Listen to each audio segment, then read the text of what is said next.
Are there any poker tells that you look for at the poker table? That's for sure, for sure. Tails. Of course, some players are very nervous and they might shake their hands. I might look at their hands.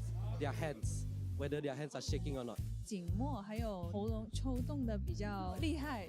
What does it mean if their hands are shaking? If they are shaking, it's either it's very strong or very weak. They are about to bluff. And in the other hills is, I think, when they doing something too fast, 看他的思考的时间。 like instant shake, snap bet, snap raise. 当一个玩家拿到好牌的时候，通常他这个再加注的时候，他的动作会特别的快。那我觉得这就是一个很明显的一个资讯。但如果说这个牌绝对不会弃牌，我不管是要跟注或再加注，我大概都会让我时间抓在15秒上下，是一个比较合理的时间范围。这样大家听得懂吗？ Just more or less look at how nervy the player is, look them in the eye. Typically, when a person is eager to look at you, Their eyes are like look down the stacks. they usually have a better hand. When they smile at me, I know I'm the fish. But I don't have a rule of books that what means what. If that makes sense. You want to know what my favorite tell is? So if you see Frankie C turn on all 3 of his cameras at the poker table, it means he has a hand. Thank you very much. The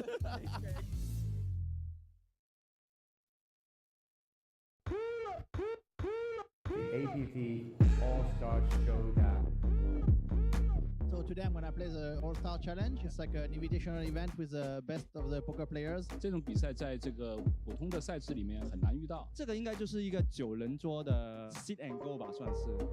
Everybody is really good. I think Punat and Danny Tang are really great players. Better than me for sure, but I can still bluff them one time. 所以其实还是看自己发挥怎么样，开运怎么样，我觉得这个才是最重要的。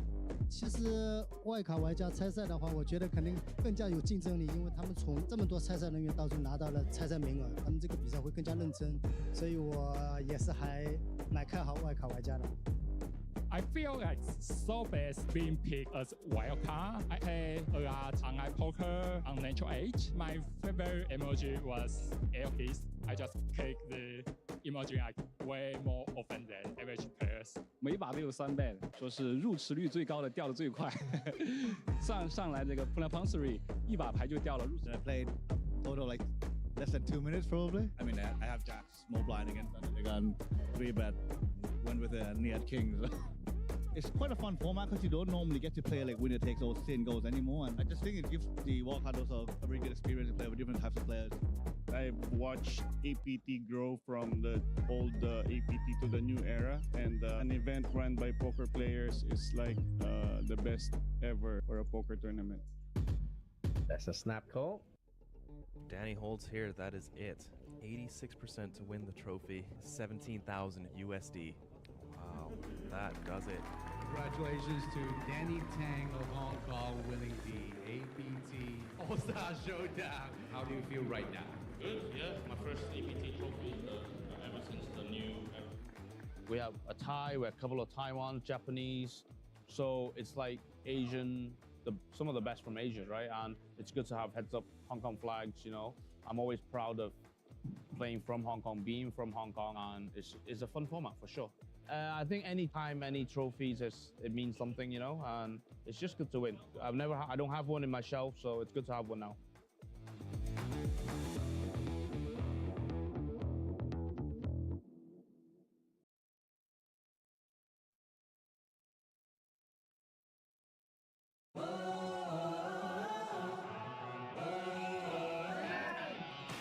Hello and welcome to the Thailand exclusive final table.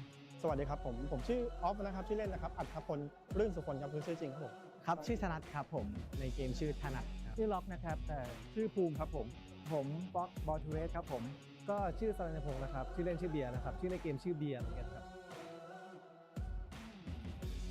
ชอบเล่นทัวร์นาเมนต์ครับผมแบบชอบการแข่งขันครับชอบอยู่เป็นสุดท้ายทราบข่าวจากในของ N8 ครับผมใช่ครับจากไลน์ในเพจที่ติดตามอยู่ครับที่เพราะว่าเล่นของ N8 อยู่เกมที่ชอบมากที่สุดก็คือ Bounty Hunter ครับผมครับเล่น Totem Cash Game เป็นหลักครับเกมโปรด N8 ก็คือเกมพวก Hyper Turbo ครับผมก็ใช้เวลาเล่นที่ไม่ค่อยนานเท่าไหร่มันค่อนข้างตื่นเต้นครับเวลาได้ลุ้นค่าหัวโดยเฉพาะตอนนี้เขามีโบนัสด้วยแบบสามารถได้สูงสุดถึง$1 ล้านครับผมก็เป็นเกมที่เล่นแล้วได้กำไรครับครับผมแล้วก็แบบสนุกครับมันมีหลักการคิดอะไรใช้กลยุทธ์รู้สึกประทับใจมากๆนะครับแล้วก็รู้สึกว่าได้เหมือนได้สร้างโอกาสให้แบบว่านักโป๊กเกอร์หน้าใหม่อะไรเงี้ยได้เข้ามาเล่นถ้าที่ชอบจริงๆก็คือมันสนุกนะครับแล้วก็ได้ใช้แบบสิ่งที่เราแบบชอบคือได้ใช้การวางแผนได้ใช้การวิเคราะห์อะไรเงี้ยครับส่วนแรงบันดาลใจก็คือจริงๆแล้วแบบเหมือนแบบมันน่าจะเล่นได้จนแก่ครับก็อยากจะแบบเป็นอาชีพท้ายๆของชีวิตควรเริ่มจากการศึกษาก่อนเลยครับผมคิดว่าโป๊กเกอร์เรา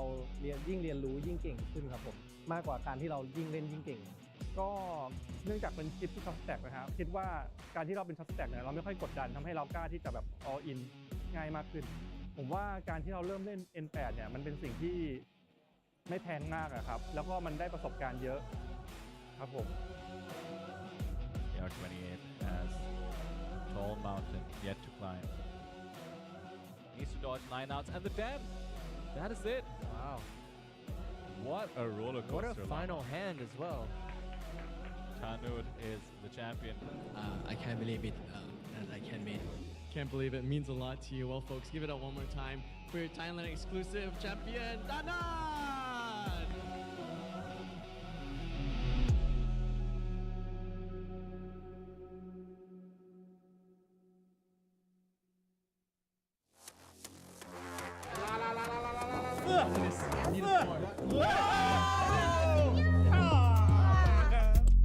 open. Look at what's in my mystery bounty. Okay. 사랑해. Greg, Yes. look what is in my mystery bounty. Let's go bounty hunting! Not bad, 5 million! Welcome to the final day of the Mystery Bounty Hunter. There are 511 entries, but only 73 left remaining starting day 2. Now, all 73 players are guaranteed a min cash, but more importantly, they can all start bounty hunting. Sack a player, win a bounty, with the grand prize mystery bounty being 30 million Korean won. Let's see who wins it. 有个4给他搞定啊。 Zero is really good for you. You want one more zero. 0 or 4 is very good. Whoa. Okay. Next one, very important. Hey, 3 million, not bad. 这个。就这个是吧？ Hey, 2 million, not bad. 500万。500万。 It's good. You know, it's 20 million, bro. It's 20 million. Okay, it's you.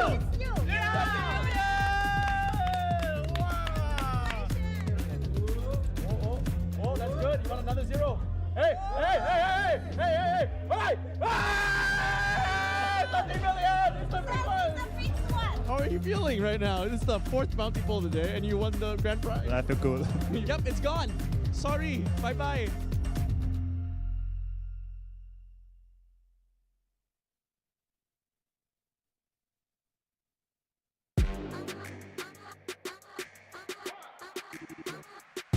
Hello and welcome to day 2 of APT Jeju. It is the final day of the Korean National Cup. There were 404 entries, generating a prize pool of 282 million Korean won, with first place taking home 55 million Korean won and the coveted APT Lion Trophy. We started day 2 with 58 entries, but we will be playing down to just one. Hana. 400 entries in a live event is not super huge, but it's neither small. So, yeah.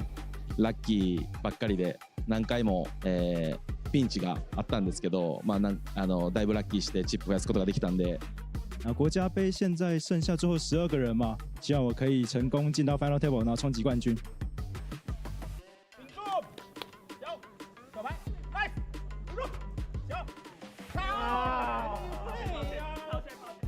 The final table was made up of Yuki Sakamoyo of Japan, Zhi Yanxu of China, Tao Wei Chung from Taiwan, Hiroki Manabe from Japan, Mambajav Ekbold from Mongolia, Hao Wang from Taiwan, Caleb Chu Manfei from Hong Kong. In the end, it was Chan Keon from Hong Kong to emerge champion after beating Huang Haoshan from Taiwan in the heads-up battle. 我覺得好開心啦，亦都好覺得自己好好彩啦，因為我係第一次參加 APT 同埋任何聯賽嘅，呢個都係我贏過生涯最大嘅獎金。一路拎啲牌都算靚咁樣，咁就好順利咁樣就打到入決賽啦。咁有啲時候 back beat 咗對手咁樣，好彩都贏到咯，都係覺得自己好彩。係啦，咁好多謝啲同事朋友啊，咁所以先可以贏到個比賽。Thank you。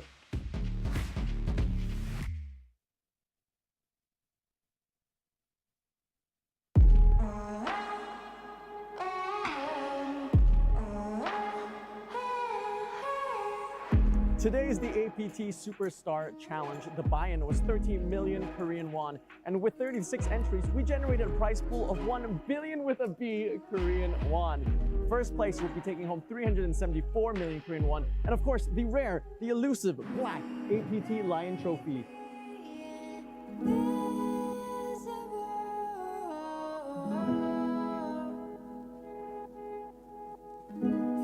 Only 5 players made it into the money. Daisuke Ogita from Japan, Thomas Ward from New Zealand, Chu Chijen from Taiwan,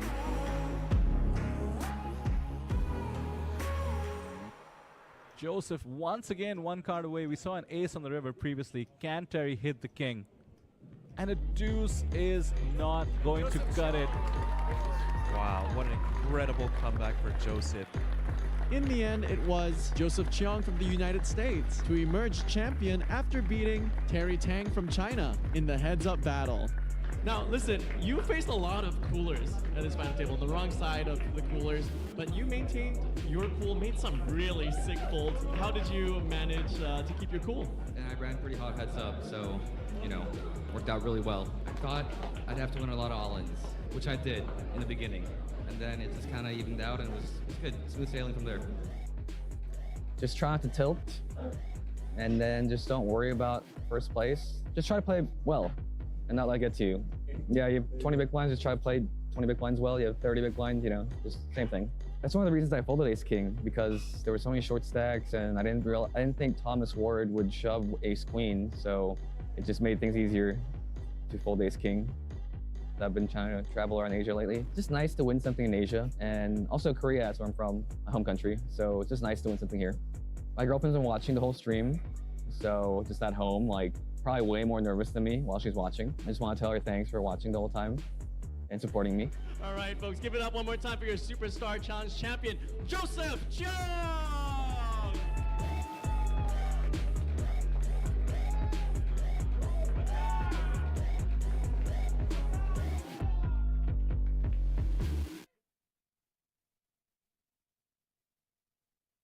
And not a diamond. Congratulations to Shua from Taiwan. Wang Yutang is his name, Shua on Natural 8. 我现在感觉我很开心，很开心，因为我原本就是打这场比赛是希望可以就是拿到主赛门票，然后后来能够真的打到最后6个人的时候，我就知道，哎，就是有一些就有棒赛教练是认识的朋友，然后我也很希望能够最后和他打到 HU。 然后也真的就最后是我跟他一起，然后并且打赢了，然后我就很开心。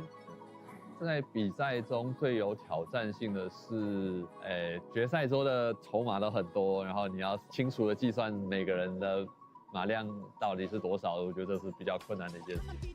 要对家人说的吗？我在济州过得还不错。在 APT 台北的时候拿了3个奖杯，然后目前在济州这一场 APT， 他是我的第1个，所以我也希望他之后能够有第2个、第3个能够追平我之前在台北的记录。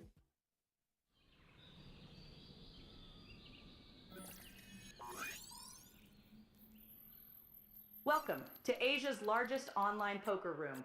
Our next generation poker software is now initiating.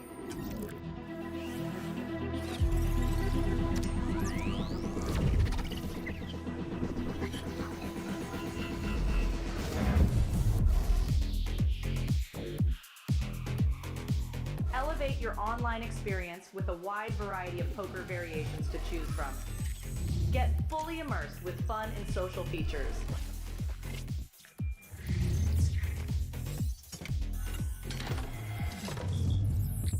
Level up your game with PokerCraft and Smart HUD. Unlock a wealth of rewards including cashback, bonuses, and jackpots.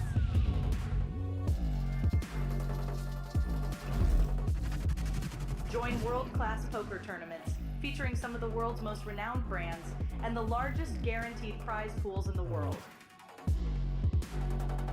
Experience the best in customer service and hassle-free transactions for a seamless online gaming experience.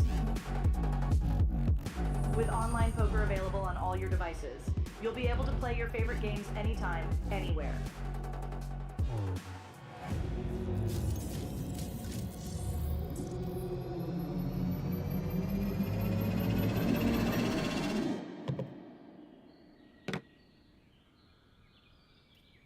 Sign up now and elevate your online poker experience today.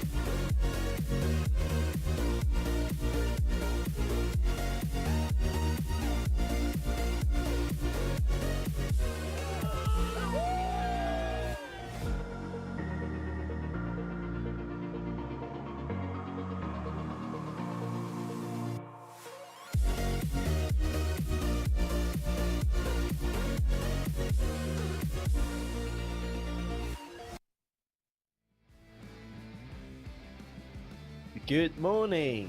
Welcome to APT Jeju 2024. Last day of the series, and we are bringing you the coverage of APT High Roller Final Day with a guarantee of 650 million Korean won, which has been already smashed. Good morning, Sam. I am Steven. How are you doing, Sam, today? Fantastic, Stephen. Very excited for our final day of coverage here at the APT. And it's a pretty big one. First place is just under 200,000 USD. So pretty comparable to the main, hey? Oh, it's massive. And I often call this event the trip saver. So people who haven't done, who have been doing not as well as they expected, they will often play this high roller event and get a big score to take home with. Yeah, that will be a very nice trip saver. $200,000 going home with. We only have 36 players remaining for day 2 out of the 191 total, which generated a prize pool of once again crossing that billion Korean won mark. 1.2 billion Korean won up for grabs in this super high roller. Pretty sexy, and the blinds are 8,000, 16,000, giving them about 35 big blinds average. And we can see the top chip stacks, some familiar names again. I see, okay, very biased coverage again. Deki Zhang from Hong Kong and Ivan Lee from Hong Kong are amongst the top 10 chip leaders. Yes, Ivan Lee had a pretty... Sorry, go ahead. Go on, Ivan Lee had... He had a pretty bad beat in the main event yesterday, unfortunately. So hopefully... So I saw. Yeah, hopefully he runs better than here. But doing well again, Yeah, well, he's a very seasoned pro, and he has been beat, and he has beat others, so he knows what to do. He can take a bad beat, and he's quite happy to bad beat another person. And another notable name is at the bottom of that list earlier. That was Leo Pang, who also made the high roller final table in Taipei several weeks ago. Looking at the payouts, min pay is $8,860, which is, just over 50% of an ROI, which is not bad. And then, of course, the top prize, 196,000 American dollars, which is bigger than the second place finishing for the main event, isn't it? Yes, it is. Big payout here. Big payout, and if you make the final 9, you get about 20,000 US dollars, which is not a bad earning for a 2-day tournament. No, not at all. Once again, 191 entries. We're down to the last 35. Average big blinds, 35, which gives you a bit of playability. Still a long way to go, and we are expecting to finish the tournament today. So someone is going to go home with that beautiful land trophy along with 195,000 American dollars. Yes, one more very exciting day of coverage. I am ready for this, Steven. So am I. It's been a long week and a bit, and finally we are going to see the last event of the series. It's been a very successful series. Would you not say so, Sam? Oh, I think so. A lot of records crushed, a lot of prize pools, getting over that 1 billion Korean won mark, and a lot of records set. Tell me more. Let's see, the main event was the largest field tournament in Korean history with the largest prize pool in Korean history. Not bad. Well, the thing is, it's really funny because I've been doing this coverage for almost a year now, and every time a record is broken at the APT, it's become almost like a cliche to say, oh, that's another record broken, because it's going from strength to strength, and it's growing so fast that there seems to be no plateau at all. Just every event, there are more people, new faces, new main event winners, new high roller players. It's just a fantastic series to be involved in. Yes, very, very happy to be here. It's covering the final day. Celine Lee from Guangdong on the left. She was playing the influencer event a few days ago. Yes, I remember that. Oh, I like that cat shirt. And a little cat card protector. And once again joined by Lee Zhendong. The APT Lee Zhendong. super high roller champion. He had a very, very big comeback to win that high roller event to start off his tournament series. But I remember that hand. I think that hand will be the hand will be remembered where he bluffed off pocket kings on a queen high board. I think was it queen high board? He bluffed off pocket kings anyway on the. Yeah, I can't remember what the board was, but very, very impressive. Six poker, Eric Tsai, who is he claims to have retired from professional poker. He's now a good recreational player, he's claiming, but nobody believes him. He took second place in the WSOP Europe main event about 6 months ago. That was his biggest score. Wow, very good friend Eric. of people in Hong Kong, Eric Tsai. Very, very friendly. So we hope to see him at the Becky Zhang at this table. He came second.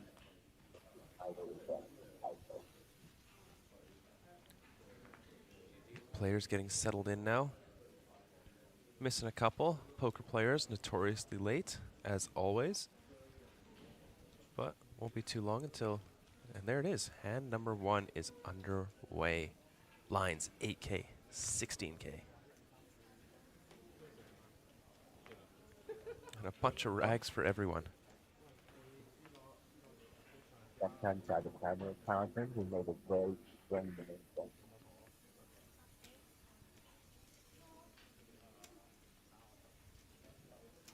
That's the end of hand number 1. Oh, the rest of the day doesn't go like that. Is that right?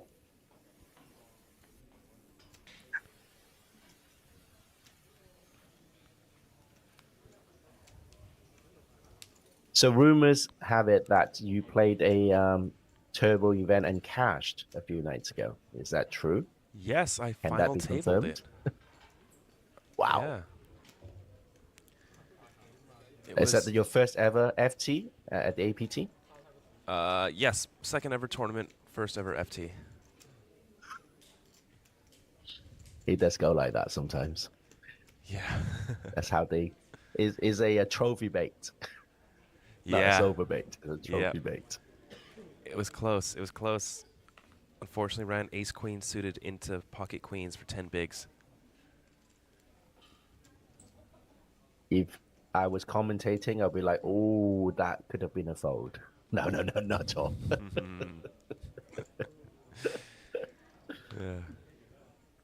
Ooh, Dickie here. Mystery hand under the gun.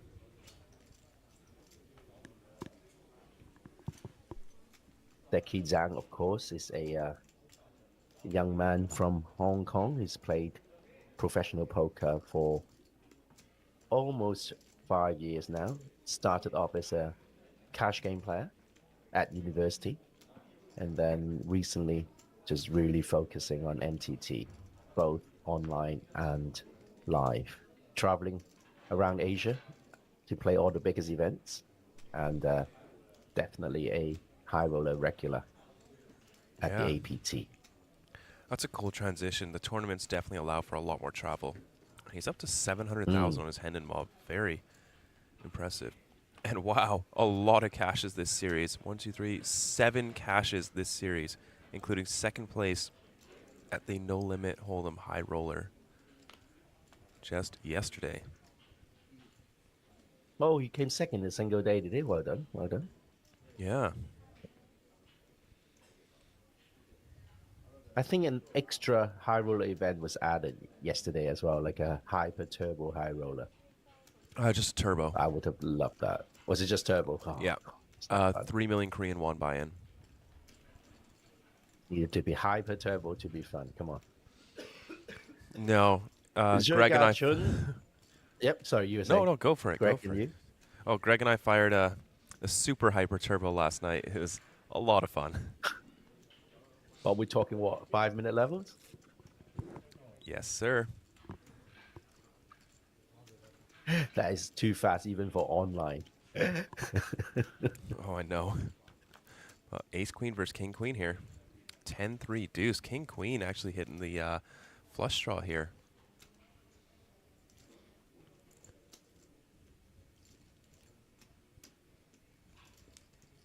Let's have a look how Karjan would tackle this board.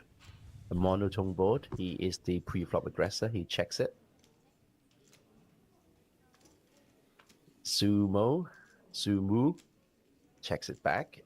The king really helps. Well, hits top pair.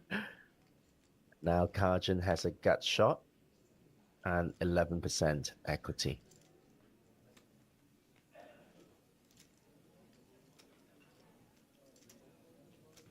So I don't actually know Karjan very well, but I know his sister very well. Where do you know his sister from? Okay. Yeah, from she was working for me actually for a while. Now she's happily married and a professional mother, so she doesn't do so much work for me anymore. Oh, that's nice. You'll find more dealers. So how is Zumu going to navigate the river with the top pair? Gotta go for a bet here. Hand is way too strong to check this back. And it'll be bet call, would it? Would it be a bet call? Like if he bets and Karjan decides to raise it up, you still get a call, right? He has no blockers to be raising here.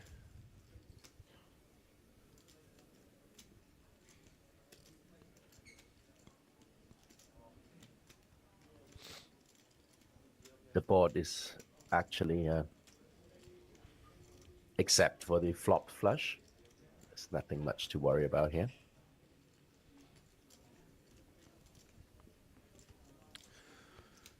Wow, calls it up, does he? Not sure if I like it. I even think a 10 or an 8 can go for value here. I think there's too much that you're beat by. I'll tell his sister. Oh, dear. You know, like I'm so old that I know the players' siblings rather than themselves. You would soon be like, oh, I know that kid's mother. Yeah, used to play with her. Yeah. Yeah. Oh, that sounded a bit rude, but I used to be playing poker with her. That's a bit better. I used to play with her. That's a bit Gotcha, yes. Yeah.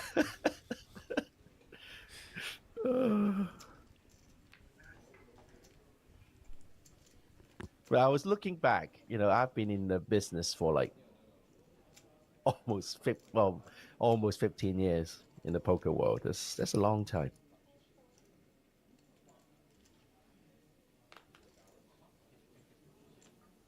Queen Jack off from +1. I would fold, but Karjan would definitely raise. Yeah, He's an aggressive young man. But you know, he plays he can navigate all sorts of flop very well. So he's quite studied, I would say. Yeah, the problem with the loose opens in early position, though, is most of the time it just doesn't even get to a flop, and you're folding out 2 big blinds quite often. Pocket nines. Ooh, are they on the beers already? 11 a.m., I love it. High rollers. What do you mean they are starting on the beers? Maybe they haven't finished from the previous night. Ah. That's very confusing. This man is called Calvin, but he's got Celine written on his hat. You know, I'm not sure whether he's Celine or Calvin.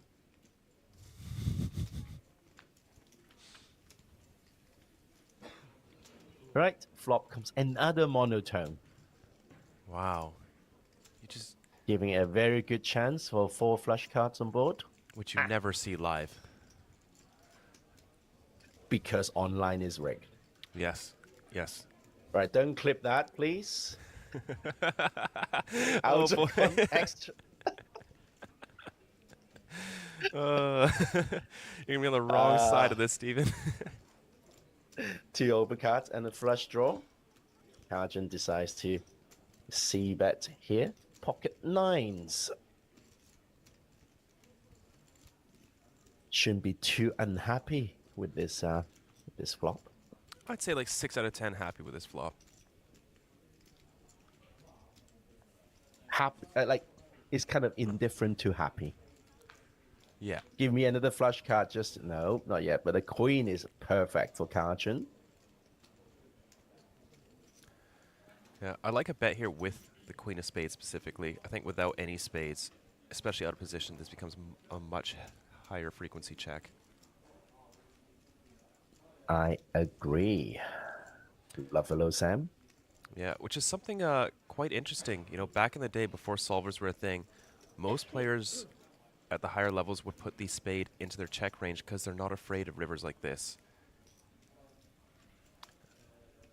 But solvers have shown us that when you have more equity, you do bet higher, and he does river the flush, and look at that, a 4 flush board on hand number 4. Pay attention, viewers.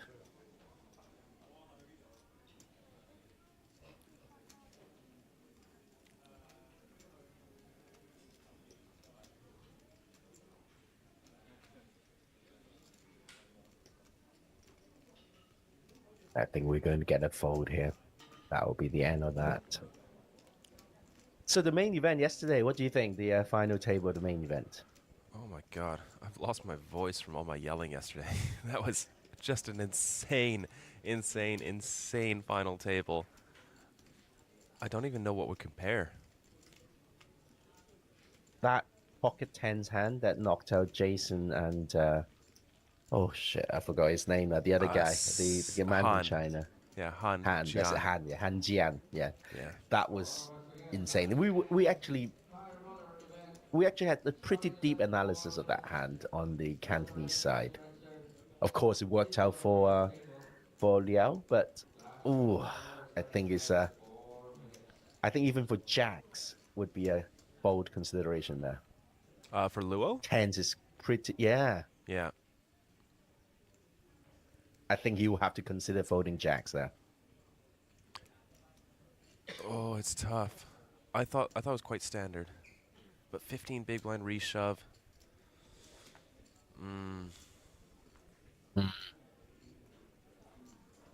Yeah, I didn't really think of it at the time. I just was so caught up in that 10 on the river.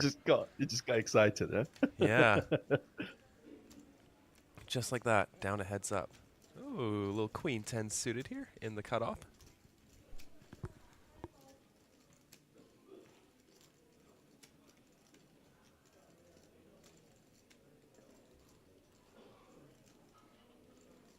Justin Fairbanks is back. Welcome, welcome. It's only 11 p.m. in Canada, in Ontario, so not an ultra late night for you, Justin. Thank you for joining us and giving us interesting facts. Calvin Lee apparently is a very he is a very well-known Korean American pro, a bracelet winner, no less. Do you have a bracelet, Stephen? No, I've never been to America. Well, they've got the Rosvidoz events. You can still win a bracelet there. Yeah, I've never been to that either. But you would have a bracelet if you did go to one of these events. I'll buy one probably, yeah. Okay. Pretty interesting board here. I don't know. Shu with the open ender and top pair for Xia, Jingjun. 50-50. Open ender with an overcut. The cutoff was dominated pre, but ended up with a top pair, which is fantastic. Let's see the turn. Turns a 7 of clubs. Probably favors the big blind slightly. Yeah. A lot of the time would have picked up some draw here. Queen 10 still way out in head. Definitely got to keep betting this. So many draws. So many middle pairs that can pay. And you're almost never behind another queen.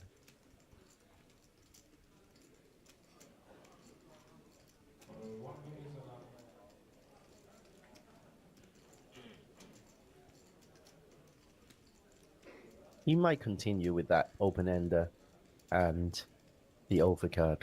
Yes, he's he going has to. to.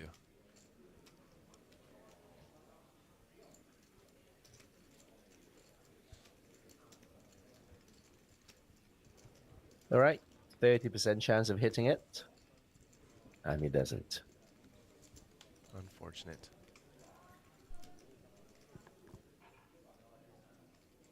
Check. First prize for the last chance high roller event, 200-400. Bets.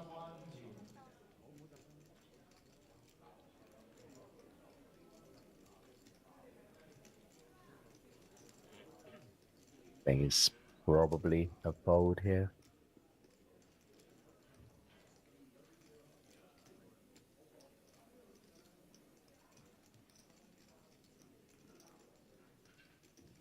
So we were asked the question yesterday on the Cantonese stream whether poker was a game of luck or skills again.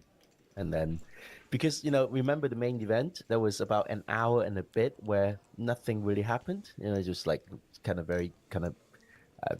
cagey. So we had a long discussion over that. And I went on a rant about continuous and discrete random. Oh, no, it wasn't a fold. Wow, a raise. He raises. I don't like it. The 10 is a really, Very really, ambitious. really bad card to have here.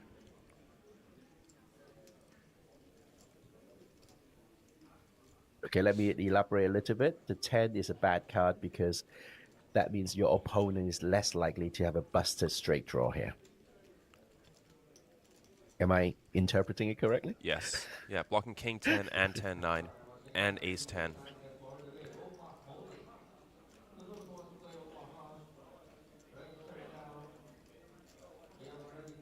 I think this is one of the spots where having spades doesn't really matter too much because your opponent shouldn't be bluffing missed flush draws, especially with as high as king or 10.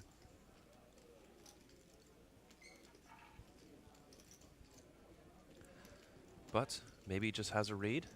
I think Shia is playing too tight. I mean, And he has a lot of chips to mess around with, right? Yeah, a check raise against a triple barrel is wow. Gets it through that. Wow.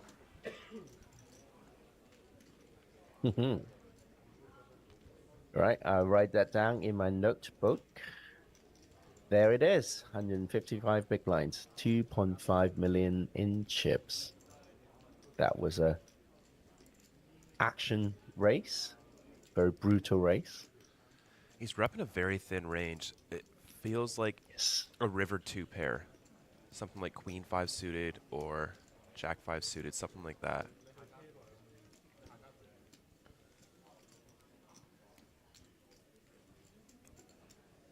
There's a supporter for Zumu in the chat. Hello, hello.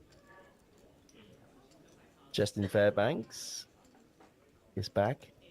35 players from China, 16 from Taiwan, 5 from Hong Kong, 4 from Singapore, 3 Japanese, 2 Kazakhstan. Oh no, you're reading it the wrong way, players. Steven. This is top 35, China 16. Of course. It looks like there's only 34 players left. How can you? Okay, you're right. 16 players from China, 5 from Taiwan, 4 from Hong Kong, 3 from Singapore, 2 from Japan, 1 from Kazakhstan, 1 from Malaysia, 1 from Mongolia, of course, one from Thailand. I wonder who that is, and one from the United States, which is going to be Calvin Lee at this table.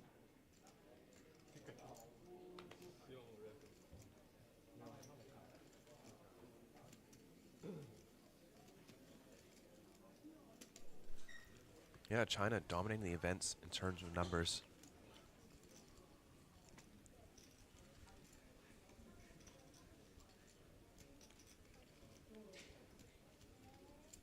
I like the check back with Queen 3 suited.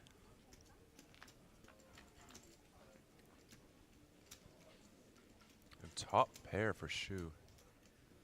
The man on the left of your screen there. Again, he has the chip lead, as well as the cards, as well as the courage to bluff. So, good work.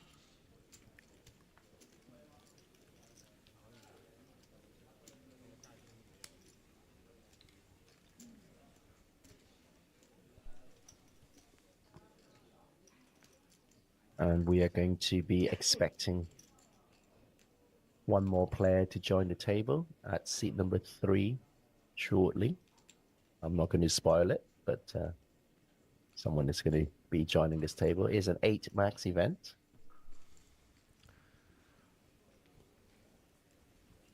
Diros in chat asking for the buy-in. Just over 5,000 USD.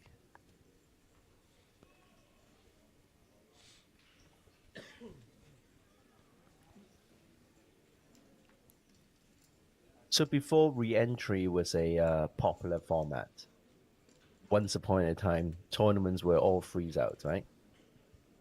Oh, and really? the buy-in was like, it's not actually that long ago. We're talking maybe 6-7 years ago. There were very, like, when it's a rebuy event, it's very specifically, you'll be advertised as a rebuy event. Most events were freeze outs, one bullet only.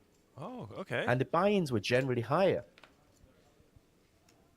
Okay, makes sense. People, so a main event would be around the 3,000 to 5,000 American kind of range. And with the introduction of rebuy in the main event, buy-ins have gone down slightly, but people always end up buying in more. Yes, I heard someone 12 rebuys in the main.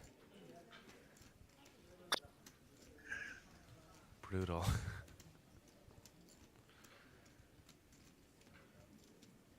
Rebuys, you'd have to make the final table, and you might not even break even if you're out in ninth. Kajin decides to 3-bet from the small blind with Queen Jack suited. It's up against Ace King, which is not bad actually. Yeah. I think I would be looking to put in the 4-bet here with Ace King off. Well, he's in position. Yeah. The stack depth is pretty deep. Both is... Hey, another monotone board. Is live poker rigged? Oh, it must be. But top pair, top kicker's got to feel nice.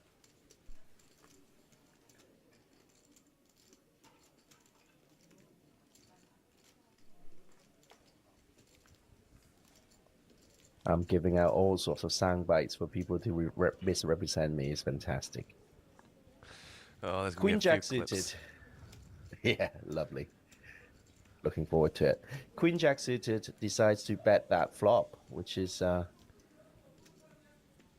interesting for a 3-better. 3. Might be a range bet. Small blind's going to have a few more flushes. Not too many more, but...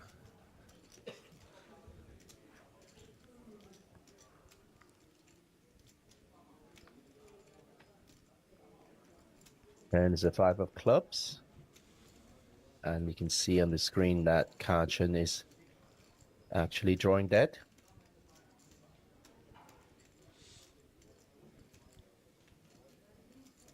And the 6 and the 4 and the 5 are no help to either player in a 3-bet pot, generally. Especially in these positions, small blind versus +1.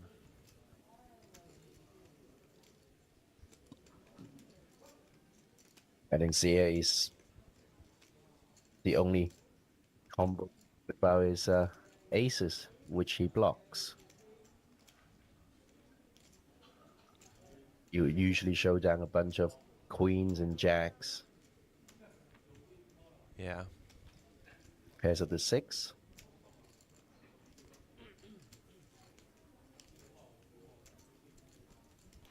Some ace queen there. Not unlikely to be a random 6-5.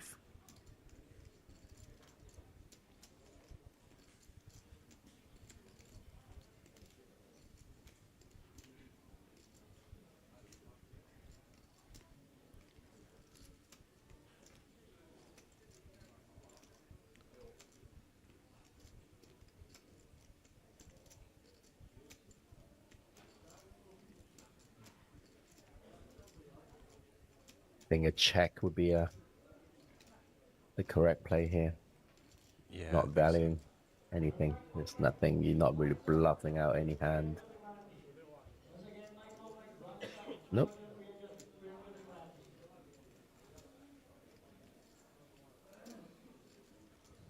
You're not getting any pair to fold here. You're not getting any 9s or 10s to fold here. No. But nope, he's putting in a pretty chunky bet, it seems. 160k, good for 10 big blinds.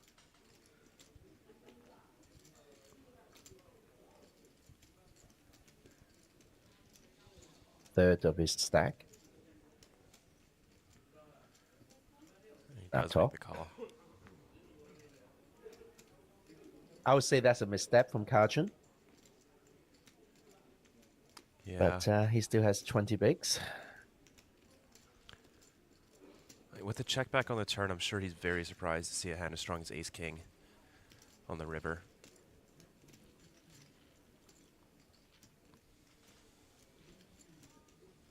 Well, I actually quite like that check on the turn from +1.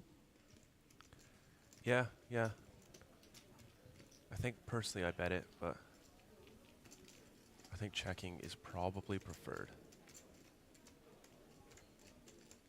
I'm noticing a tendency here. You probably like to bet more often than checking.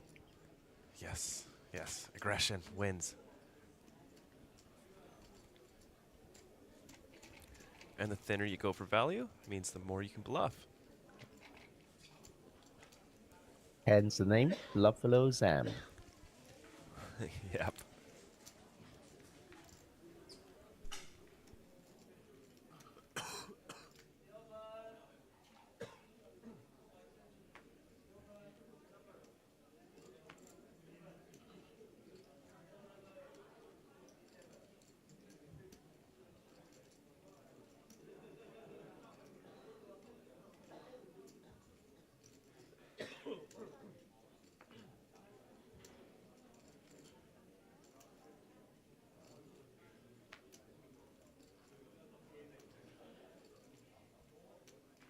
Just to give the viewers a bit more information, this is the high roller event at the APT Jeju series.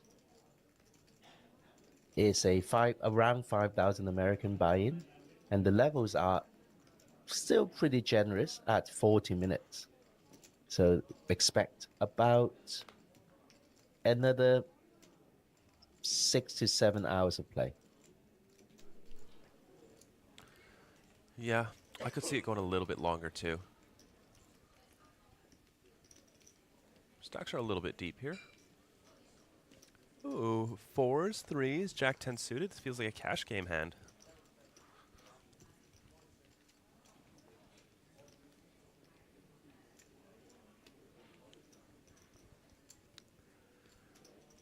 Jack 4-3 flop.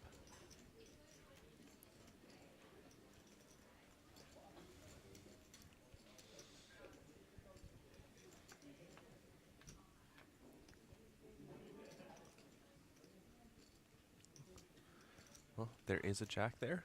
Shia in the lead now with middle pair.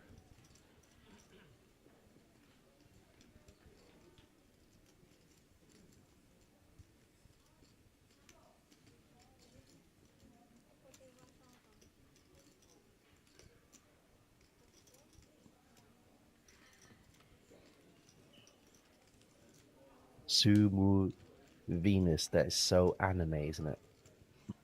It is. It is. I like it.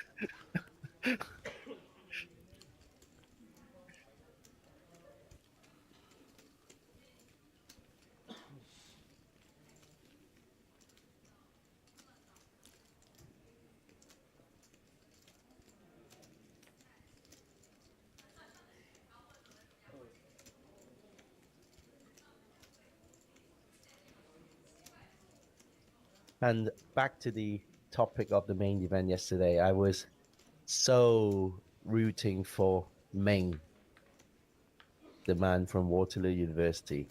Oh, yes. I think a lot of people were. We had half of his school in our chat yesterday.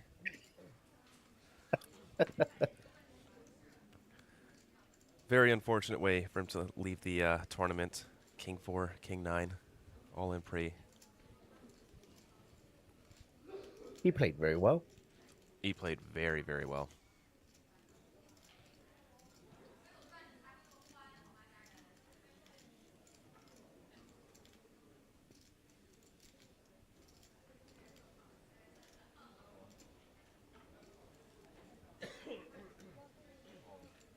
Did pocket sixes move in? Yeah, all in. Sixes +1. A little bit loose with 15 bigs, but I don't think it's terrible.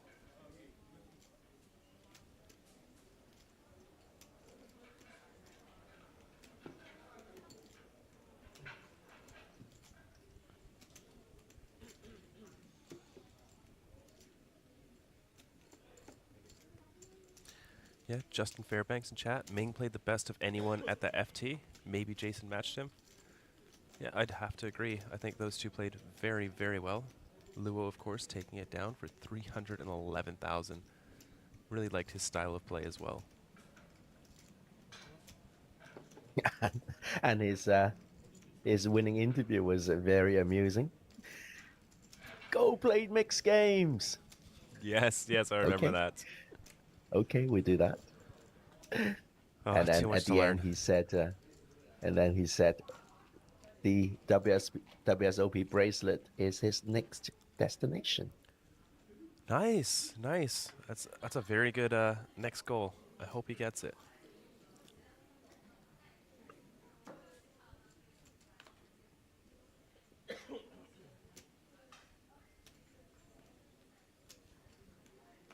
Well, a lot of the Hong Kong pros are really studying the mixed games. They think it's a way to win a bracelet. It's perhaps an easier route to winning a bracelet.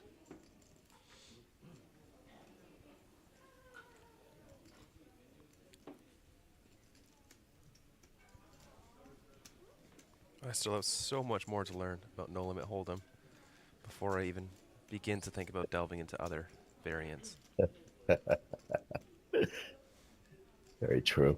The more you know, the more you learn, the less you know, right? Oh, yes. You know, you think you learned something, remove another part from your game that you thought was a leak.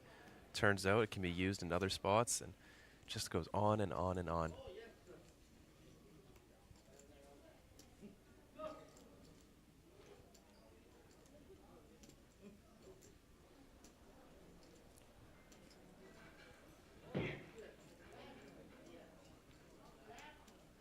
And then, once you've learned a lot of theory and a lot of maths, you start to appreciate the older generation and how they understood the maths by kind of instincts or by the flow of the game. Like they were doing the right things a lot of the times without actually having the machines to help them learn. Yes. And yes. that, to me, is incredible. It's almost like you see the pyramids, And you go, wow, how could they build that? They didn't understand Newtonian physics. There was no, they had no theory behind it. They just bloody built it. Yeah, very good point. And the likes of Doyle, of course. Even, I would say, Johnny Chan. They just had a feel for the game.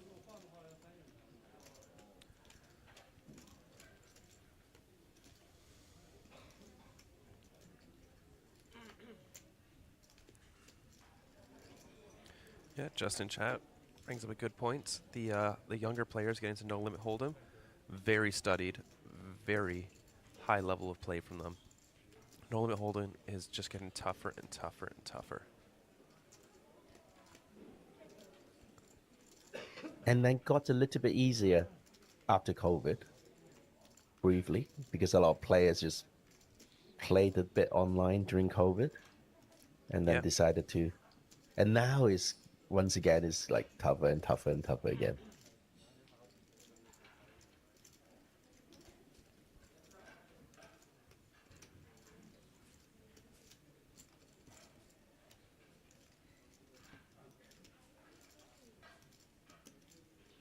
Welcome a new dealer.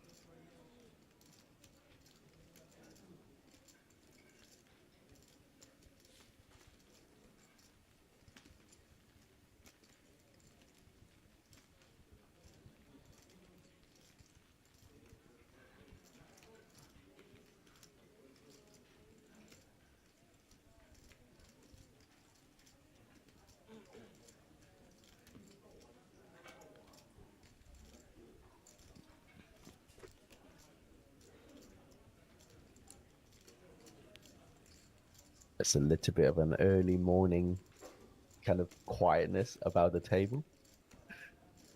Yeah, the hotel's very busy. I think a lot of people are checking out today after the main event. Of course. And it's pouring rain over here too. Ooh. It was disgusting here in Hong Kong.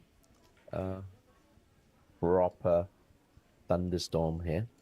And today is blue and clear, the sky. Must be nice. To be stuck in a room talking about poker in Jeju? Yes, it is. You turn it on me. It's okay. Lee here taking his spot, ace-5 suited.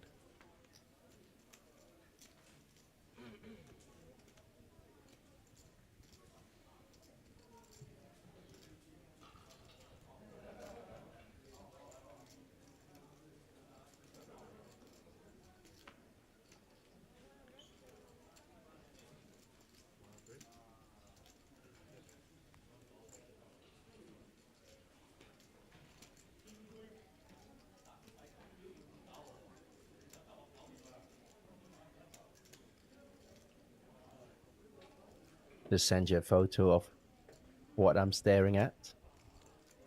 Let's take a look here.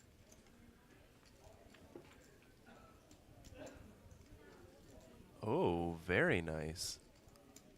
It's okay, right? Yeah, that looks great. Beautiful sunny day over in Hong Kong.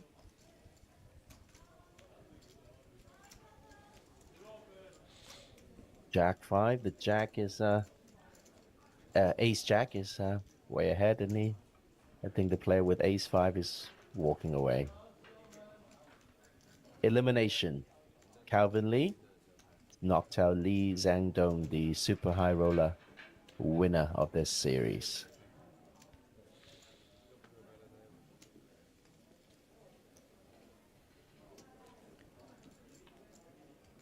Can't be too upset. He must have had a very good series after picking up that super high roller trophy.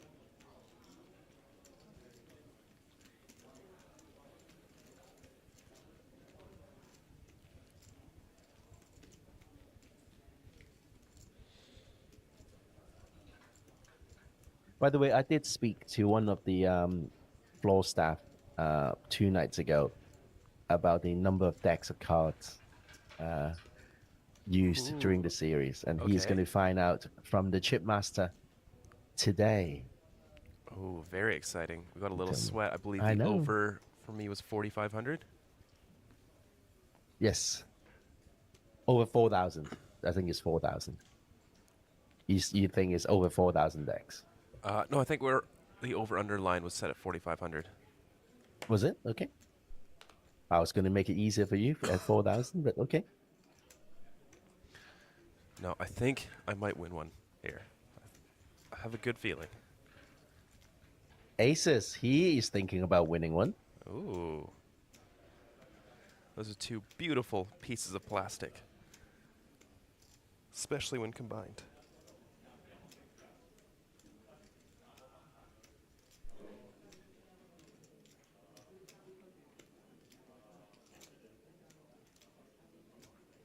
No, we changed the line, Mr. Pang.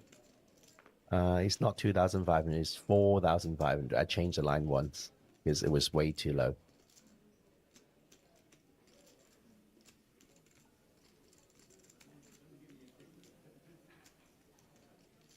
Calvin Lee is not going to be able to defend 7-5 off with 24 bigs. On the other hand, King Queen off from the big blind, the frisky chip leader against the cutoff open. We'll put in a 3-bet, it seems.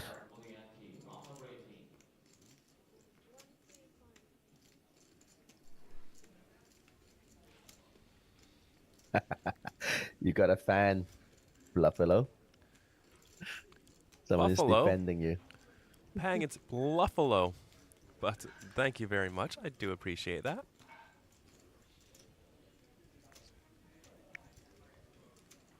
And Shu is going to face a 4-bet, and that will probably be the end of the hand.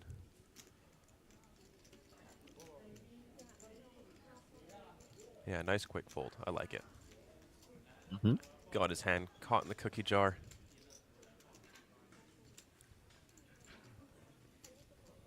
Just look at the top left-hand side of the screen. We are seeing 32 players remaining. Pretty close to the bubble. 27 players will get paid today. Yeah, very close.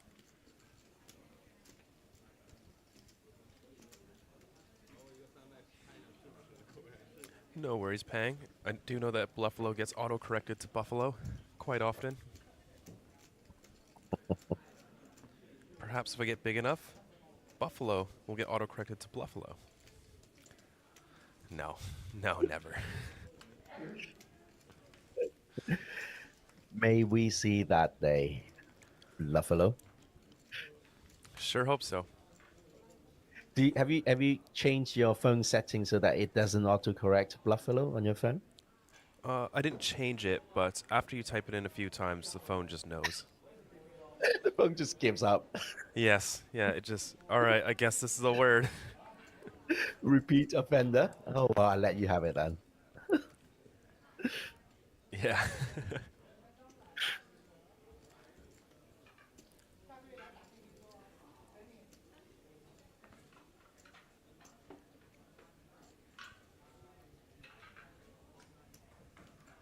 Once again, I welcome our viewers from all around the world. 140 of you so far, and some of you on Facebook.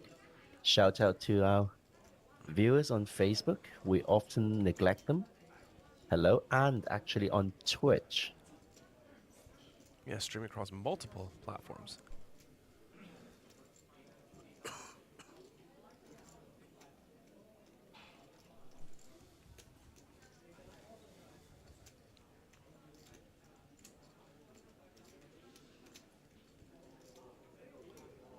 Despite being a lot less active on Facebook these days, it's still a very popular platform for many, many people.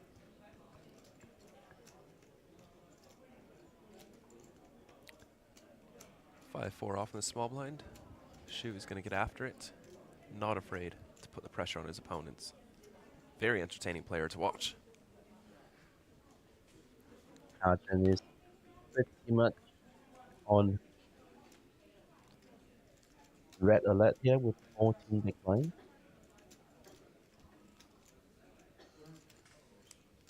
A little bit of ICM slavery since he's pretty close to the money. Yeah, I think he's got to let this go, preserve his chip stack. 14 bigs is quite a bit. They're very close to the money. Very tempting to call almost any suited hand, though.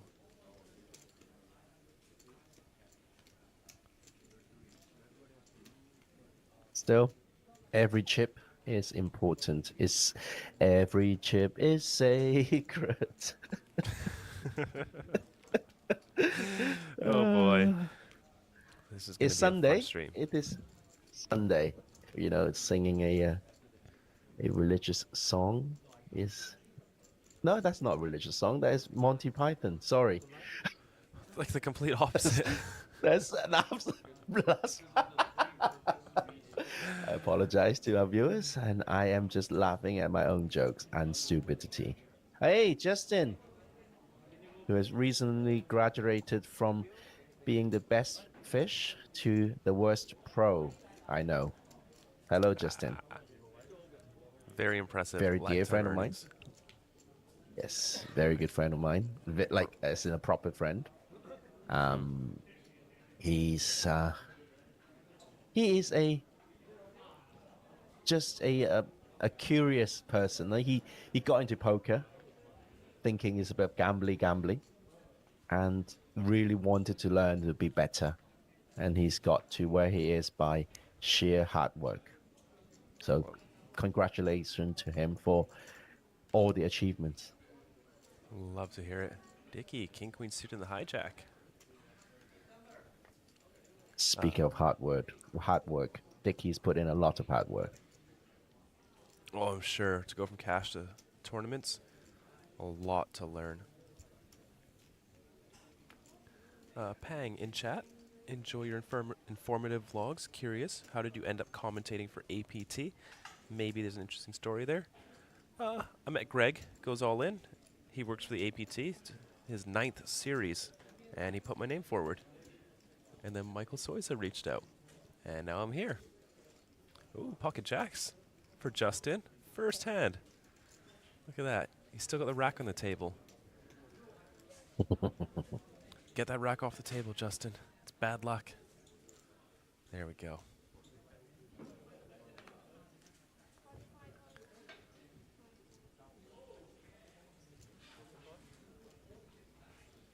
Oh, just a call with the jacks.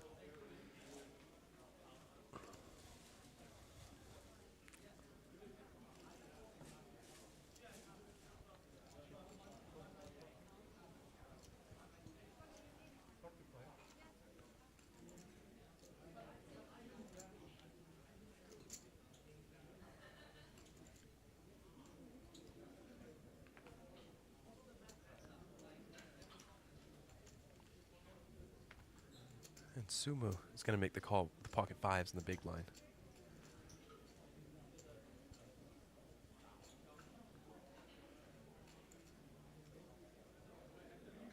Okay, well, let's see the flop. Pocket jacks slightly ahead out of the 3. 9-8 deuce. Still Dickie with 2 overs.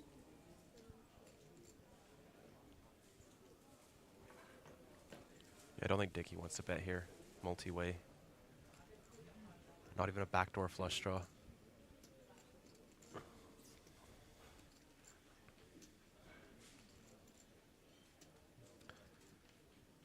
Yeah. Thank you very much, Pang. Look forward to meeting you too someday. You can always approach me and say hi.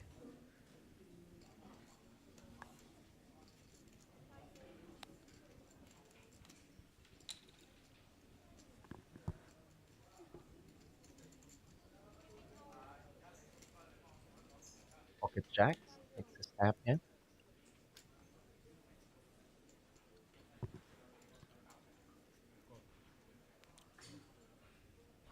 Looks like fives are going to get in there.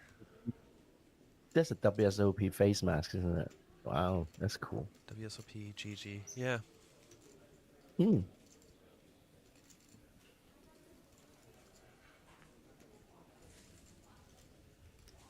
pairing the 8 should actually be a little bit bad for Justin against the big blind. Yes, yes. Not too bad, but a little bit bad. Yeah, Justin will have some 8s here as well. They definitely don't mind betting on a 9-8 deuce rainbow board. Especially after the pre-flop aggressor has checked. He's going to be very high card heavy. There's 2 people to deny equity from. I'm not 100% sure about Justin having an 8 here because he flatted a cutoff bet from an early position raise. Yeah, 27 bigs. I mean, 8-7 suited, ace-8 suited maybe. And ace on the river.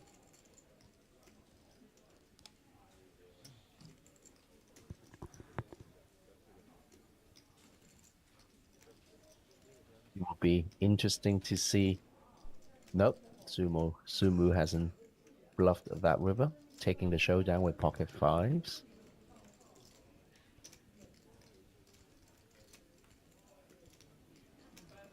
And Justin thin value this river. I think so.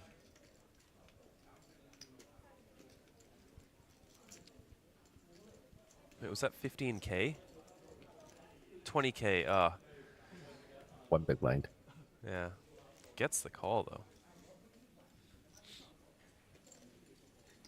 I'm not a big fan of very small bets in position on the river. Like, do you really want that big blind at the risk of getting blown off your hand from a check raise?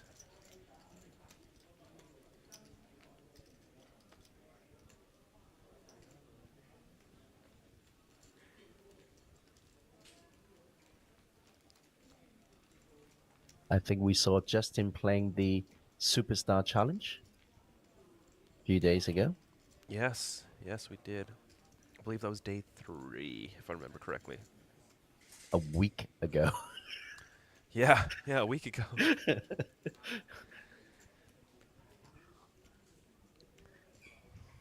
Covering the APT, covering an APT series really just blurs your sense of time. In a good way. It does.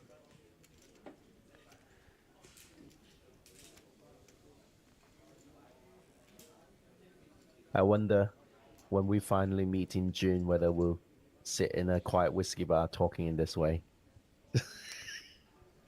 I think we will. We can tell each other bad Time beat is stories. Oh, please don't. No. Oh, you have a few. You have a few after a trip to Macau, I'm sure. Yeah, they never really bother me. Doesn't stop you from talking about them. No, I don't care. King Queen off from Calvin Lee, a bracelet winner from Korea. Also known as Celine. No, it doesn't. He's known as Celine. It'll be funny when Celine Lee joins the table with Calvin Lee, both being Celine. I wonder if she has a Calvin hat on. That might be too cheap, Calvin Klein, for Celine. Yeah, maybe. Celine is like fast fashion. That's not my thing, my dear.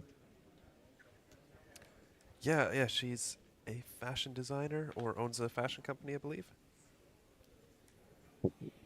Sure. Something like that.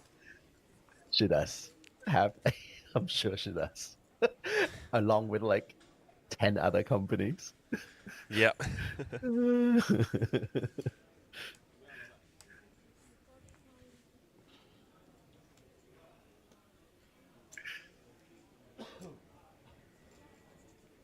see what I wrote. There you go. And look at that. Shia running pure, flopping the flush on ace, queen, 10, all spades against Dickey.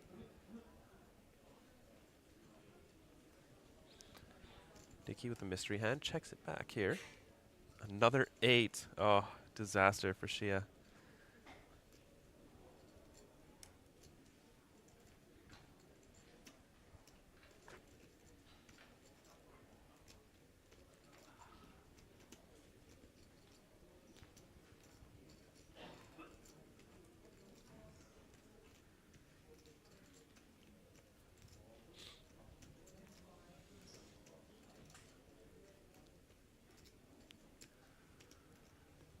gotta go for some value here. Oh, by the way, have you noticed how many spades are Oh. on board?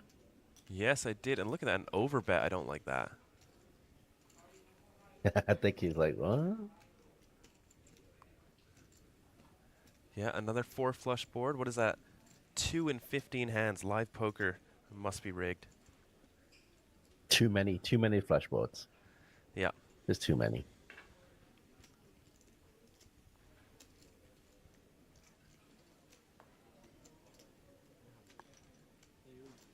It's so hard to comprehend randomness. I think that's my conclusion. While I make fun of the people saying silly things, but at the same time, I see the difficulty of understanding randomness. Yeah. Yeah. It's so difficult. Because as humans, we look for patterns so often. Yeah. And when things are random, you kind of try to find a pattern.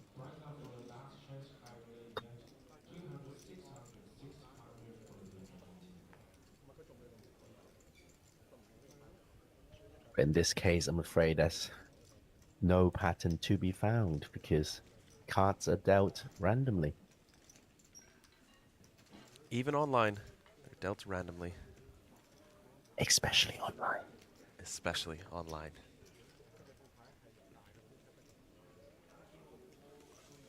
Especially on Natural 8, Asia's largest online poker room. It's quite a brag. Initiating. I've been brainwashed. But it's, I mean, I remember talking to the people in charge of Natural 8. Wow, that's 8 years ago when they first started. They came to Hong Kong to see us. And, I'm sure he didn't think it would grow into this scale at the time. Yeah. It's become a huge mainstay here. And rightly so. Best experience, online experience, you will find on Natural 8. So many MTTs. Yeah. Good game selection. A lot of them. It's a great place to be. Yeah, a lot of the final tablists got their trips paid for to come all the way over to Jeju, South Korea, just by final tabling an event as little as an $8 buy-in.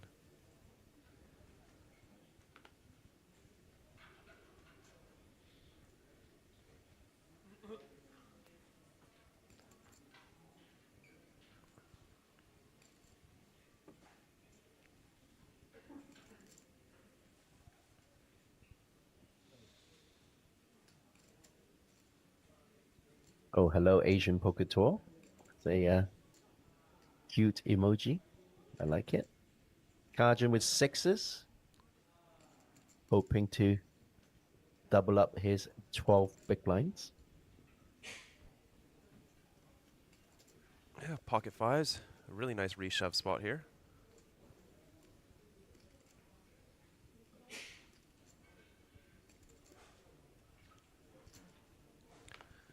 Just a call.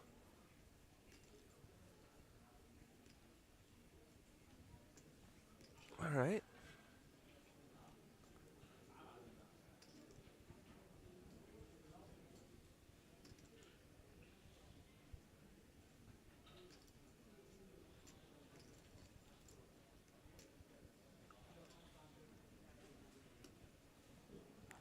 Oh, Ooh, the 10-7 off getting in there.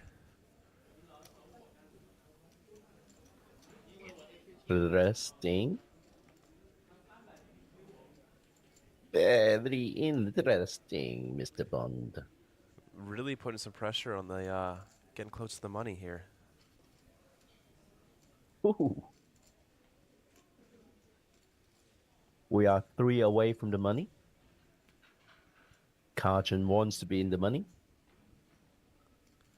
He's now facing a committing 3-bet from the small blind.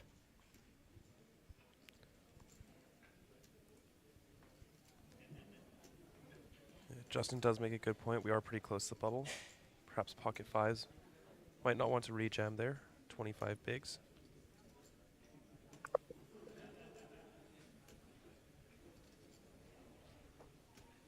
Hmm. The effective stack was only 12. As long as the blinds don't wake up with something, I think I prefer the jam with the fives. Wow, he's flatting. Ooh, proper. I don't like stop and going with pocket sixes. No, even a hand as garbage as 10-7 off has 50% against you. And pocket fives is going to hang on as well. Almost priced in. Well, definitely priced in. This should have worked for Shia, but unfortunately it does not. But he's got insane equity here with 10-7 off. Little did he know. Can you imagine having 45% three ways with 10-7 off? What a dream. I just can't imagine it because I would never be involved. Top And pair, flop the look at top pair. that.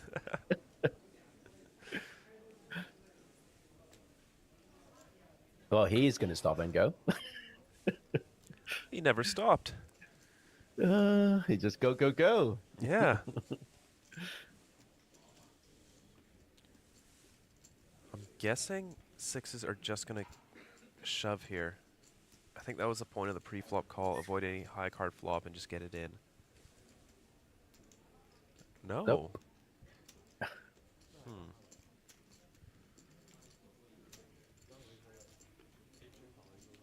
Shia is definitely repping an overpair. Yeah. Look at that. The man has crushed 2 beers already. Let's go, Sumu. Love to see it.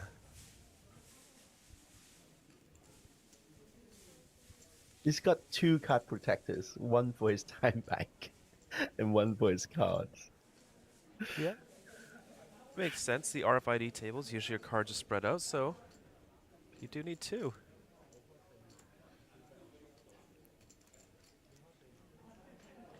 Is there a limit to how many card protectors you can have on the table in front of you? I don't know. I want to see some of the pile of card protectors. Just a mountain. Like an old lady with lots of garden gnomes. Yeah. Or like when you see those like old Honda Civics and they've got like on the dashboard like 40 bobbleheads. Oh, yeah. Yeah.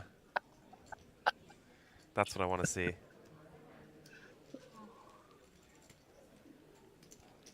Look at that. 10-7 off, showing us how it's done.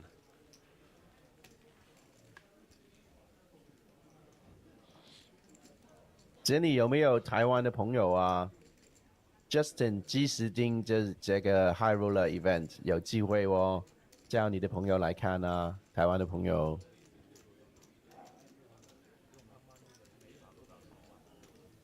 There you go. Set my timer for another 25 minutes for more Mandarin. Nice, and I believe we'll see 2 more 4 flush boards in that time. So rigged. Unbelievable. So rigged. Really hope someone's not clipping this out of context. We may now have jobs after this. Well, you can do it remotely in Vancouver. No, stop. I'm joking. I'm joking. Boy. I'm joking. Joking. 10-6 off, Justin holding. Sorry, viewers. Sumu, Venus. 4 juice, go on. Do something crazy. Yeah, get in there. Nah. No. We did see 7 him deuce with being played at the main event yesterday, twice. Yeah, I know. I'd love to see it. It was 7 deuce of spades from the button, if I remember correctly. Yes, and unfortunately got punished for it right away with a big blind 3-bet. Yeah. And then I think Jason had 7 deuce in the big blind. Button limped. And then he got to Yeah. turn 2 pair. I know. Dickie jams. King 8 off against Calvin Lee, which is not going to be able to bigs? defend. Yeah. Yeah, he can jam pretty wide Very there. good. Pretty good jamming spot there. With the ICM pressure, bubble looming. Dickie knows these spots pretty well. Oh, imagine.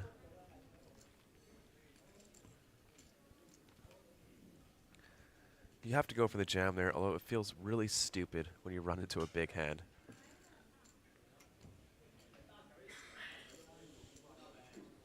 But you don't often. No. You know. No. Play your percentages. It's good. Yep, most of the time you do pick up the 2.5 big blinds uncontested.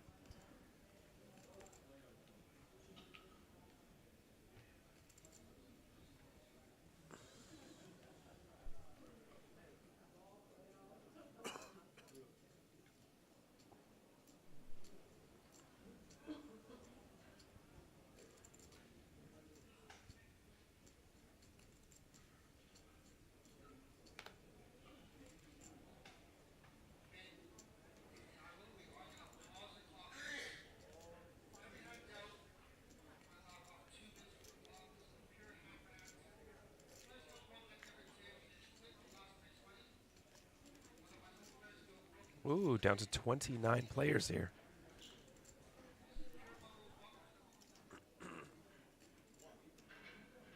We are getting very close to the bubble.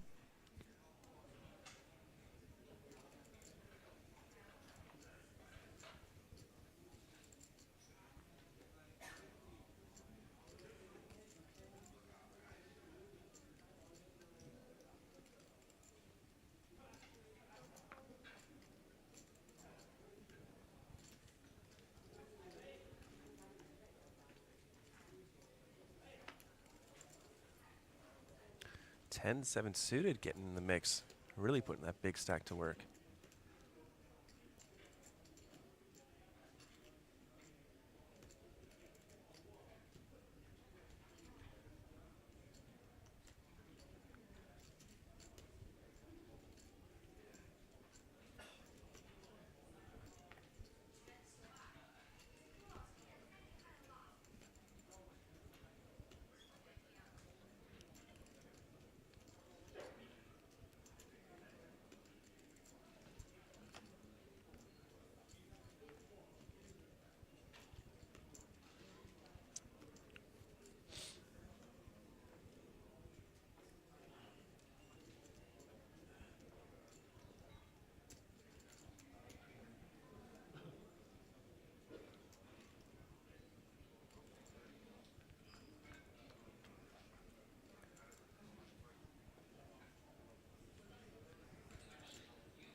Nine, 9, 4 flop.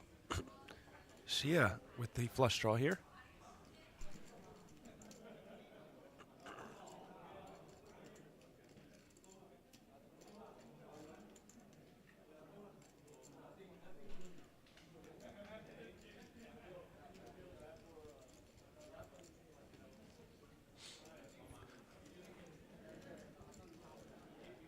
Not a bad board to c-bet. Looks like it will work.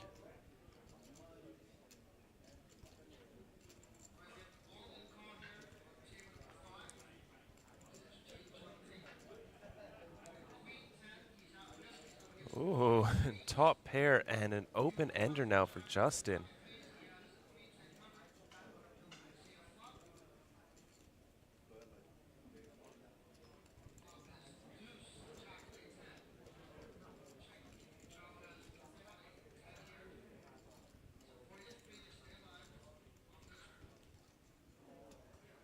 Justin gonna lead out here.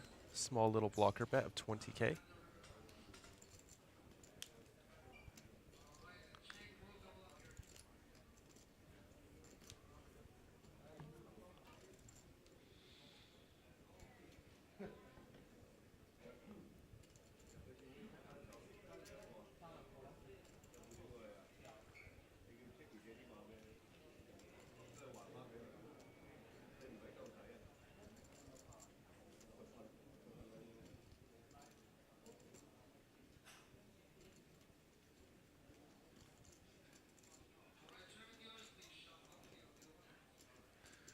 And look at that.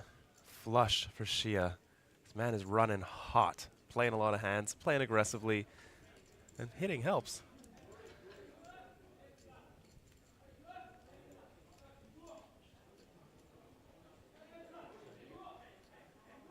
Justin looks like he's going to bluff at this. 75K. Oh, 80, 85, 88.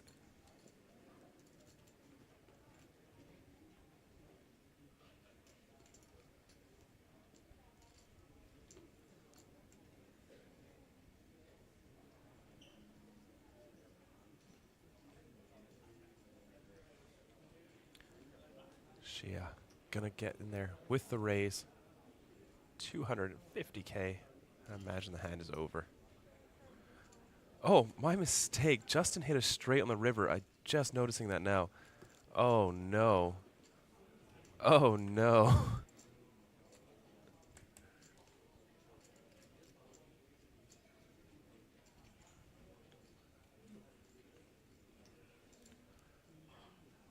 Oh, what a gross spot.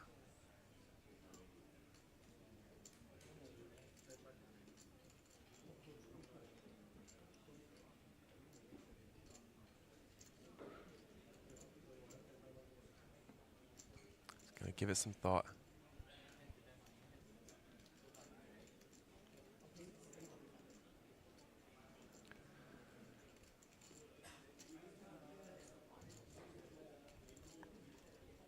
Oh, this is rough.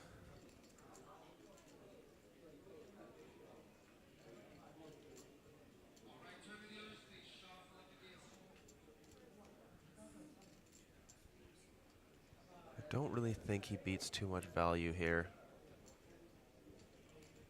His removal is pretty poor to Shia's value range. But still, it is a straight. It's a very strong hand, even on a paired flush board.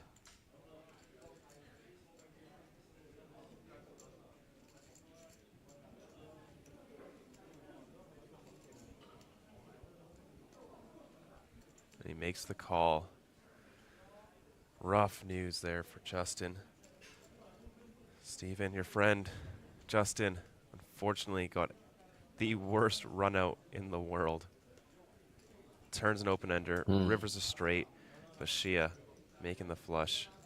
Really nice check back there on the flop from Shia. And with that, we have a new chip leader. Oh no, well, joint Almost. chip leader. Almost. The way he's playing, I don't think it'll take long.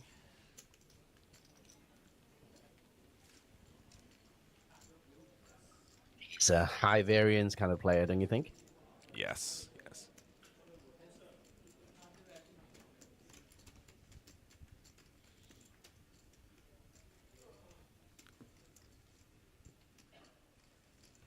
In casino, you've got a lot to answer for. Creating all these gigantic prize pool is an excellent venue. I've heard from many players. Everyone's enjoyed the time playing in Jeju. Oh yes, absolutely. It's been a blast here.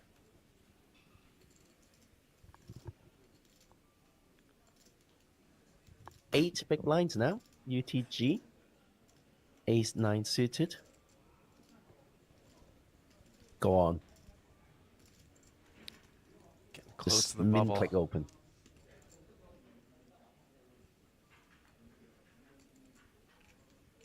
Is doing a committing race.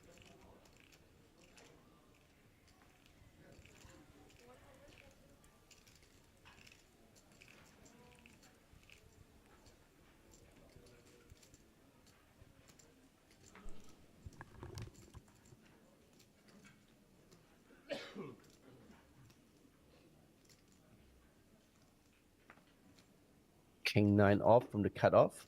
Dickey is not going to be risking another penny here.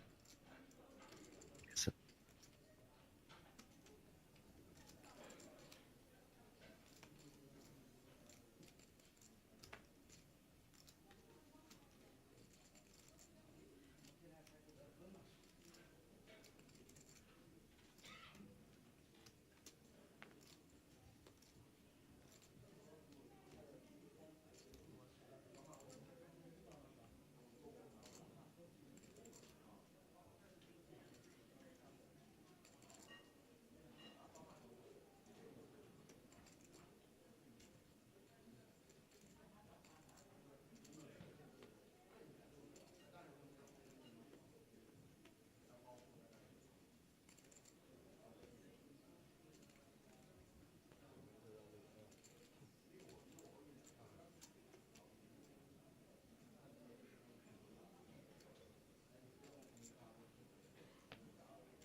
2 players remaining will go home empty-handed.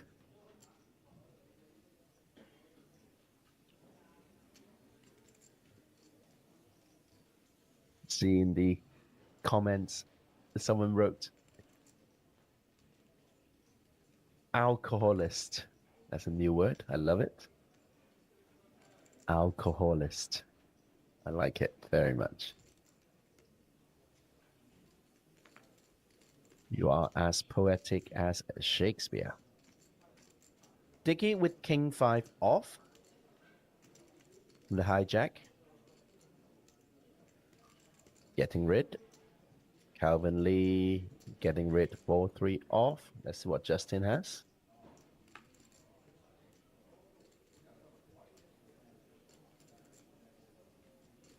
Justin 7-6 off. He's wearing that mustard yellow jumper. Quite like it. Quite like it.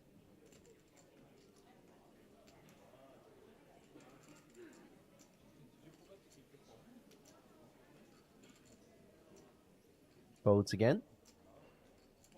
Folds again. Kajun will have to defend this, actually. King 8 off. Even though there's a massive ICM burden on his shoulders.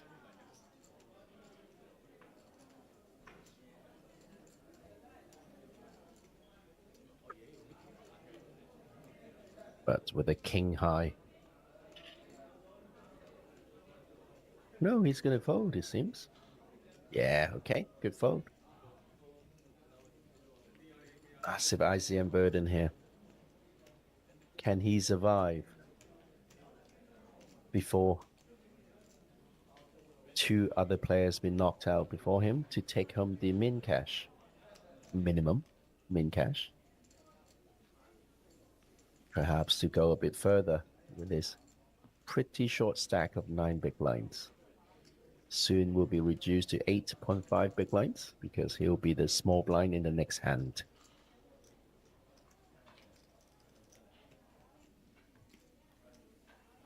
So Dickey at seat number 1 is hoping to go 1 step further in this high roller event. He was 2nd in the Taipei series in the same event, the closing high roller event. He grinded up from a pretty big chip deficit to almost, well, to actually pretty much equal. But then his opponent flopped a flush on the last hand. I think Dickey had pocket queens for a set. Really couldn't get away. So a bit sad to see, because that would have been his biggest score in his poker career.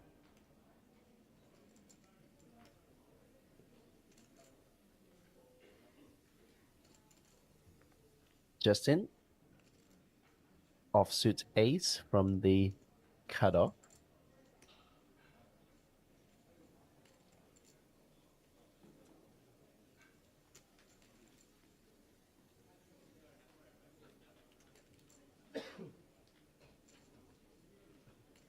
Taking his time because of the imminent bubble before hand for hand is played. So now they can tank effectively, because when it goes to hand for hand, there's no point tanking.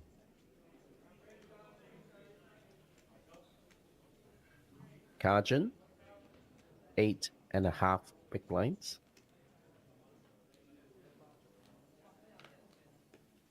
Actually closer to 9, to be honest, 178k.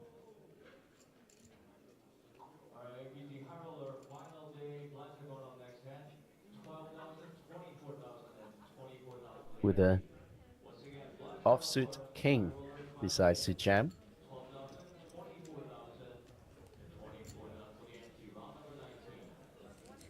and will get a fold. There you go. The bubble is real. People are not committing. People are playing very cagily because we are 2 away from the money, Sam. Yes, it's it's a lot of pressure, you know. It's no small chunk of change. Every bubble should be played relatively similarly, but you know, when the figures start getting bigger, I can definitely understand being a little bit more conservative.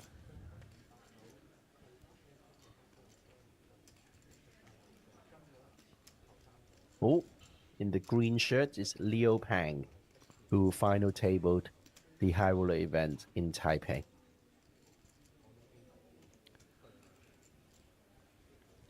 Very impressive.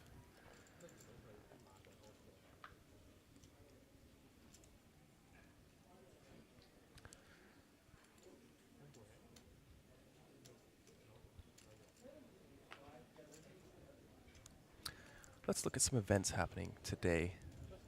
It's our final day of tournaments. We have another last chance high roller open till 3:20 p.m. It's a 2,000 USD buy-in. About 30 entries right now. I think I saw Daisuke on one of the tables out there. That man plays everything. He was in the Super Hyper Turbo last night, drinking some beers, having fun.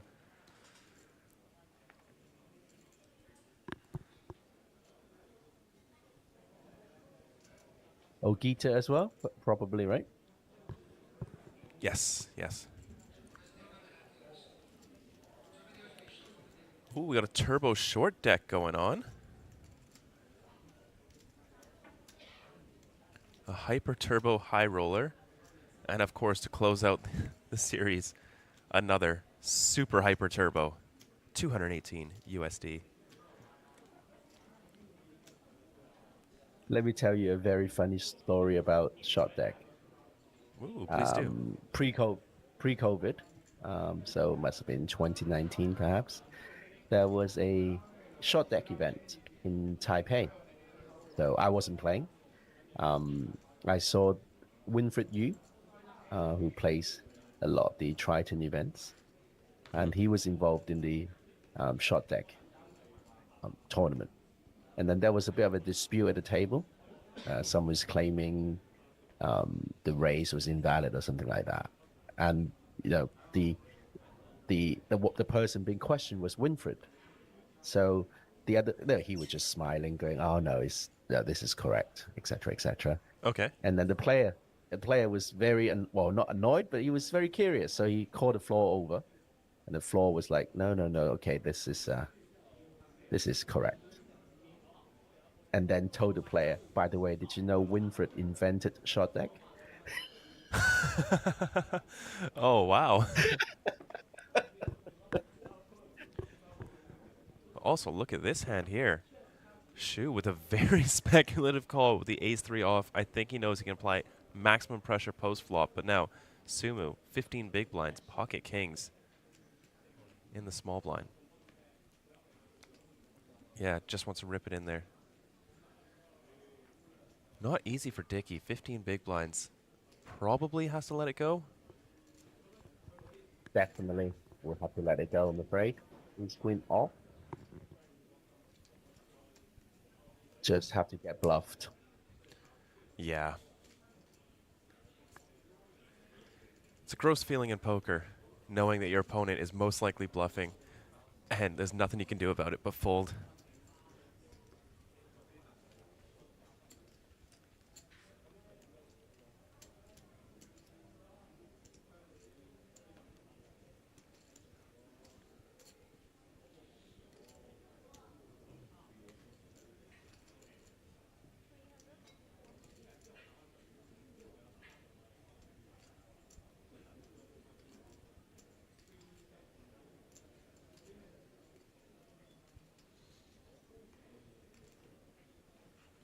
He's thinking it over.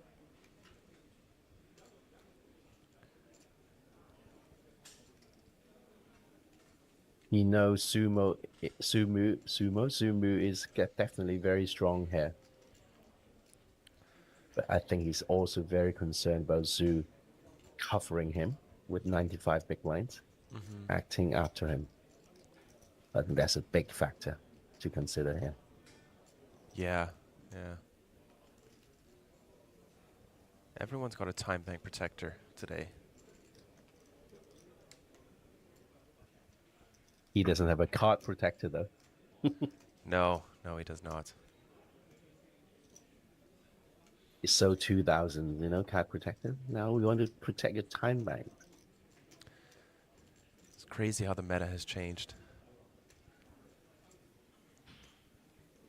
Good fold. Very nice fold.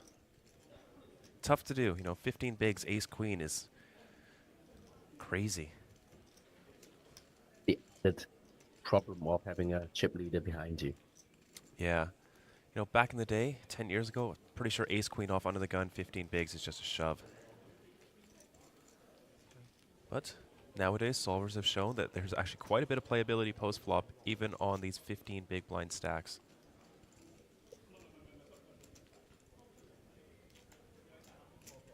Yeah, I think I'm going to elaborate a little bit on that, which is shoving ace queen off is always plus EV, but not max EV.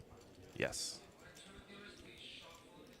So nothing wrong with jamming at all. Like you are, in the long run, you are profitable, but not most profitable. Yeah.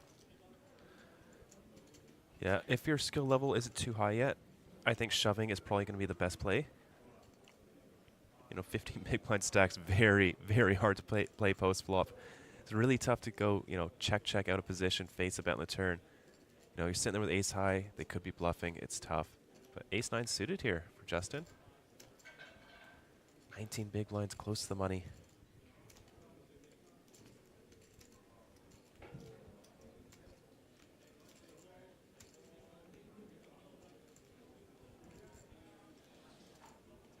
I think that's a tougher spot than ace queen from UTG. Yes, yes. Justin is taking on the challenge. Open it up to 48k and classic 2x open from +1, showing a lot of strength.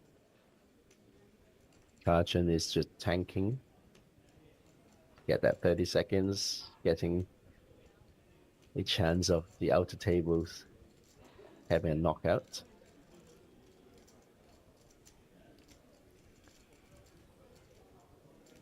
Once again, I am 100% behind players using up their allocated time. It's within their rights, totally. Mm-hmm.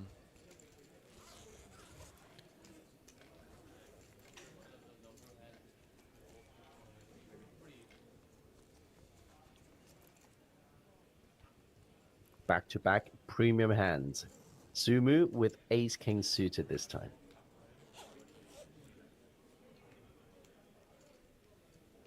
Bloody good news. On the verge of the bubble. Yeah. To pick up premium after premium.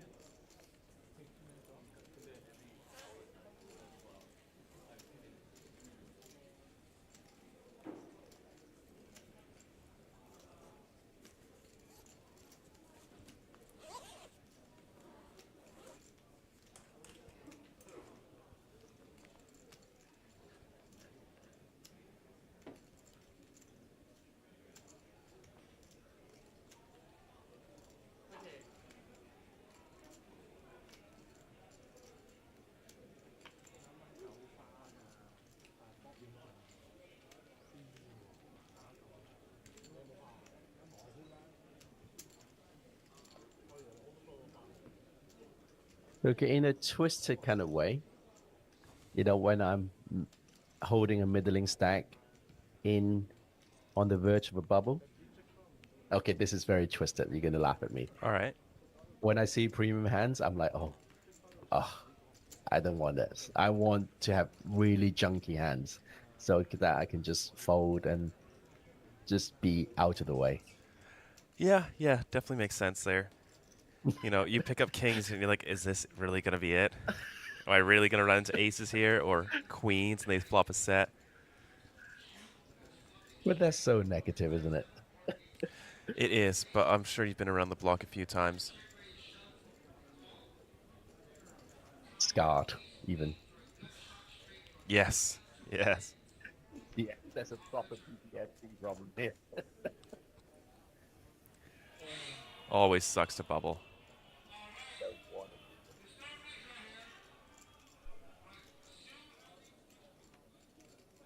And I'm not even calling 18 off the pool.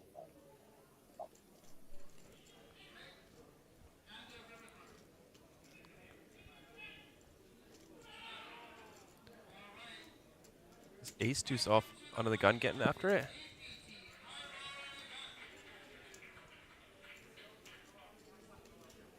No, no, it was a fold. He's just posting the big blind.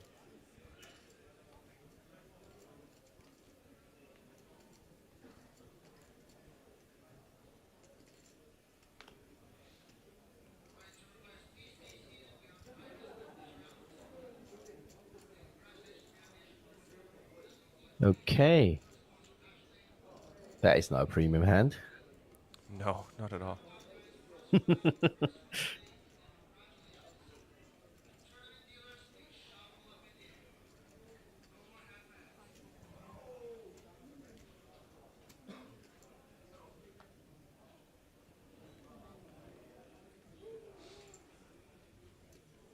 6-5 off. Does he want to keep applying pressure? Ooh, potentially.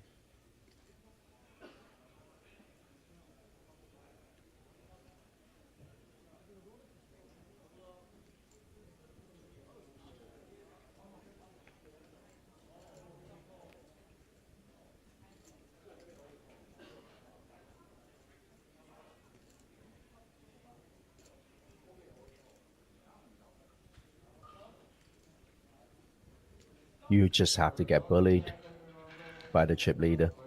Yeah, yeah. There's not much you can do. No, really isn't much you can do.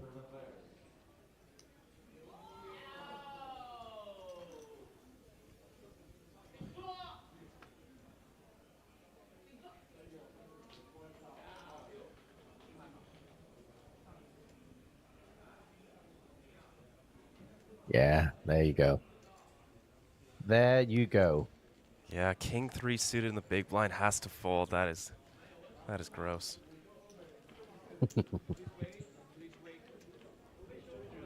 When he makes that min cash, it's no longer gross. He'll look back and he go, I'm glad I folded that. Yeah, could be an $8,800 fold.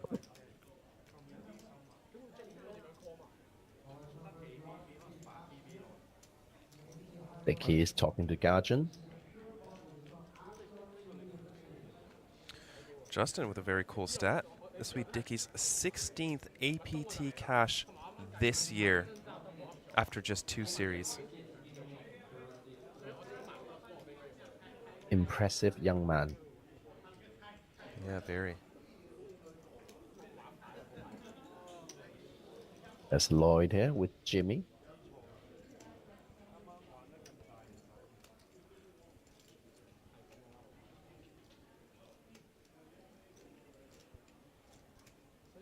He hasn't aged one day. It's incredible.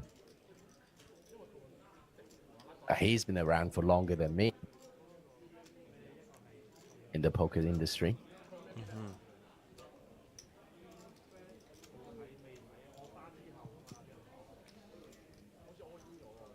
I think he's got into the wrong line of work. He should be in the movies.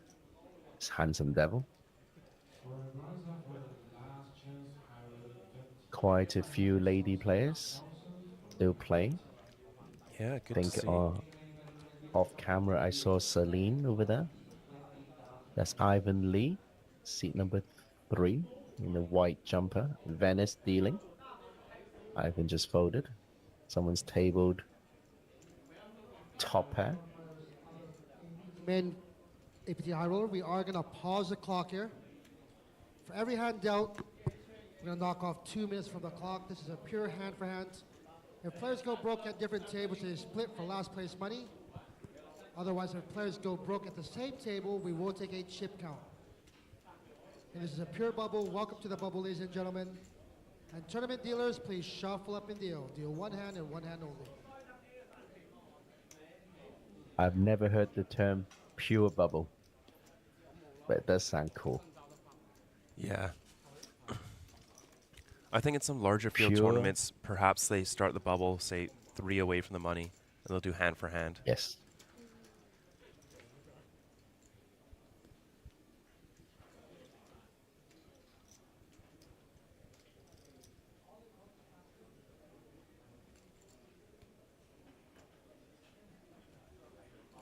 And they are going to redraw when they reach 24 as well.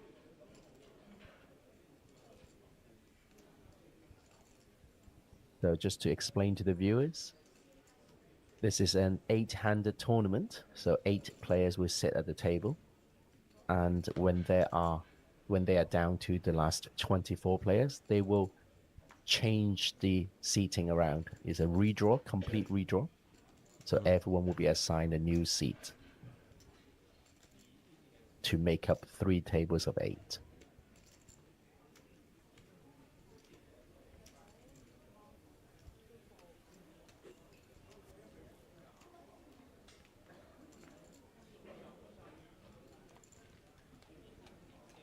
There it is.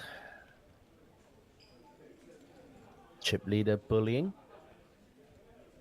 Just picking up all the free money. If you move all in and you get called, please do not reveal your hands.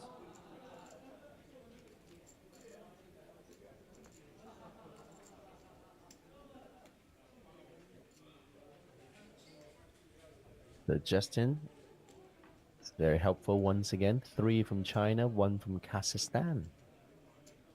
3 lady players. Female players. Leo Pang still playing on his phone, of course. Doesn't do anything else.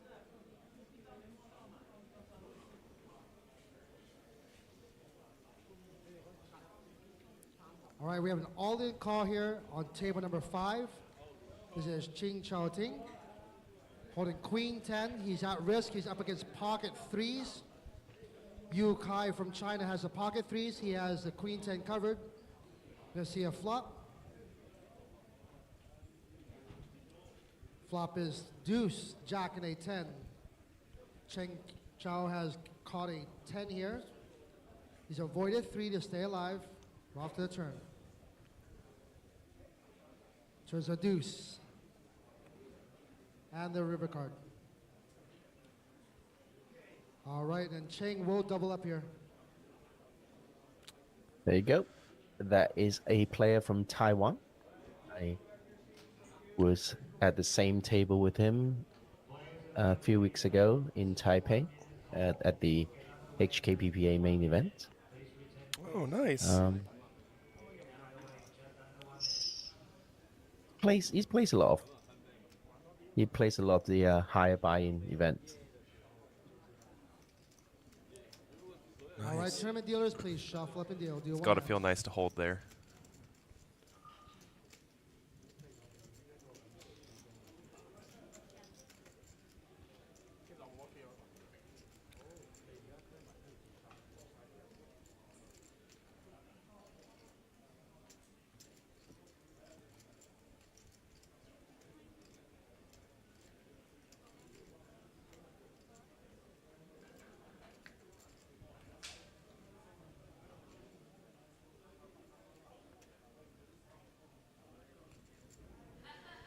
Ooh.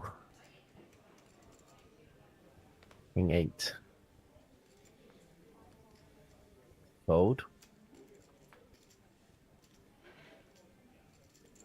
There'll be a lot of folding. Yes. Shia, the 9-7 Except from this man. Yeah. Oh, we are incorrect this time. I think 9-7 suited can get in there from the hijack.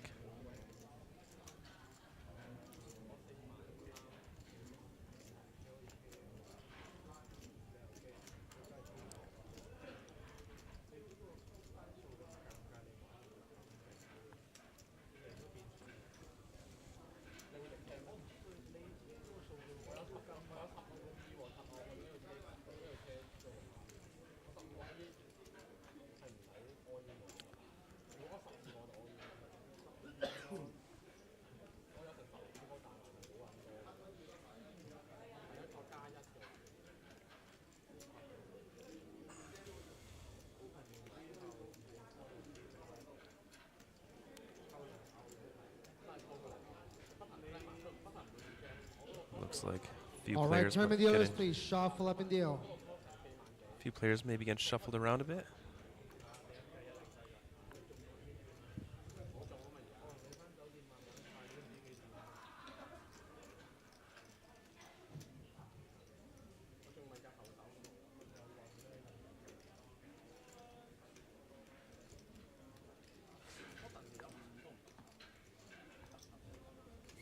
I wonder whether the bubble will be a bit less resilient in the high roller, smaller field high roller event. You know, maybe these high rollers don't care so much about the min cash. Maybe they do. Yeah, yeah, true. I reckon the bubble that means the most to people is probably the main event. You know, you're 3-4 days in. It's for pretty significant money too. You know, getting close to 20,000. He's king off here. Sumo picking up everything.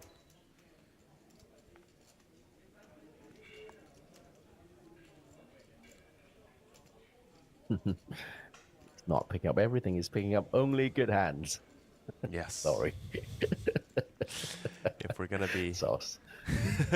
sassy. If you're going to be like that. Oh no, is 8-7 of diamonds a fold here? Stone bubble? Yes. I'm gonna throw up. Sorry. Oh. I know. Oh boy.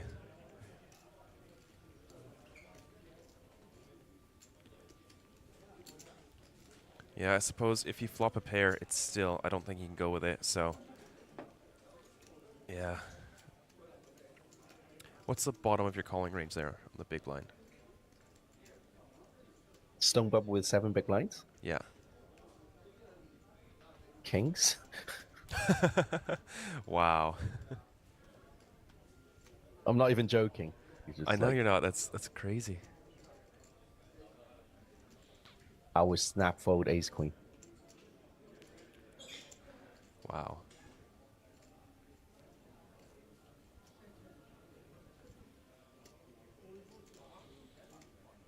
It's Julian in the background.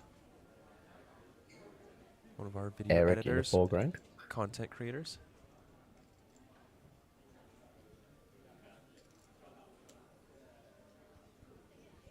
Eric side, 6 poker.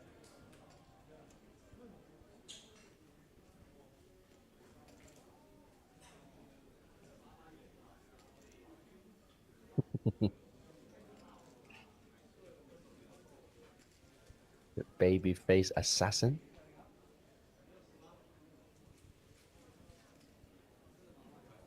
King 3 of hearts.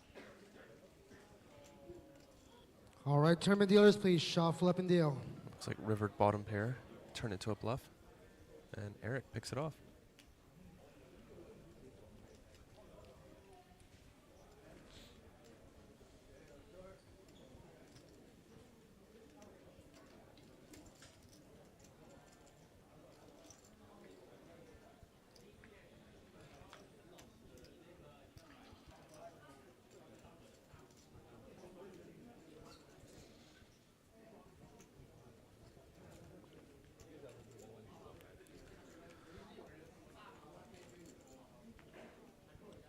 Oh, I was expecting an open there from UTG. I was too, to be honest. Would have been sexy. Ace 10 suited, 9-8 suited, straight to the muck. Yeah.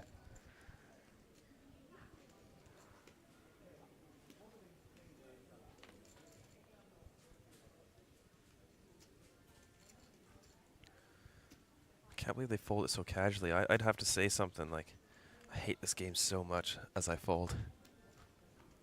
Oh, look at this. Pocket queens for Sumu. Jeez. Too many hands. Doesn't cover his opponent, though.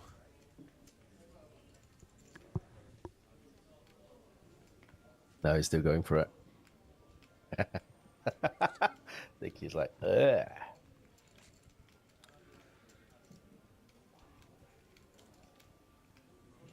not fun if you run into it there. No, but yeah.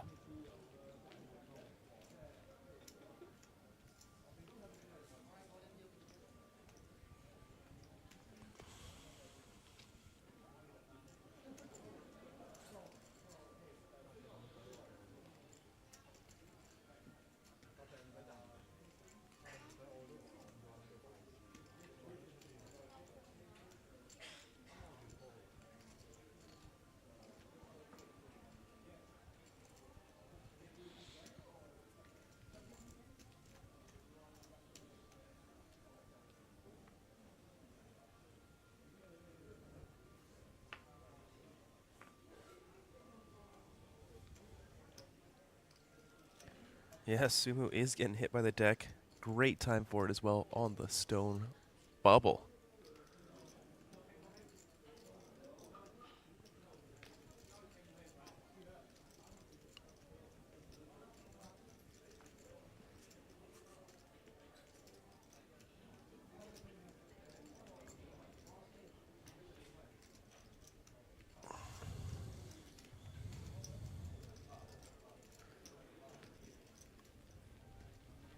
So we are looking at Justin, Calvin Lee, and Karchen.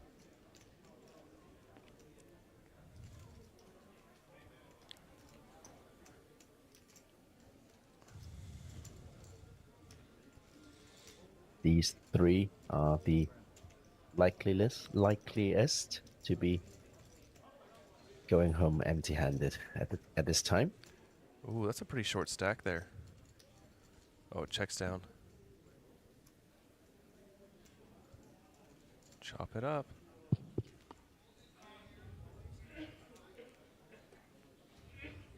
Chips are flying around. All right, tournament dealers, please The lean shuffle up is and here. deal.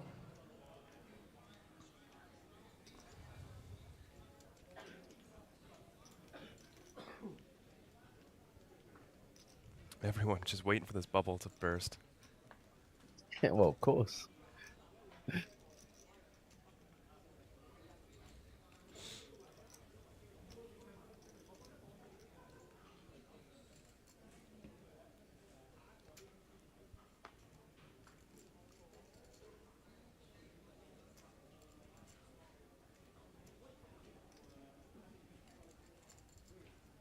Oh. Ace 9 suited. Oh. And the cutoff. This is one of those spots, eh? You just don't want to pick up hands.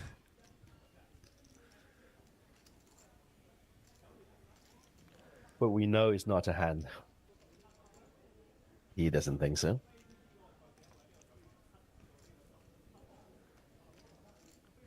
Would you shove there? I really don't like it because the chip leader is the button. I just really do not like it. I would just smile and fold.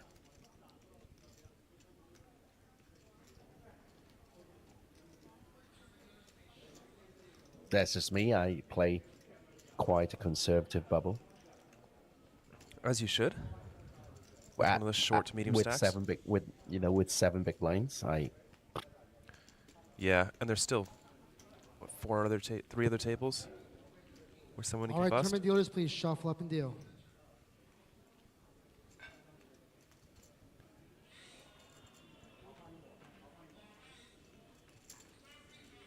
That was a quick hand. Yeah.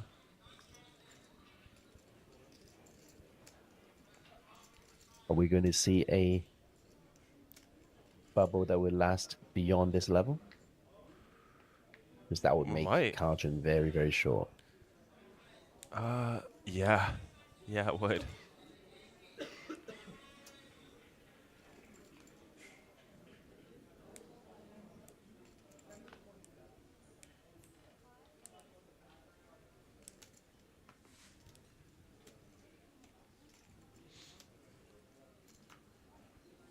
Ace 4 off.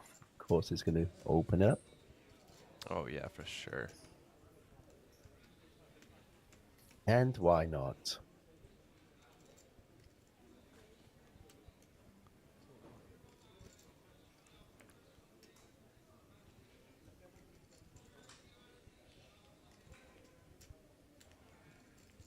no, don't do it, Dickie. Yeah, get rid of those.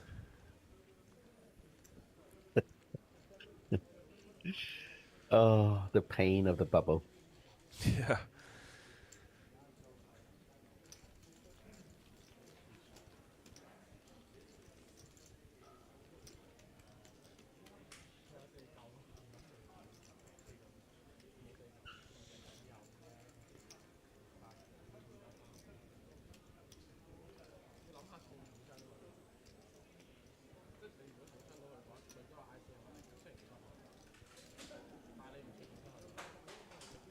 Ooh.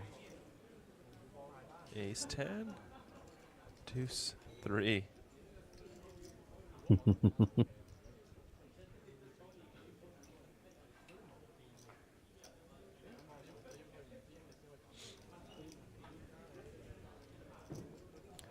like the bubble is going to be preserved for another hand. Hey, Cobain Quan is in chat. Hello to you too. All right, let's deal another hand, dealers. Some of the dealers, please shuffle up and deal. That's not my screen name, Sexy Steven. Could be. On some very dark web, maybe. Definitely not my public persona.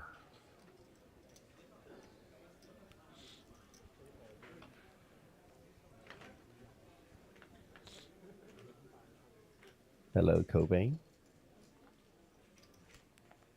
Looking forward to seeing some heart-shaped flops.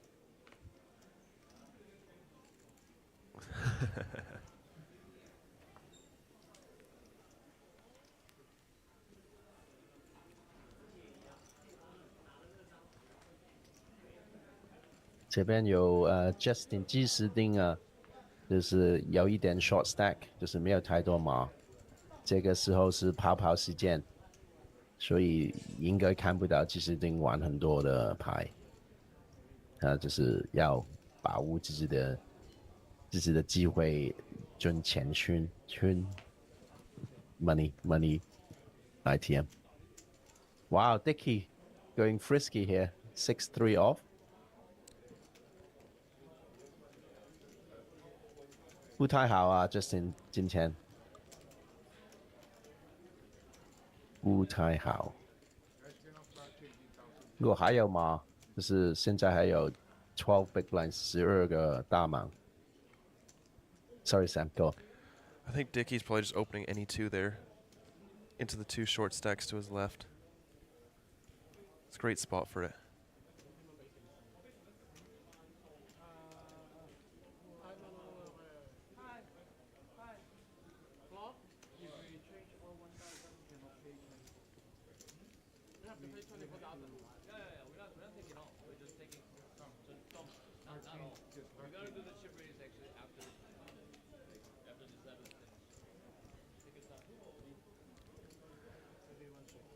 Jack 4 deuce on that table on the flop.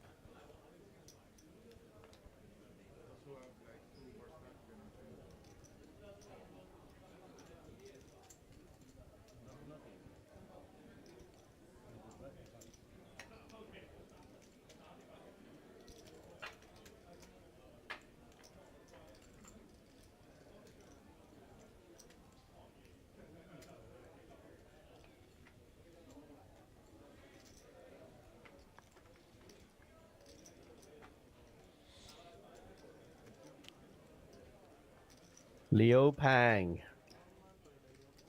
the man who went on a roller coaster, literally, a few days ago. I remember you telling me about that. He just gave up, he said. Yeah, but he's back in it now. Hopefully making cash. Perhaps even a final table. Maybe even first. Oh, I bloody hope so.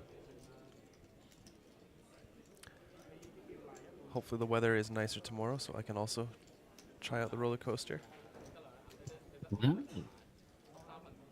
See Celine at the back, standing up, having a little salad, it seems. Or is that hers? No, it's not hers. Someone else's.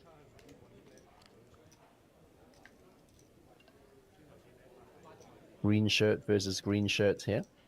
Green v GVG. GVG.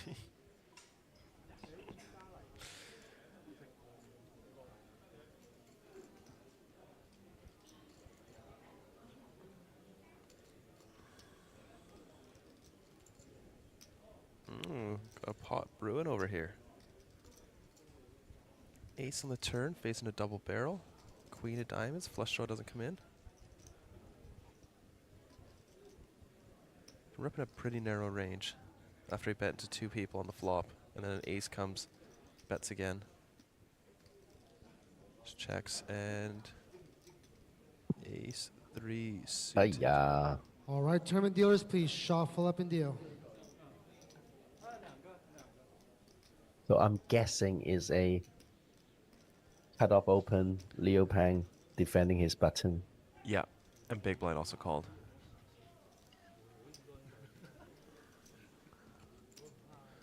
Yeah, I think ace 3 suited makes a good bet in the flop. 3 ways and jack 4 deuce. Backdoor flush draw.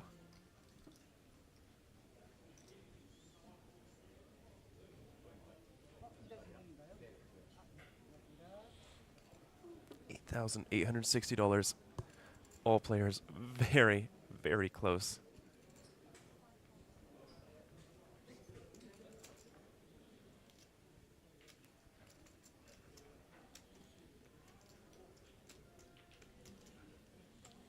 Yeah, good lad.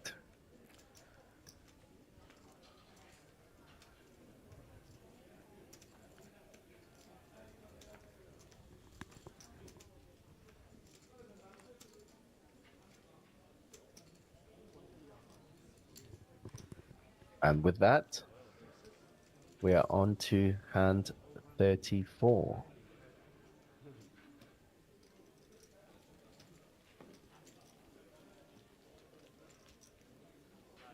Calvin Lee, Karjun, and Justin Chu from Taiwan are all at risk to be the bubble boy.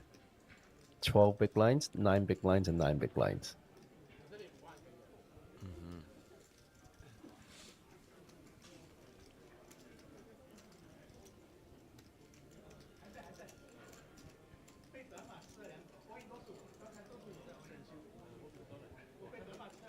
The outer table, our friend from Taiwan is all in again. Yeah. On the stone bubble.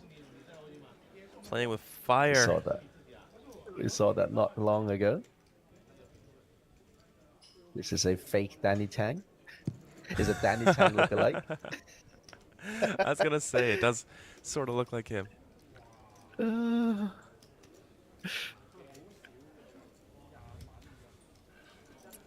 Showing some kind of Or king queen kings. suited. I saw a king. I did too.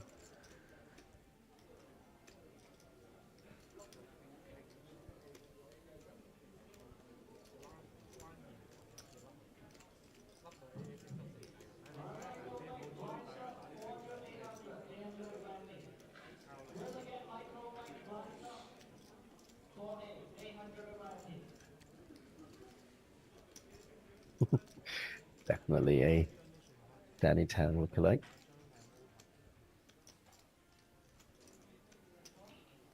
Ivan Lee is involved. Seems to have quite a few chips. Checks the river in position.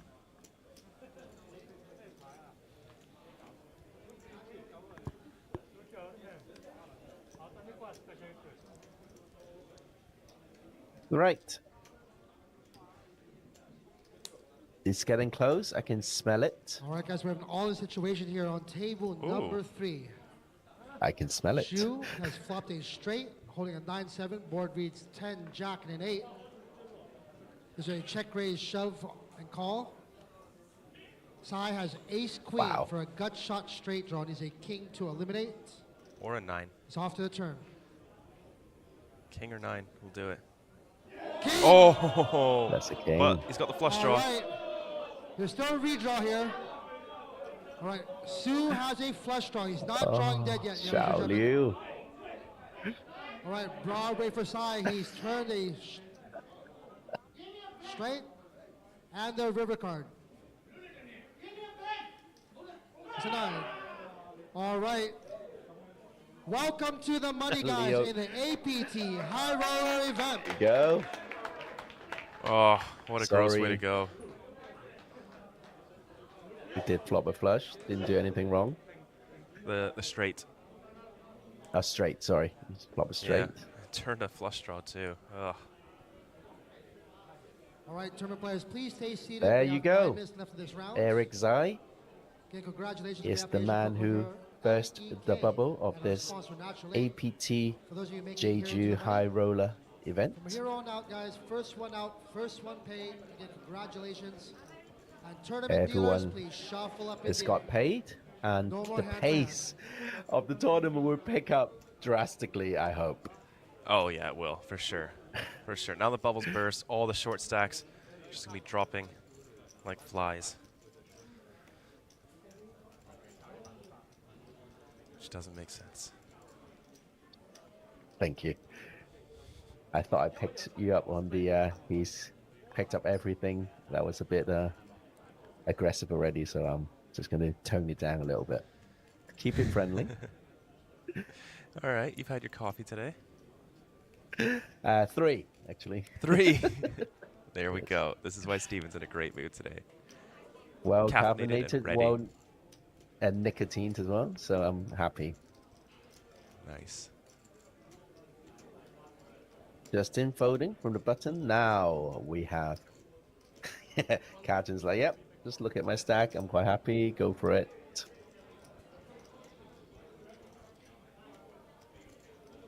Jams it with 10-8 off. Gets a fold. On to the next one.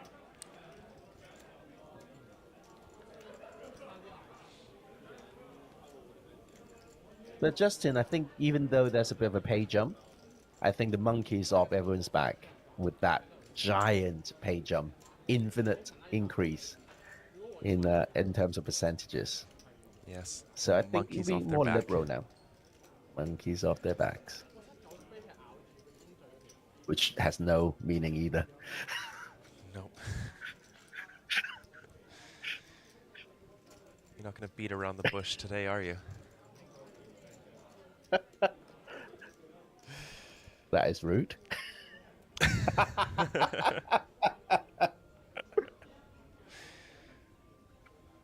Didn't know you go down that path. No, joking aside, I can find some more. You can? Okay. Well, I'm waiting. We are going to be streaming until we see a winner today. So let's see. I wouldn't pull your leg, Steven. Yeah, that's a weird one. Yeah, yeah, it really is. When is the last time you pulled someone's leg? And what does that even mean? Tripping you up, I suppose. Right? Okay. Yeah. Okay.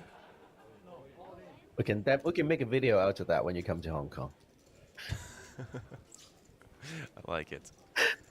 Yeah, there we go. Justin, ace 8 off in the cutoff. Definitely not something you can do with the bubble, but now he's locked up with the 8,865. He can now afford to pick up a few big blinds, get back in there. Hey, that's an Instagram Shorts idea. Oh, yeah? Filming all these silly sayings. Like, literally. Yeah, yeah. So just get lots of flies and just get them all. Just collect scatter a them. bunch of Yeah. flies. Well, that would be quite funny.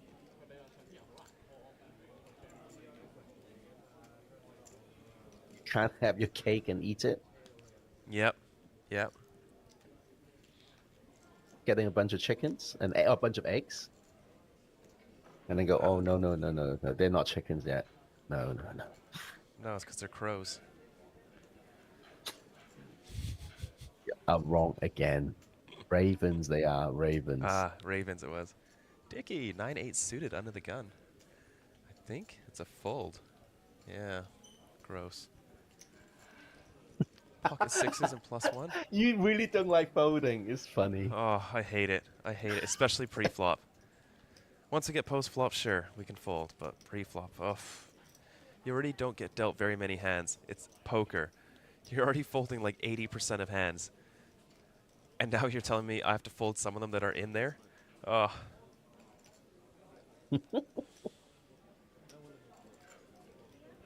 Okay, viewers at home, don't listen to this man. It's no use crying over spilled milk, Stephen. Indeed. Grass is greener on the other side. It's the fucking same. It's just grass.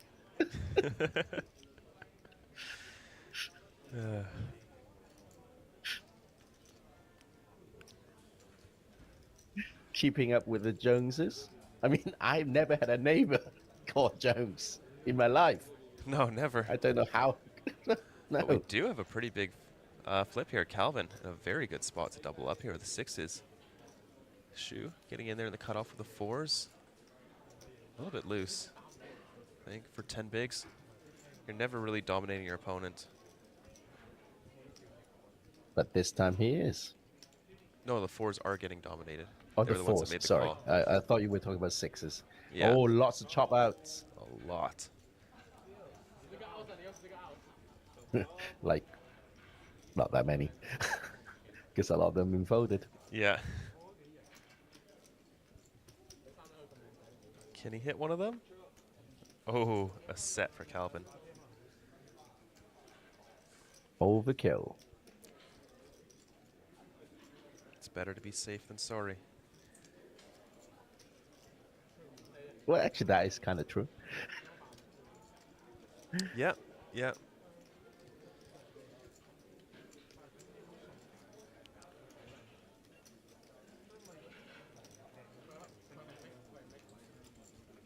And there's some really weird Latin ones as well.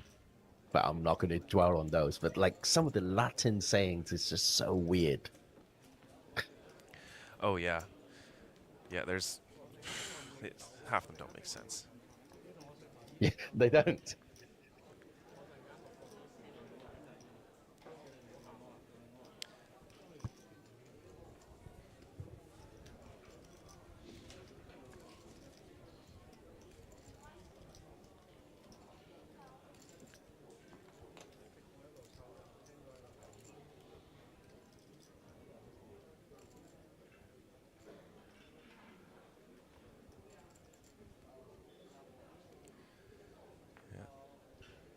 Next pay jump is at 23. That would be good for around 900 USD. 1/5 of a buy-in.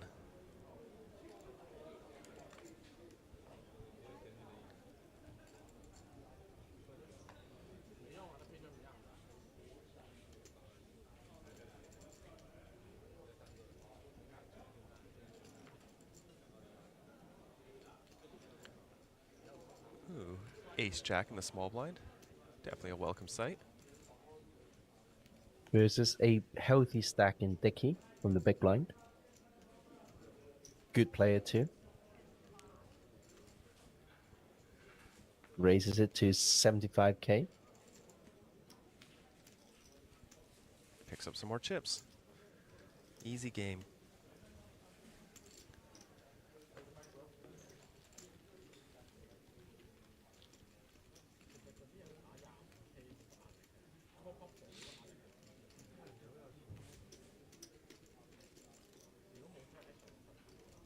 So the remaining events in play are the mini main event, final day. We're down to 21 players.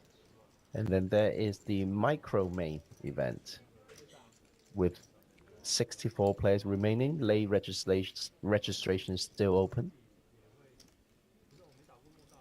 If you are sitting in your hotel room watching this live stream, you can continue watching it on your phone and go and play the micro main event. Yeah, there you go. Ooh, king queen suited, 7 big blinds. It's a nice looking hand. Up we go, up we go, off we go.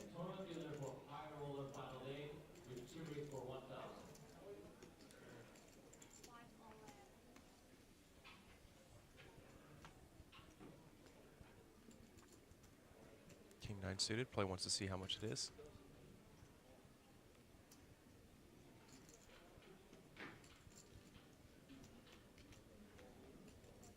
And lets it go. Will the big blind wake up the hand? Nope. 9 deuce off.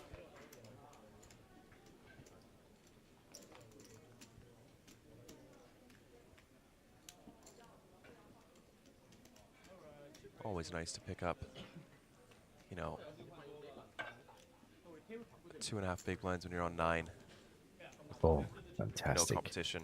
And I believe with that, we are going to be heading into a short break, and we'll have a new feature table. We do like to rotate them every 2 hours on the break. Every player can get the chance to be on the live stream. 102 big blinds for Shia. He played very well, abused that button, knew what he was doing. Very exciting player. Hope to see him again. And there it is. Number of entries, 191. Average stack, 734,000, which is around 31 big blinds. 26 players remaining. We're getting close. We're getting close. And once again, top prize, 200,000 USD up top. Another guarantee of over 1 billion Korean won. I believe that's the third one this tournament series. What a series this has been, and what a great way to close this out. How are you feeling, Stephen? Excellent. I was very happy to see 2 fellow Hong Kongers playing at the TV table, joined by Justin from Taiwan. So familiar faces, and everyone is playing pretty well. And I'm very glad that the bubble has burst, and then the pace of the tournament will pick up a little bit. Expecting some very exciting poker action after the break. So join us again in about 10 minutes time.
Welcome to Asia's largest online poker room.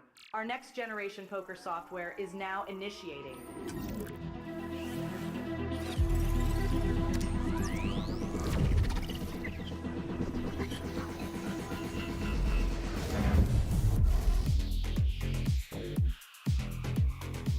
Elevate your online experience with a wide variety of poker variations to choose from. Get fully immersed with fun and social features.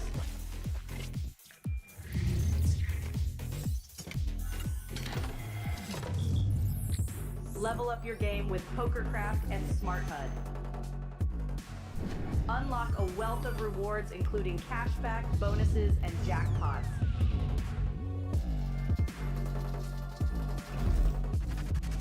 Join world-class poker tournaments featuring some of the world's most renowned brands and the largest guaranteed prize pools in the world. Experience the best in customer service and hassle-free transactions for a seamless online gaming experience. With online poker available on all your devices, you'll be able to play your favorite games anytime, anywhere.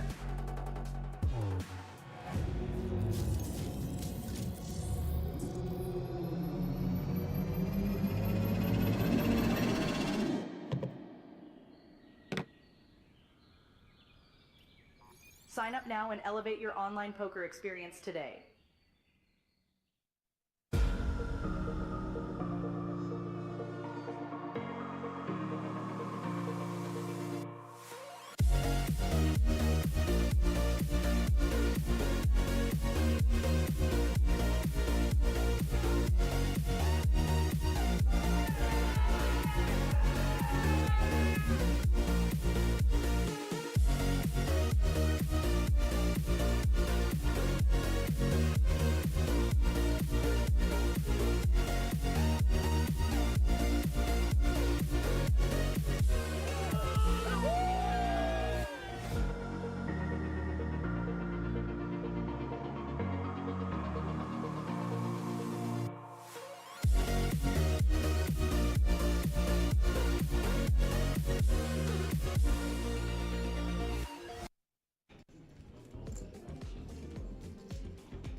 All-in call here on table number 5.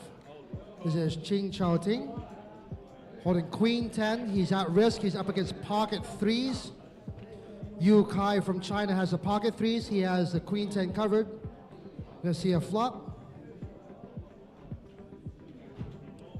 Flop is deuce, jack, and a 10. Cheng Chao has caught a 10 here. He's avoided 3 to stay alive. We're off to the turn. Turns a deuce. And the river card. All right, and Cheng will double up here.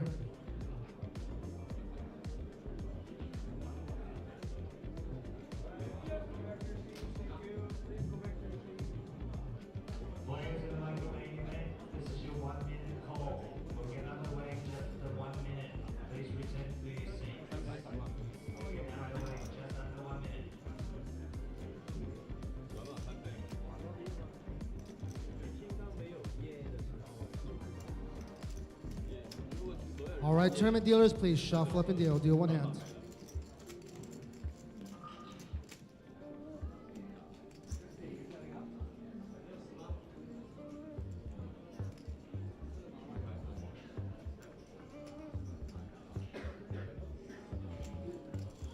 All right, tournament dealers, please shuffle up and deal.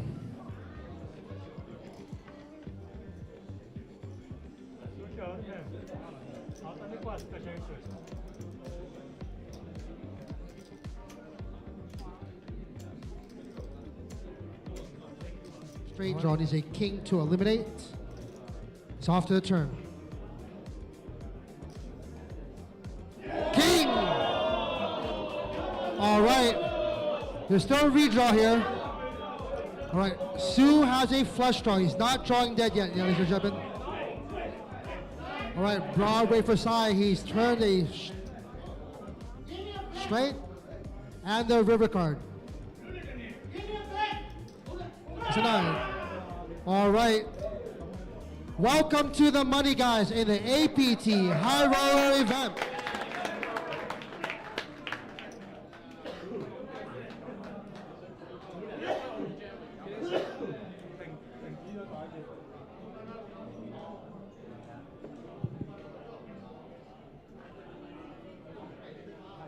All right, tournament players, please stay seated. We have 9 minutes left of this round. Okay, congratulations on behalf of the Asian Poker Winter LEK and our sponsor, Natural 8. For those of you making it here into the money, from here on out, guys, first one out, first one paid. Again, congratulations. And tournament dealers, please shuffle up and deal. No more hand for hand.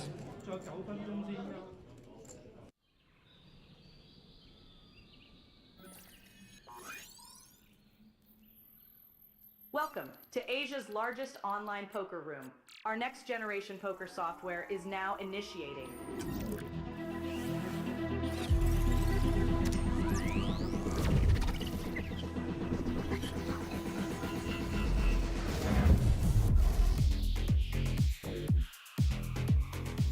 Elevate your online experience with a wide variety of poker variations to choose from.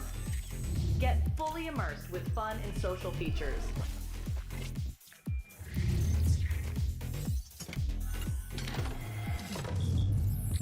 Level up your game with PokerCraft and Smart HUD.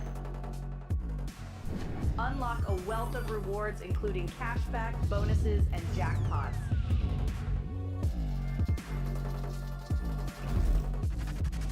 Join world-class poker tournaments featuring some of the world's most renowned brands and the largest guaranteed prize pools in the world. Experience the best in customer service and hassle-free transactions for a seamless online gaming experience. With online poker available on all your devices, you'll be able to play your favorite games anytime, anywhere.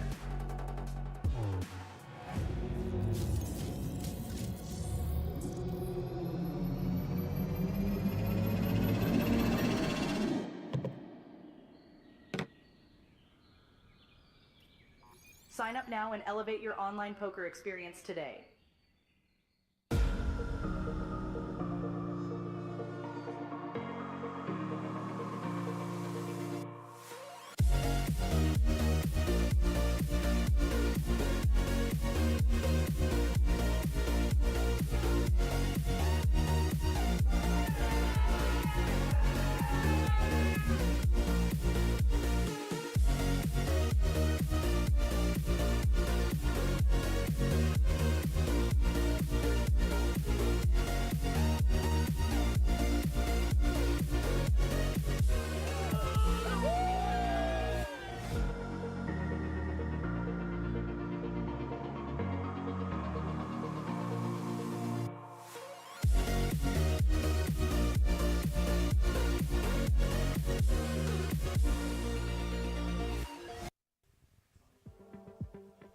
Welcome back to APT Jeju 2024. We are at the final day of the High Roller event.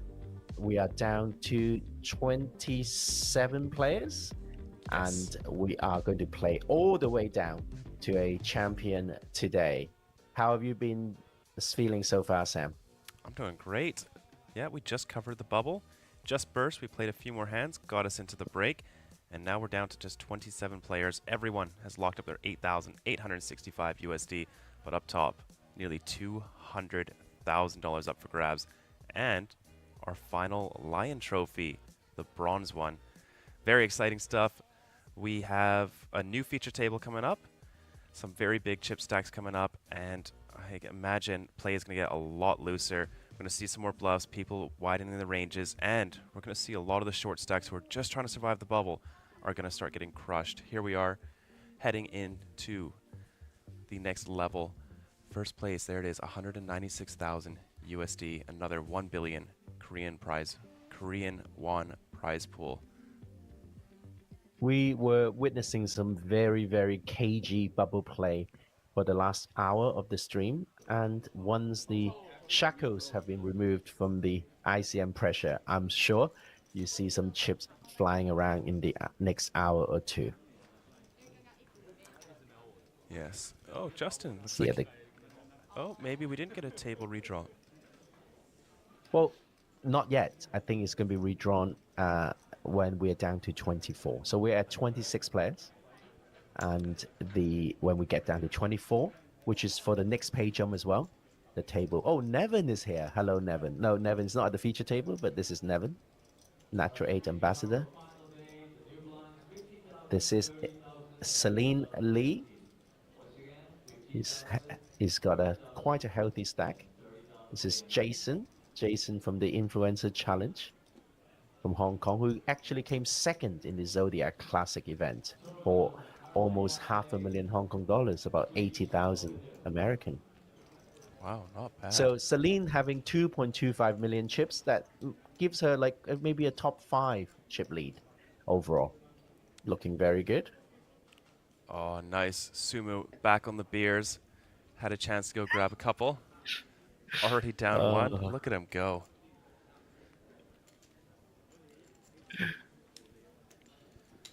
I would like to see his eyes, actually. He's been wearing sunglasses. After that many beers, what do his eyes look like? Looks like he's doing about 1 beer an hour. I think that's a recommended amount that you can drink. Is that good? It's a good VPIP, is it? I think so. I think that's how much your liver can process.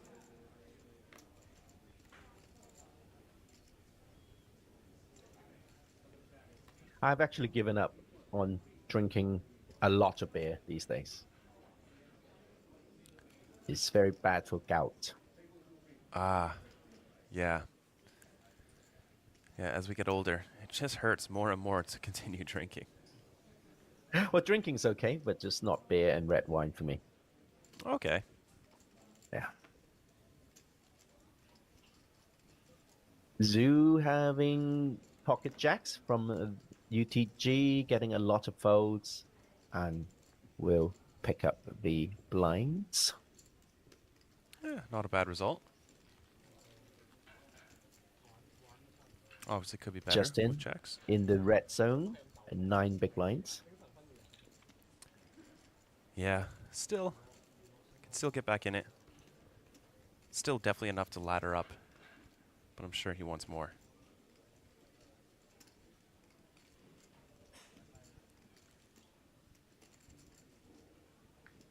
Ooh, someone is looking for a job. And he is saying, is there a job slot for someone who can speak English, Mongolian, Korean? Well, email APT and send in your CV or resume if you're North American inclined. And I'm sure there are many, many job opportunities. You know, if I can do it, so can you, Annie. Very true. And look at this, Oi. Sumu picking up the ace king Watch him out. suited. Oh, interesting strategy. Limping here. Wow, plus limping 1. ace king suited. I do remember reading something. The solvers do like limping these in early positions on around 20 bigs. No one really implements it though.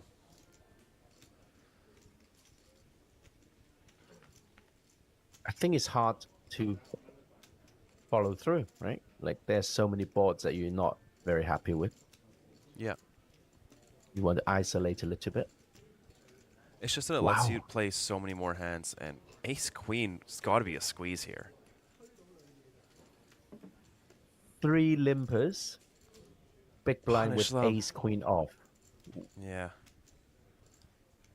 And he is the big stack. So how is it going to play out? So he's going to open up, obviously. And then Zumu will 3-bet. He'll just jam, I think. 3-bet jam. And that'll be that, right? Yeah, because this is going to be quite large, I reckon, after 3 limps. It's 150k, 5 bigs, yeah. Yeah, all in. There it is, snap jam. It'd be too snappy.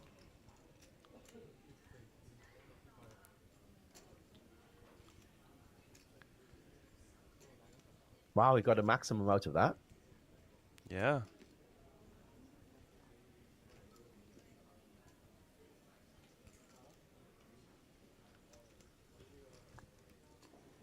Ooh, ace queen. In cash games, this is always aces. It's never anything else. It's never a bluff. It's just always aces. And he makes the call. Ooh. Perhaps. Perhaps a little bit loose. Yeah, a little bit. But Sumo at risk here. 80% though. Feels pretty good. It's like a overpair versus pair versus overpair, isn't it? Yeah, yeah. 4-1.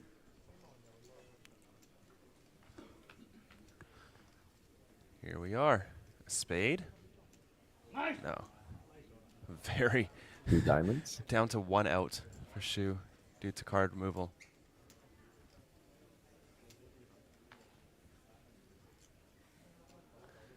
Queen of clubs. Some chops. And now a 5.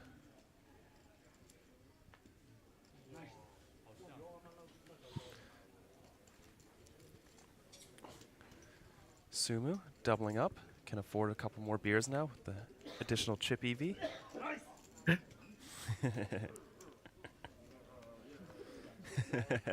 Oh, he's happy.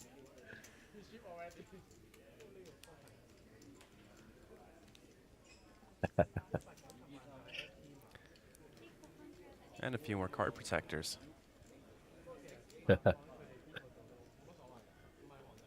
I always like to see happy players at the table. Yes, for sure. You could get so negative at the table sometimes. Yeah, absolutely.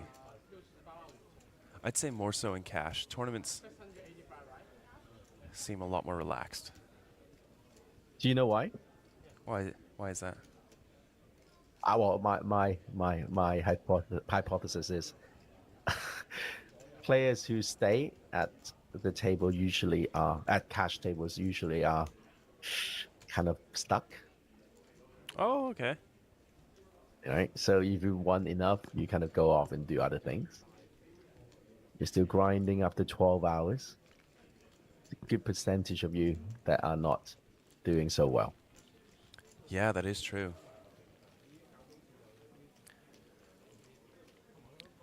Yeah, I remember at Win in Vegas, I stacked someone, and then I went home at like 8 p.m. I got back the next day at 2. He was still in the seat trying to get unstuck, and he just looked so unhappy.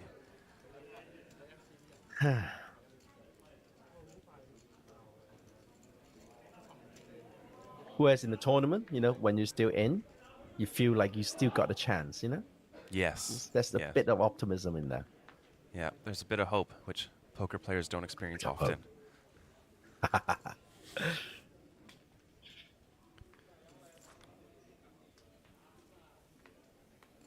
Well, King Deuce is not bringing you much hope here. Queen Jack off and the hijack. That's quite a good one.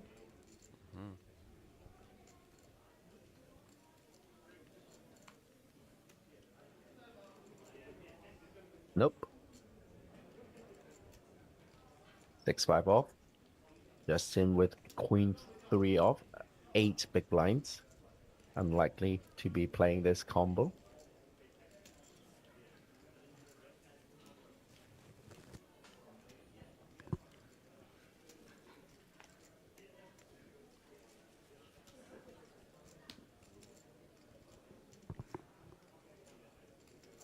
BVB will A lot of pots are limp blind that. versus Oh, blind oh, in oh. tournaments. It's probably definitely the most worthwhile time invested for studying. Yes.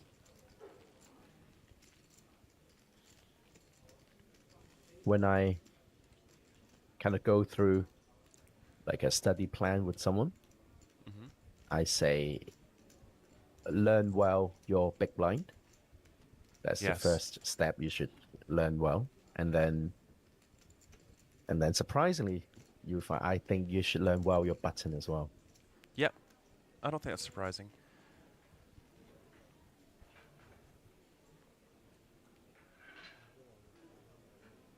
Position. So important. So overlooked in Texas Hold'em.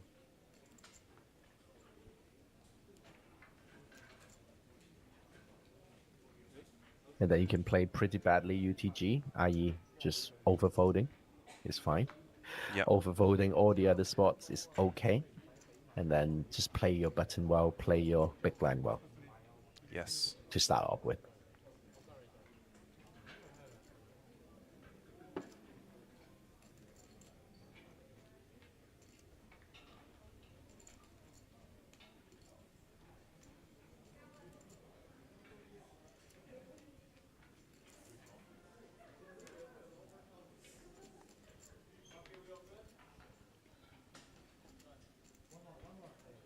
Tarjan jamming for the small blind with a king offsuit king 10 off to be precise.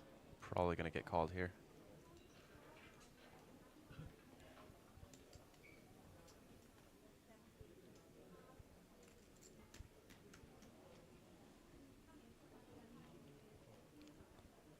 Looks like he's got a queen of hearts on his arm. But the queen of diamonds in his hand.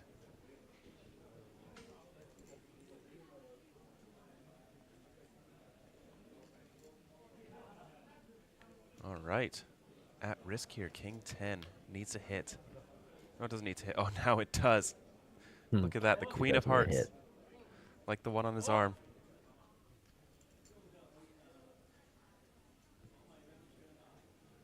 Okay, so cruel.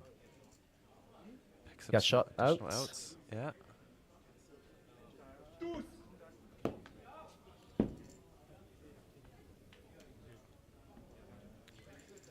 GG. Just before the page There up. you go. But still, it's going to go home with an additional But $3,000. with that, we are going on a short break again because players are redrawing. And when we come back, we will see maybe a new set of players, depending on the randomness of the redraw. So every player is going to get assigned a new seat. And then they'll be playing 8-handed over 3 tables. Yeah, we actually just saw 2 eliminations there. We went from 25 down to 23, so they've locked up an additional 900 USD, bringing it to a total, I believe, 9,600 USD. Everyone is guaranteed. Getting juicy. Getting juicy. Once again, 191 players. We are down to 23 players. Top price hasn't changed, 196,000 American dollars, which is more than the second placing in the main event. Amazing scenes. Amazing scenes. Yes, absolutely. And the next page up is going to be a 5-figure score in USD. That's place 20, so 3 away from that. Excellent. And so let's have a look. And the average, I was actually busy working out the average big blind, but I think I'm a bit too slow here. I believe it's about 28 or so, Stephen. So still quite a bit of play. We are going to be right back after this break. It's not going to be too long. Quick 10-minute break. Get the players seated and into the new tables, and we will have a couple new faces on our feature table.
Welcome to Asia's largest online poker room. Our next generation poker software is now initiating.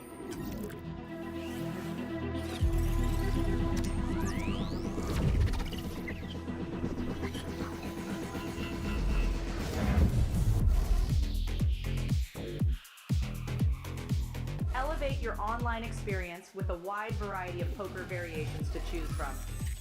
Get fully immersed with fun and social features.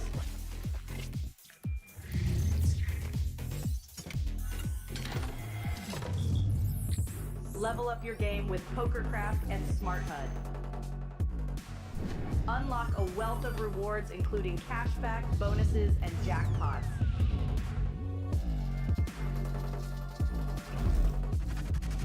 Join world-class poker tournaments featuring some of the world's most renowned brands and the largest guaranteed prize pools in the world. Experience the best in customer service and hassle-free transactions for a seamless online gaming experience. With online poker available on all your devices, you'll be able to play your favorite games anytime, anywhere.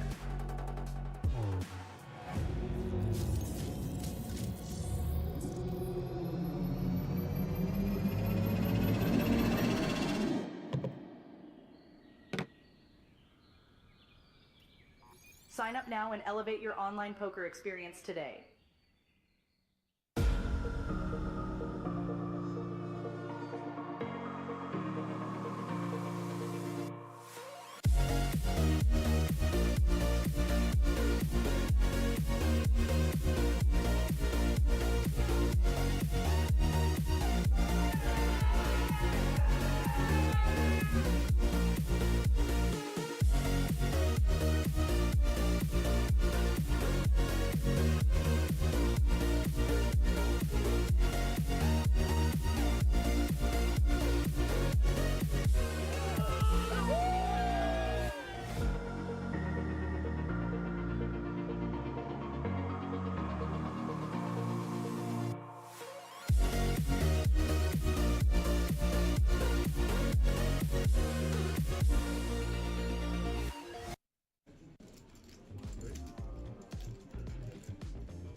Kick!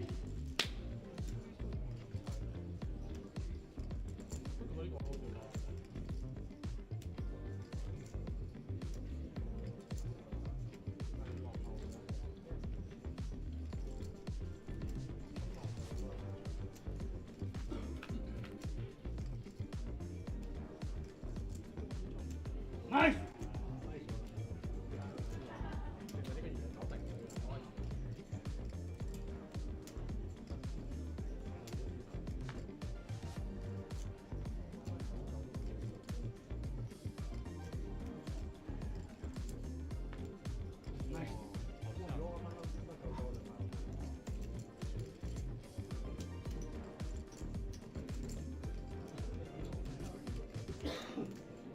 Nice!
Kick.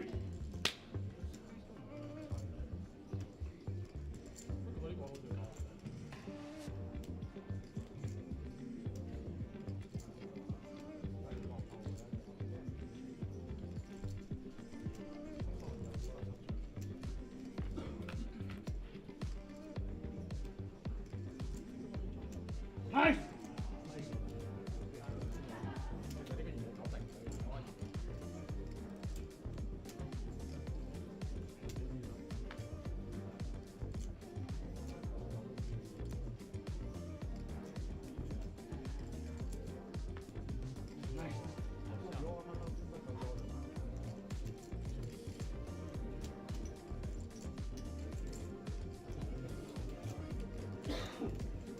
Nice.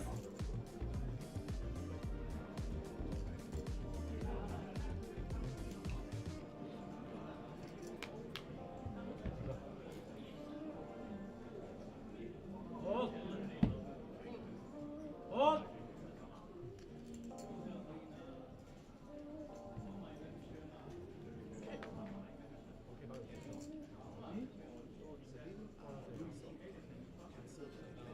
Deuce.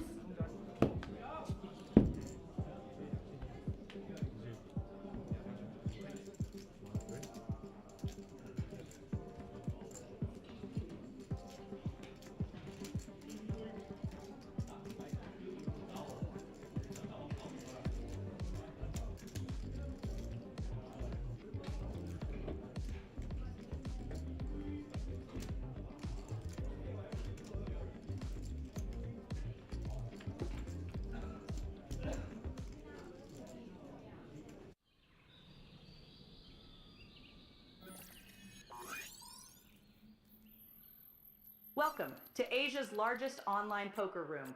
Our next generation poker software is now initiating.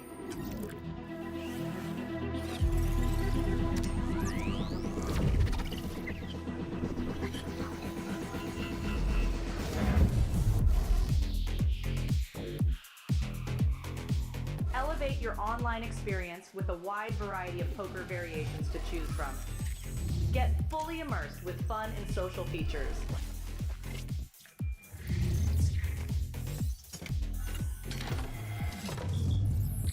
Level up your game with PokerCraft and Smart HUD.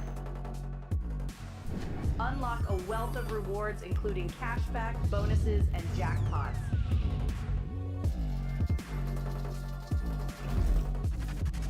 Join world-class poker tournaments featuring some of the world's most renowned brands and the largest guaranteed prize pools in the world. Experience the best in customer service and hassle-free transactions for a seamless online gaming experience. With online poker available on all your devices, you'll be able to play your favorite games anytime, anywhere.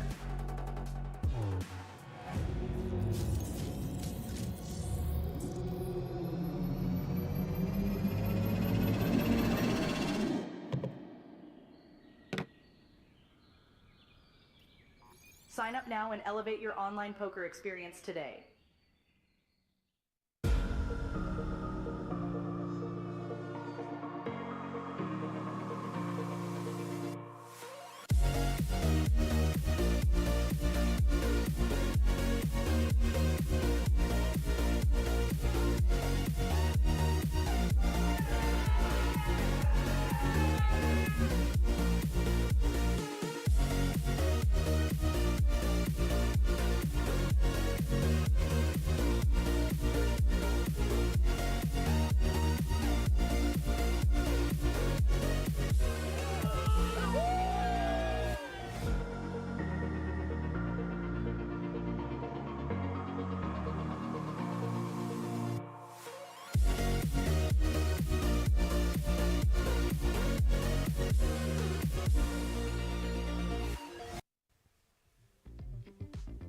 Welcome back to APT Jeju 2024. We are bringing you the live coverage of the APT High Roller final day. We are down to the last 23 players.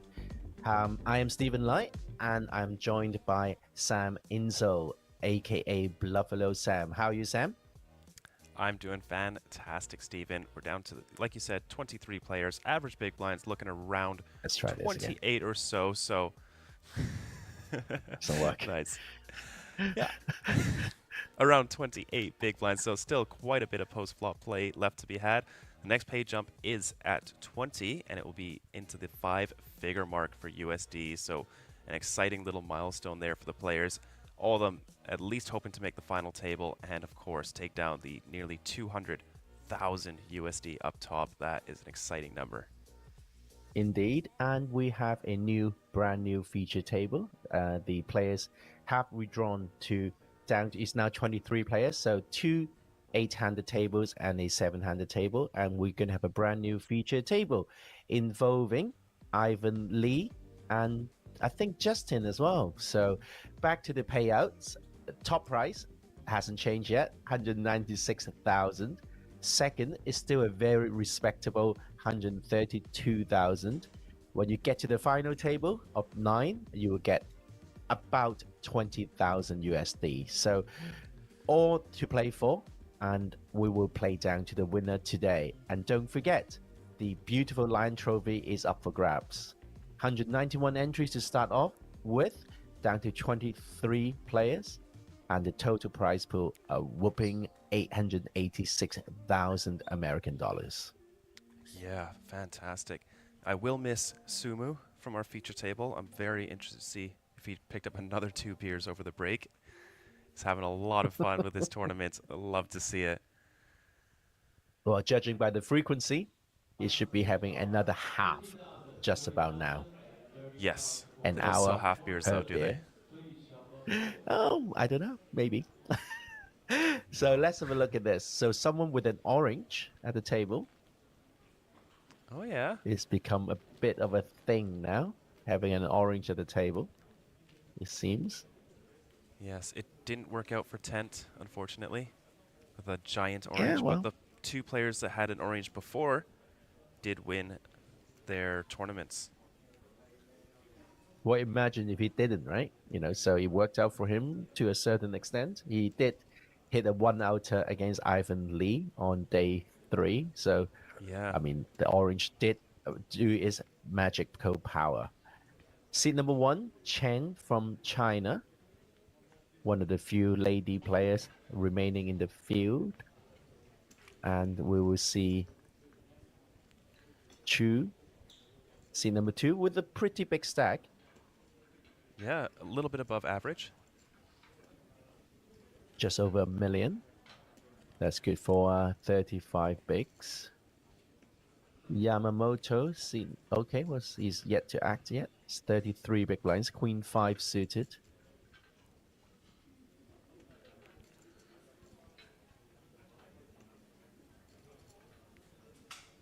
The ever popular Triton hoodies.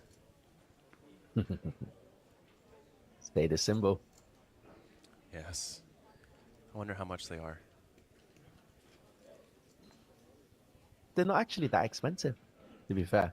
Oh no? Like, talking like $200. Oh my goodness. I was just going to joke and say, next thing you're going to tell me they're $200. That's extremely expensive for a hoodie. Yes, but I'm sure Justin's jumper is more expensive than that. That one? Descente? Yeah, Descente. I think that's a popular ski brand. I think on the back it said Canada Ski Team or something. Well, Justin did spend a lot of time in Canada, so not surprisingly, he's wearing something Canadian. Yeah, yeah.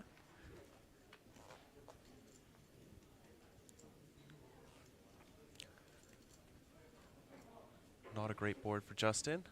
Ace Jack still ahead and has the advantage.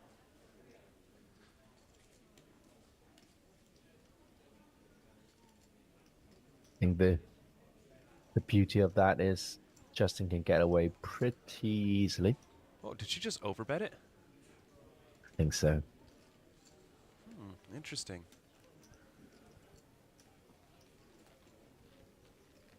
It's not the worst spot to do it. King-Queen board I don't know. No, big blind can still have king queen. I don't like it.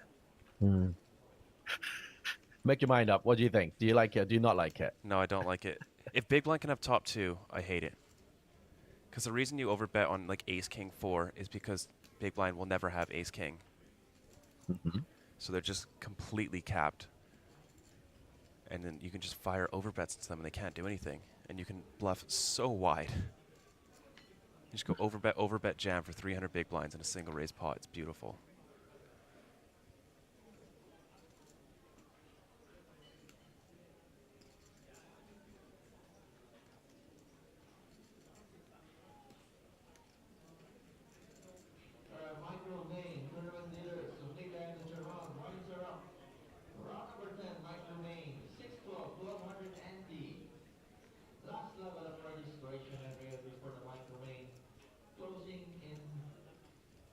Pocket 8 from the +2 position. Got to be happy with that.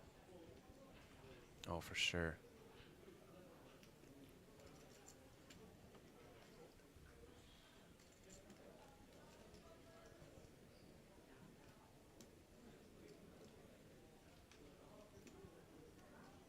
Queen jack off 5 bigs.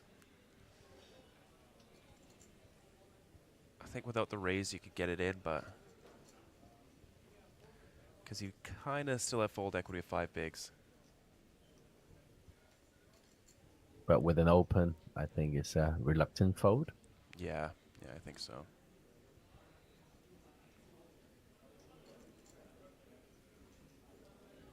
King 10 suited from Justin, 4 big blinds. Doesn't know it's a flip yet.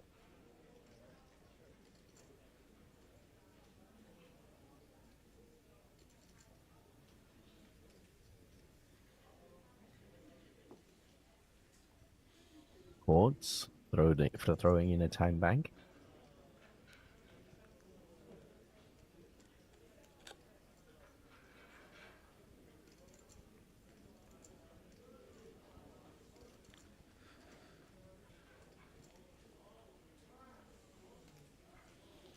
Yeah, king 10 suited. Ouch. Maybe a late position raise he can get in there, but +2, that's, I think, essentially mid position. Chen is asking for a count. I think she is simply asking for a count.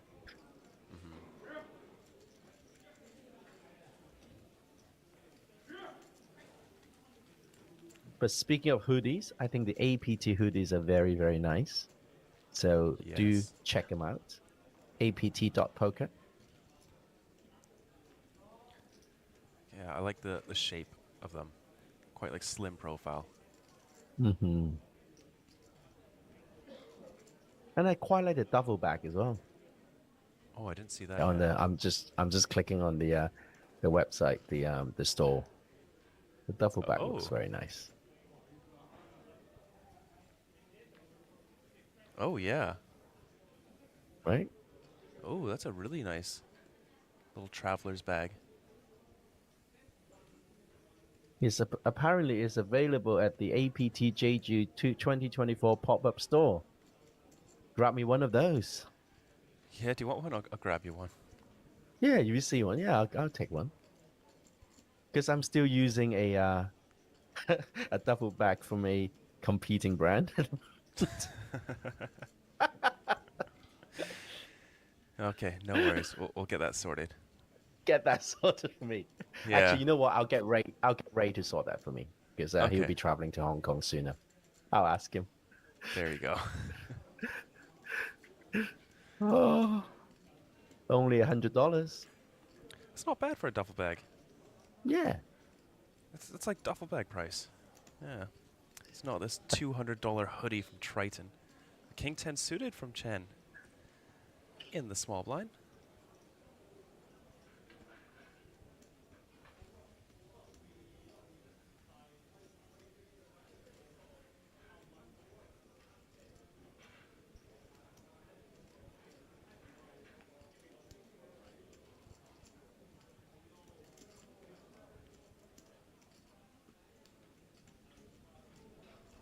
big blind will fold. That's it.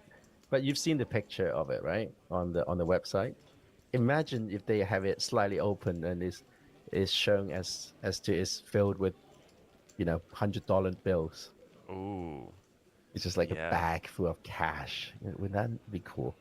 Yeah, that would be very cool.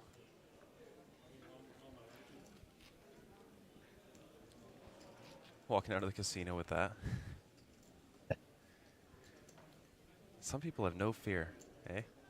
They're totally fine just walking around with hundreds of thousands in their backpack. The most I've carried was just over 1 million Hong Kong in cash. So that's like in a bag. 100,000, isn't it? Or 70,000 US? 70,000, 80,000, yeah. Jeez. I get nervous with like 5,000 on me, especially in America.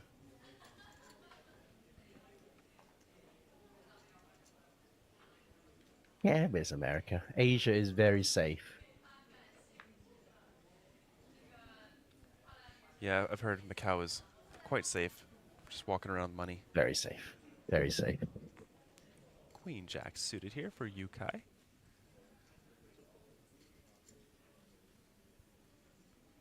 Yukai, not from the UK.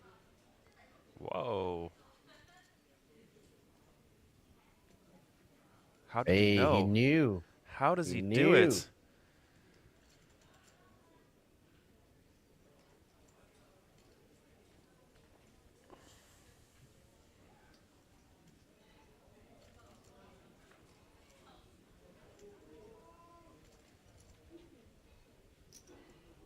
It's gonna raise to 75K.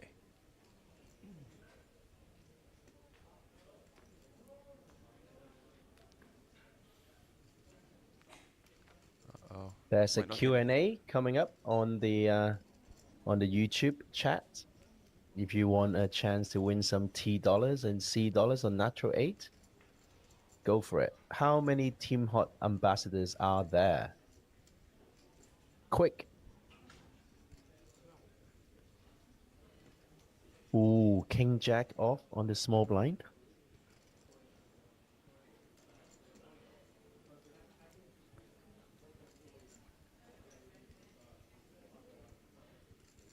Is he going to get himself in a bit of trouble?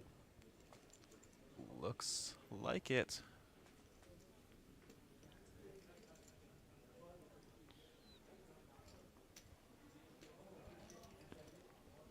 Well, Pocket Kings did find some action. 0.3 SPR. Oh, always an ace. Neither player can be happy to see that. It'd be crazy if this goes check. Only 80K behind. It would actually look extremely strong if it went check. I would be terrified of aces. It is check. Yeah, in choose shoes here, I'd be very, very concerned.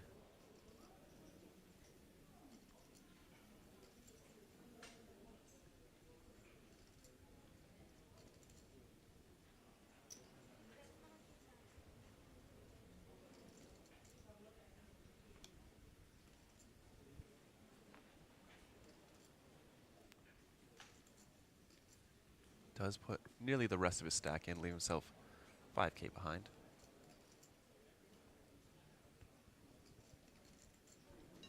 Let's it go. Max value, I think. Yeah, for sure.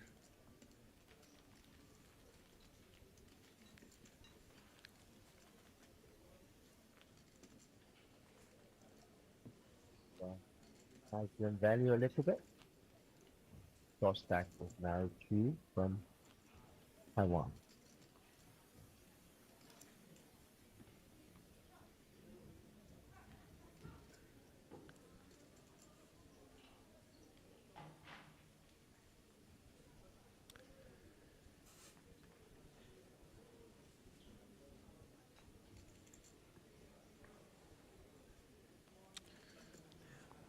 Nine big blinds now.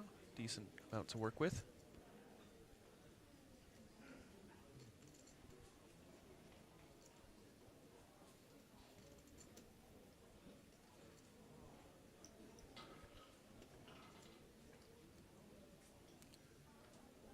Not too many big hands. Oh, Justin is going to take the spot. 4 big blinds. Ace-7 off and runs right into Chen's ace-queen off. He didn't even make it one player.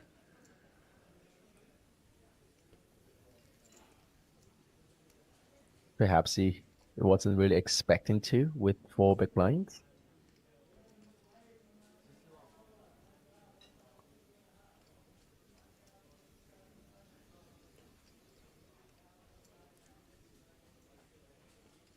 Justin is committing himself to this with ace-7 off.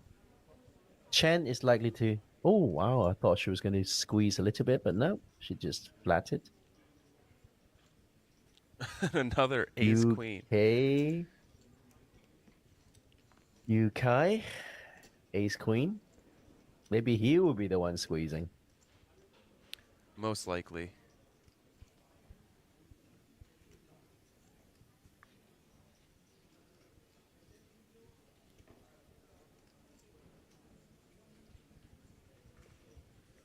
Is that just a call? You can't tell by looking at his face. No, no.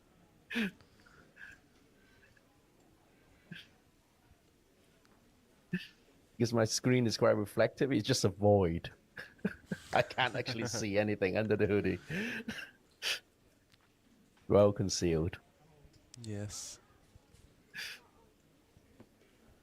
Moves all in. No, it's not just a call, it's an all-in. That will beat Chen out of the pot. And that's pretty good news for Justin. Well, it's better news for Justin because it means one of the queens is blocked. Yep. It's harder to draw him dead.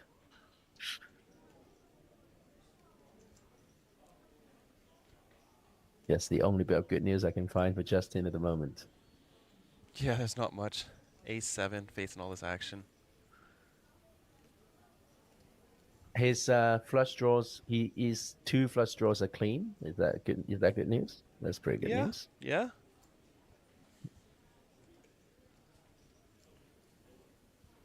You know, offsuit hands are definitely better because you can hit 2 flush draws. Suited hands are overrated. So overrated. Here first. Yeah.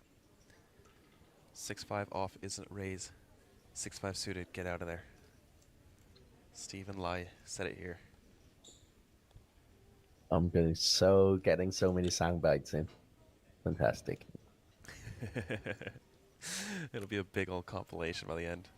Chen really thinking about this. It's... Well, we are due a 4-card flush board. Hand 47. Yeah, we are. It's like 26 bigs. It's most of our stack. Tough spot with ace-queen. Does fold it.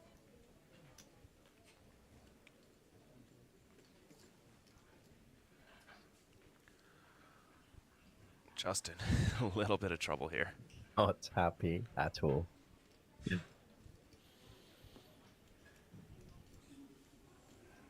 Two flush draws.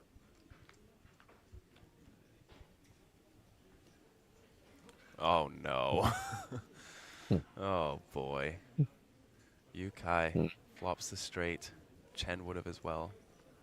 Needs a queen to chop. Queen? Oh, 7 is so inconsequential. Oh.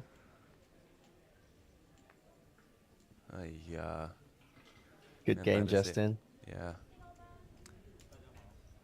He will lock up about 9,500 USD. Not too bad.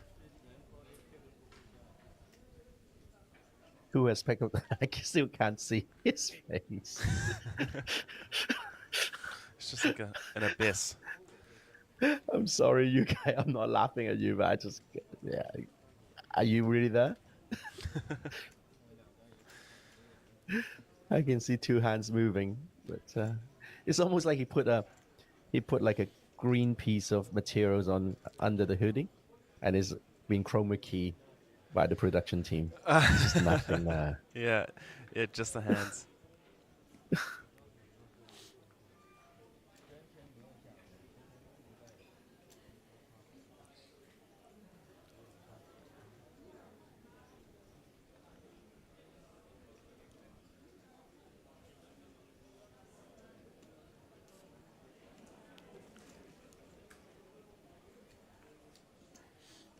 Pocket sixes, Steve Ng from Singapore.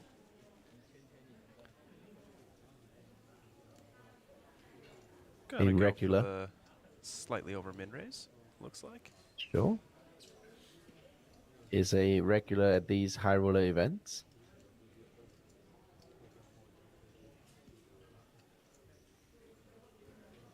The most active player at the moment is definitely Chen at this table. Yeah, for sure.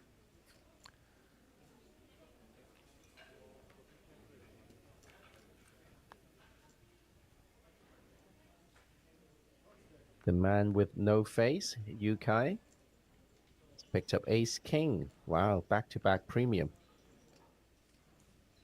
14 big blinds behind. Ooh, quite difficult actually. Could be a jam. Could be just a race to show his intention.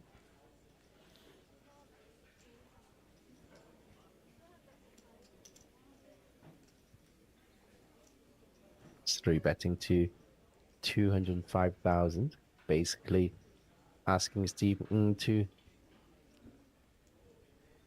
a question whether are you willing to play for your stack? Are you willing to play for your tournament life here? Yeah. Pocket sixes probably can get out of there. It's bottom of your open range for pocket pairs.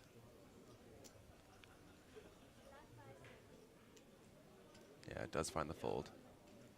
Easily Also, does it. we have some exciting Yep. news on another table. Sumu has now taken the chip lead for the tournament after knocking out the chip leader coming into today. Wow. Was it a sick hand? Have you seen the live reporting yet? Let's see. So there were already around 1.2 million chips in the pot on a board of 5 jack, deuce, ace, queen. And it was ace, deuce versus queen, jack. So 2 pair versus 2 pair. And Sumu shoved for 1.1 mil on the river. And Shu ended up making the call. Wow, Sue making 2 pair on the river as well. Yeah. Ooh. Flopping top pair and then rivering 2 pair.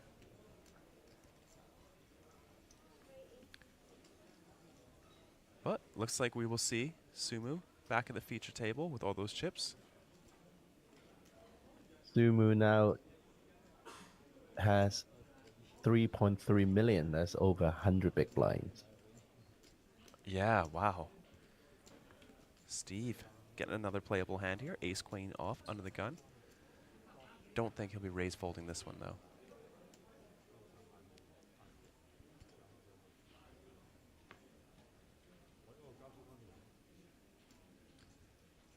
Ooh, ace 7 of clubs. Oh, in the big blind.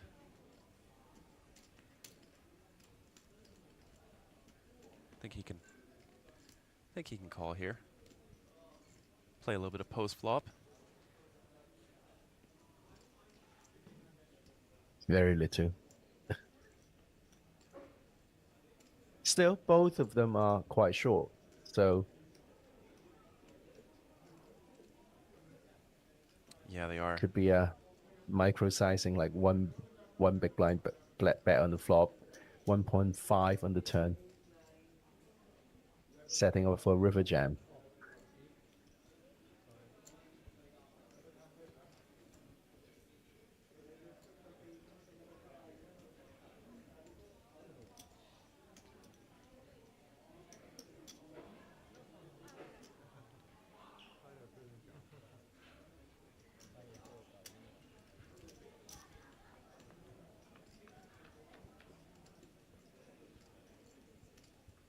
Flop comes King 9 deuce, 2 clubs.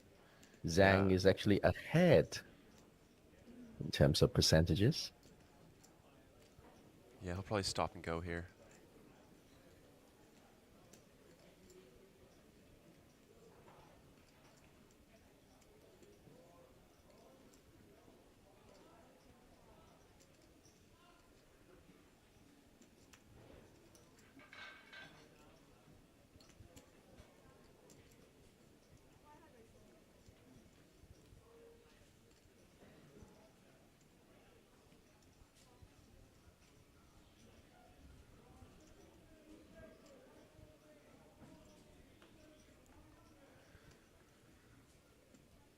Steve also quite short. It's going to be a big dent to his stack.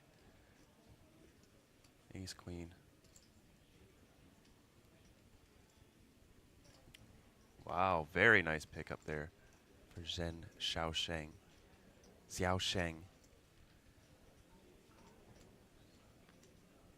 Flop the world. Got it in. On the flip. Nice pickup. 13, 12, and 12 big blinds. 3 players at risk.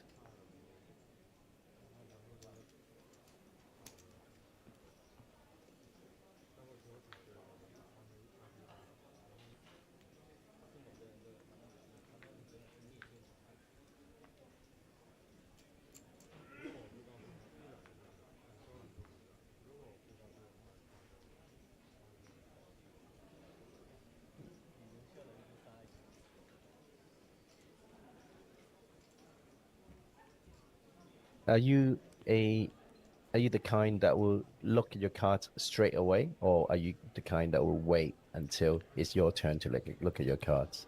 I need to see them right away. Right away. Yeah. I wait. You're a waiter? Most people are. I am a waiter, yes. I let the sensors see them first. I let the operators see them first, and then I will see them last. Okay, on a live stream, I do look after the sensors have picked it up. But No, in general as well, I do. I'll wait until my turn. Like Ivan is. Just waits until his turn. yeah, I don't want people looking at me. Makes me uncomfortable. Right. All 8 people are Right. going to be staring at me. I'm looking down at my cards. Says the man who has a YouTube channel.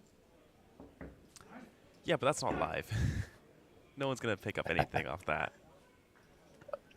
Oh, so you didn't mean like you didn't want like I thought you meant the attention, like being the focal point of the play. Suppose you were worried about you're more worried about giving away tails, huh? Yes, that's it.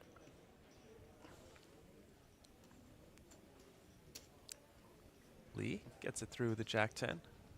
Oh, Steve, 7 deuce in the big blind. Mm. J Proper. This is about 5,000 American dollars. This is the final the 2-day high roller event at the APT Jeju series. 5,000 USD to play this event.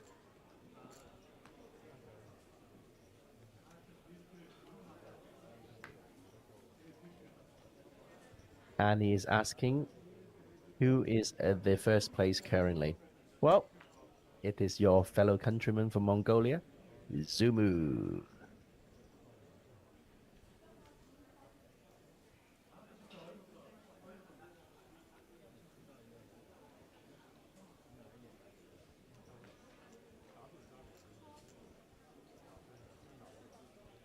He's a very entertaining player. Ivan Lee picking up Queen 8 suited from the cutoff. 21 big blinds. Ivan is a professional MTT player. He'll know his Plays ranges. around the circuit. I know so few full-time MTT players. Yeah. It's a very high variance life.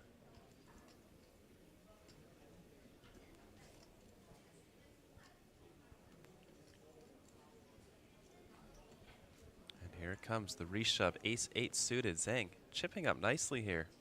It's down to 4 bigs, up to 9 now, and in a good spot to be close to 15 after this hand.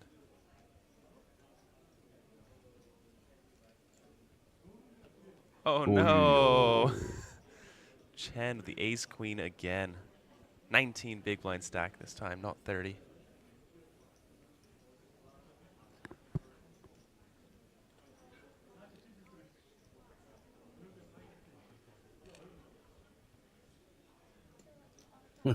Ivan just gets out of the way so fast. None of my business. Yeah, I would use all my time banks here.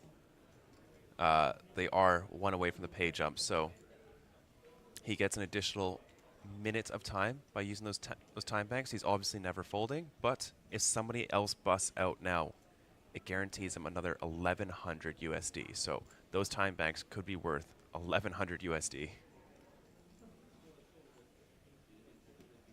Very good moment to use them. That's why he left himself one chip behind.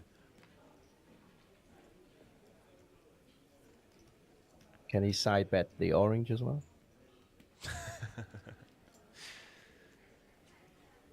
No, and if Chen doesn't have an orange to call, then it's his hand. I raise you one chip and an orange. Yeah, yeah. Oh, wow. With the inevitable call, we'll see 30% chance of elimination.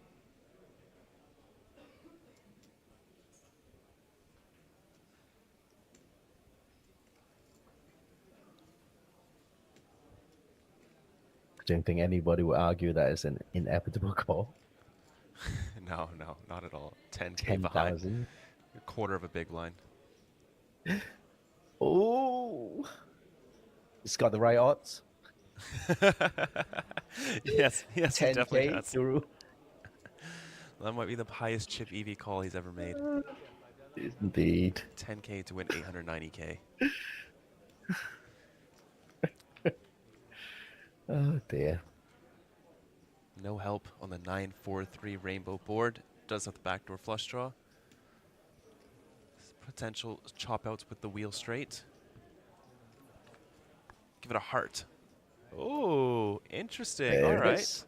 10 outs. Never easy for Chen. 10K to win 890K. Here we go. Oh, Jack of Spades. Not today. And unfortunately is going to be the 21st player eliminated. All players are now locked up a 5-figure scorer. Very exciting. I believe 10,600 is the current payout. Nicely done. Chen is chipping up. Now up to 32 big blinds. Chip leader, in fact. 1.3 million in chips. UK, 31 big blinds. Next pay jump is for That is $1,400. nice. Which will bring them up to 12,000 USD.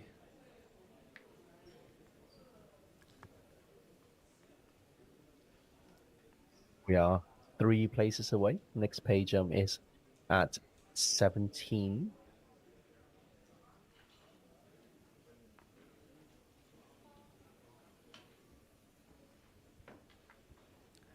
Ivan Lee, ace 7 off. Sorry, you were saying? I like the fast fold. You check your cards, you see the garbage, just flick them into the muck. Then we get to see more poker. I like it. Yeah. Get to see more poker, but less of his face. Yep.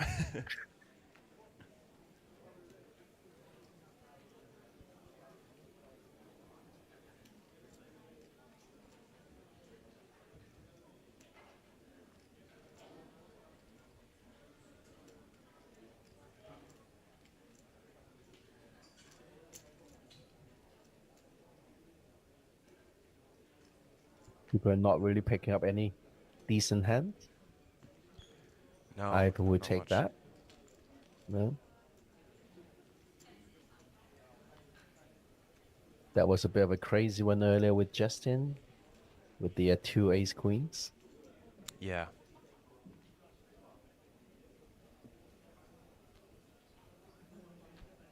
Yamamoto and Steve Ng are players at risk here. 9 big blinds and 6 big blinds respectively. I know I keep repeating myself, but one double up will change everything. Yes, yes. King, queen off under the gun. I don't think he'll be opening this. He did fold queen jack suited under the gun.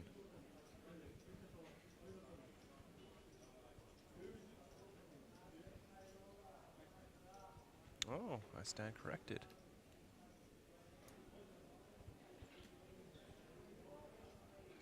King Queen off, UTG. Shorthand the table too.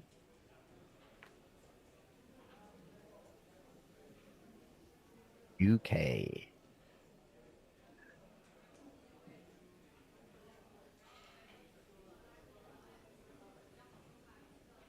Daft Luke said, just got back from the celebrity poker stream. That was the worst poker I've ever seen in my entire life. Pray tell, elaborate, tell us more. Yeah, I think Kai might be in witness protection. Just wanted to get a poker session in though.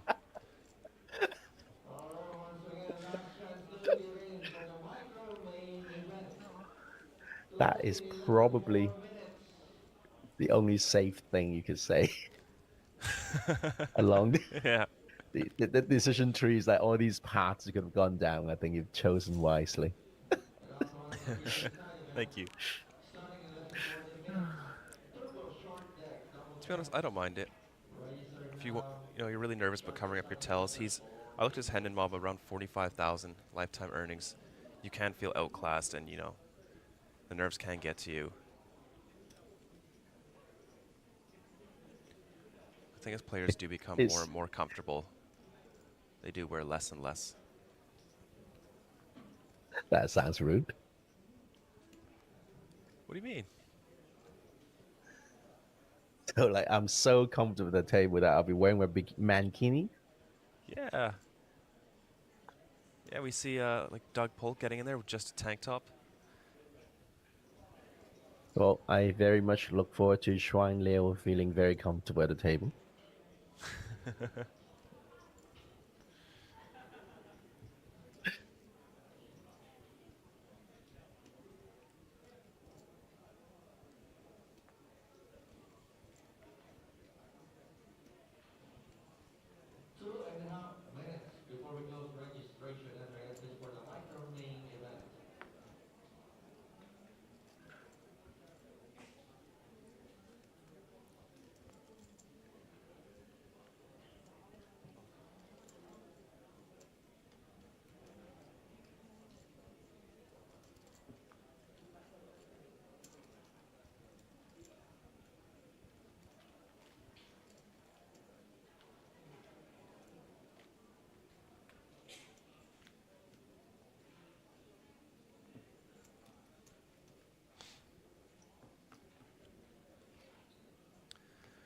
Oh, that's a beautiful trophy. We did see the gold lion go out yesterday, so Luo Shishang, as well as a 311,000 USD.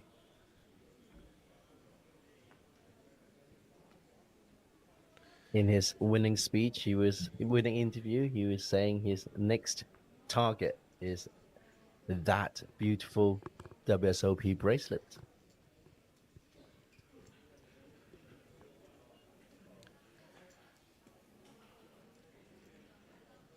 Darth Luke in chat, there were players folding when they could check, forgetting to post blinds, folding pocket fours only a limp before them. Sounds like a good game.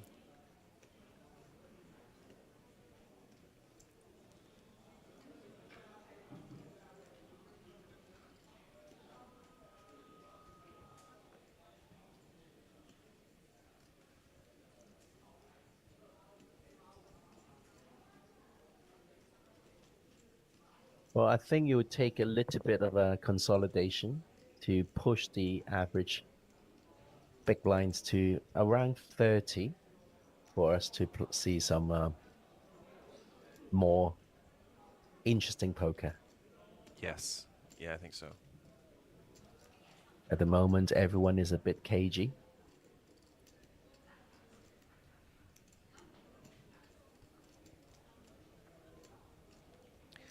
Yeah, that 20 big blind range is quite tight when the average big blind's around there. But King, Jack, 7, UK, flop and bottom pair.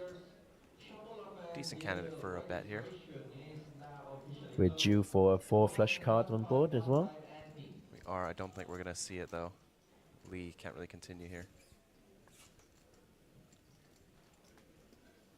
Do it for me, Ivan. Go on. It's not going to. Off my Christmas card list.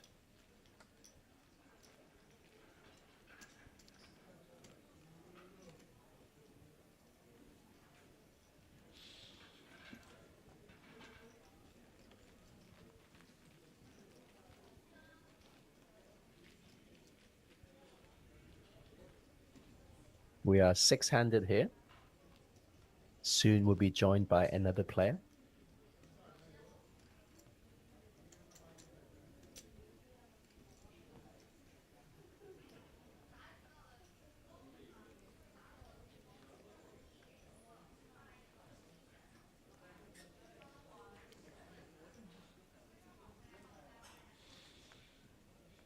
Eight, 4 off. The tanking open. and folding. I think she's gonna raise it. Ah.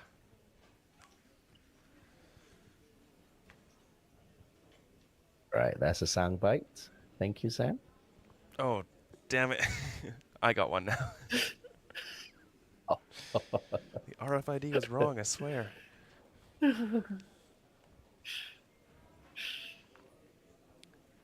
Queen 6 off from the button. Close. A man who is afraid of identity theft, I think. Perhaps. I wonder, yeah, when he picks up the trophy, would he take off his mask and hoodie and sunglasses?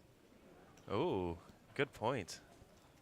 Or for the final table picture, and Queen 10 versus King Jack for 4 bigs. It's pretty standard here.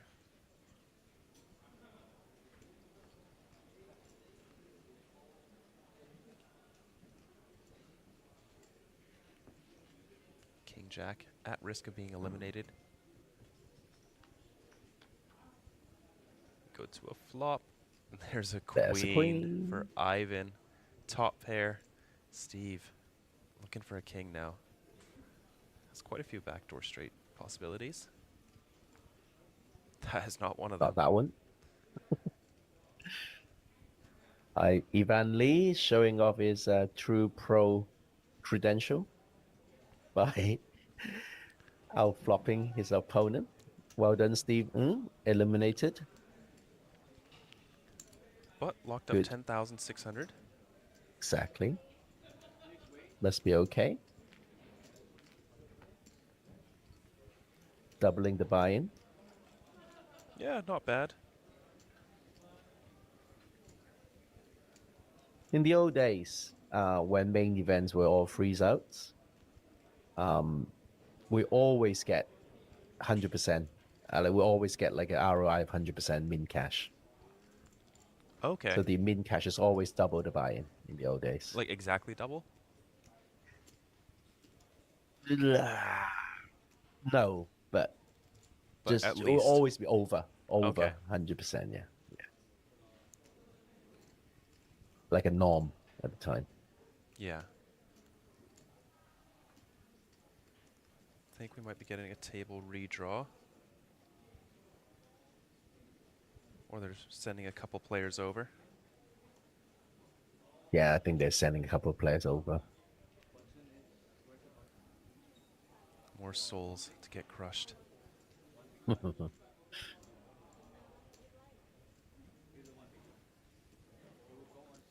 And it's going to be a Japanese player.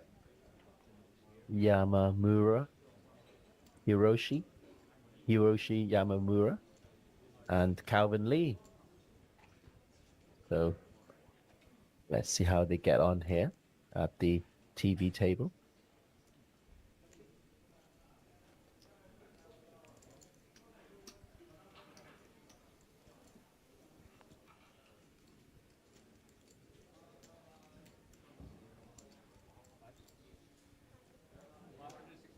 And you know, like playing a high roller event, the vibes is really different.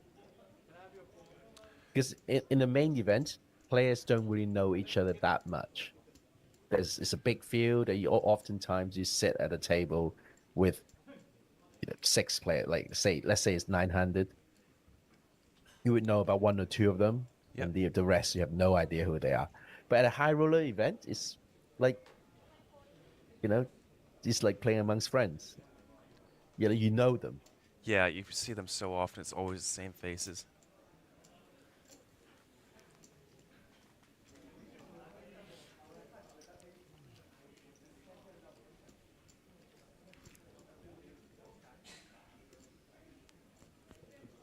So that's a different kind of dynamic. And you expect, in the high roller event, people are more, they're less off to the outer line. Yep. Yeah.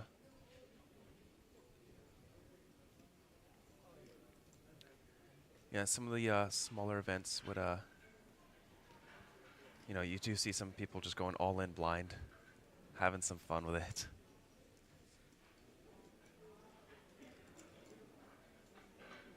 Darth Luke in chat asking poker programs versus books. Books are very outdated now. There are maybe 2 that are decent. One of them is way too advanced for most people. You need to know some very serious math. Michael Acevedo's book. And I think it was Mike Caro's Book of Tells, or someone's Book of Tells.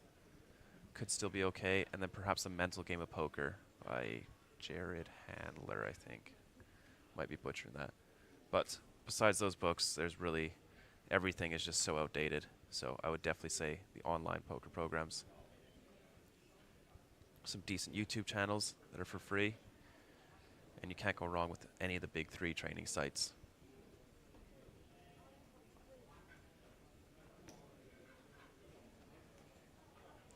Pocket 4 is taking the spot. Looks like 7 big blinds. Oh no! Pocket 10s for Ivan Lee.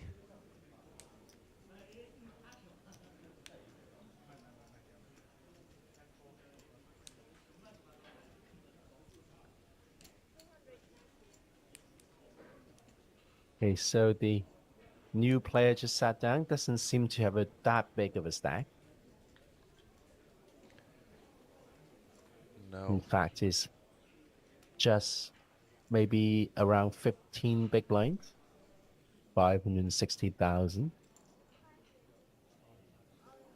So Ivan should be quite happy rejamming here. Yeah, it looks like he only has 2 big blinds. That can't be right. Yamamoto, quite a bit of trouble here. Only 13%. I think one of the 4s was folded. He really need one of them as well. Yeah, he does.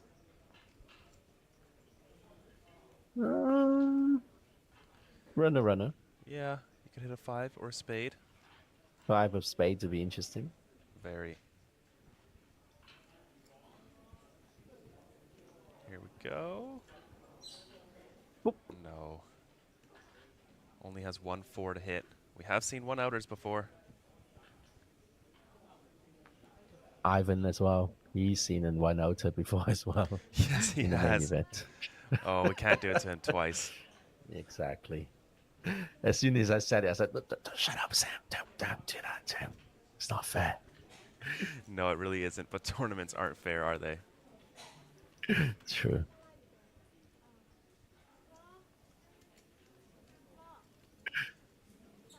Ivan up to 37 big blinds now. 1.5 mil in his stack.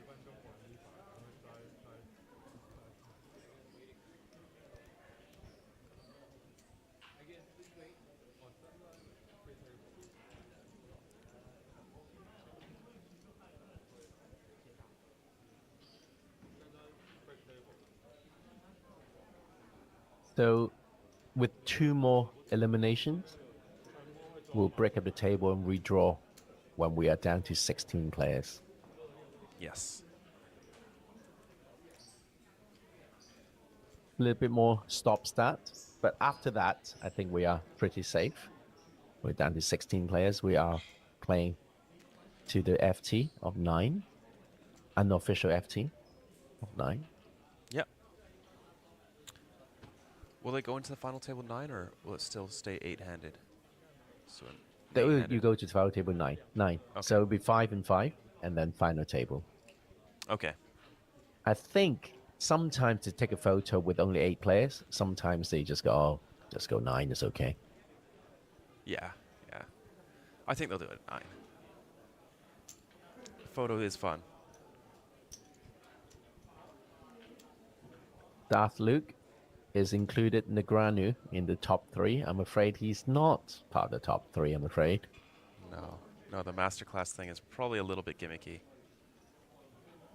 The big 3 is raise your edge, run it once, and upswing poker. Would you agree, Stephen? Definitely. Yeah. Can't go wrong with any of the 3. I believe all of them are around 100 USD per month now.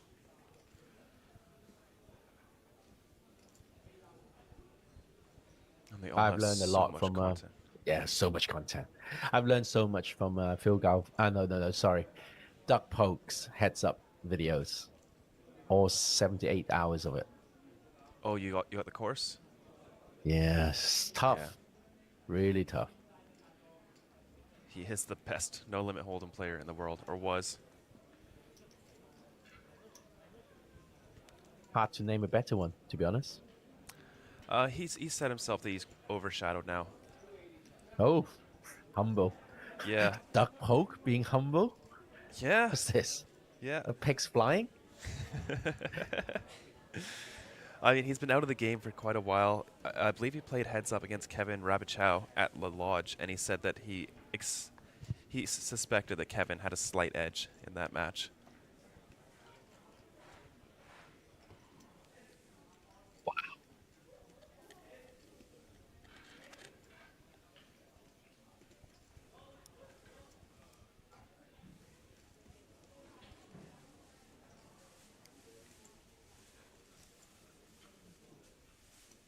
Razor Edge, of course, is very, very good. So just trying to give the 3 sides equal equal mention. Yep. And I'd say I quite like Jonathan Little as well for his free content on YouTube. Very good. It's actually what I use to learn tournaments. Oh. Yeah, some very, very valuable stuff in there, and can easily break it down for someone just getting into tournaments.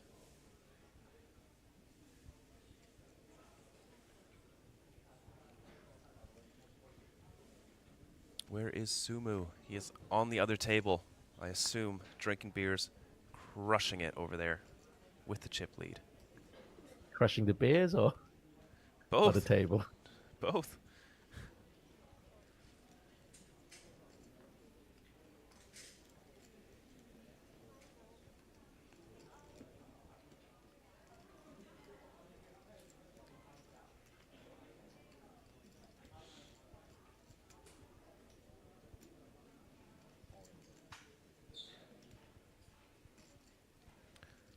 Ooh, looks like Sumu has given some chips back to the field, but let's look at this. After this hand, Hiroshi, unfortunately, going to run into the ace-king of diamonds. He's obviously just tanking for the pay jump. Yes, I was going to say.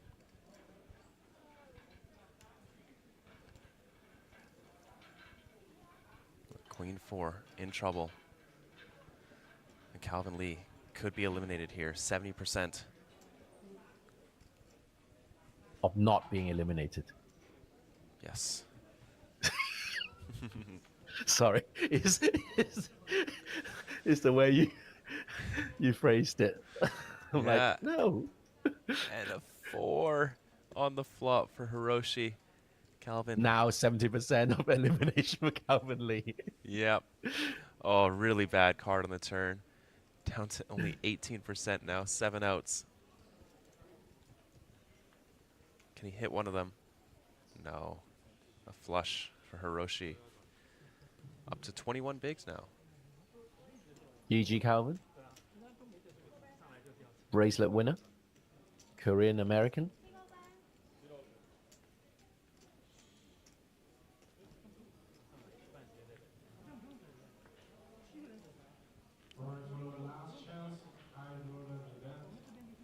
So No, Sumu. we did mention Phil Galfond, John.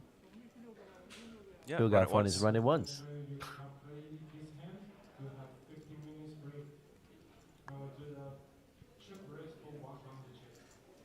And in terms of free content, I like the Poker Bank. That's very good. And if you want something a little bit more technical and theoretical, you cannot go wrong with the GTO Wizard videos. Those are very good. Yeah, I'm a big fan of those. Oftentimes I have to watch them maybe 3-4 times before I fully grasp the concepts. Yeah. The ones that I really like now are Two Card Confidence and Poker Giraffe. Very, Ooh. very advanced, but you just listen to them and you really have to think. The questions they ask, you really have to dig deep. Why is my bet sizing?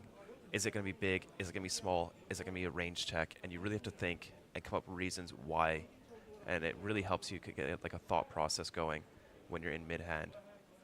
Give me the name again, please, sir. Two Card Confidence. Two Card Confidence. Yeah.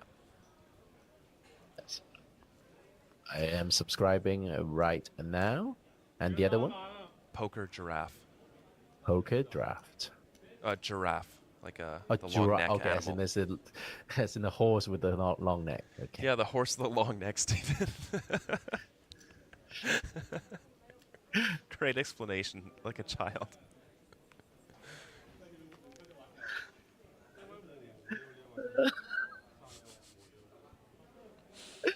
King 3 off. Sorry, I don't know why I said that. That's really bad. Because a horse does have a bloody long neck as well. So I'm like, yeah. Why did I even say it? I should have said, like, I don't know, a pig with a long neck or something. But yeah, makes sense. And a walk with 8 deuce. Beautiful result.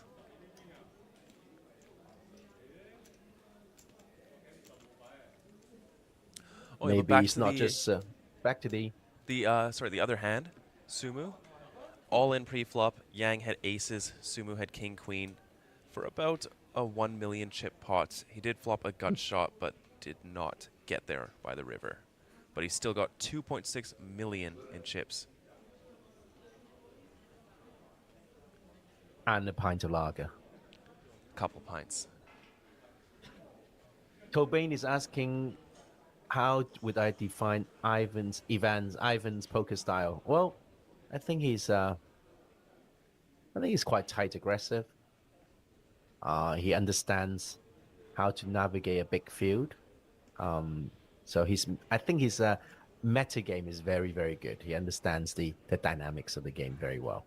Of course, his bread and butter, the lines are good, but he's also got the extra bit of understanding the dynamics of the table. So very, very good player. And, you cannot be a full-time MTT player without being very, very good.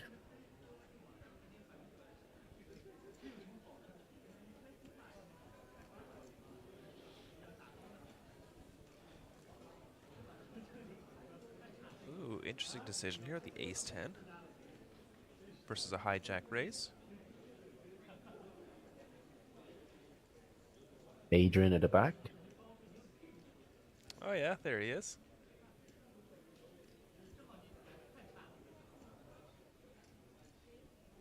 Oh, I love it. I love it. There's the aggression. Chen very active at this table.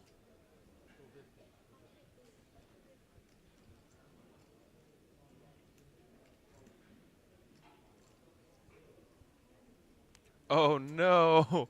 Chu, 17 big blinds and pocket jacks. Yeah. He is going to put it in. Oh yeah, for sure.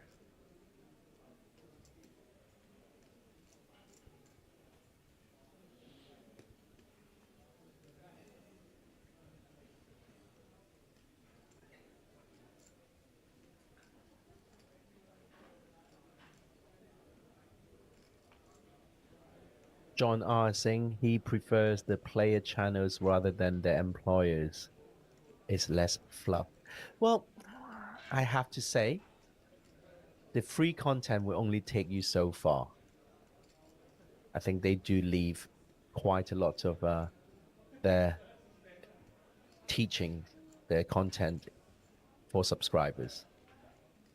So it's good to get started with, you know, the likes of Jonathan Littu, the likes of the poker long neck horse, and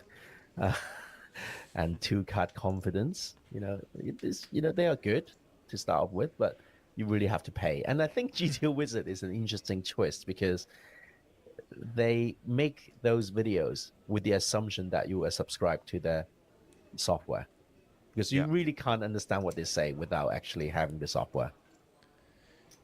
Yeah, yeah. Solver's very complicated. Wow, just a flat from Chu here, and I'm quite surprised by this. Oh no, disaster. I'm not surprised by pocket jacks facing an ace, not at all. Chen, their ace-10 bluff. He's gonna make top pair here.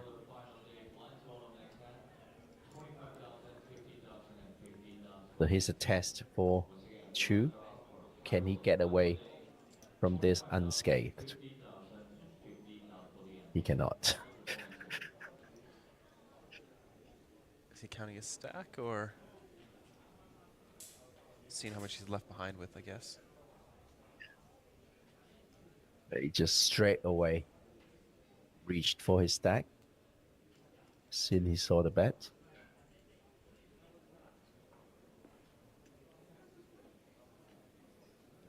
Decided to throw in a time bank.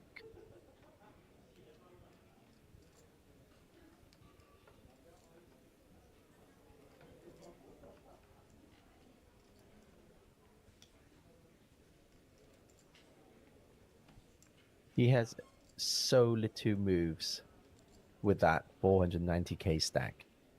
Yeah. I really just think he can't should've do just anything. Gone with it pre-flop. Definitely. 17 bigs, yeah. Jack's so vulnerable. 7 of hearts doesn't change anything. No one is going to have 10-9 here. Or any of the two pairs.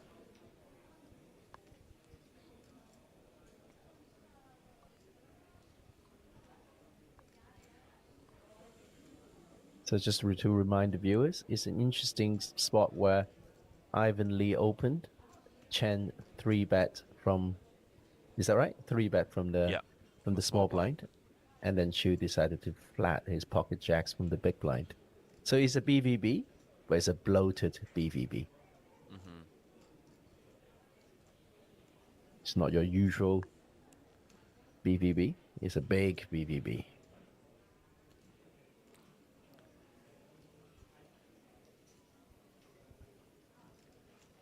And Chen does move all in.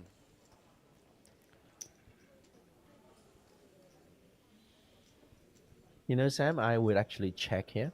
I would too. But you're not getting better to fold, No. and I don't think you're going to get worse to call.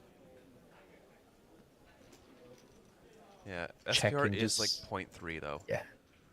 But checking, you might actually value the river. You might actually be able to value the river, checking the turn. Yeah. They would definitely check pocket nines here. You know, with that open-ended straight draw. I don't know if pocket nines will overcall. True. True. Yeah, I think Jacks is probably bottom of his range. Maybe the only hand that he overcalls. Maybe tens. But Jacks would not overcall either, so he's out. Yeah, right. The whole thing's out the window. Yeah, hard to be fair. Formulate a range there.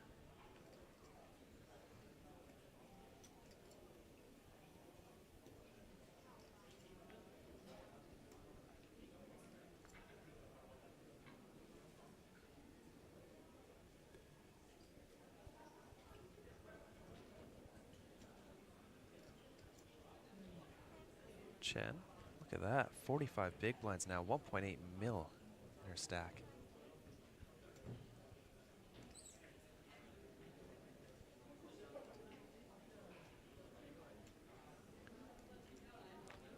Yes, John, I echo your sentiment. Hitting the like button costs you nothing. Help us out, indeed. Give us a like. Begging for likes.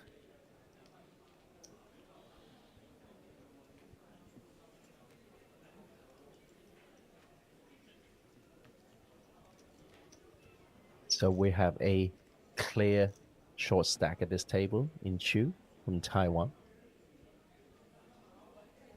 8 big blinds on the button, but because we are quite short-handed, so he will have to pay his big blind and big blind ante a lot sooner than a full ring table.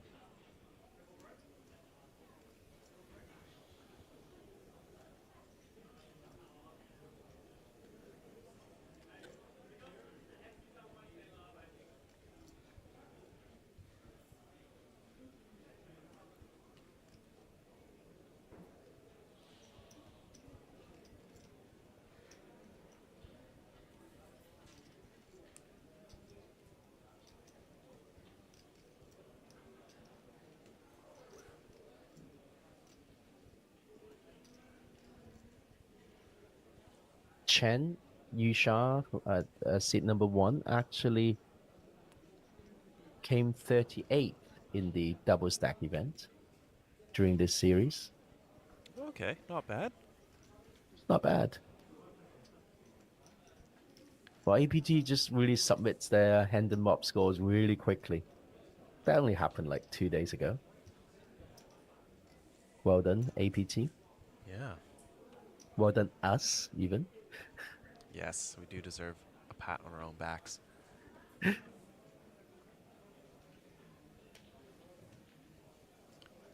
Yukai, pocket sevens, raising up to 105.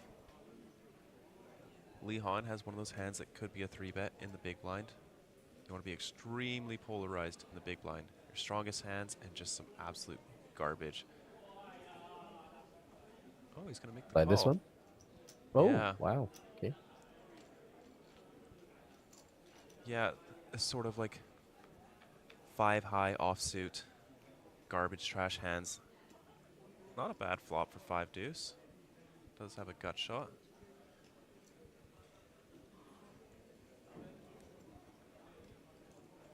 You can see UK's face a little bit better here. Pocket sevens should be a C bet here. Should be a bet here. So few ace in Ivan's hand, Ivan's range.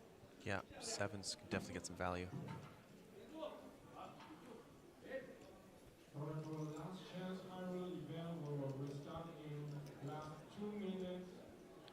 Players, please take your seat, and this is the last chance to register this event. Once again, it's the last chance to join the high roll event.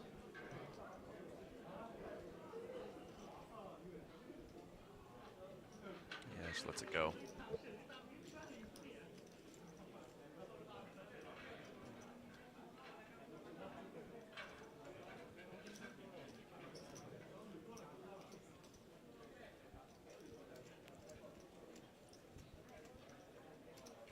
We're down to the last 16 players.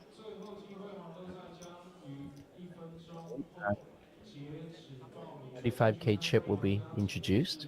No, there are only 2 kinds of chips in play, 5k and 25k.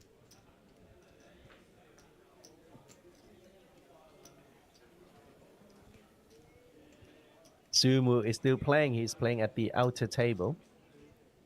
We will see him after the break for sure. Well, not for sure, but it's likely that we'll see him after the break. Yeah, very likely. I think we're gonna. This is not a break; it's just a short little musical chairs. Redraw.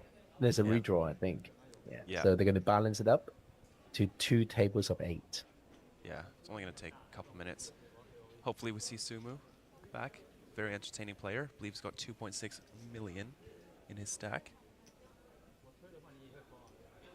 APT.poker is where you buy those beautiful APT hoodies, as well as a cool duffel bag if you want to be like me. I haven't got one yet, but I will have one in about 2 days' time. Get one of those duffel bags.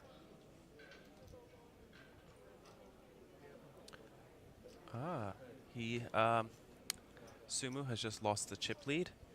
Looks like he got 4-bet by Jingjung Xia, who is now the chip leader with 3.4 million in chips. Whew.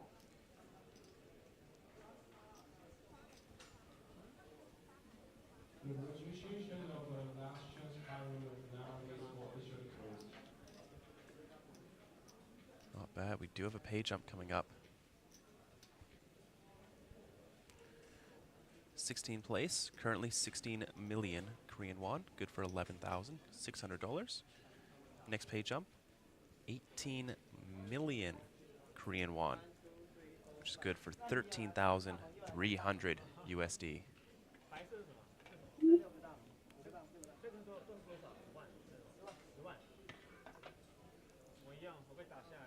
Looks like that's who is that at the table? That's Nevin. I think Nevin is joining the feature table. Chen is staying. Leo Pang is joining the table. Our friend from China with a very disguised outfit. Yukai is at the table. And Harushi Yamamura will be joining the table as well. But the table will be chip led by Leo Pang, 1.5 million in chips. That's going to be the new table setup. Chen at seat 1, the lady player we saw just we've been covering for the past hour and a bit. Seat number 2 is Chu. Number 3 is Leo Pang, Yukai, Ivan Lee, Harushi Yamamura, Nevin, a Natural 8 ambassador, and Zhu Jingming, who was actually we saw when we first started the streaming earlier today. Yep, he's now returned to the to the feature table. We're down to the last 16. There will be a pay jump. After each elimination is going to be a pay jump, I think, from now on. Is that true? Let me have a look. See. No, every 2. No? Every 2. Okay. Every 2 until the final FT, table. I suppose? Yeah. Mm-hmm.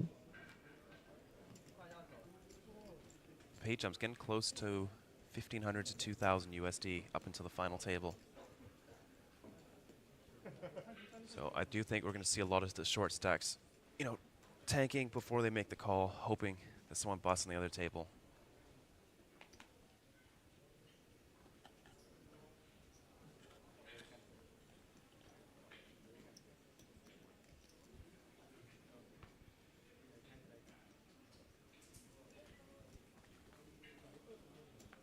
There's that Asian Poker Tour hoodie you were talking about. Yes.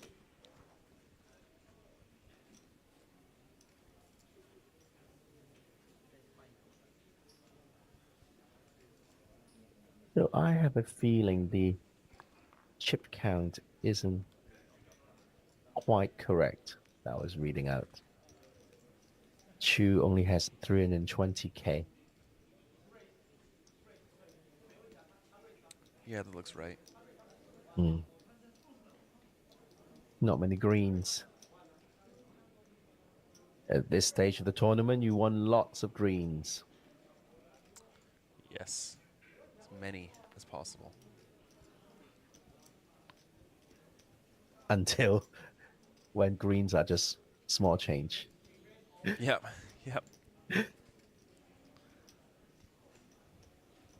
Actually, it's 250k, so it's going to be still going to be quite effective for a while yet. Yeah. BVB, Yukai. Oh no, sorry, button Yukai opening up with King Queen off. Very legitimate. Ooh, didn't defend the. Well, it's fair enough. 14 big blinds. Okay. Nothing happened. On to the next hand. Chen, 1.8 mil. Very aggressive player. Not afraid to get after it.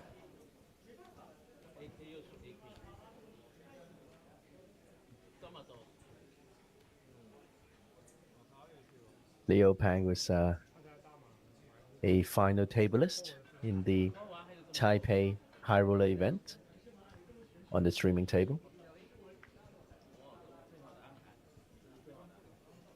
Was complaining about his bad luck.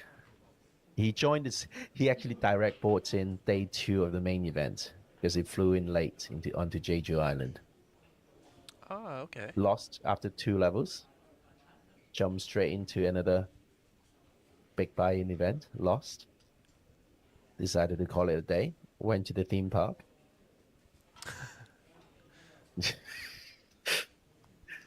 And then here it is. Sitting with a very, very healthy stack, in for a shout for the beautiful, beautiful Golden Lion Trophy. The bronze one. Is it gold? A bronze one, is it? A bronze Lion Trophy. Gold and silver have already been awarded, and now we're just playing Boo. the final one. Boo. What's the point? Let's call it quits. It's only a bronze.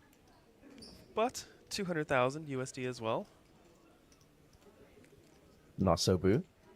Yeah.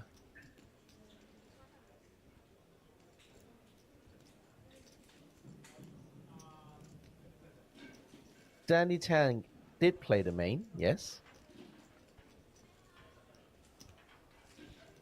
Made it to day 2.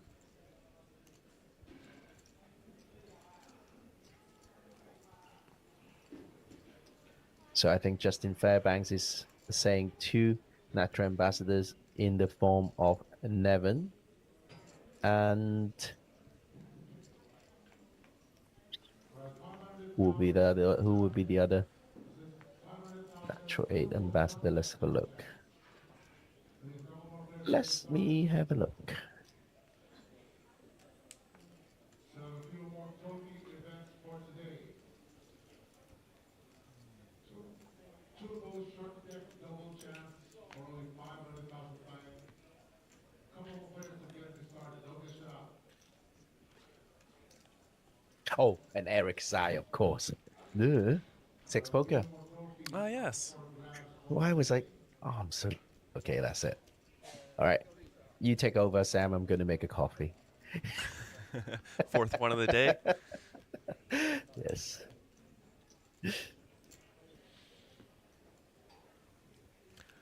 John R. asking about are Americans not allowed an N8 sponsor? It just wouldn't make much sense. N8's not really a thing over in the Western Hemisphere. Be a bit of a weird move.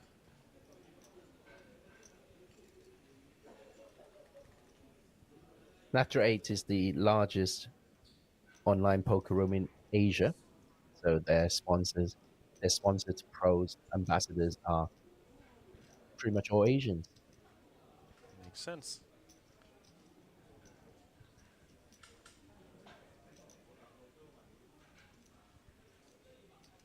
Yes, Fairbanks. I did look up apt.poker for the latest information.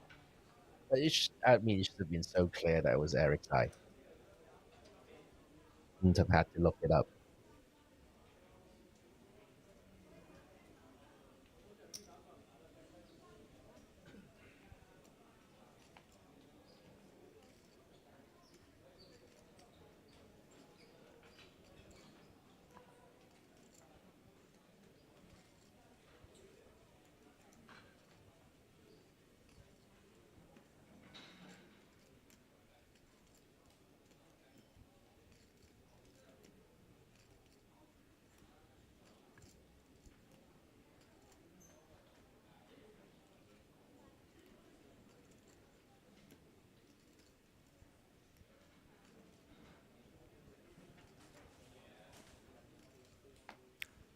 Leo, mid position, ace-7 off.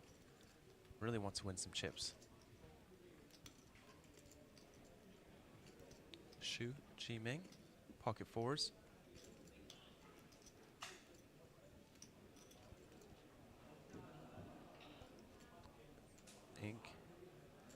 Looking like he's going to go all in.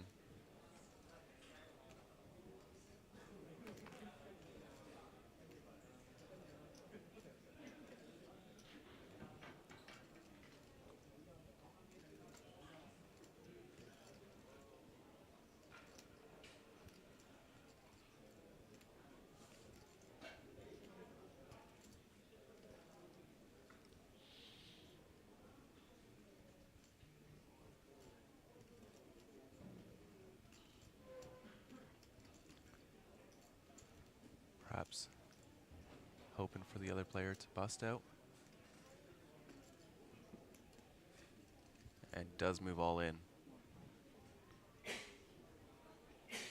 Don't think Leo can call this. 8 more big blinds, ace-7 off, just so often dominated.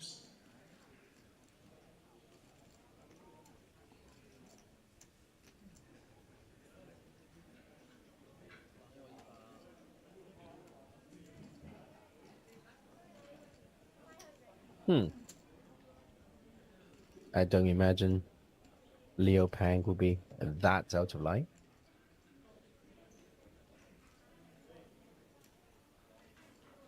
No.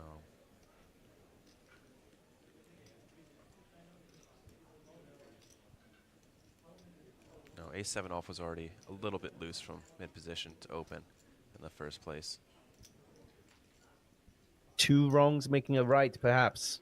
Sam? No, no. Just 1 wrong. Good. Well, shame that his name is not Leo Wong. It would have been much funnier. Why is that? 2 Wongs don't make a... Oh. Maybe you need the coffee. Yeah, yeah.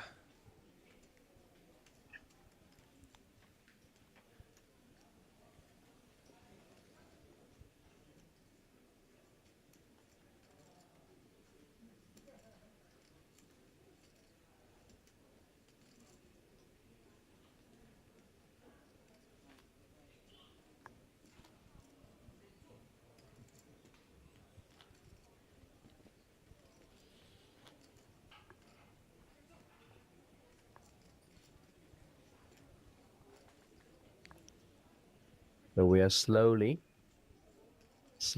moving towards the break. Yeah, still about half an hour of poker play left before the break. As we slowly work our way towards the final table. Oh, that's the one. Sorry. Oh. Oh, gotta go with it here. 6 bigs, king, queen.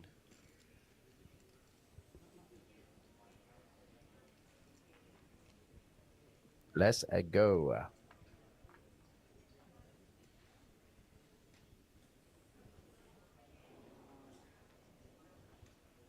So the Cantonese stream has been getting really good numbers, and we are actually thinking about organizing viewing parties for the next series.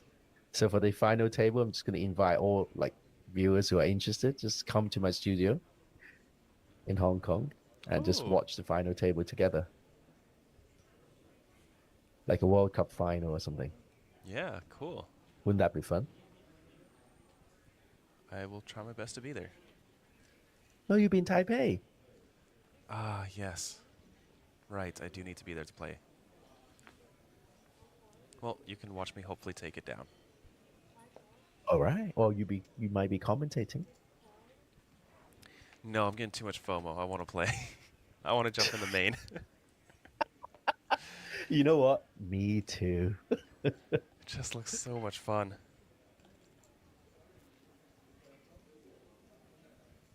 Nevin, 3 big blinds. Not going to get involved here. No, I think everyone just wants that next pay jump. Someone to bust on the other table.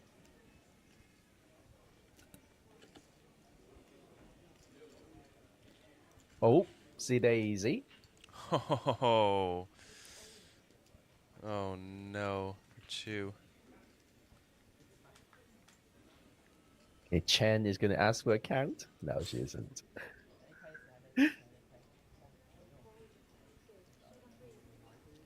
That is the worst hand to see when you have king queen. Yeah. 哦，谢谢你啊！有一位朋友，台湾的朋友在说，我应该在这边讲英语，谢谢你。我今天我应该全部都是英语了，没有广东话。谢谢你啊。So someone is saying I should stay here and not do Cantonese. Okay, well, that's a queen. Yeah, some hope. Unfortunately, there's only one remaining in the deck. Now he has out. Ace No of heart. no, that doesn't help. Well, you're gonna hold. I think he's dead. The queen of hearts would give him a flush. Oh no, never mind. That's not three to a flush. No, it's not. It's not. No four flush One out, boards it was in one live out. poker. Unfortunate for Chu. 16th place finish. What a spot to wake up with kings. And we have 15. 2 Hong Kongers doing pretty well, right up there with over 1 million in chips.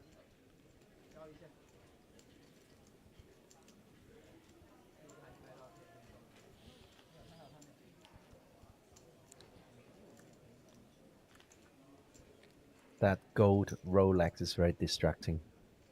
Do you like it? Not for me. I'm not. Yeah, I don't think I can pull it off. But it is shiny.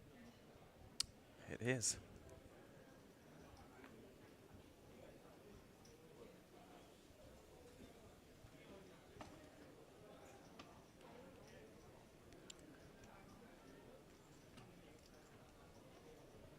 Oh, here it is. Ace 7 off. Got to take that spot in the cutoff with 3 bigs.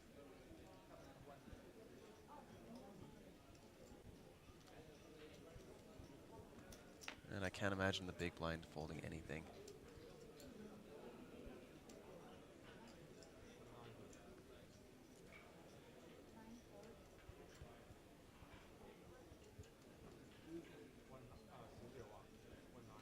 Oh, Chen. Ace queen. Oh boy. Once again, ace queen versus ace 7. In Cantonese, we have a saying. It says, when the god of death wants you dead at 10 p.m., you're not going to be alive at 10:01. Okay. It's just fate, isn't it? Yeah.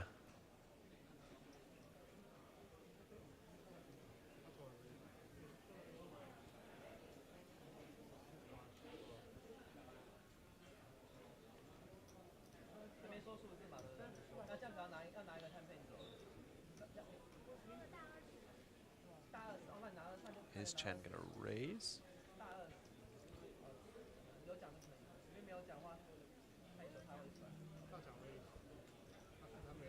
I don't think much isolation is needed, but oh well.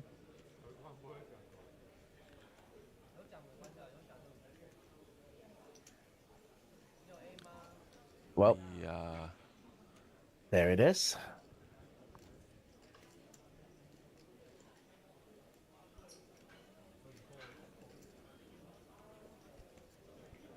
Yeah, Nevin at risk here with the ace 7 off, only 25%. But they did hit the pay jump, 15 places remaining. And an ace doesn't change anything. Diamonds covered by Chen. Diamonds are no good. No, no straight draw. 4's no good.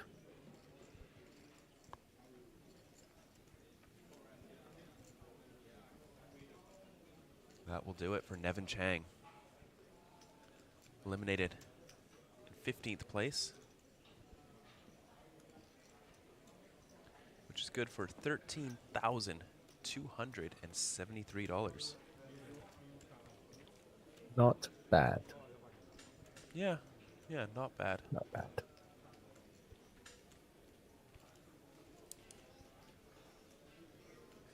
But he's Nevin Chang, the worst half of the YouTube channel Win Couple Poker, is Nevin and Wei Wei, the two players from Taiwan. The husband and wife team has been producing some very good YouTube content as well as a training course in Mandarin.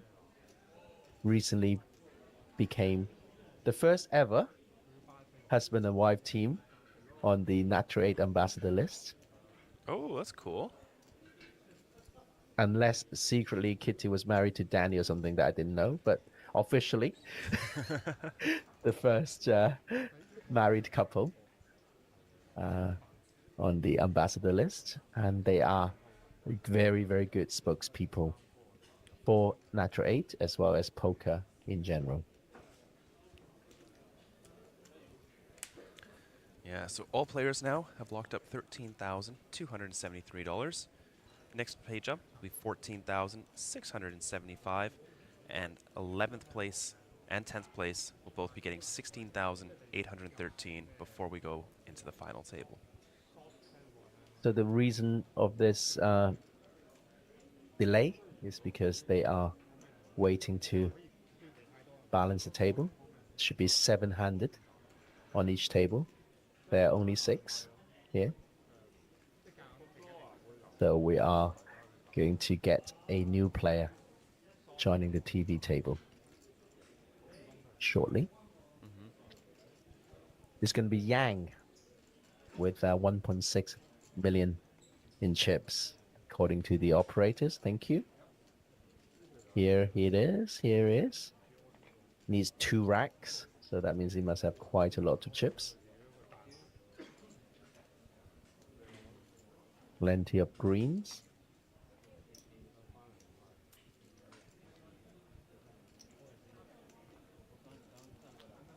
And to maintain the integrity of the game, no mobile devices, including wearables, are allowed at the TV table.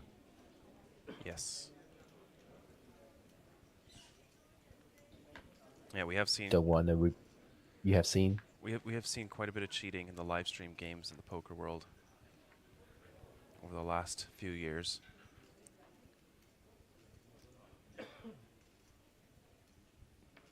Well, not at the APT, hopefully, ever. I think the floor staff and the management staff is very aware that player confidence is #1 priority in any poker tour. Yes.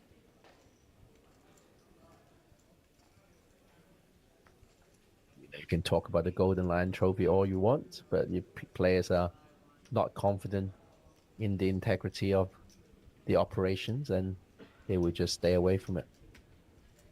Yeah, of course.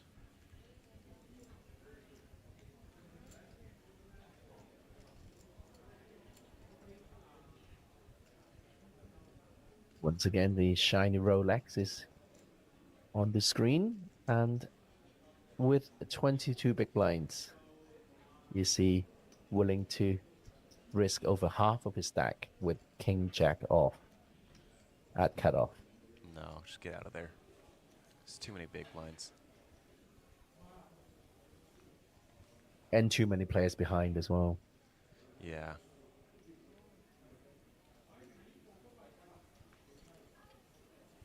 Chip leader at the table with over 2 million in chips.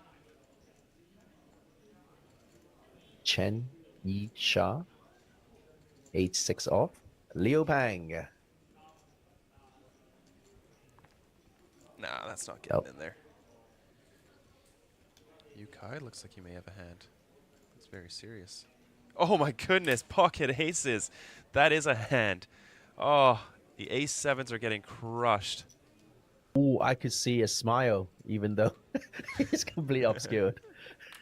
I could feel the smile, even. Oh, wow, aces. Rough. That was quite a large shove from Hiroshi in early position with the ace-7. Almost 14 big blinds. Yeah. A lot of players to get through, and hands not too strong.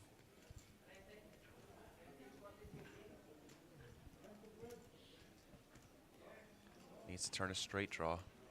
No, that's not it. Yu Kai taking down a 1.5 million chip pot.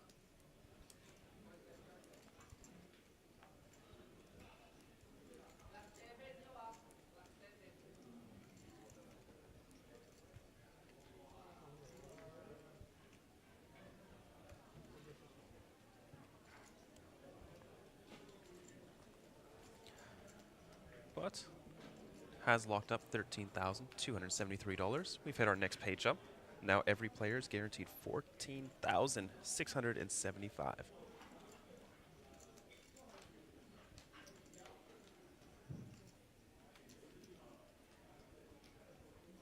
Six players on our feature table, 7 on the other. 4 more eliminations until we get down to the final table.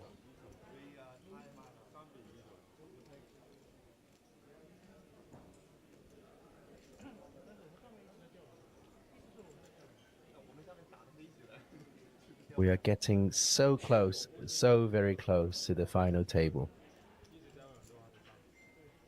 Just getting that photo of a final pay table showing at the high roller is good enough for me already.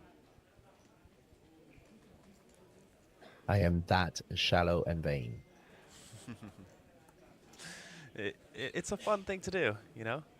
Get up there, 9 players, take a picture, get to show it off to all your friends.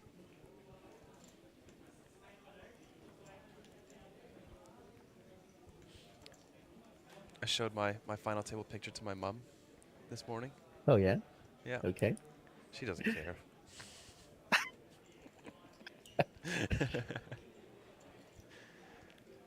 Well, you know, Oscar Wilde once said, "It's curious how vanity helps the successful man and wrecks the failure." Oh, that's a good one. Chen with the king queen. Gonna open it up here in the cutoff. Definitely standard. And 3 deuce for Ivan. Perfectly played hand by everyone. It's just that easy, Steven, to play perfect poker.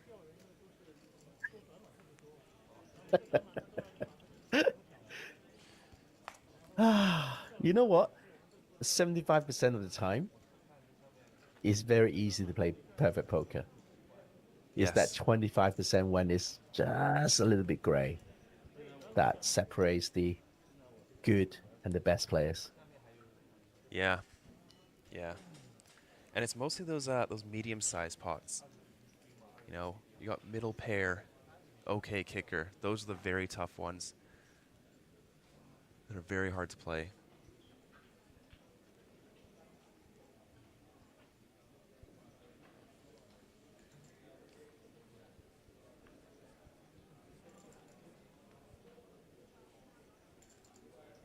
It's like a sock doing. Sorry, Steven, I think your connection's a little choppy. Yeah. Hello? Hello? Oh. Sam, are you Yes. there? Yes, hello. Excellent. There I'm you are. So back. what were you saying? It was like a soccer? Is this like a football match? Yeah, like 80% of the time, a football soccer match, it's just players doing what they do in the drills. You know, passing the ball around, just waiting for the chance. It's that 20% of the time where the differences are made. Yes. And that's why when you watch a highlight show, when you watch, you know, highlight clips on YouTube, be it poker or football, you will never learn the game properly. Oh, no, no. No, the highlights definitely do not display the entire, like, just so much of poker is in those medium hands.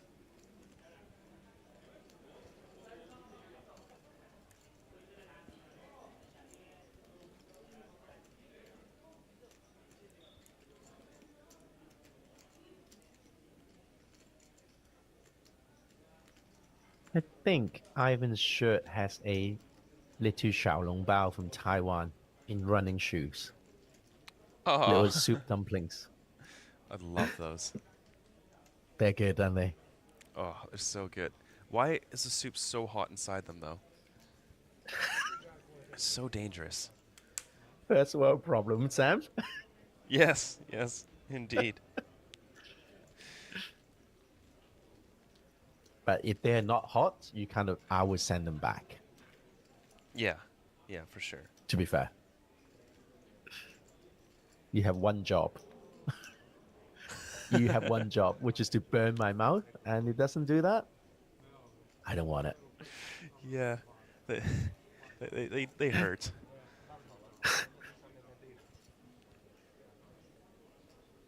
But I like a xiaolongbao with lots of ginger, fresh ginger.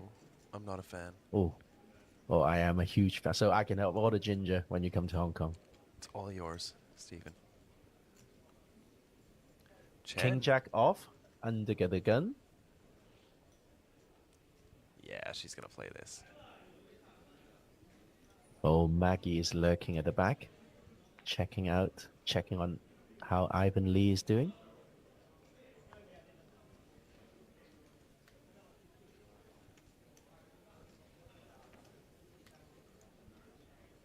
UK cannot see his cards, cannot see his face.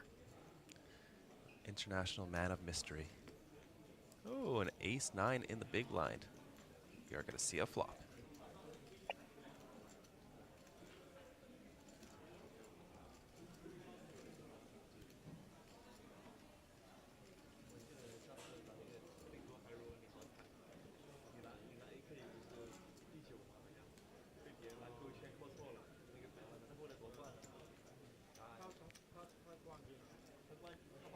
Does make the call.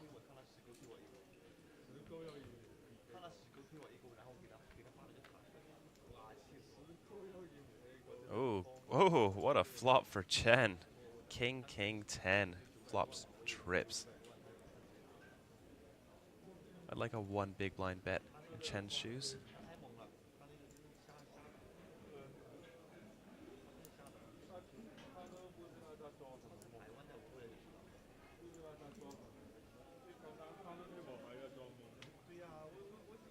You know what? Now the sunglasses came on, I actually might bet bigger. It looks like he's serious about the hand and wants to be involved. Turn. Inconsequential 7 of spades. I gotta say, the check looks very suspicious. Under the gun versus big blind.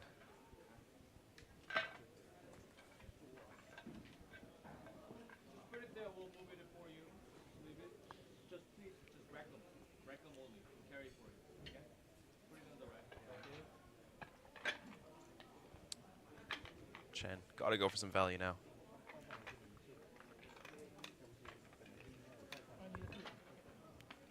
Bet 1.1? What? She just put them all in? A 2x overbet after checking the flop. Very unconventional.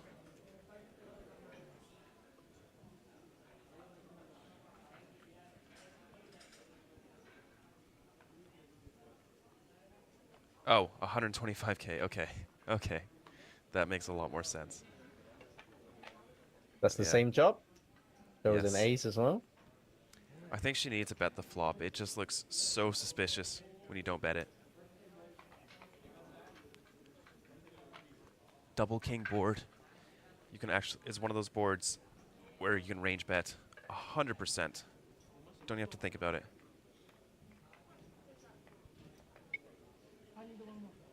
Well, with that, I think we are going to take a short break. Is that right? Yes, I believe so. We are going to take a 15-minute player break.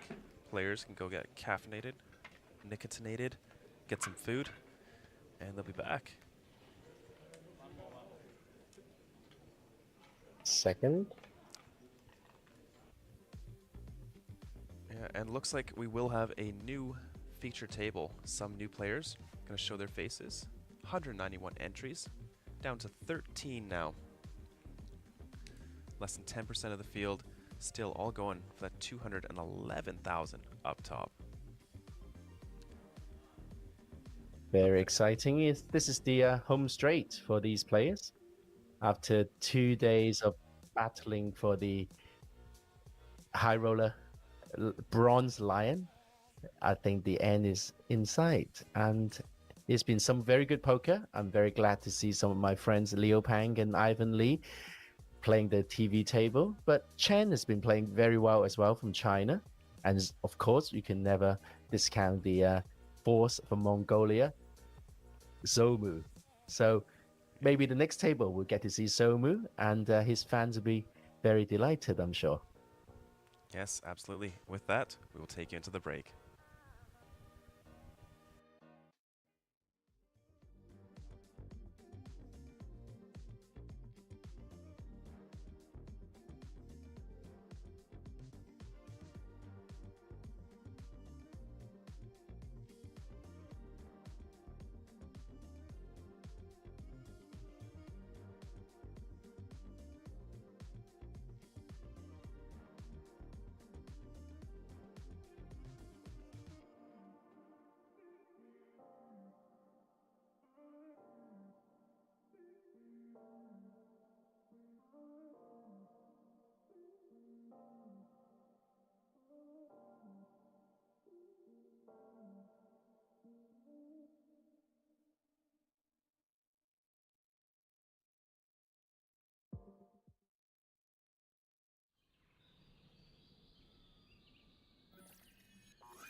Welcome to Asia's largest online poker room. Our next generation poker software is now initiating.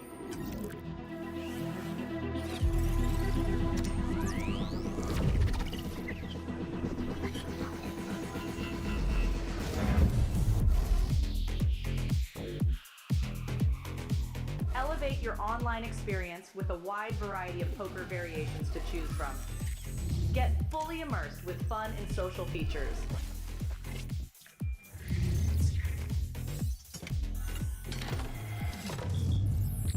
Level up your game with PokerCraft and Smart HUD. Unlock a wealth of rewards including cashback, bonuses, and jackpots.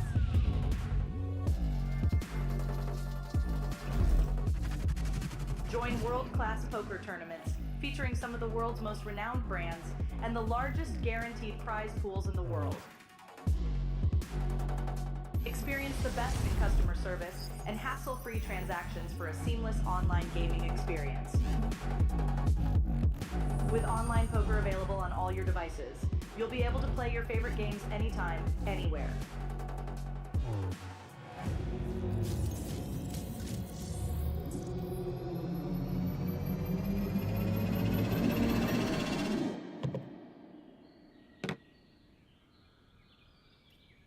Sign up now and elevate your online poker experience today.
我是被 Queen， 盖到我被 Queen 跑掉。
顶住 ！Hold.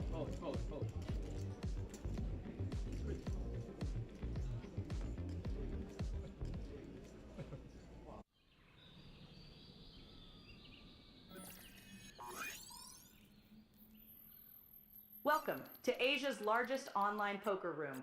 Our next generation poker software is now initiating.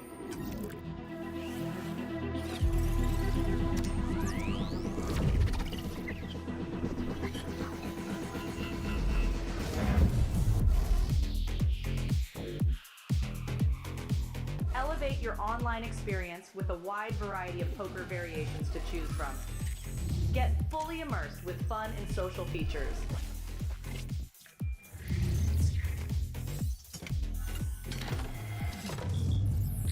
Level up your game with PokerCraft and Smart HUD.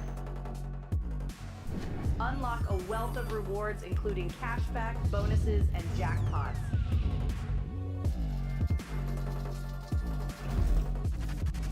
Join world-class poker tournaments featuring some of the world's most renowned brands and the largest guaranteed prize pools in the world. Experience the best in customer service and hassle-free transactions for a seamless online gaming experience. With online poker available on all your devices, you'll be able to play your favorite games anytime, anywhere.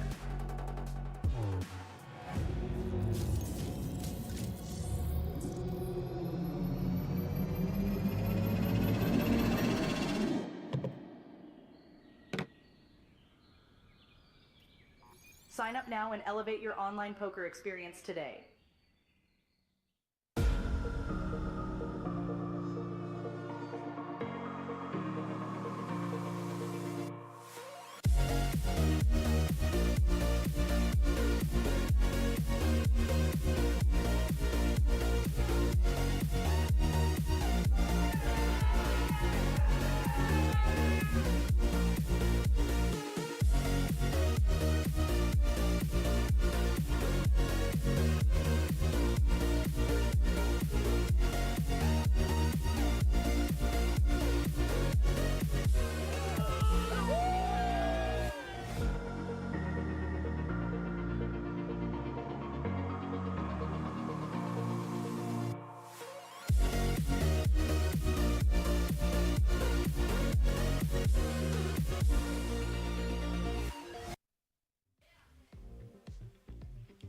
Welcome back to APT Jeju 2024. We are on the final day of the series, and we are bringing you the final stretch of the APT High Roller event. How are you, Greg? I'm doing very well, Stephen Lai. Great to hear your voice once again. And wow, it's so good to see you. How have you been? Looking sharp, my friend. Yeah, very well. Well, you're looking sharp. Greg goes all in. I just I'm trying Stephen to look. Always try to look good for you, you know. Well, you know, La, you're looking good, and I'm enjoying all the content you've been creating for the APT. Very you. fun. Thank you too, kind. Yes, the Very APT fun. does love their K-dramas and Taiwan dramas. But right now, we're watching some high roller drama. Folks, 13, pardon me, over 14, 15 players left remaining. We're going to have the details up right away. But check this out. Payout-wise, looks like we've got how many players we got left right now, Steven? 13. We're down to the last 13 players. So we are on the verge of another pay jump. Perfect. So $14,000 locked up. But of course, they are all vying for this bronze APT Lion Trophy and the top prize of $196,000 US dollars. Steven, you've been witnessing the play. What have you been seeing? What has the action been like? Well, there's one player from Mongolia who is a bit crazy. He goes through pints and pints of lager throughout the morning. And he's been playing some very much action poker. And he's going to be on the TV table right now. Also, coming up, you're going to see Eric Zai, Xiao Liu from Taiwan. He's a Natural 8 ambassador. He will be featuring at the feature table. Also, the runner-up of the same event in Taipei, Dickie Zhang from Hong Kong, will also be playing this TV table. 191 entries. We are down to the last 13. Top prize is still 196,000 American dollars. Not too shabby at all. Not at all, not at all. Average stacks right now, 1.5 million in chips as we take a look at the floor here and take a live look at this beautiful bronze APT High Roller Champion Lion Trophy. Check it out. Here's our chip counts. Solomon up top with 48 big blinds, and Dickie Sang, a familiar face, along with Liu, going to be our short stacks here coming into this final table. So we'll be certain to see some all-in shortly. You won't want to go anywhere as we get right back into the action. By the way, did Vidor send the analysis I did for your spot in the bubble? Yes, yes, he did. Spot. Yes. Yes, Okay, thank you good. for analyzing my ICM punt. Because I wasn't sure whether, because you didn't, like write to me. So I didn't think, I thought, oh, do I want to rub salt in the wound or anything like that? So I just thought, okay, not at all. You can look after it. No, not at all. I really appreciated you taking a look at that spot.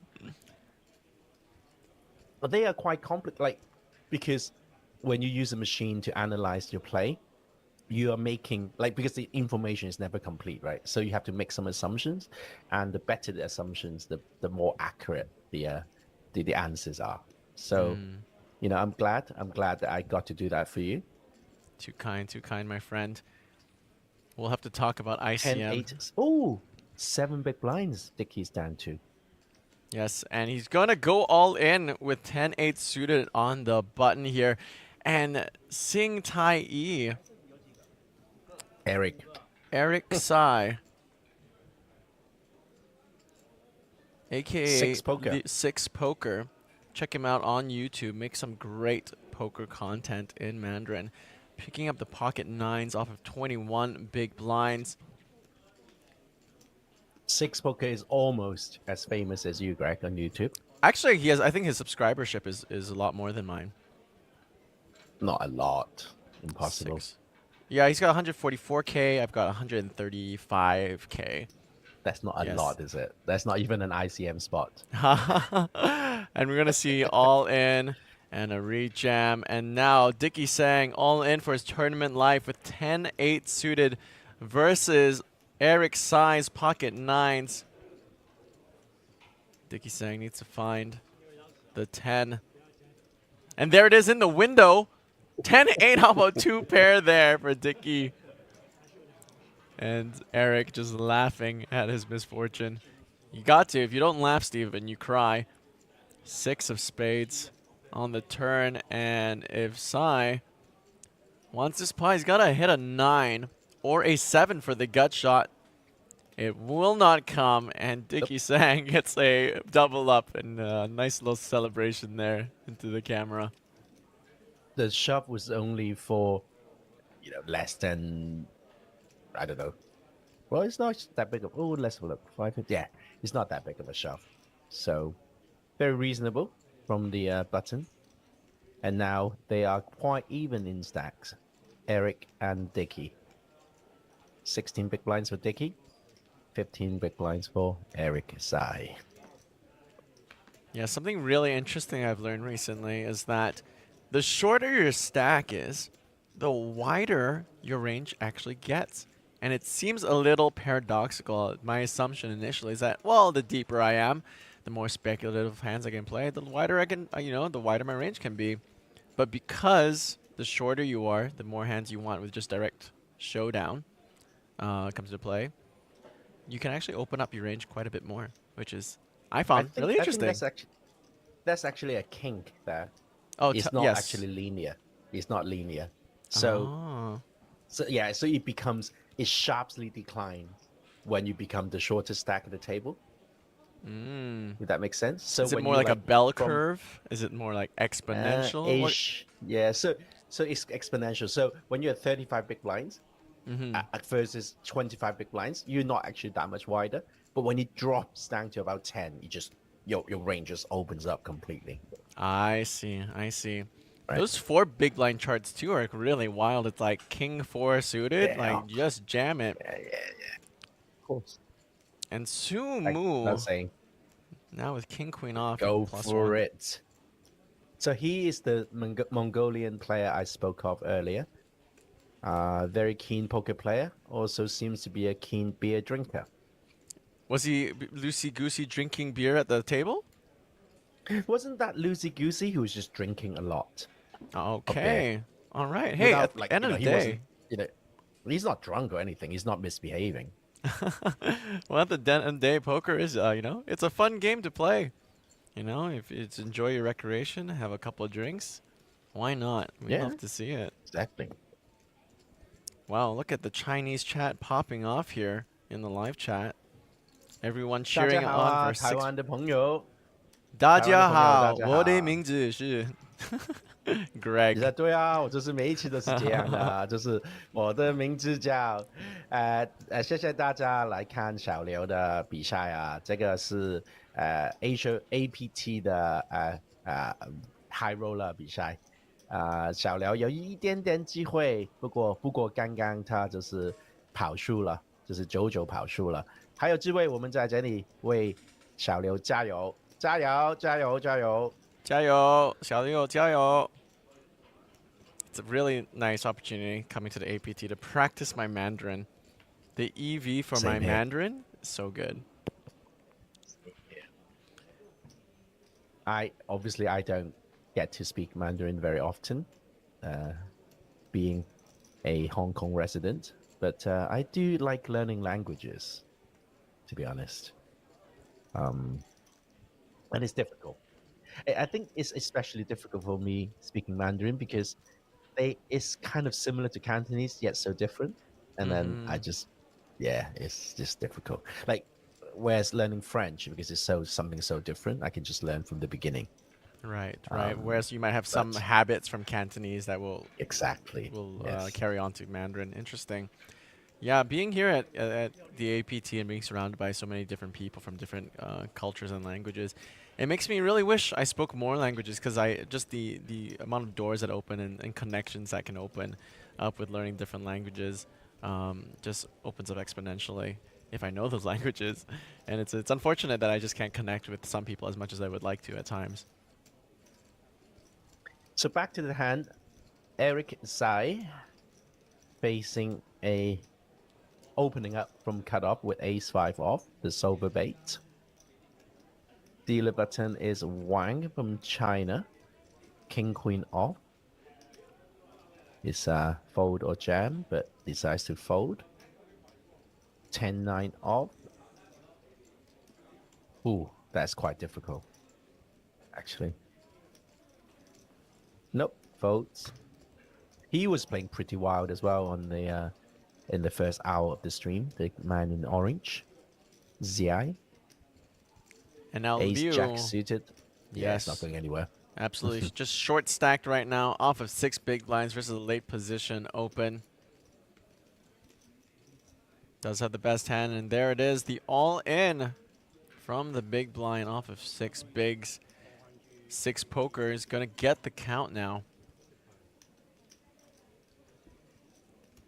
Is that written in the books? 6 big blind jam called by 6 poker? Coincidence? Yes. Yes, it is. Totally.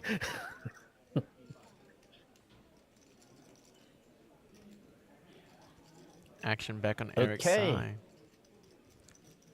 He's looking at the clock, figuring out the next pay jump as well. I think that's a very important factor to consider.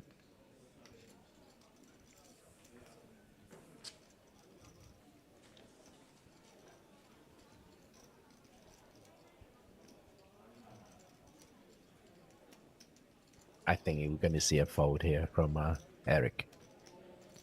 Yeah, just unfortunately, just too dominated by a lot of better hands. Ace king, ace queen, ace jack, ace 10, ace 9. And only really ahead. Also dominated by, not dominated, but just behind a lot of pocket pairs, 6s, 7s plus. Flipping against 4s, 3s, 2s.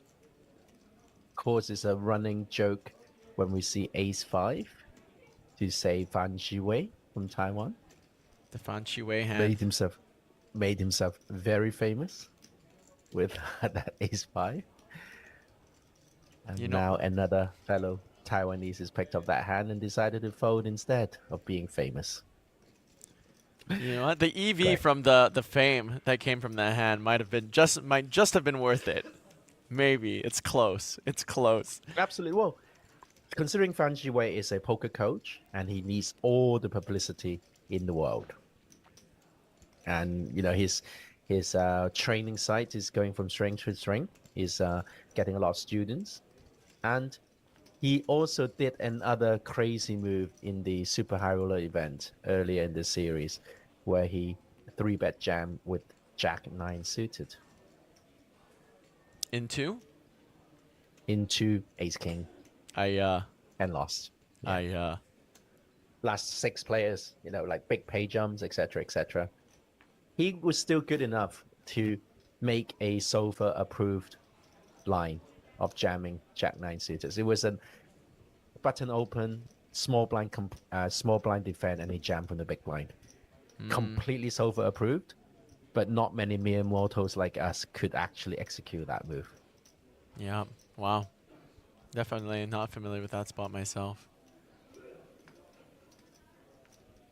But another APT, another infamous hand for Fan Shiwei. Action back now on Eric's side in the hijack with ace 9 offsuit off of 13 big blinds. Is going to go ahead and jam this all in. Good for 13 bigs. Action now on Wang Chun Ching of the cutoff. We'll go ahead and let this one go. And Liu Xiaohu in the small with queen 10 suited.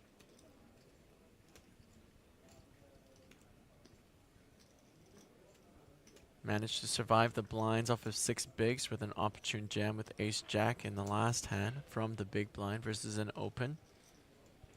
We'll wait for a better spot. And the live chat favorite, the Mongolian Su Mu with 4 high, will let this one go. Been very interesting seeing what seems like an almost sudden influx of interest of poker from Mongolia. It was really this first series I noticed that there were so many Mongolian contingents playing in our events, and even we had our own Mongolian exclusive event live streamed as well. Very, very interesting to see how much that game has grown there. Oh, it's growing everywhere in Asia. In the Taipei series, we saw an Indian exclusive, and we saw a big India contingent showing up in Taipei last time. This time is a lot of Chinese players, a lot of players from China coming to Jeju, being a visa-free island. So, and also the Golden Week in China attracted, if I'm not misunderstood, if I'm not incorrect, I think over half the field of the main event came from China. Yes, I know that the final table, at least at the main event, was 6 Chinese flags out of 9 players, representing strongly here at APT Jeju. They always, the mainland Chinese players always showed up in Macau for the APT series previously. But, you know, this visa restrictions, etc., it's kind of made it difficult for mainland Chinese players to travel. Jeju, perfect opportunity, and they showed up. I was going to say they showed up in buses, but no, they showed up in planes.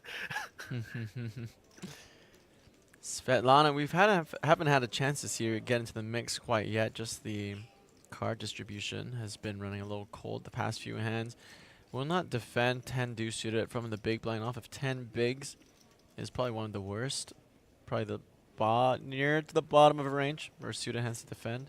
Off of 10 bigs will find a better spot to find a double. And now Svetlana and Liu in danger. Our short stack navigators right now on this feature table. 13 players left remaining. Next pay jump is 11. Justin Fairbanks, I'm just responding to comment. No, there are 2 golden weeks in China. One in May for Labor Day and one in October for National Day. So 2 golden opportunities for mainland Chinese to travel out of the country to play poker, and May being one of them.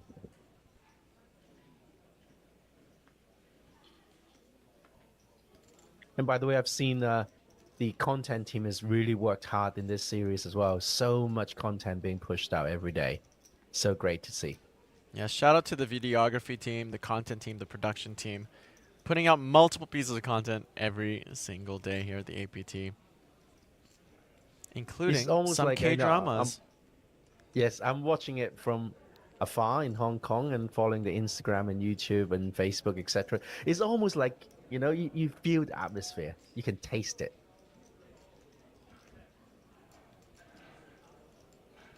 Svetlana getting needled by the poker gods. 7 deuce off while short stacked. Blind versus blind. Nothing to do but wait. No, it's fine. You know, it's better when you're short stacked to have really trashy hands. You know, like when you pick up ace-9 suited, you kind of go, oh, I have to go for it. And you know you're not that good, you know, with ace-9 suited. But you still have to go for it. Where's 7 deuce off? Get rid. Move on. Much easier. And where next for you, Greg? Have you got any grand plans coming up after Jeju? It's been busy. The entire first half of my year is usually super busy. But after this, I go back to Vancouver for about 9 days, and then I go to LA for like 6-7 days for a circuit event there. Vegas? And then I'm back home in Vancouver for a while, and then I spend almost all of July in Vegas, where I will play my very first main event, which I'm very excited about. Woohoo! Have you got good plans how you're going to cover it? It's Your a own flip. journey? It's a flip right now. Part of me kind of wants to just have it all myself.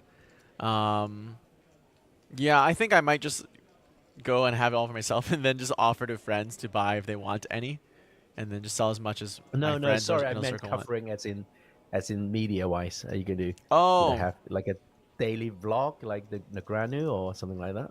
Definitely want to cover the main. I'll definitely do that. I'll definitely be vlogging that. But we've got a spot here. The Mongolian Su Mu in the cutoff opens King Jack offsuit, and Svetlana on the button with Ace 6 offsuit with 9 big blinds.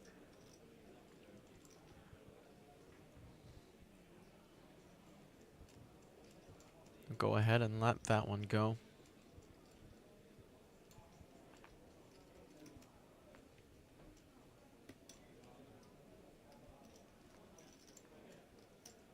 Let me have a look at the Yes, she's from Kazakhstan. One of the more unusual, Less sorry, common, not unusual, less but common less flags common. we've That's seen. the one. Not unusual. Yeah, no worries. No less worries. common flags. Absolutely. Oh, 9 days. 9 days. You're all good, Mr. Steven Lai. We know you've been working very hard in the commentary booth. Eric Sai now all in the big blind versus the cutoff open. We'll jam the pocket tens. Well, we're going to see a flip, I think. Sumu is not going anywhere. He's caught off much worse hands before.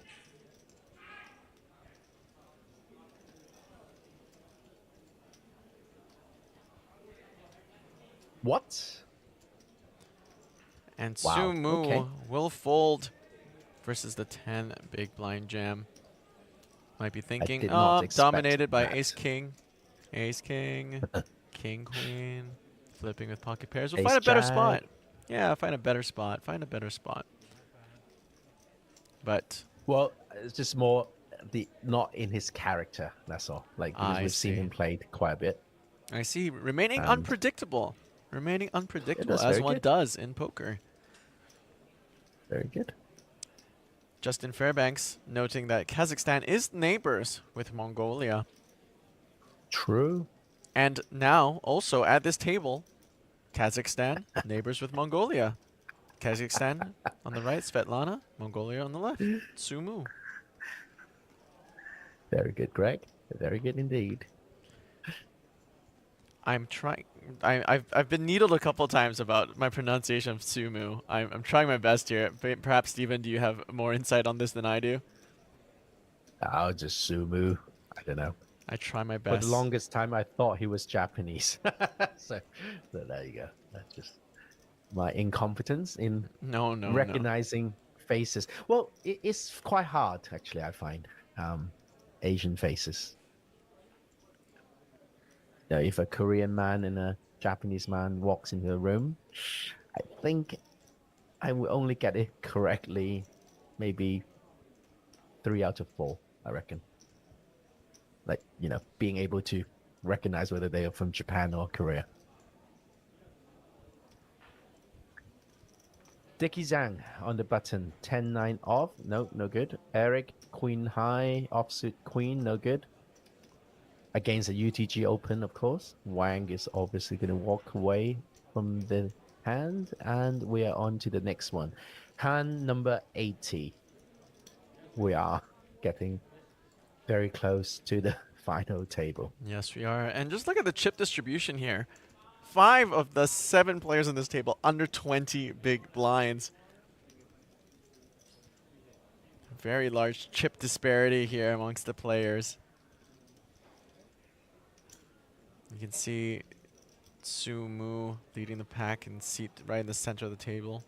2 columns of greens.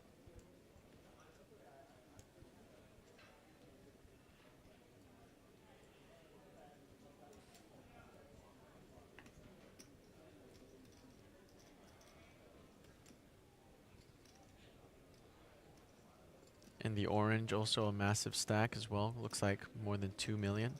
2.3 perhaps. But action now on a short stack. Liu Xiao, Hu, under the gun. I'll let that one go. Sumu with 10-9 suited. A really nice hand for his 46 big blind stack. But again, we have to remember effectively he's playing with all the other short stacks. Regardless, we'll go for the 2 big blind raise.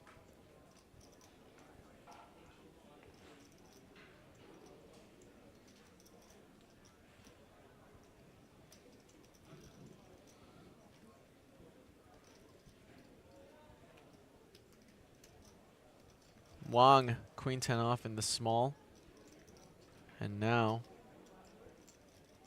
our second chip The other- leader, yes, Xia the with other King big Queen stack. offsuit. So we're going to see 2 Goliaths duke it out here. Heads up. +1 versus big blind open.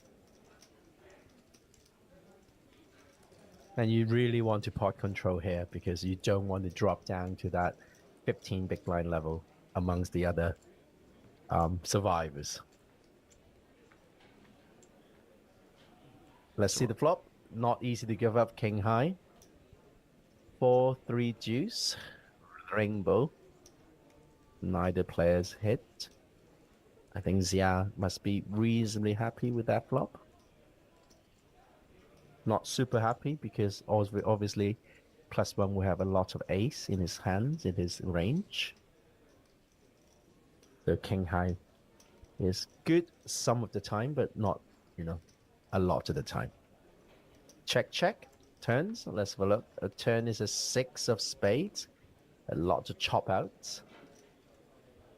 4, in fact. King high must be okay with this situation. Puts in a bet. Gets a snap cord because of the flush draw. Let's see the river. Draw 2 overs. Sumu needs a spade, a 10 or 9 to get the check mark. He'll get there 32% of the time. River of Dreams.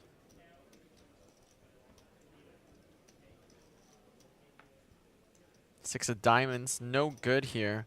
King high versus 10 high. Who wants it more?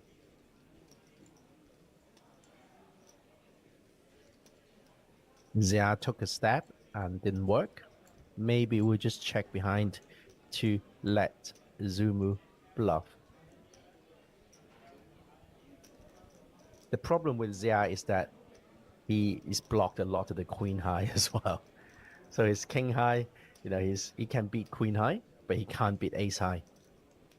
Oh, nice. Cheap but with showdown. the check, gets to realize his showdown. King high is good, and Sumu will pass the chip lead over to Xia. Now with 46 big blinds, Xia taking the lead, 2.8 million up top. Sumu following just behind, and everybody else just needing a piece. Well under 20 big blinds. But if anyone at the table could nurse a short stack well, it would be Eric Sai and Dickie Zhang. They're both very experienced MTT players. Dickie's actually cashed 16 times in the APT this year already. 16 times over 2 series. Incredible score.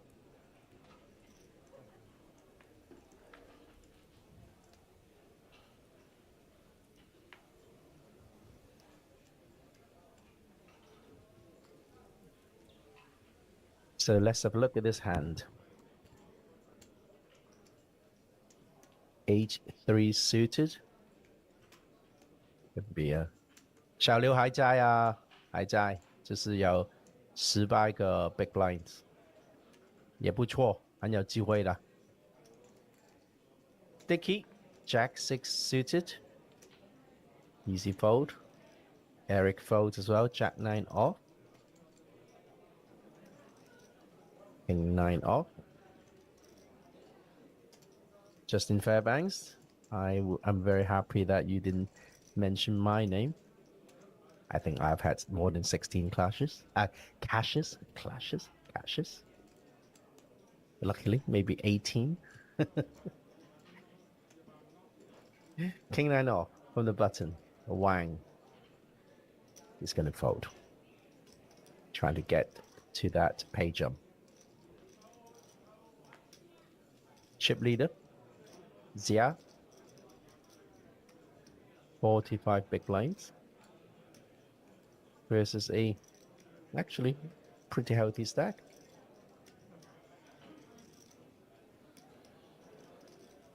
No, actually not that healthy, but enough. Opens it up, jams it in. Oh dear me. That is going to be tough. 8 big blinds. Going to call off. 10-7 versus ace queen off. Pretty dramatic actually. Didn't expect that to happen.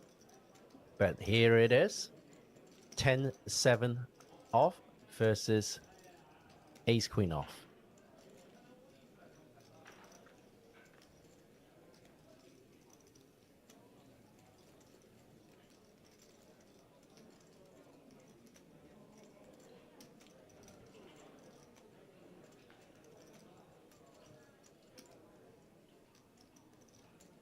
hits the queen, gets it done.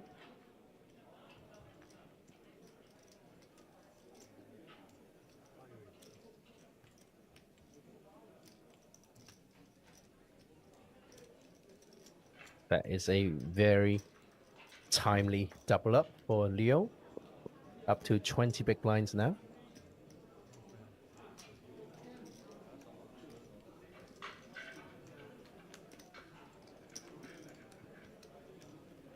And Zia was only chip leader for one hand.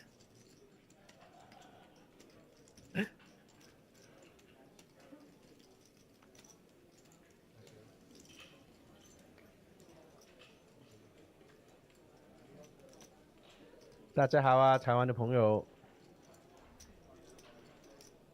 我们在渐进小刘在这个 High Roller 的比赛，很有机会成为，我有机会不可以说很有机会，有一点机会成为冠军。他的下一个目标是 Final Table。我们一起为小刘加油。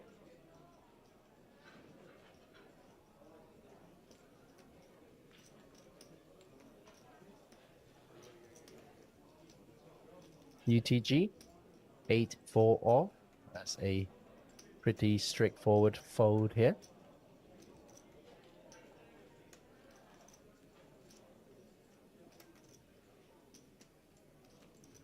This is Taiwan的观众。I always promote the Hong Kong stream, of course I do. Who else am I supposed to promote? Justin. And it's 4 a.m. It's time for bed, sir. Not driving you away. Please stay.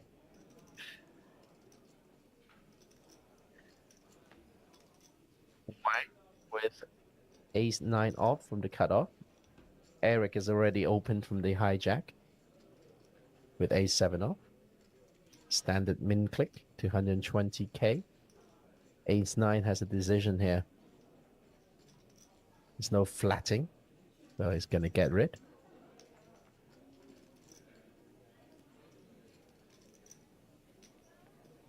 The recently dethroned chip leader folded. Leo just doubled up with 20 big blinds now.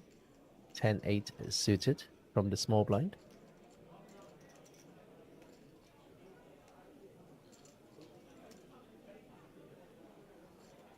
Folding as well. Let's see what the big blind has. Zumu. Such an anime name.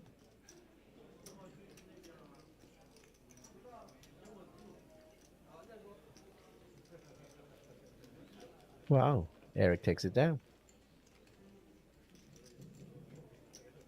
In terms of experience, I have to give it to Eric's eye.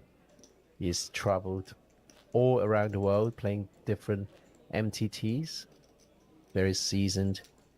Well, he doesn't call himself a professional player, but I would call him a pro, a seasoned pro. Both online and live.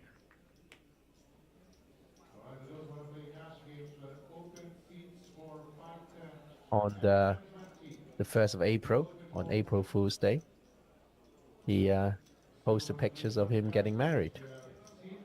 So take it as you will. I think he's married.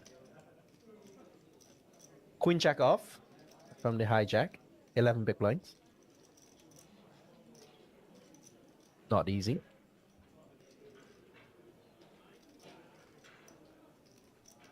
Perhaps minimizing your mistakes by folding. Leo is not going to be playing 8-5 off either from the button.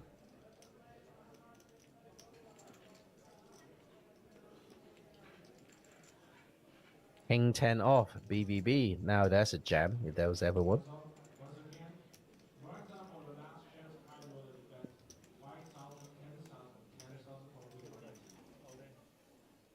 This 个比赛的冠军会赢到19万1千美金，19万1千美金。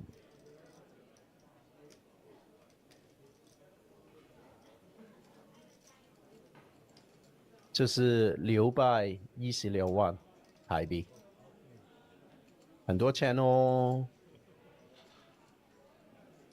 Yep, King 10 jammed.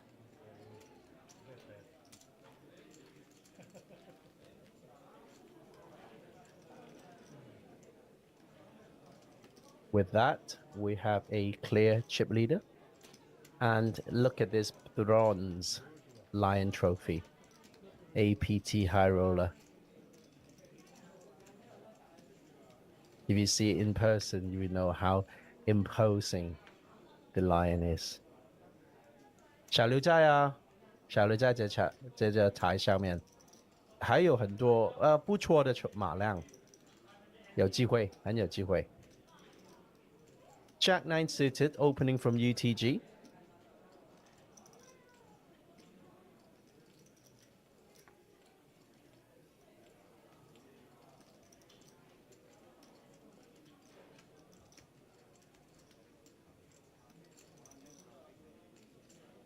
Ooh, putting them on the sensor from the cutoff. Must have a reasonable holding. Not good enough, not reasonable enough. 这个延迟是半小时30分钟。This live stream is delayed by 30 minutes, only half an hour. So we are pretty current. Dicky is thinking of a reason to defend King 6 offsuit here.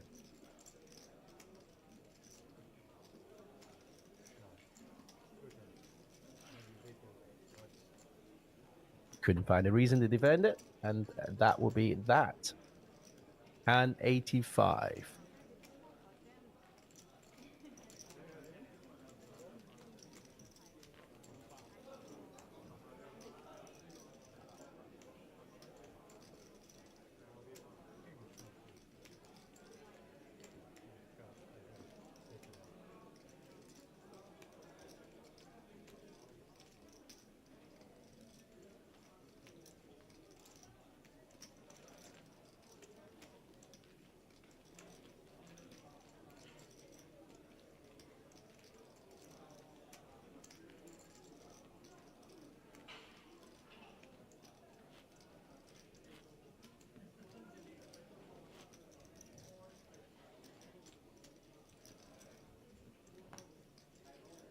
It's going to be a little bit slow, I actually think, for this level. I think we are waiting for another blinds up to really consolidate the chips, the chip stacks.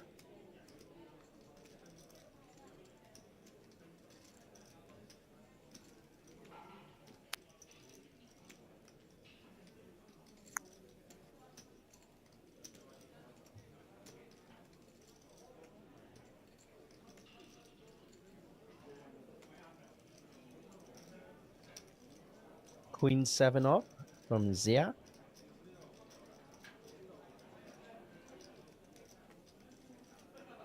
I think after being so active early on, he might actually slow down a little bit here. Yes, yes.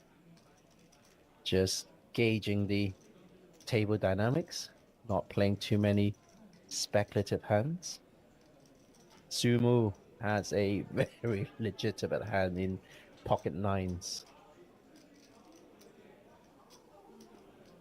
Very, very, very legitimate.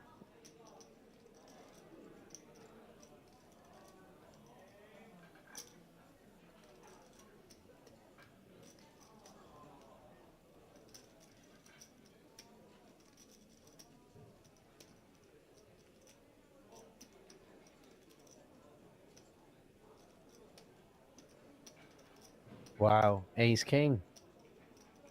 Off we go, I think. Off to the races. Not going to be any other way.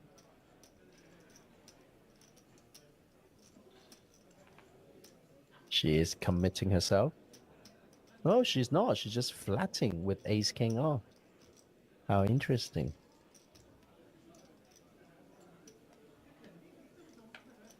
Not sure whether I like it. But she does. Oh no, she 3-bet. Okay, yeah, okay, good. Yeah, I was very surprised if she was flatting that ace king.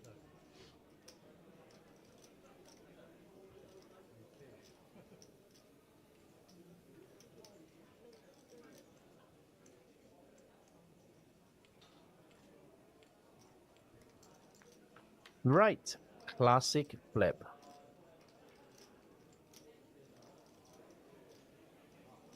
No ace, no king so far, but 2 clubs. Another club. Now she has 15 outs. Still a flip. Incredible. All the clubs and all the tens, but it's not to be. Good game. Our friend from Kazakhstan. Our friend from Mongolian has won that race. And we are now down to 11 players. 11 players. 2 more until we see the final table. Congratulations, wearing an Australian Open baseball cap. Looking very sharp. I like it, I like it.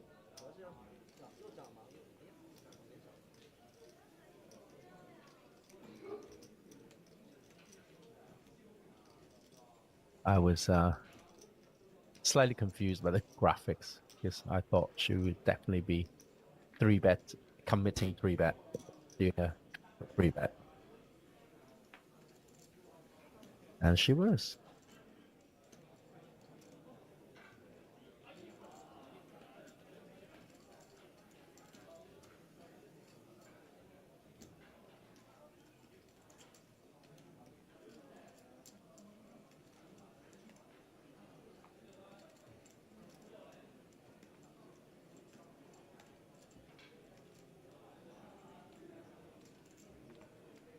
Deck is out.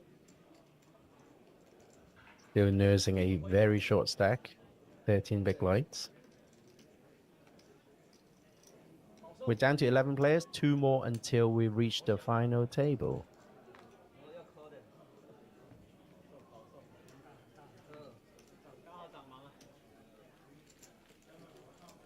这个 dealer 就是台中来的朋友，他有发过我了。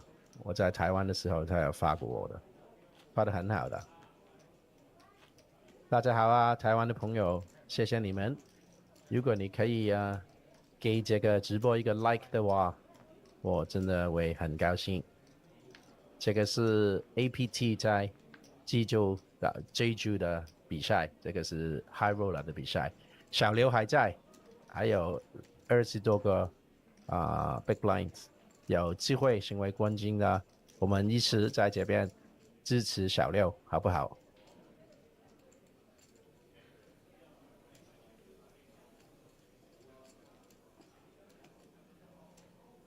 ？King 9 off。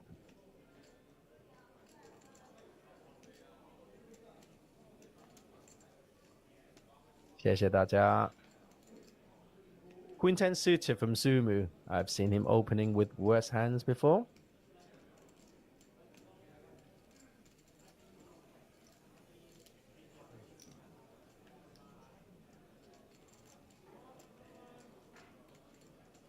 对啊，他是台中华人的。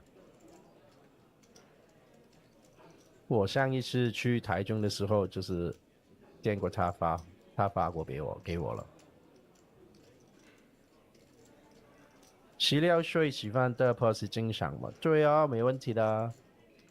我觉得就是 poker 就是一个跟下棋一样的游戏了。就是我给你的小小的意见就是，不要打他大，不要让钱掠了你的心，就是学多一点。还有就是16岁的人应该想大学。读好书再想一想。我认识小刘的，对啊，他是我的朋友。因为我在 poker 打了很久了，就是小刘刚刚开始的时候已经在打了很久了。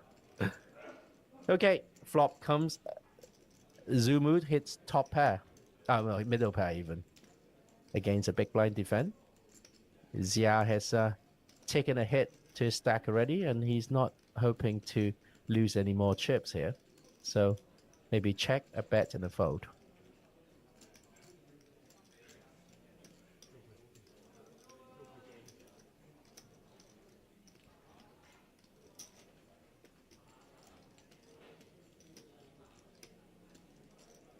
Hello， 大家好，歡迎大家收睇 APT 濟州島嘅 High Roller 賽事啦。我哋而家咧打到最後11人，咁啊9個人咧就會去入到 Final Table 噶啦。咁啊多謝大家支持，就是這樣可以嗎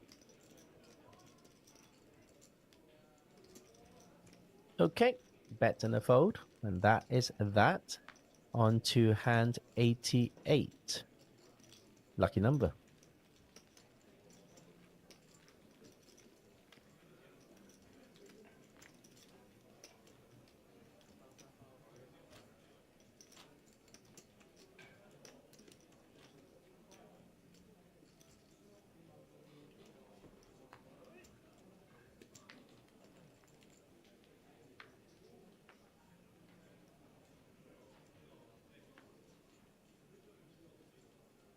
婷婷，我认识你吗？你是不是我在台湾认识的朋友？不是吗？有没有见过你吗？我觉得可能见过你。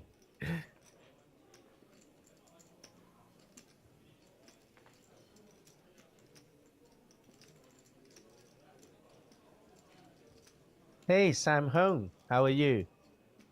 Are you the same Sam Hong I know? The winner of a main event a few months ago. I thought you were in Jeju.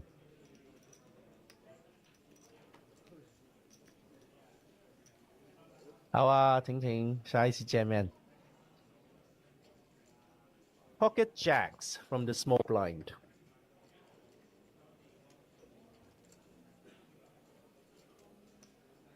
Last time he decided to jam a pretty junky combo into something really strong. This time, how is he going to play it? Xia from China.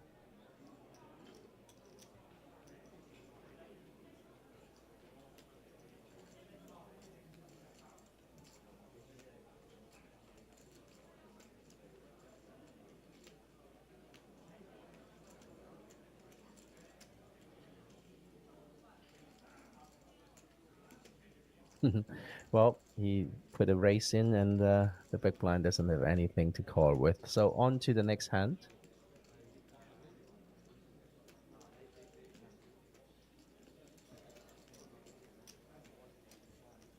Oh, I'm sorry, Sam. Samuel. Not the same Sam Hong. Sorry.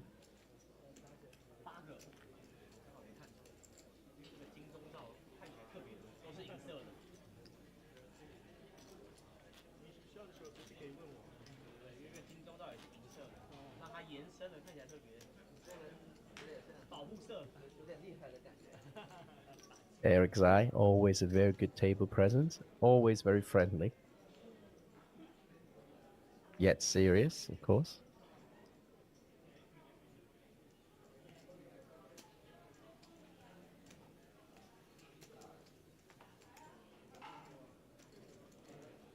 Vicky is folding, of course.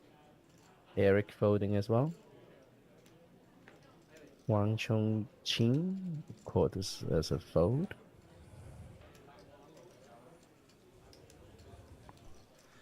Check.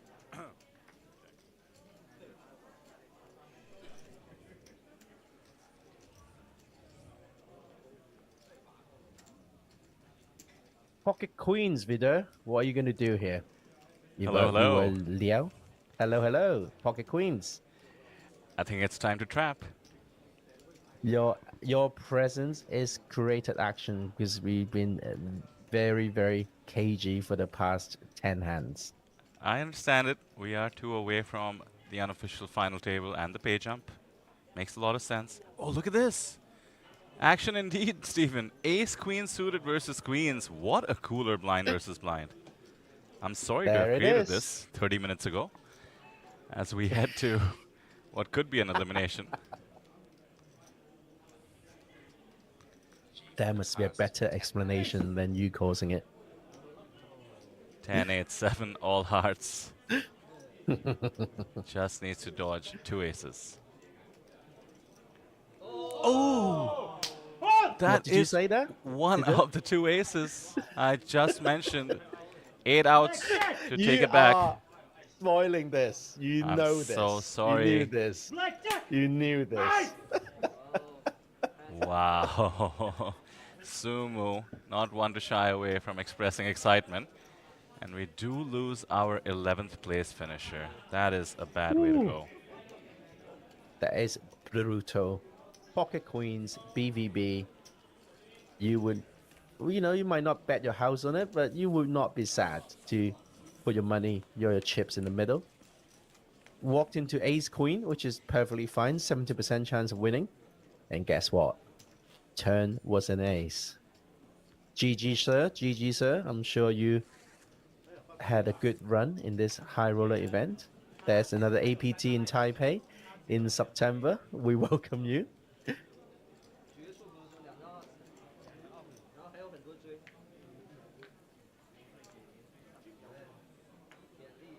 And just like that, we are down to 5 players at this table. 5 and 5. And of course, our 11th place finisher does walk away with almost $20,000 less than that, actually. A few thousand less. My apologies. That's actually the next pay jump, I believe. 20,000. So we are 1 player, 1 elimination away from the unofficial final table of 9. We are having a lot of viewers from Taiwan supporting Eric Zai.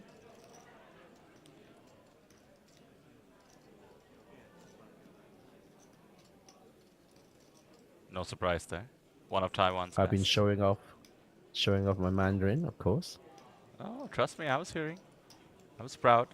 Oh, really? I can't understand a lick Very of good, it, thank you. but I was proud. You're getting more confident by the day. Saying the same thing over and over again will do it.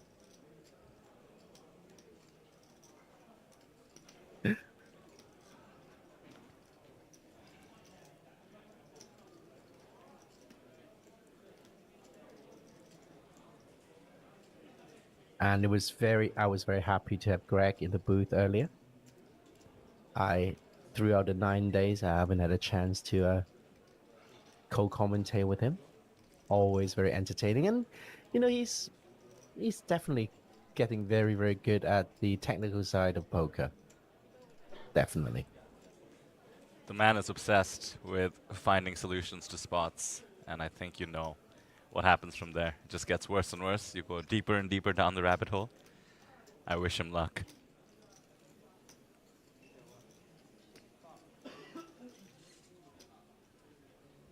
Such a complicated game, poker.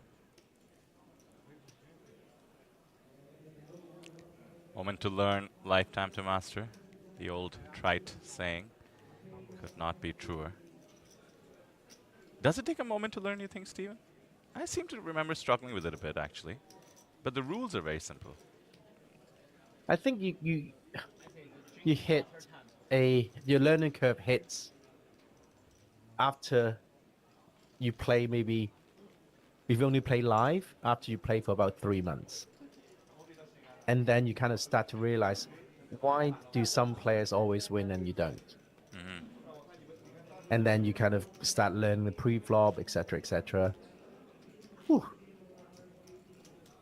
And then it just becomes complicated. Down to 10. You think the final table bubble is going to be the big one for these guys to sort of become snug?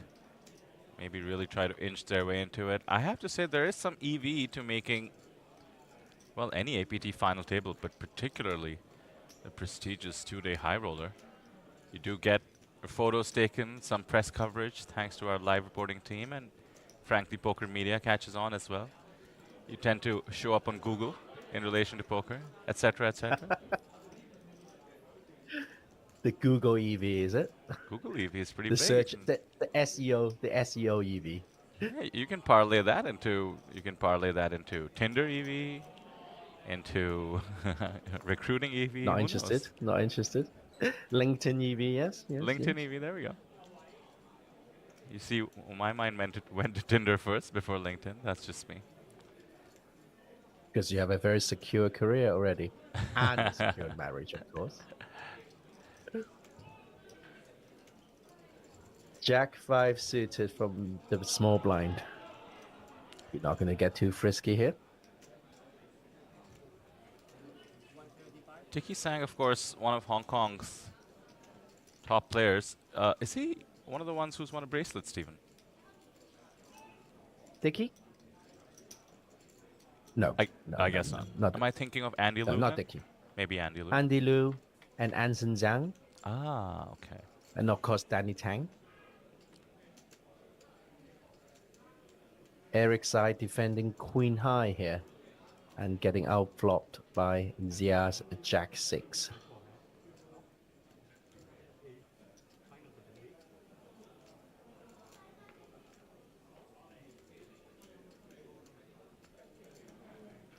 Tiki could cross $900,000 on his hand and mob with a win today.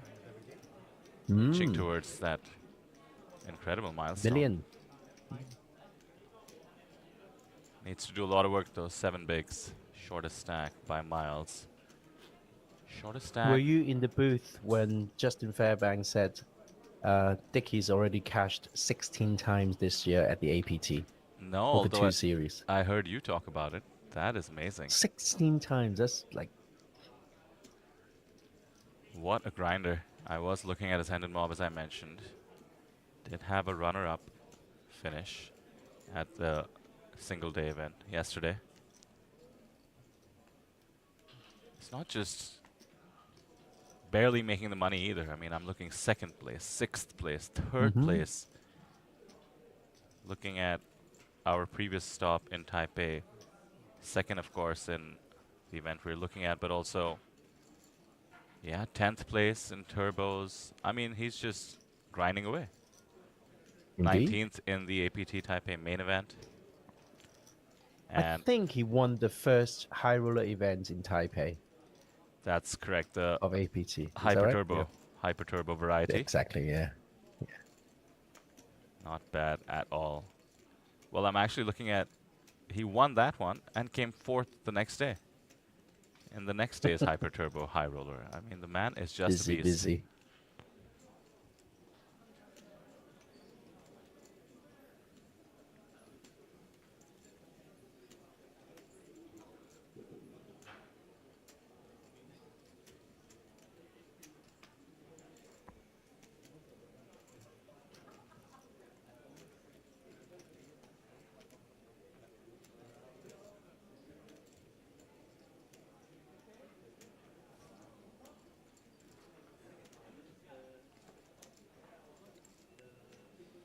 Relatively standard open here with the 6-5 suited, late position, and the massive stack, wanting to put maximum pressure. There's the pay jump, there's the final table, bubble, final table, Google EV we just spoke about. And the A6 off, I don't know. Can't feel too comfortable. There we go, lets it go. Would be standard to 3-bet jam or peel, but the stakes are high. No point, right? Just move on. It's okay. There's Justin another short Fairbanks. stack who could bust before you, so. Exactly. Many good Zhangs in Hong Kong. Eldon Zhang, of course, the super high roller. Anson Zhang, bracelet winner. Deki Zhang at this final table, at this TV table. And Colin Zhang, who won a mixed game side event at this series. Friend of mine, all of them friends of mine. Any Singaporeans? Not anymore, I don't think.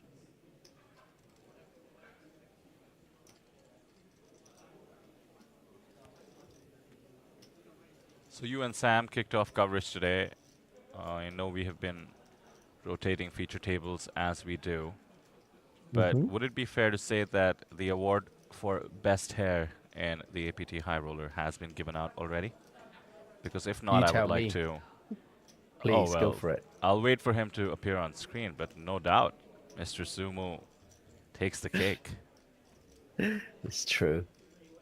With a name like Zumu, Venus as well, Venus as well. It's just so, and that haircut is such an anime character. Exactly.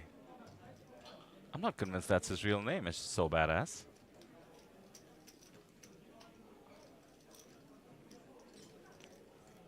I will wait for him to come on screen before I officially bestow him with the title. He did. We'll wait for the close-up.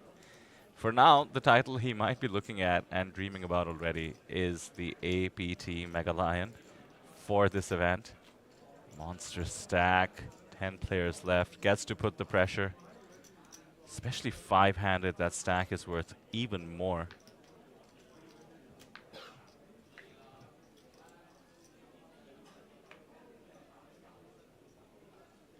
Ooh, Dickie Zhang. Ooh, I feel sorry for him now. This is a very difficult spot. I think he's going to take it. The 2 big blind burden coming on the very next hand. Unlike perhaps the other short stack, he's not afraid off the bubble.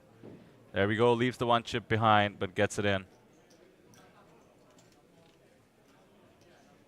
Just needs to get through 4 players. Starting with Eric. 1 down. Oh, a stare down is coming, which means might be a hand in the mix. No? 2. We are on to the small blind here. Zia in his bright orange t-shirt. Looks a bit like a badminton player. Look at badminton shirt. King 5 off. Gets it through. Woo!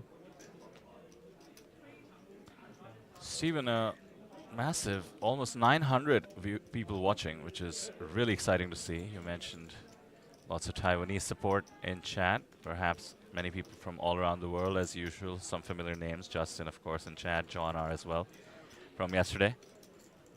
Amazing to see. I am still disappointed by the number of likes, and I must confess, Steven, I have had to squash my dream of reaching 13,000 and even 12,000 subscribers here at this festival. But I would appreciate if some of the people watching would hit subscribe. You might have to use your best Mandarin to request a subscription really quickly, and perhaps somebody in chat can help me by posting it as well. We will be playing down to the winner today, so do not go anywhere. 台湾的朋友，就是这一个直播，就是需要你们帮我一把，就是给我一个 like， 还有就是订阅这个频道。如果你可以帮忙的话，就是帮我很大的，帮上我很多，谢谢你们。There you go. Thank you Ace very 9 much. off. I'm better at talking about hands in English than begging for likes in Mandarin. Well, look at this, even. We do have an all-in situation. And the best hand is 71% to take us to the final table. Plenty of equity for 10-9 suited, but against about the worst combo, Ace-9 with the Ace of Hearts. Could this be it? I'm sure the outer table is looking on keenly. Jamming 5 big blinds. It's not ever going to be that. Wow. Wow, Oh my wow, God. wow. Maximum action. 83% for the 10-9 suited. I think we are a favorite for that bubble to not be burst yet. Unless we could have a Barry Greenstein. Ace on the river needed. And there it is. Oh. Ace on the river. The poker gods. Always comes in. Love the drama. There you go. Just had an elimination with an ace on the turn against the pocket queens this time around.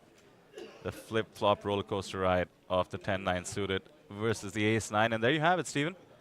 We are here at the final table. You have been here for all of the coverage. Would love your thoughts on the remaining players. A chat, by the way, pointing out that almost 500 people supposedly are here to support Sumu, so no doubt he is not only the favorite given his chip stack, but the fan favorite.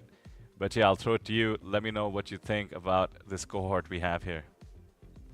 Well, first of all, congratulations to the final tablists. It's obviously a honor to be able to final table a APT high roller event, and I think with the experience, I think you cannot go too far away from Eric and Dicky, both of whom have played so many MTTs this year. And honorable mention, of course, is to Leo Pang, who final tabled the same event in Taipei. And you know what they're fighting for? 196,000 American dollars up top, and that beautiful bronze lion trophy. Just look at it. It's glorious. Oh, it is glorious. And of course, honorable mention, or not honorable mention, I must mention, is our friend from Mongolia, Su Wu, who has been playing some pretty wild poker. Very unpredictable. But at the same time, it has worked so well for the past 2 days. So, you know, he's not one that you can dismiss. And here we go. We are at the final 9. How about you, Vidya? What do you think so far? Well, I think Wild and Mongolian have started to go together when it comes to the poker world. Here at APT Jeju, it's almost been sort of the announcement of Mongolians onto the poker scene, and we have enjoyed every minute of it. I am thinking back to Namdari, who was on our feature table, leading all the way into the money in the main event. Now, of course, we are looking forward to seeing Sumu on the final table. You mentioned two of the rock stars, Dicky, Eric. They are shorter stacked, so there is an uphill battle to climb. It's going to be a fun one. We are going to set up for Heads Up as we usually do. So many of you watching. We would love it if you stay with us, of course. If you would hit like and subscribe, so in case you do go away, YouTube will recommend our stream back to you. In the meanwhile, we are going to set up for Heads Up. There's lots of photos. There is a break for the players as well. That's for their benefit. And then we will come back with coverage in about 20 minutes. I'll be here. Steven may or may not be here. So just in case he's not, I will let Steven sign off for an incredible run here on the stream at the series. Steven, back over to you. Well, thank you very much. It's been a very exciting 9 days, and I've seen some amazing poker action. Very happy for our fellow Hong Kong players. Jason, the influencer who made a very deep run in the Zodiac event, and is going to make poker grow even further in Hong Kong. So thanks again, once again, to the APT for organizing this amazing series, and I look forward to commentating further series in the future. So signing off now. Back to you, Vida. And I will sign off for just about 15 minutes left, I suppose, on the break. Just do not go anywhere. We will see you with the final table.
Welcome to Asia's largest online poker room. Our next generation poker software is now initiating.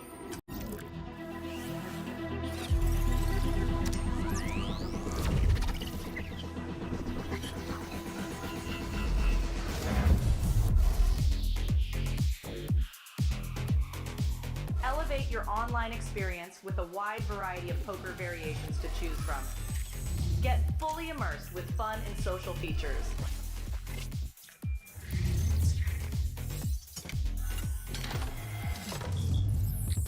Level up your game with PokerCraft and Smart HUD. Unlock a wealth of rewards including cashback, bonuses, and jackpots.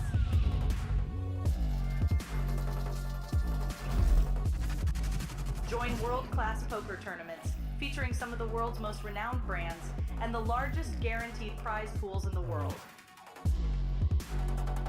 Experience the best in customer service and hassle-free transactions for a seamless online gaming experience. With online poker available on all your devices, you'll be able to play your favorite games anytime, anywhere.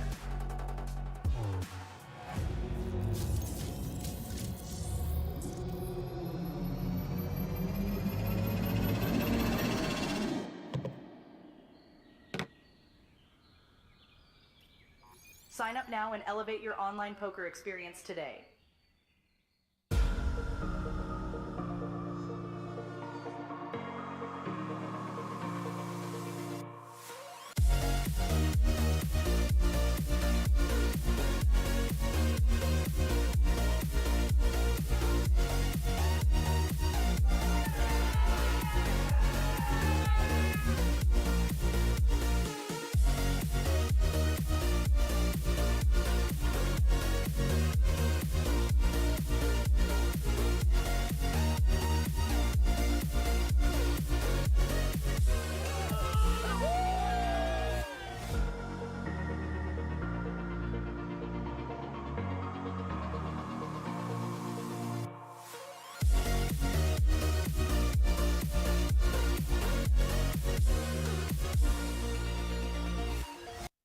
No looking home.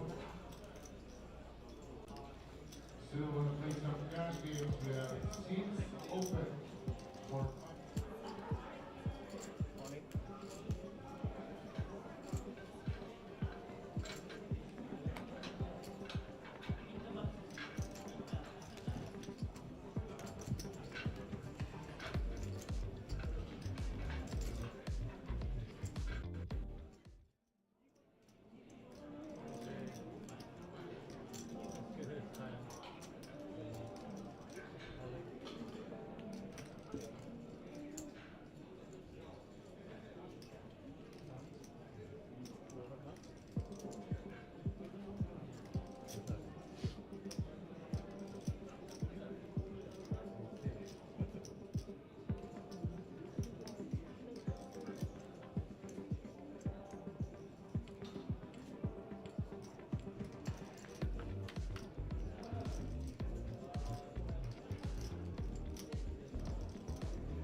Blackjack!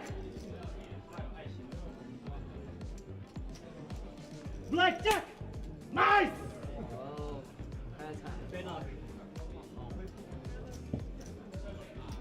Oh! Hold!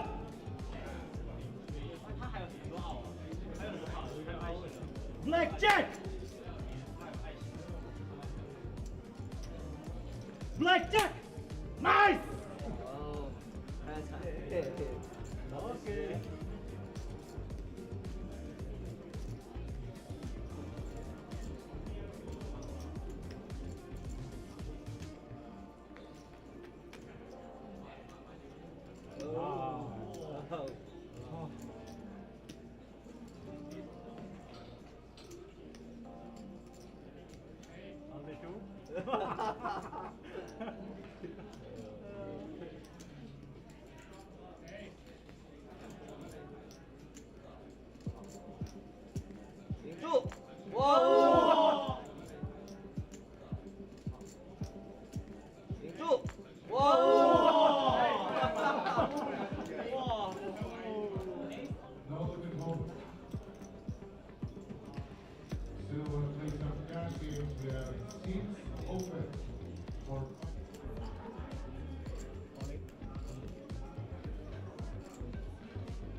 但是我靠赢2下，全是方法。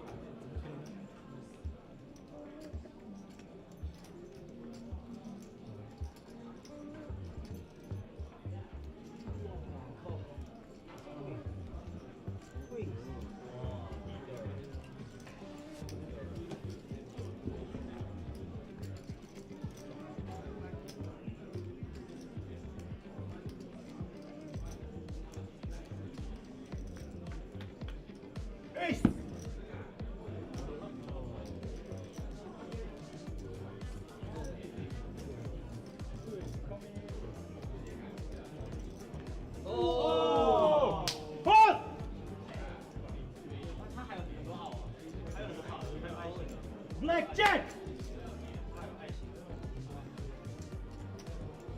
Blackjack! Nice! 哦，太惨，飞了。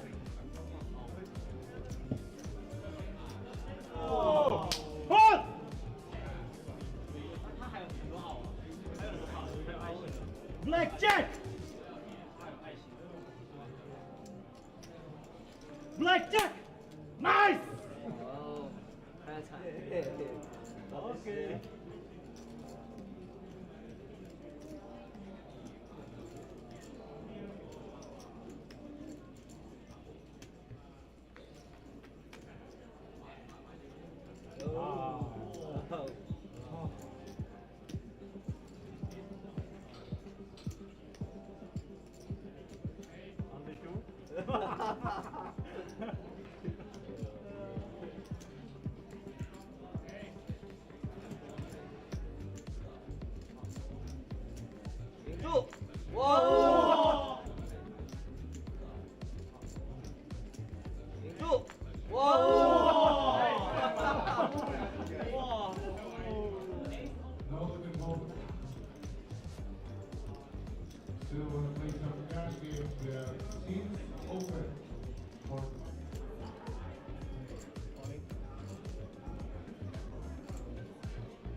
Blackjack! Blackjack! Nice! 哦，还要踩，飞了。哦，hold！ 他还有很多号啊，还有很多号，还有爱心的。Blackjack! Blackjack! Nice! 哦，还要踩。OK。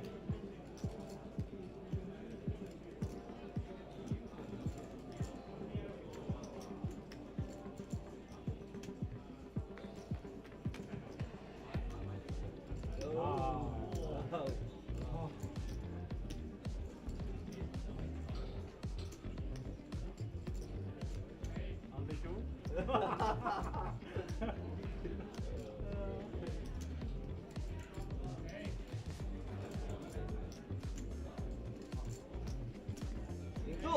哇！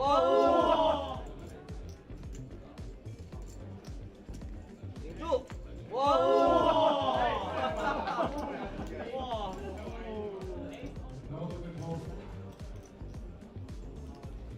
Still want to play some Teams open. For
Ace!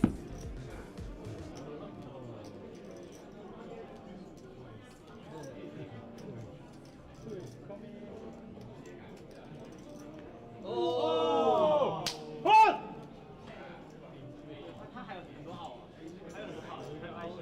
Blackjack! Blackjack! Nice!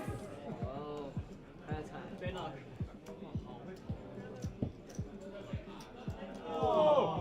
Hold!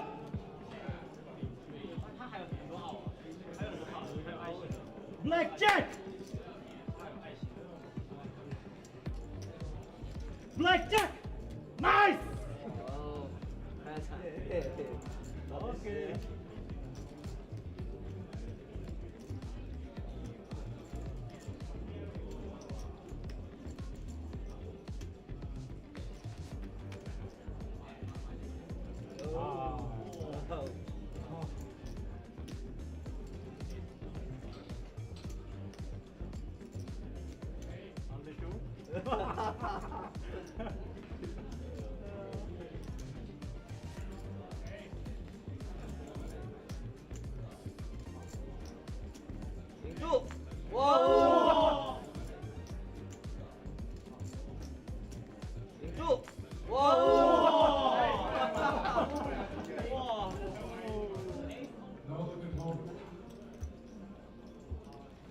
So we'll play some cash games. We have seats open for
Blackjack!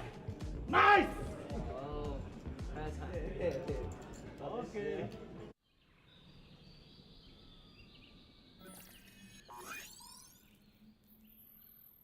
Welcome to Asia's largest online poker room. Our next generation poker software is now initiating.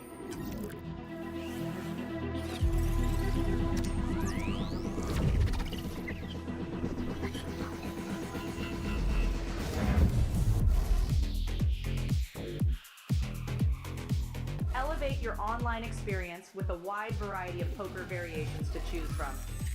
Get fully immersed with fun and social features.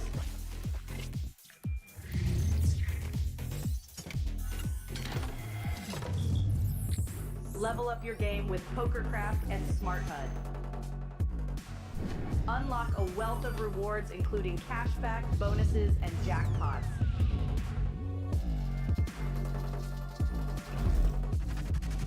Join world-class poker tournaments featuring some of the world's most renowned brands and the largest guaranteed prize pools in the world. Experience the best in customer service and hassle-free transactions for a seamless online gaming experience. With online poker available on all your devices, you'll be able to play your favorite games anytime, anywhere.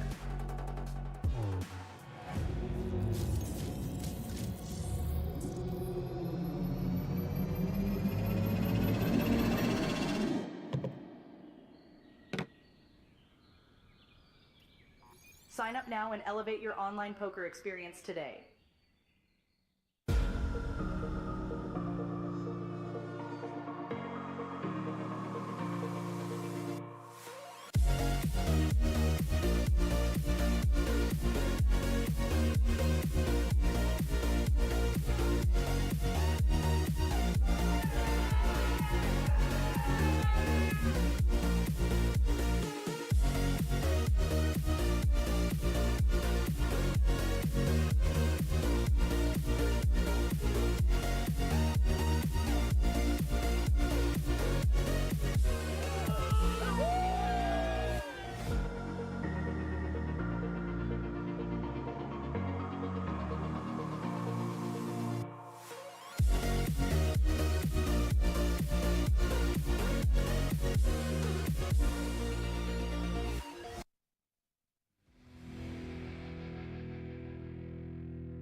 are watching our live coverage of the APT High Roller here at APT Jeju.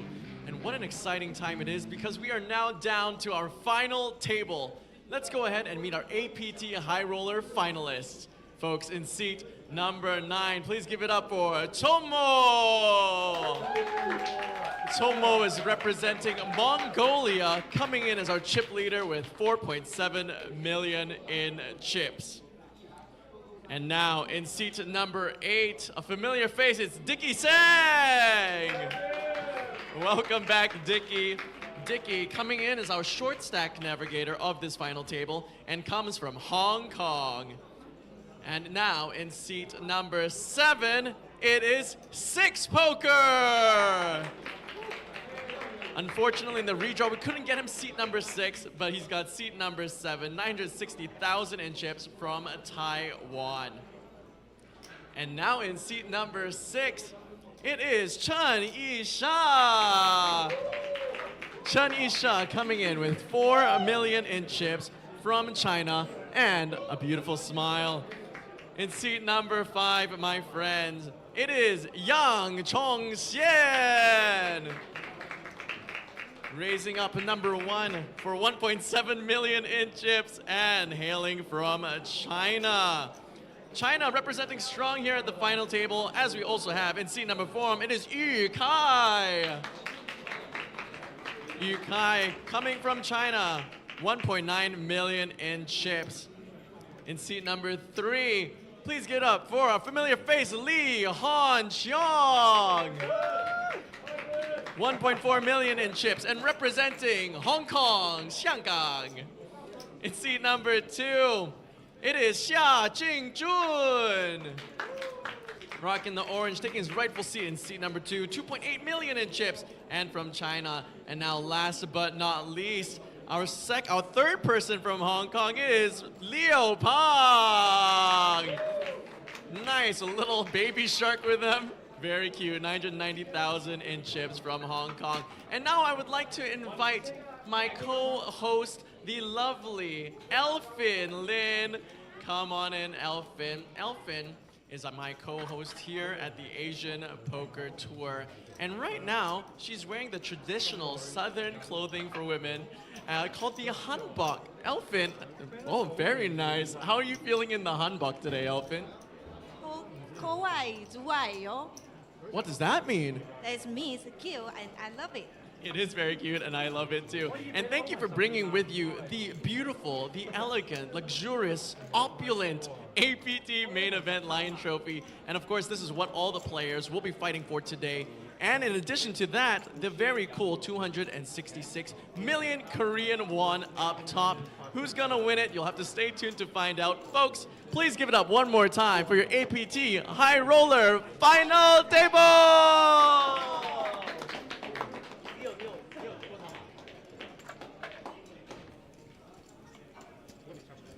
And there we go, ladies and gentlemen. Thank you for sticking around as we kick off the final table here for our APT High Roller.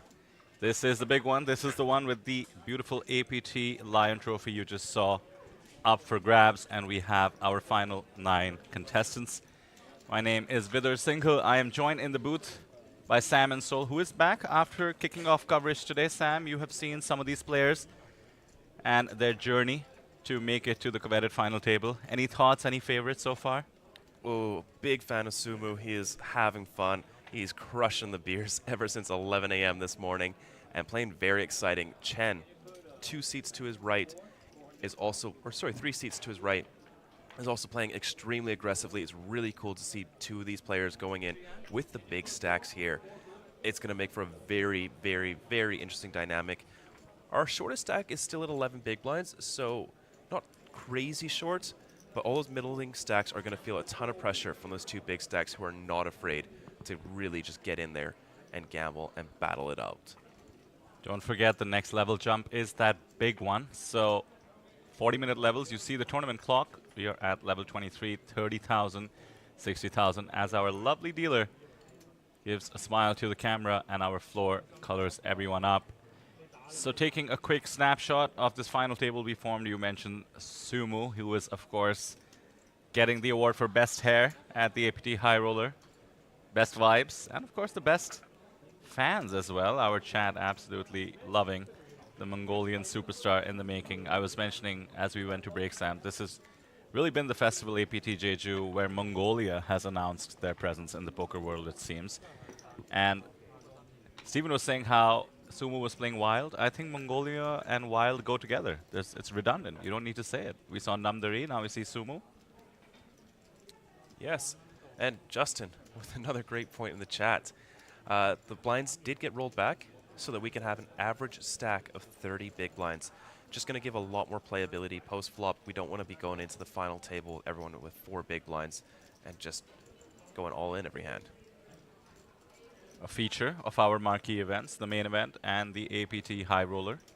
Just about made it to that level where we went to, I believe it was a 28, 29 kind of average big blind and rolled it back.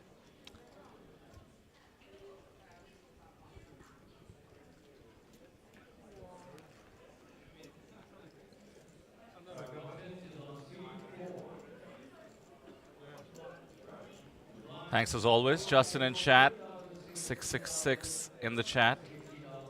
We do have, of course, a lot of support for Taiwan. Eric Tsai in the mix, one of the superstars from Taiwan. 3 players from Hong Kong. 2 of them have established themselves already, so to speak, in the poker world. Liu Pang, certainly an up-and-comer as well. I'm, of course, talking about Ivan Lee and Dicky Sang. I believe you were commentating over Dicky as well, Sam. Yes. Seem to have had, once again, a roller coaster of a journey. But what a performance at the APT. I mean, just cashes after cashes. Yeah, Dicky. Surprised to see him only on 11 big blinds. He did have a huge stack at the beginning of today and was really just abusing that bubble. It was very fun to watch. Of course, we mentioned the man on the right-hand side of the screen in the white, and of course the white hair. Sumu from Mongolia. And the rest of the field rounded out by 4 players from China.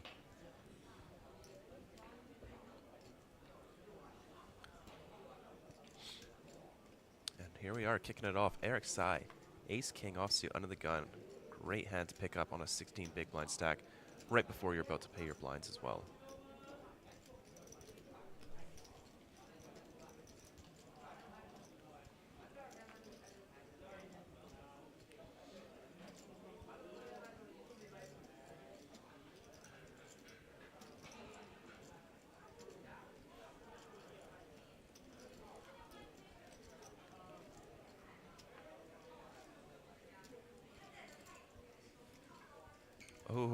Oh no, Yu Kai, ace queen suited here. 16 big blinds effective. First hand at the final table. Ace king versus ace queen suited. 6 setup. Does you give credit to the under the gun open? He could absolutely flat here. Doesn't have to shove it in. Tempting though, ace queen suited is so high up in terms of one's range, an absolute premium. Usually you think you are blocking an ace, you're less likely to run into ace king, but it does happen more often than one thinks.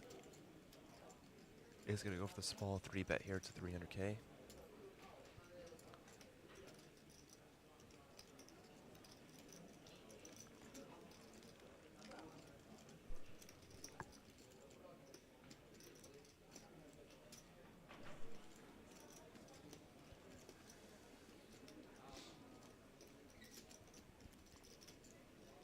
I think Eric really only has one option here. Especially with the offsuit variety of ace king and out of position. Goes with it. He also has no fear of things such as pay ladders and money jumps. Has all the experience and all the earnings one could ask for. One of Taiwan's best players. Will gladly want to get it in, even if he's flipping as it turns out. He has his opponent crushed. And his opponent surely is priced in now. 660 to call, ace queen suited. Almost getting the right odds he needs anyway, even if you could see the hands face up. I think we might be off to a, well, not a race exactly, an uneven race. Ace king versus ace queen suited, most likely. Now, I know you mentioned Yu's whole outfit situation. Makes him look like, you know, the default graphic that comes up when you don't have someone's photo. Oh, Like yeah. Anonymous. Yeah. What's your view on protecting every visible part of you this aggressively at the poker table? You know, I actually saw him, what was it? Oh, what was I going to say? I don't know. I think for a newer player, covering up these tells, maybe he's just nervous. He's only around 45,000 in live earnings. This is a $5,000 event. He's playing against some of the world's best. I can kind of understand it. He is playing fast, though, so I don't mind that. Very nice. Does make the call. That's He's the in bad trouble. news for now.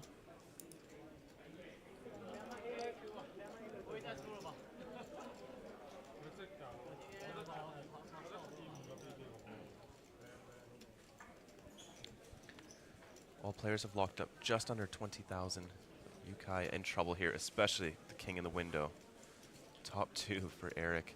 It's going to make it very tough for Yukai to come back. 2% equity.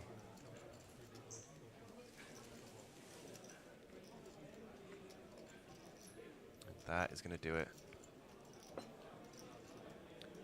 Now, I did see, I was going to say Yukai. I saw him taking his player photo after he busted, but I didn't want to spoil it. But since this hand is over, he took his photo still dressed like this. Hood still up, sunglasses and mask on. I see. So maybe he just wants to stay hidden. Well, he has 15 bigs still. Oh dear, I'm so sorry. I just spoiled that. I thought he was out. We are on a 30-minute delay. Let's focus on what the viewers want to focus on. The 666 in chat is a sign of joy in favor of Eric Tsai. I believe in Taiwan it sort of implies let's go. I think Steven explained it best because I'm familiar with the term vamos, often used for a famous tennis superstar. Vamos 666. Eric Tsai finds a double up, making it look easy when you find ace king against the ace queen suited. There we go. He's known as Six Poker. Has his own poker club upcoming in Taiwan. His total live earnings about to cross 2.5 million if he can keep the spin up going.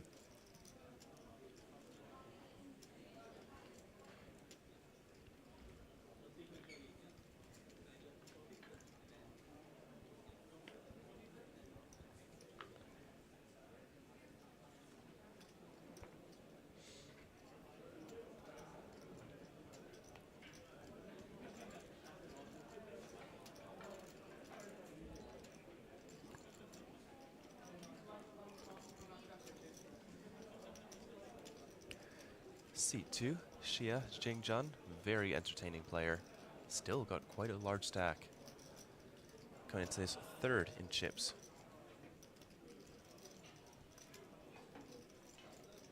The three big stacks at the table are very, very active, very aggressive players.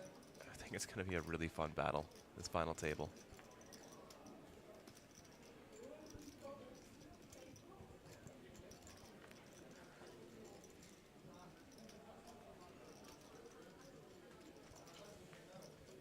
Oh, pocket queens now for Yang. On the button.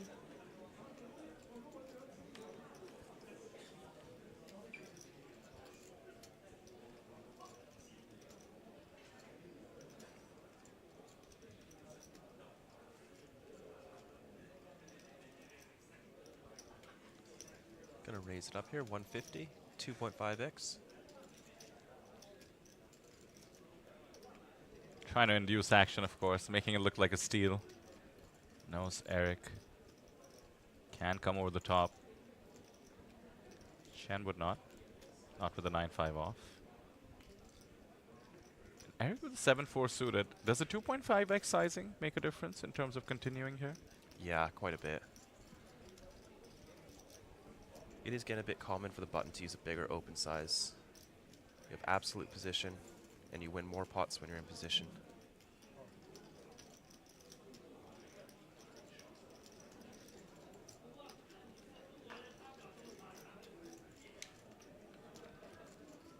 Eric is going to defend. Ooh, 7 in the window. Not a bad flop. Backdoor flush draw, gut shot, and middle pair for Eric. Sitting at 42% against an overpair. This is a dream flop for Eric's particular hand and also the big blind's range. Very difficult for Yang to navigate this if he faces a lot of resistance. 200k into the middle. Eric has his opponent covered. Stack size is a bit awkward. Can Eric 3-bet here, knowing that his opponent will be jamming all the overpairs?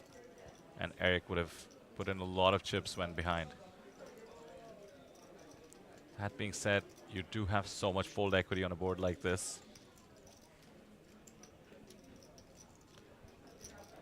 Eric decides to go with the call. Ooh, how about that turn? Wow.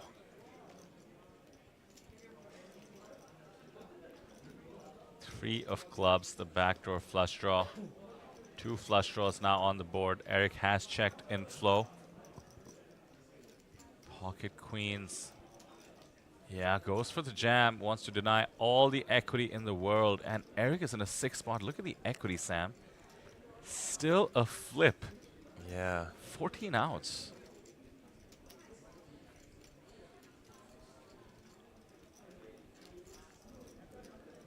Bit confused by that, to be honest. 47% seems a bit too high. Yeah, it seems high for 14 outs. 14 outs should be like 29%. Yeah, maybe a slight glitch in the matrix. We will get back to you on that, but let's run with what we understand about poker. 14 outs, actually 16 as per Eric, since he doesn't know what's folded. So he's thinking he has about 32% equity in the hand, which means you need to get 2-1 to call. With the overbet, Yang has actually denied the 2-1.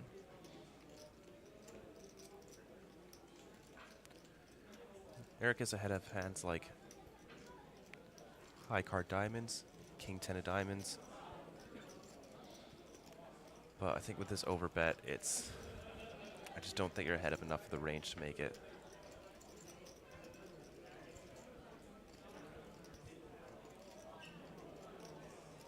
Yeah, just lets it go.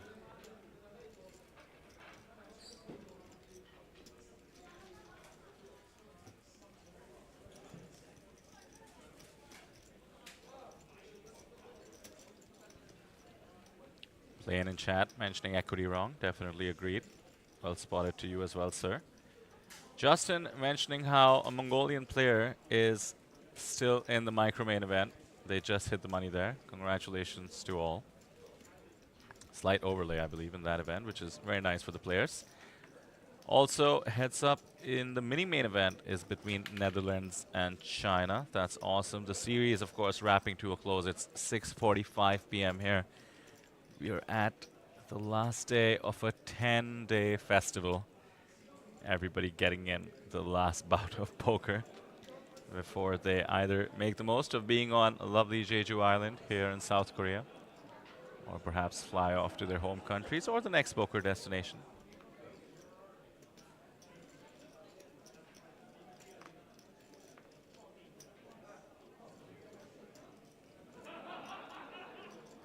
Approaching almost 1,000 viewers on YouTube alone, and hello to all the viewers on Facebook.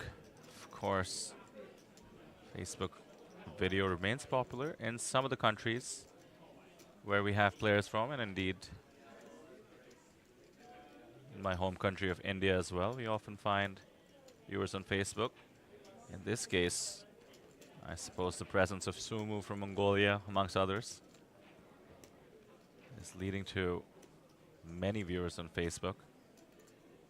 Welcome to the stream. Welcome to the APT. You are catching us on the last day, but There will be plenty more action coming this year. The big event is planned for Taipei in September, the Taipei Classic.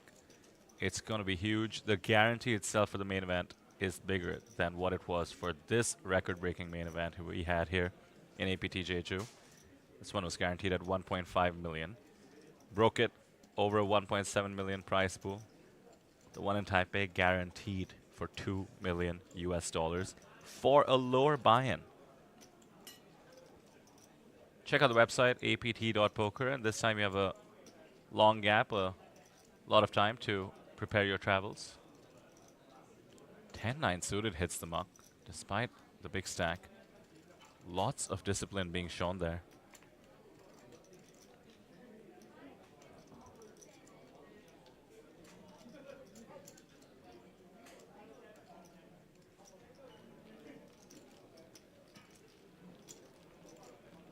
That's the distribution. 79 all the way down to 9. Dicky Sang sitting under 10 bigs.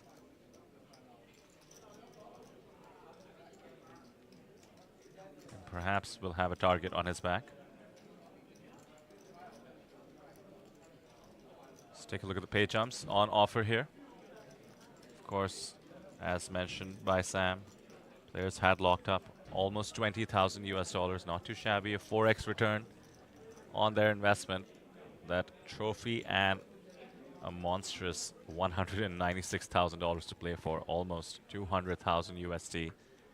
196 is actually bigger than second place in our main event yesterday. It's crazy to think about how big our two-day high roller gets usually. Next pay jump, 4,000 USD. 8th place is good for 24,000. That's 32 million Korean won.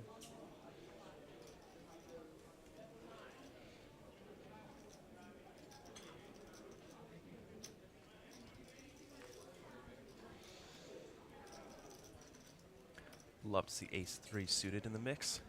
Nice little wheel ace hand.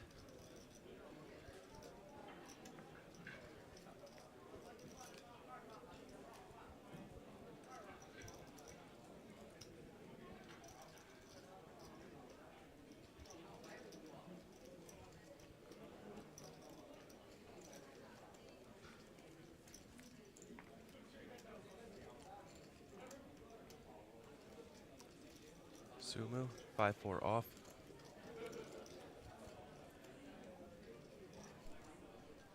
Looking like he's going to defend it.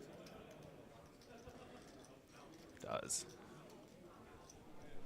All right, two big stacks clashing here. 3 in the window. Just bottom pair. Pashia. Really good board for him too.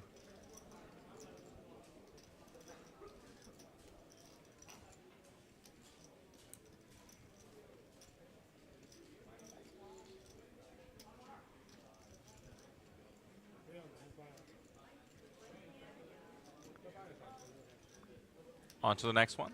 Usually things can get a bit testy if big stacks fight the biggest stack. Of course, we have 3 stacks under 20 big blinds. Lots of ICM pressure up for grabs against the middle stacks.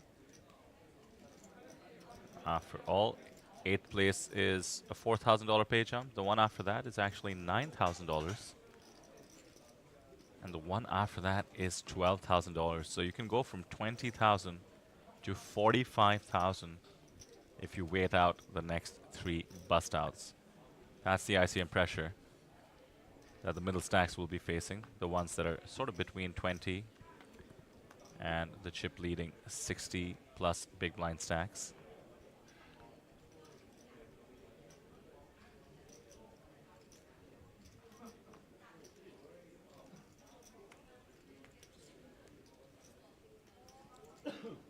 So Sam, it's not just the end of the festival for the players, but also for us. And of course the production staff, the amazing live stream team in front of us, the people who make it all possible. Obviously dealers, floor staff, really everybody who made this event possible. And for you, of course, your first APT adventure. Any thoughts thus far? Very lucky to have such a exciting final table yesterday. I think this one's going to be quite fun as well.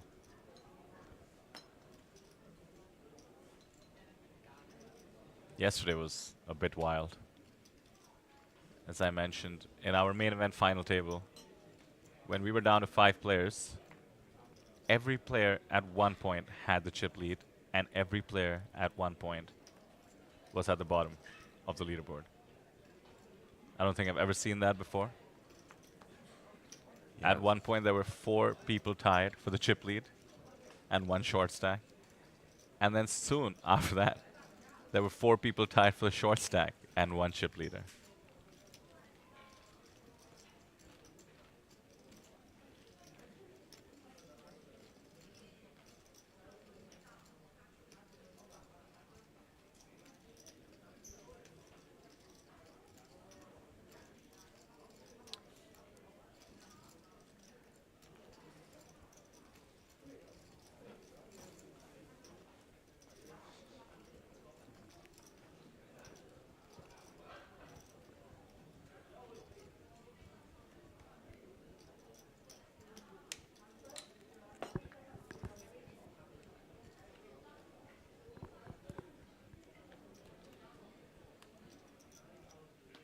Final table's always a bit tense until the first elimination, at least in my experience. Players just had about a half an hour break. Had some time to get used to the new score that they had accomplished, 20,000 locked up.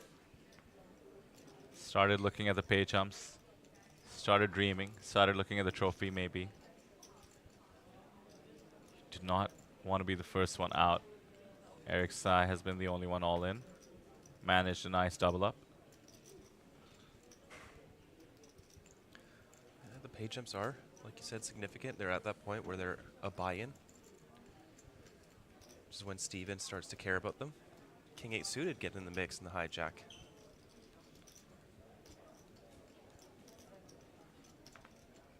Leo comes up a pair, but it is the worst one. Nice discipline.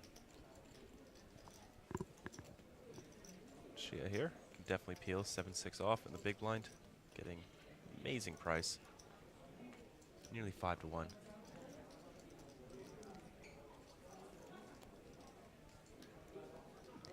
Our chat's still going crazy for Sumu, who hasn't been in a hand yet.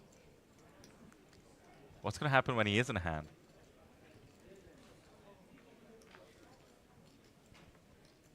Ooh, king in the window for Eric, followed by a jack and a deuce rainbow. Not much going on for Shia here.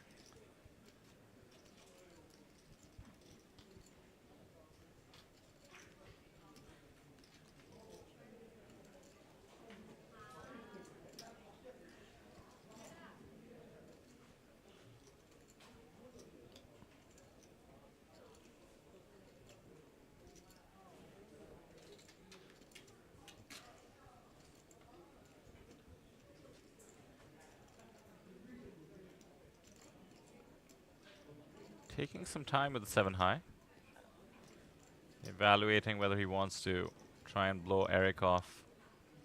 It could be a wide range of holdings, but let's it go. Eric is chipping up nicely, crossing 30 bigs now. That is not what this table wants to see. All these players very accomplished, very skilled in their own right. Eric is definitely one of the best.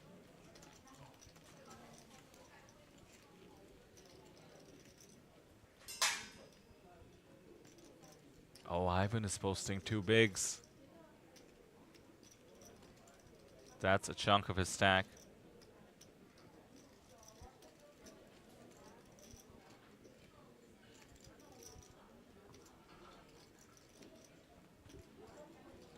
Shortest stack remains Dickie Sang.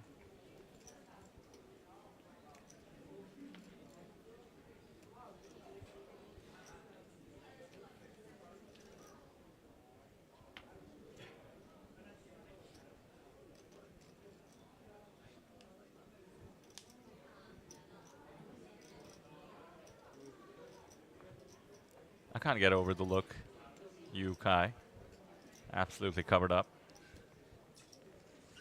Now, if you were facing this, Sam, would you find it a tad intimidating? Of course, it's not something you're used to seeing on the poker table that frequently, and does make you feel like your opponent is taking the game very seriously. Or maybe you think they're doing this out of fear, so it's the opposite effect. I don't think it's intimidating. Having someone like Phil Ivey staring you down would be intimidating. Ivy did have the best stare in the game. I think some people try to outdo him. I'm thinking back to, you remember Timix? Who No. was from the University of Waterloo, where we had a lot of fans from yesterday. Michael McDonald, I believe his name was, if I'm not mistaken. People were taking it way too far, so they would stare at you. They would stare at you once they had made their own action and gone all in as well. Oh, I hate that.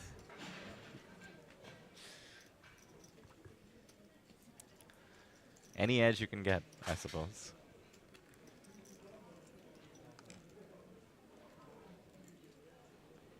Yeah, look at that. Sumo getting after it. 6-4 suited in the cutoff. Big raise as well. Justin pointing out, maybe it's not for tells, but for privacy, if he did it even for the FT photo. Fair point. Very fair point. Poker still a tricky topic in many circles. Completely understand the desire for privacy. Usually you can accomplish that online, but you know, you look at the APT, you want to come out, play live. This is how you do it.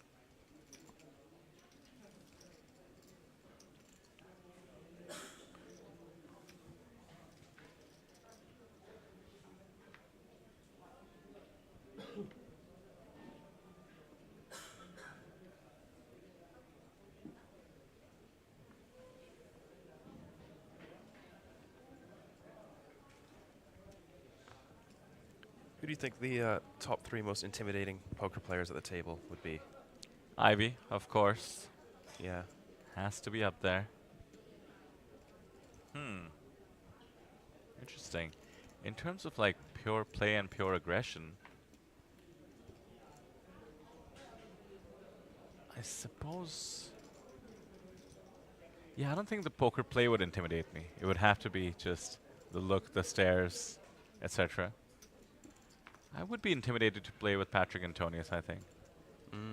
Yeah. Just like, out of reverence, not anything else. He is underrated as one of the GOATs.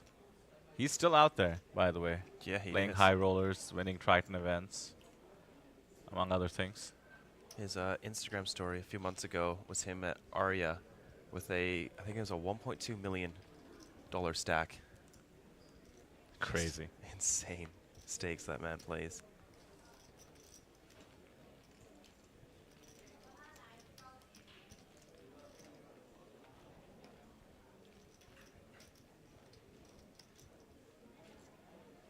Yet to hear from our big stacks, Sumu and Chen.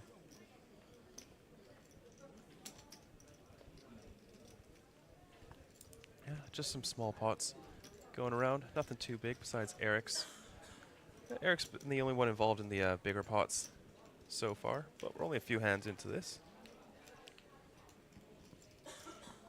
Yeah, about to complete the first orbit, in fact. We are 9-handed. This is usually an 8 max affair, except for the final table. Chen. Ace-2's off. UTG does have 65 bigs, but this hand is pretty raggy. Lets it go. Chen, by the way, has over 100,000 USD in lifetime earnings, of course, being from China. Never know the accuracy of hand and mob too precisely, but I can see two things. One, obviously, with that earning, her biggest score is looking very likely to be crossed here, considering her chip stack. That'd be $28,000. Also, she's never shipped a live event. Certainly looking to break that curse. Dickey finds the ace-2 suited +2. Plenty of players to get through. Starting with Leo Pang, has a shorter stack. I doubt queen 10 suited will make the cut in the hijack for him to call this off.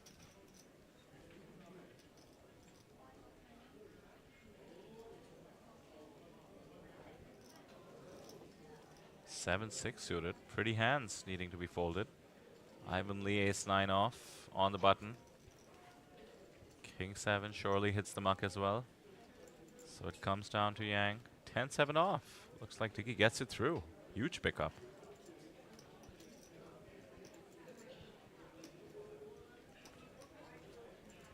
Anytime you're sub 20 big blinds, just picking up the blinds is always a huge win.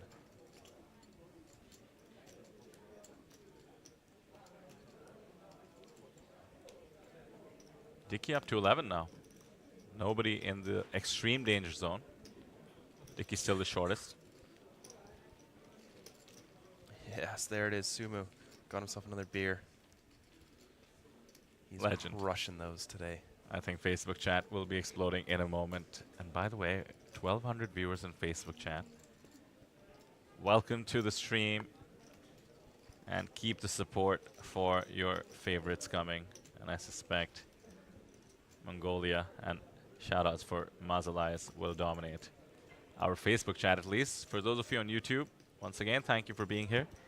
We do not have Stephen Lai to shout out in his best attempt at Mandarin, all the Taiwanese fans watching, but to the extent you speak English as well, a warm welcome. Keep the support coming.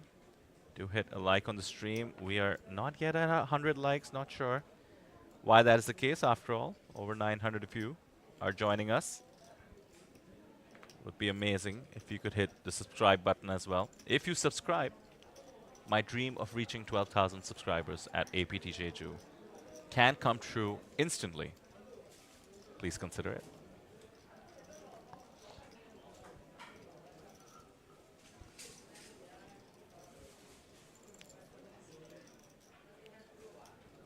A metaphor that I might be stretching from yesterday, Sam.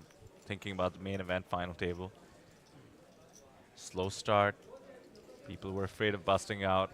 Slow middle as well, right around the 6-player, 5-player mark.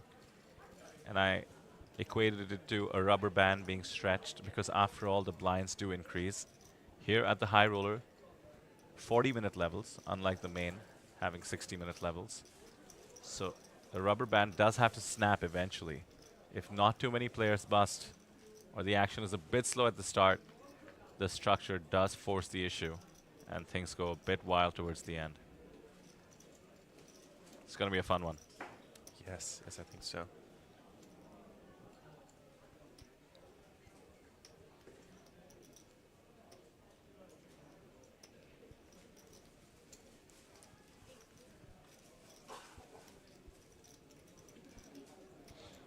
Chen flopping middle pair here. Definitely not going to go anywhere. Yang has quite a few back doors that he can continue to barrel on.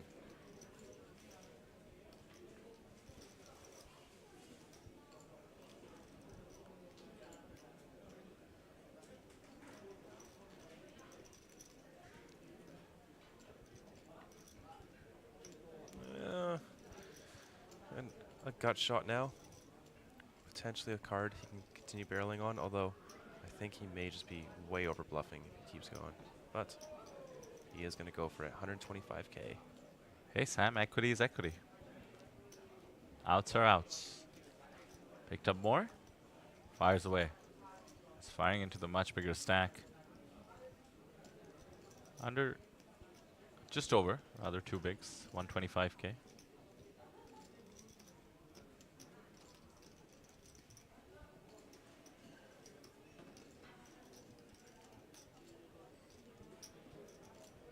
Oh, wow. Gets a 5 to fold.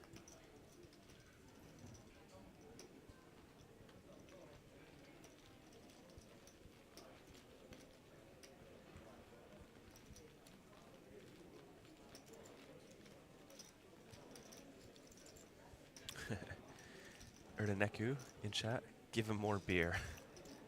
Go on then. Yeah, if you can't get the cards, just have some more beer and enjoy your time on the final table. Yeah, chances are chips will find their way into the middle. Now, that is quite a card protector slash good luck charm. front of Dicky. Do we have any idea what that is? Or who that is, that creature? It kind of looks like a Pokemon, maybe. Perhaps one of the new ones from after my time. Oh, you had your time with Pokemon? Yeah, when The OG 250 or whatever it was? Yep. Yeah, we grew up with the original ones. There's so many now. I can't keep track. So no orange at this table, but that's becoming a thing amongst... Is it the Hong Kong guys? Thinking back to... who was it? Tent had Tent, it, right? yeah. So that's Thailand, but he did mention... I suppose Thailand guys, but we saw an orange today as well. And now we have this orange creature.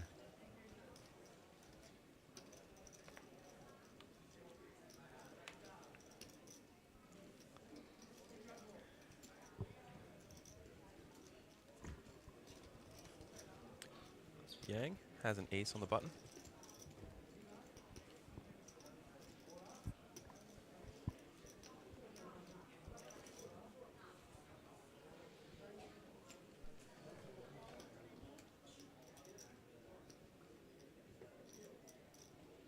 Ooh, here's a spot for Chen to get aggressive. You did see her 3-bet the ace-10 off earlier. Won a really nice pot against pocket jacks there.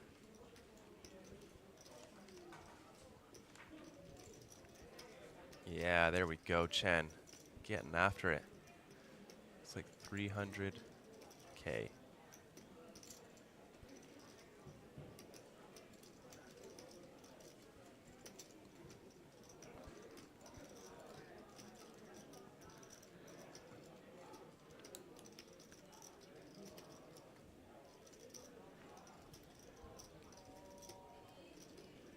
Perfect timing. Yang has the ace drag. Holding, not really an option with this kind of a hand. Has to decide to either let this one go or turn it into a bluff with a 4-bet. And throws in a time bank, so he has to be considering the latter. Would not want to waste a time bank otherwise. Would have simply folded. Preserving an image of a button opening range being strong is pretty worthless. This is a high roller final table. Everybody knows you're going to open the button light.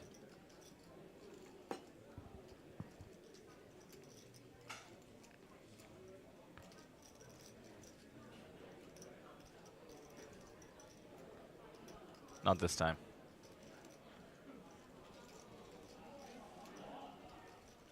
Nice pickup. We're just about into the second orbit or so. Stacks remain just about the same. Sumu, 78, Chen, 66. Eric is the one who's climbed up, thanks to the double up with the ace-king.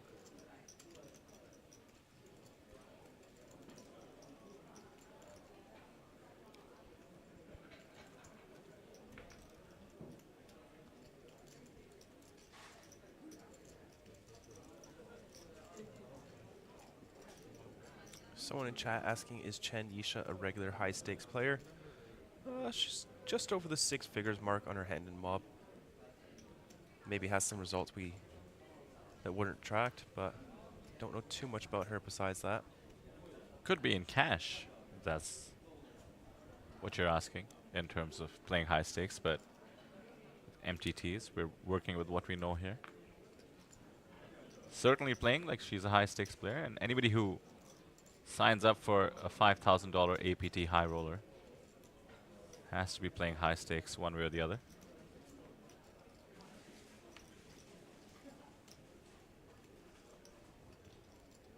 The problem, of course, is that the China events are not tracked, and of course online play not tracked. Safe to say, she has tons of experience to be not only signing up, but final tabling this prestigious event.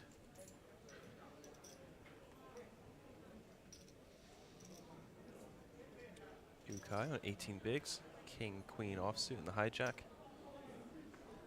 Good enough for an open. That looks okay. 125K. Oh no, Yang wakes up the ace king suited to his direct left. Ukai probably gonna lose at least 2 big blinds here.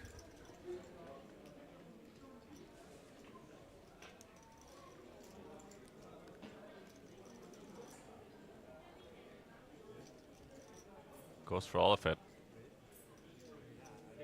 Makes it easy for Yukai to simply slink away quietly.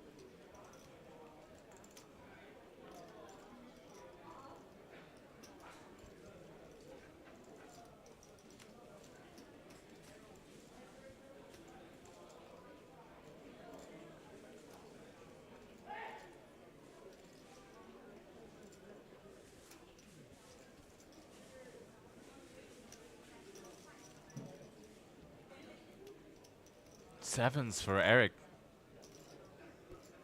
No, he's just gonna get out of here.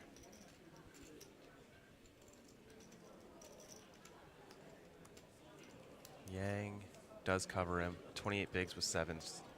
Doesn't seem great.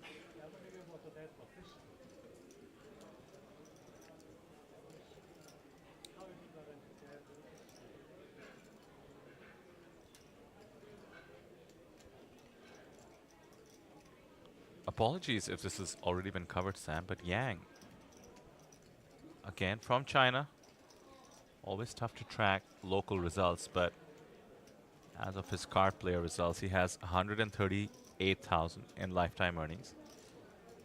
But perhaps more interestingly, almost 60,000 of that has come from APT Jeju. Wow. Third place in a no-limit hold'em, sort of a big buy-in event, 4 million Korean won. So I think that would be 2,800 USD. And $29,000 for coming 7th in an even bigger buy-in hold'em event, 13.5 million Korean won. What a series for him.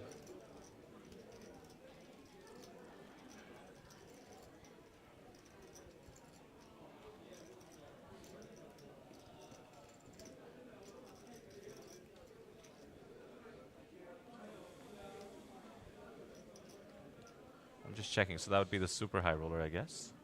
13.5 million. Yeah. So we saw him take 7th place.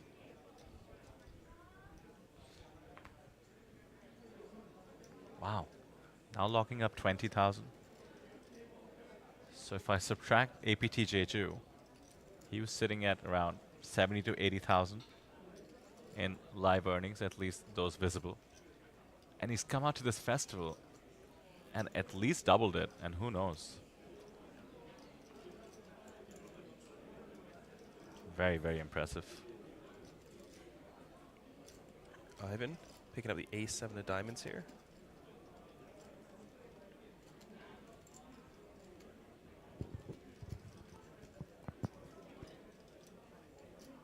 Cobain in chat, frequent commenter, would love to see a 6-bet from 6Poker, aka Eric. I think we're only going to see that once. The ace-5 versus pocket aces.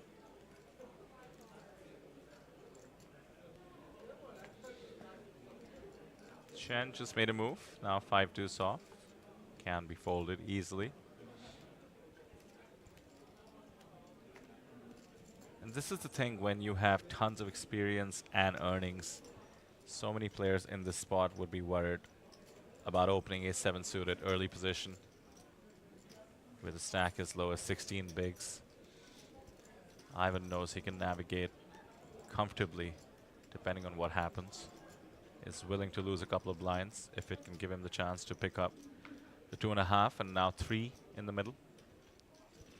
Sumu in the hand, king 3 v a7 diamonds would be tough.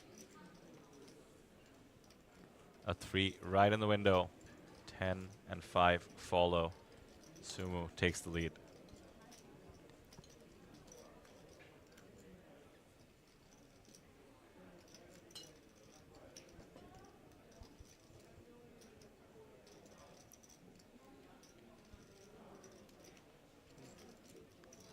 Looks like Ivan's going to check it back. Take his showdown value, ace high. Turn it to 8 of hearts.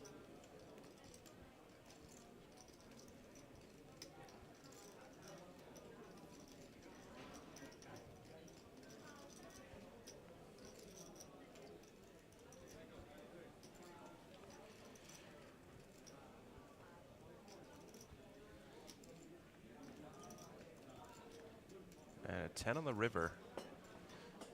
Sumo could definitely go for some value here, this bottom pair.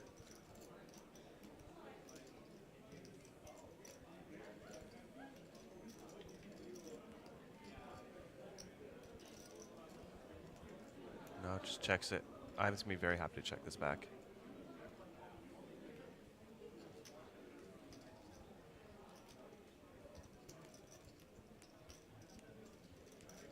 Okay, so the first pickup there by Sumo, and the blinds now being up to 40k, 80k. His stack is 61 bigs. Still hovering close to 5 million. 4 million for Chen Yisha. Dicky Sang still in trouble now with the blinds having gone up to 80k. The big jump. His stack is measly. Looking for a spot.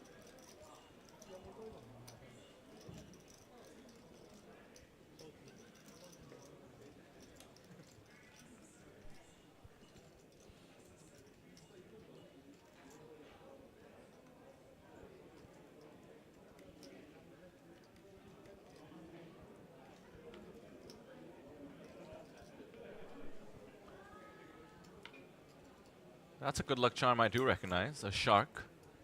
How appropriate.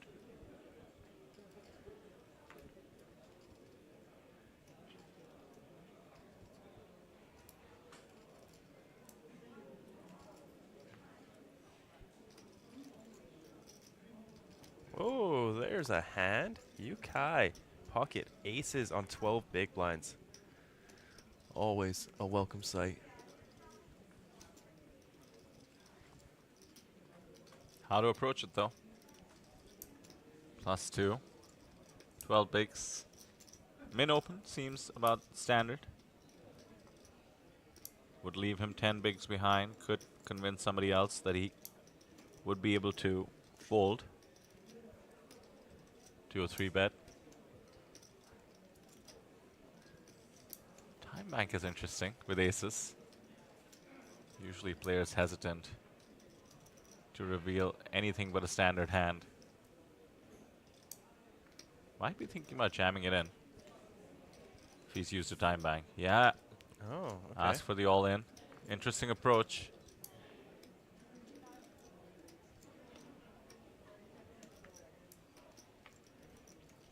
We'll need somebody to wake up with a decent holding if they are to call off the almost million chip stack.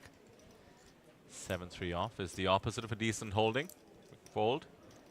As is 8-5 off. Don't think he would have gotten action anyway, so one of the worst feelings, not getting action with aces. But he did go the all-in route.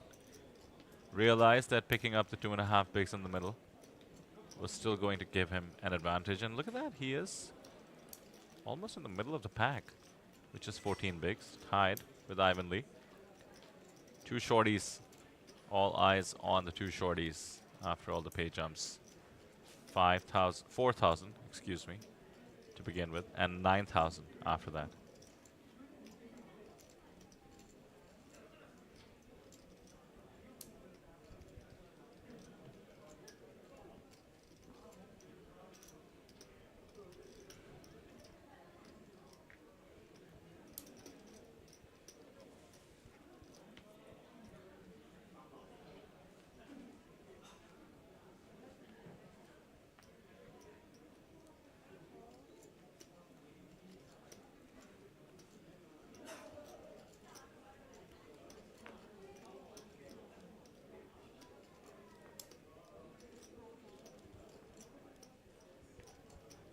Chen with the holding. Ace-8 suited. Dare I say it is time for the big stacks, and Chen is the second biggest stack, to make the most of the ICM pressure on offer. 2 tiny stacks are in the mix. They are going to call off fairly tight, excuse me, because of course their tournament life would be at risk. As a result, the middle stacks cannot get into the mix. Look at that, Eric's high. That's the King-Jack suited go. Thanks for making my point, Eric. Dicky does not have something he can try to begin the spin up with. Leo with 10-9 off in the small. Also not playable. 2 short stacks are out. Shia has ace-3 off in the big. Must every ace be defended, Sam? Or is this an ICM spot? Perhaps you can let it go. From the low jack, it's close. But she is probably not going to back down. Likes to get involved.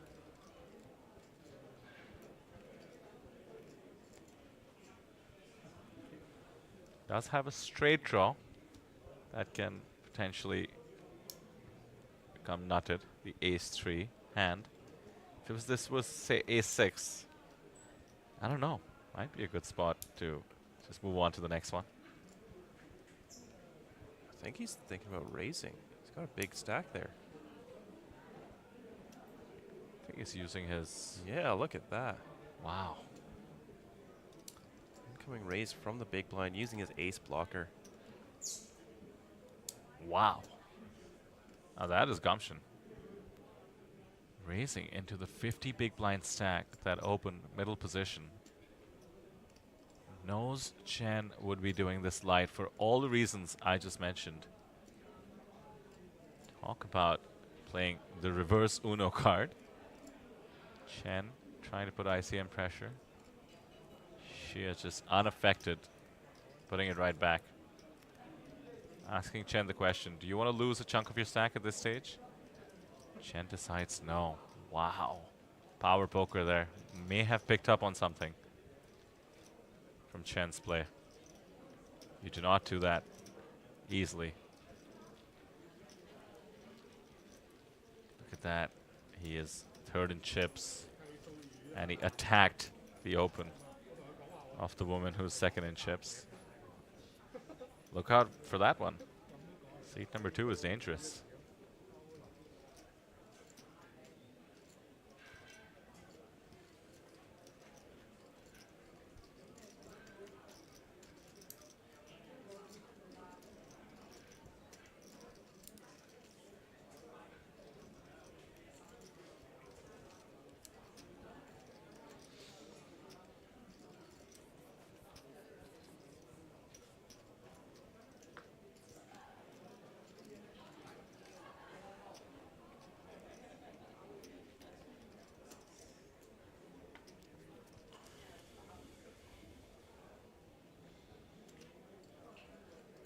Yukai probably has to be the most careful.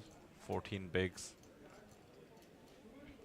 Wants to make sure they get the ladders on offer. $4,000 is the next pay jump. $9,000 after that, going from 20 to 33,000, excuse me, with 2 spots.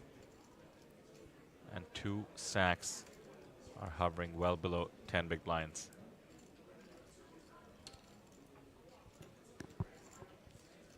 Chen will try it again. Ace-8 offsuit this time. Undeterred. I like it.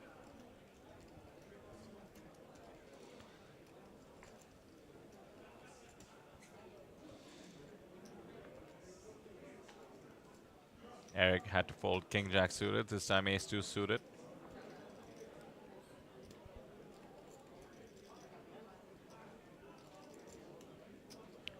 Folds all the way. This time she is in the small blind. With 10-3 off. No way. If he does it again, it'll be so gross. I mean, he'd literally have to have a Teddy KGB style read to be able to do this with 10-3 if he does. Nah, he lets it go. Ivan Lee, Queen Jack off. 1.5 bigs to call. He only has 12 of them.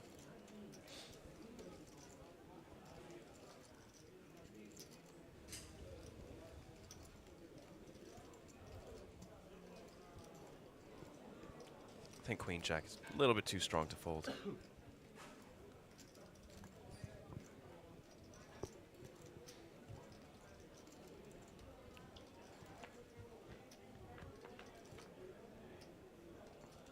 Oh, Jack in the window. 8-6, all spades.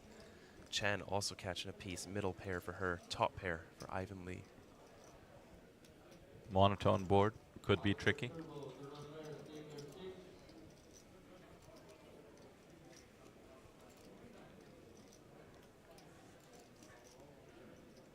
And need I remind you once again, everybody watching, 2 stacks below 10 big blinds. And now Lee has 10 big blinds left. This is not an ordinary situation.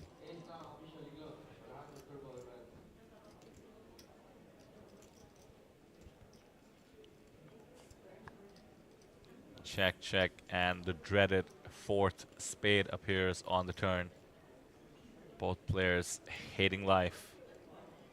Ivan Lee maybe a bit more so. His top pair seemingly busted. Of course, he does have the best hand still. But he's out of position, has 10 bigs, cannot afford to bluff at it. Chen has the white flag she needs. Does have the 8. Goes with the showdown value for now. Bit surprising. A small stab, perhaps, would have been more appropriate, since Ivan is unlikely to come over the top as a bluff, and to the extent he has a better hand, she could easily let the ace-8 go in that case. Check, check again. Chen missing an opportunity to take down this 5-6 big blind pot, rather. Now that it goes Ivan Lee's way, he is up to a comfortable 17 bigs. Wow, I'd have to say Ivan got pretty lucky there to not face some aggression. He would have been right there at the bottom of the leaderboard at 10 bigs, along with Leo Pang and Dicky Sang.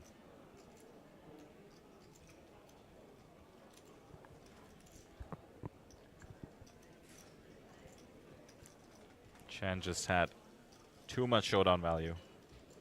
Decided not to turn her hand into a bluff.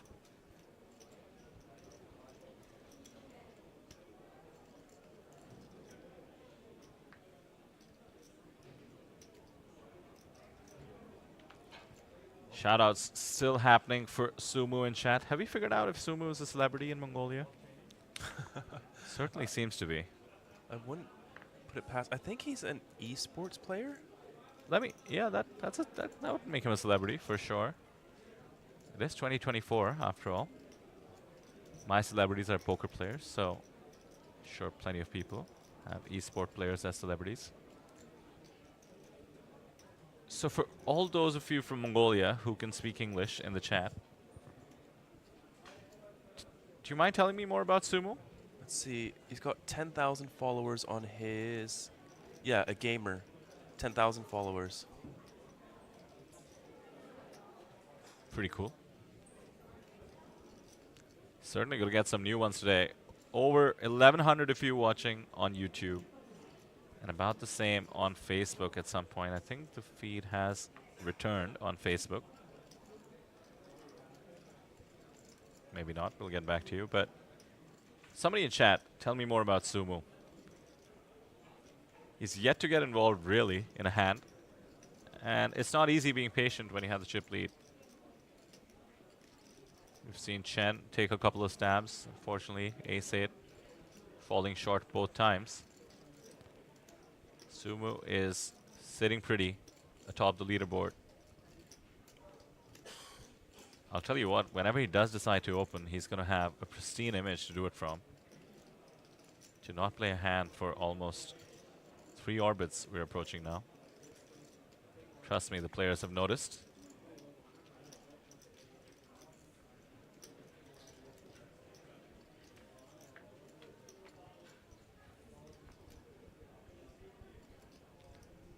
Oh, and an ace here for Shia.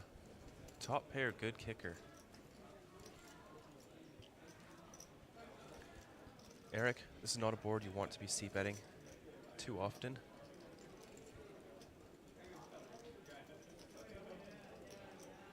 He's going to go for it, though.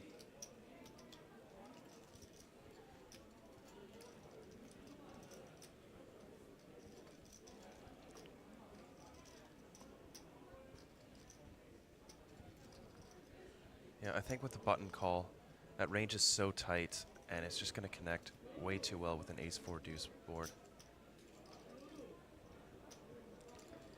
You're saying Eric might be done with the hand, but lo and behold, as soon as I say that, a queen comes. Could be trouble here. Eric just has the one out left in the deck.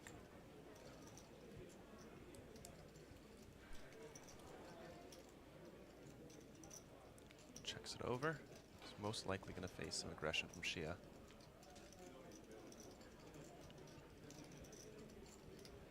Oh no, Shia just checks it back. River's the deuce of diamonds.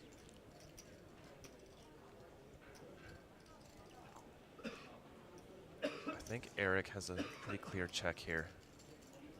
Shia's calling range on the flop is going to be heart draws and mostly top pair.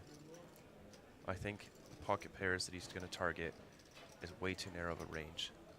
And I think check call will be the best line.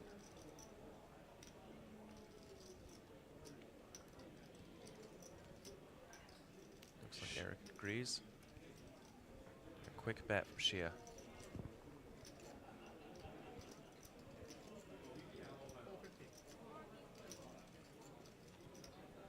Half pot. 6 pot for Eric. Hearts have missed the most obvious draw.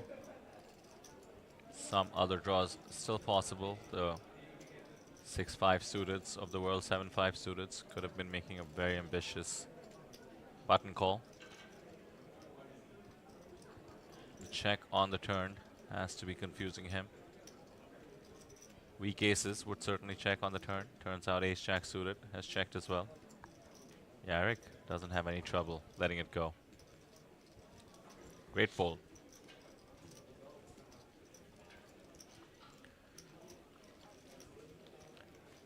Annie in chat saying that Sumu is his friend. They used to play together and do some charity works together. Legit good guy. It's really cool. Amazing. More sixes in the chat. Justin, of course, reminding me that the sixes are not just slang, but also because Eric is, of course, known as Six Poker.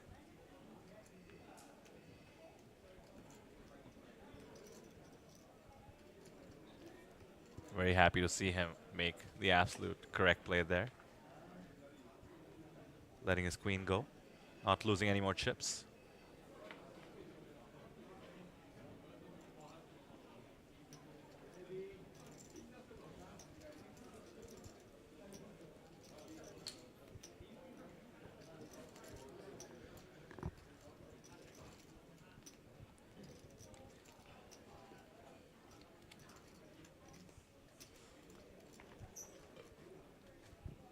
Dickey with ace-5 off and 6 blinds +2. This is close. It's a gamble either way. Either you put it in, early-ish position, and hope nobody catches a better hand. Always rough because big aces will always call you. Or the gamble would have been to wait to get a better hand in the next few orbits. This is the option he chooses. All in for 510,000. Kings for Leo Pang, exactly what I was mentioning. Too many players, too many potential premiums can find themselves. Leo is, of course, the other short stack. A glorious sight for him to see. Does have Dickey covered. The shark gets into the mix first. I like they said all in and put the shark in. Better than the all-in triangle, definitely. Now both players could have somebody wake up with a big hand and aim for a double elimination. Not to be. So the kings will go against the ace-5. We will either lose Dickey Sang or Leo Pang will be down to just a handful of blinds, maybe. Let's do the math here. A blind and a half, it seems. So this is arguably for the 9th place finish right here. Dickey needs an ace.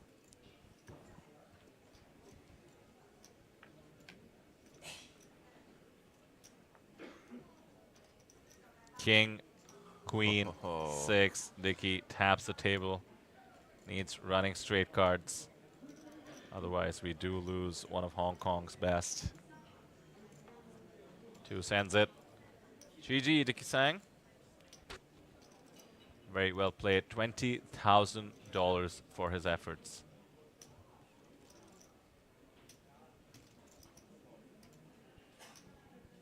And he still has time to fire some of our final events of the day. Let's take a look at what those are. final events of the series, I should say, by the way. The very last Super Hyper Turbo started at 7:30 p.m. That's 6 minutes ago in local time. And registration's still open for a High Roller Hyper Turbo. That's a $1,000 event. $20,000 gets you, let's see, 10 bullets for the High Roller and 50 for the Super Hyper Turbo. 50 entries. Oh my goodness, that's basically the field for one of those. Exactly. We do have someone, Dolgyeon Do, in chat saying that Sumu is actually pronounced Somo. Ah, is it? And also shout out to Buffalo Sam from Vancouver. Thank you. Hello. Somo. Okay. Good to know.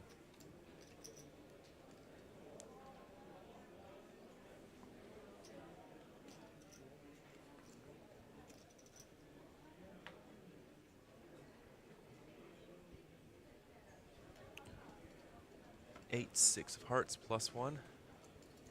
Be quite loose, but we have seen him make some very loose plays before.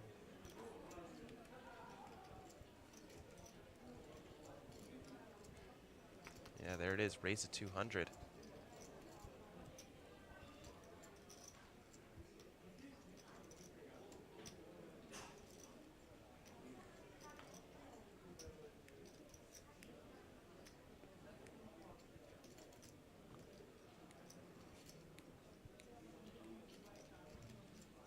Bad outcome for the table, by the way, Sam. The second shortest stack is the one who eliminated the shortest stack. Yes, yes, no pay jumps for a while. Ivan Lee has to fold the 10-9 suited.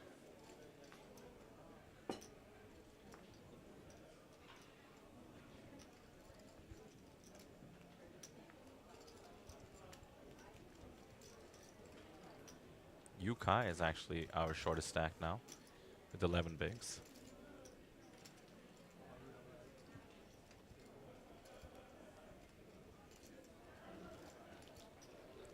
So, Sumo or Somo, right, Sam? Yes. Somo finally opens and gets the respect he has certainly earned. Has climbed up above 5 million chips. Not too shabby. It's a great result for the 8-6 suited when you open in early position.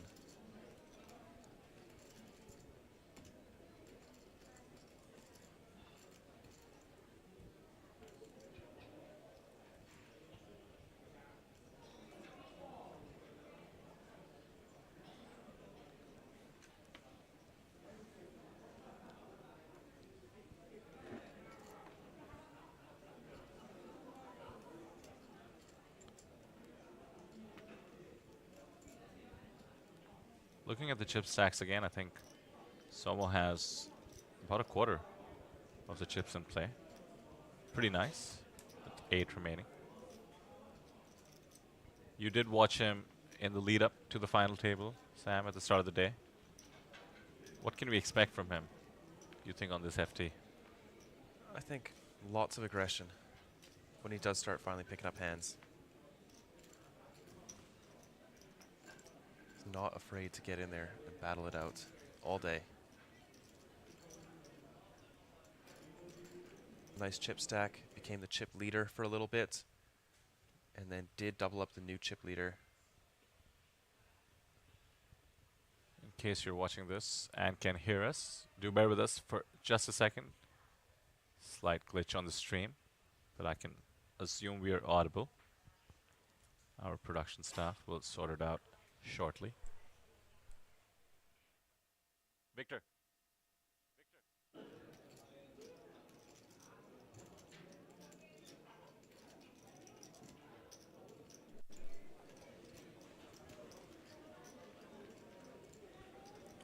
There we are, looks like we're back. Yeah, like I was saying, Somo, he was chip leading. The event had 2.6 million in chips. Or no, he had a little bit more, I think 3.1 after a big 2-pair versus 2-pair to double him up and bust out another huge stack.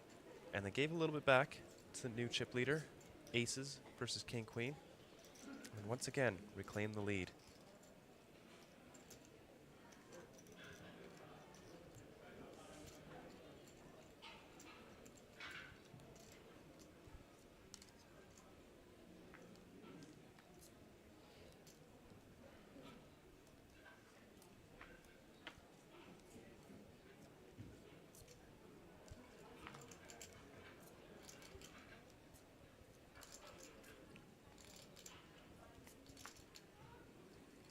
Nice looking holding there. 9-8 suited. 47 bigs can be opened comfortably. Shia seems very comfortable navigating all kinds of hairy situations. Those can result when you open speculative hands, early position. All depends on whether the bigger chip stacks want to put a lot of pressure, or of course if somebody wakes up with a big hand. Not the case so far, and ace, king, both situations, a big stack and a big hand. Yeah, Shia barely covering Chen here.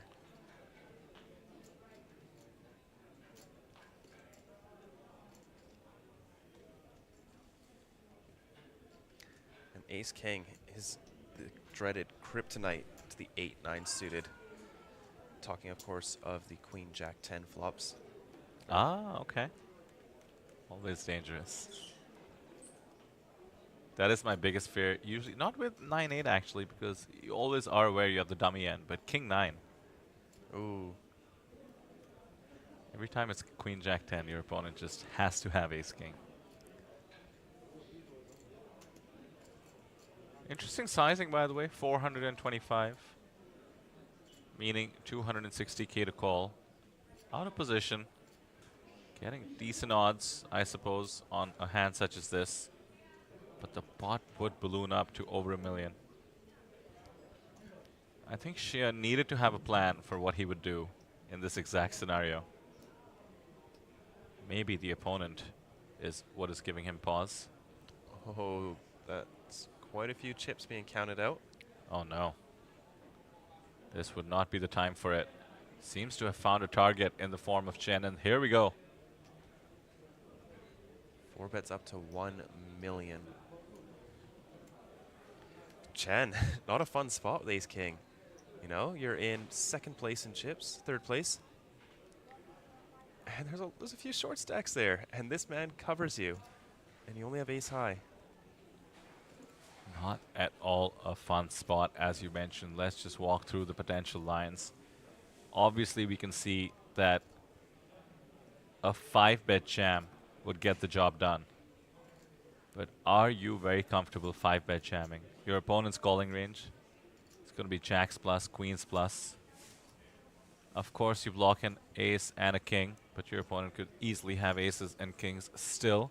We saw that yesterday, of course, on the main event run-up. At the same time, you can flat call, hoping to only proceed if you hit an ace or a king on the flop. That's 30% likelihood, by the way. What do you do if you don't? The pot is going to be over 2 million, and you're going to have 2.4 million left behind. She throws in a time bank, wants to weigh her options. She does not want to get pushed around when she has a premium. And by the way, Sam, she's also on the feature table. Every once in a while, I find opponents let hands like this go. But that's when nobody would find out. Yeah. Tough spot for Chen. It's definitely not fun. If she was a little shorter, it'd be a bit simpler, but you know, 45 big blinds, I believe, to start the hand. It's ugh. And just a reminder, this is second in chips versus third in chips, almost even stacks.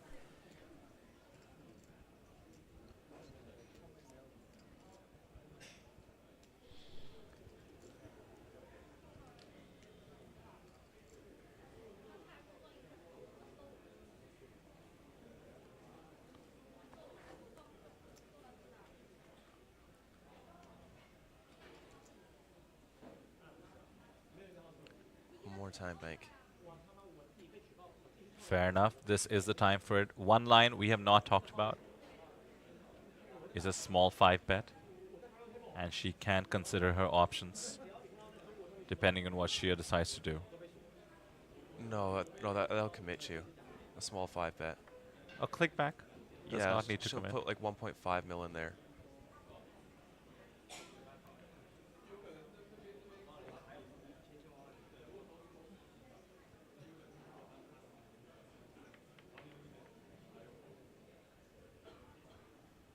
The short stacks are not that short 11 bigs, 16 bigs, 16 bigs, 17 bigs are the bottom 4 stacks. Wow, Shia looks absolutely unaffected by the proceedings. Breathing a bit heavily, perhaps. Who can blame him? Goes with it. 5-bet jams all in, and Shia surely is out of here. Has folded already. Wow, Shia really has a target on Chen's back, but it backfires this time. Chen had the goods, and also had the fearlessness to 5-bet jam the ace-king. Yeah, love it. Exciting, exciting matchup here. And that's going to be a dynamic going forward. Players, by the way, will be on break in 45 minutes and actually have a chance to look at the stream if they so desire. Also, their friends and family watching, no doubt, will alert them about what their opponents had. Mr. S says, so many time banks wasted. I don't know. Not an easy decision. I laid out 2 options, even a third one. The time banks are for exactly spots like this. You need to weigh your options. A lot of people think taking more time leads you to the wrong decision. I actually think that's not really possible. I wouldn't even say wasted. You know, she took her time. She won 5% of the chips currently in play.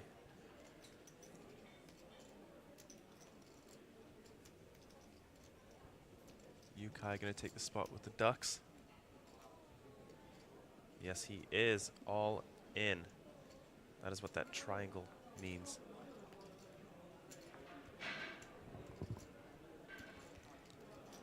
Deuce never lose. That's what they say. It's absolutely not true. But it sounds nice.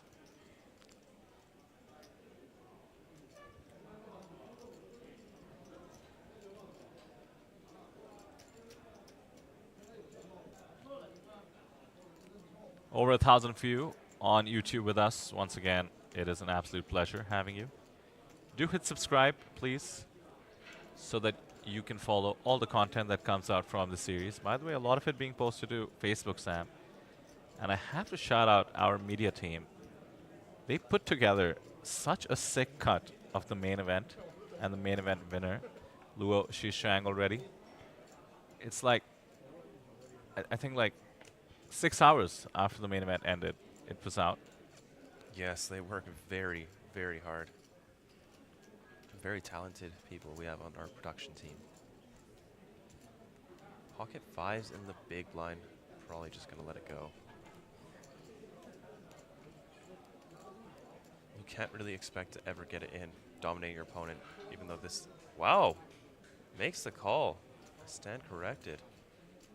And he's actually going to have him dominated. What an amazing call, and rewarded by having deuces to get through.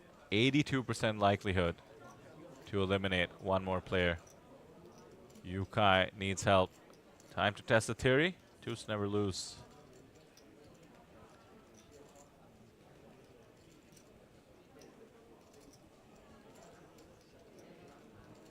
Leo would have 4 bigs behind if he does not manage the bust out here.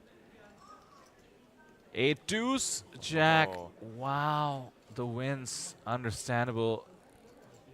I may have cursed it from 30 minutes ago somehow.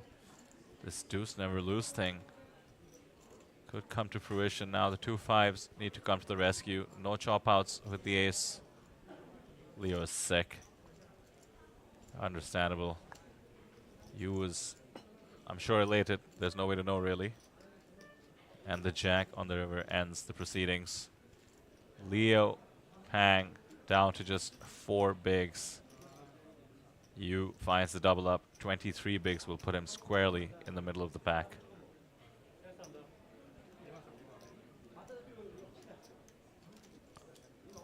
Poker's so sick, Sam. Oh, yeah. You These were things always seem to happen on a final table as well, or on the bubble. You were talking about Leo folding the pocket fives. I certainly thought it was more likely than not. Makes the call. It's absolutely correct. His opponent had pocket deuces. And of course, a deuce right on the flop. So Leo is going to be at risk very shortly. He did pay the big blind in this hand. He gets 6 free hands.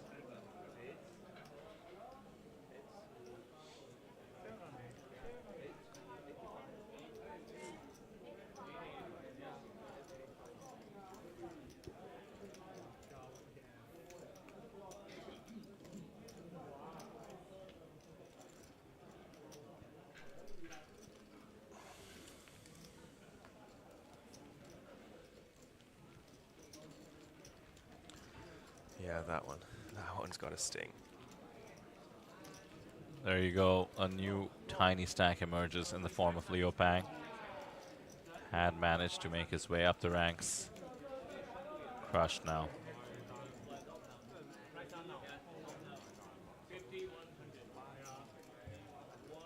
Facebook stream is back live. Was a slight interruption there. Active as ever.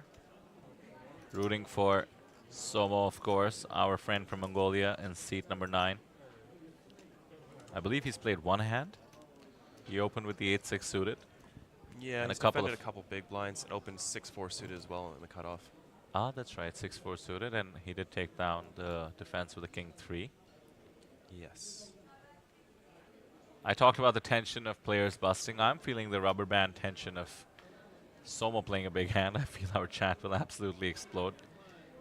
They're just waiting and waiting for their hero to get involved. But don't forget, he has laddered up. He is the biggest stack. Should be comfortable to the extent he chooses to just cruise for a while. Next player out would get 45 million Korean won. Currently, everybody has locked up 24,000 USD. 7th place is good for 33,000. That's the 45 million in local currency. 33,000 USD.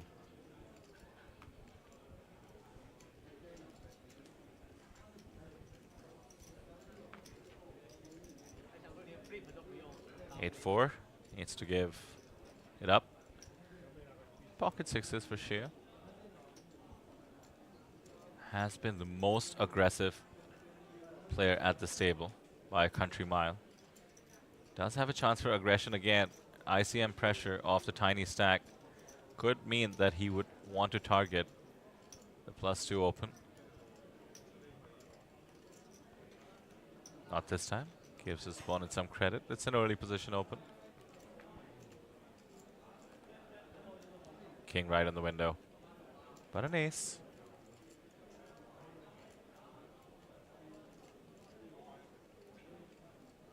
The threat of being put to a decision for all your chips is forever looming.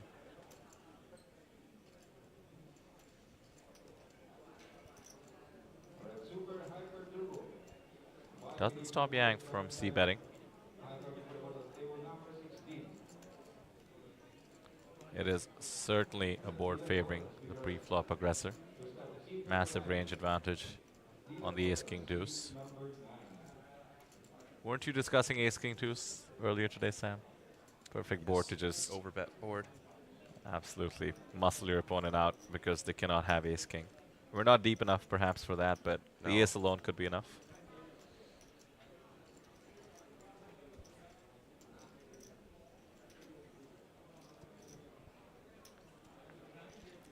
And a good fold by Shea, losing the minimum.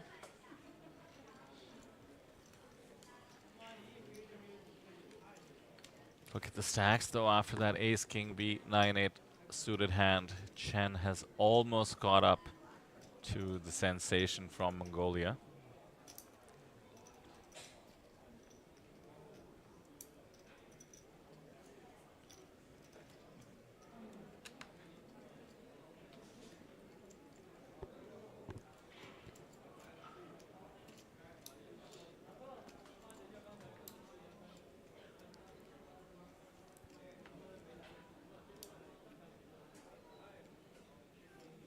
Stephen Lai in chat says, sorry, Leo Pang.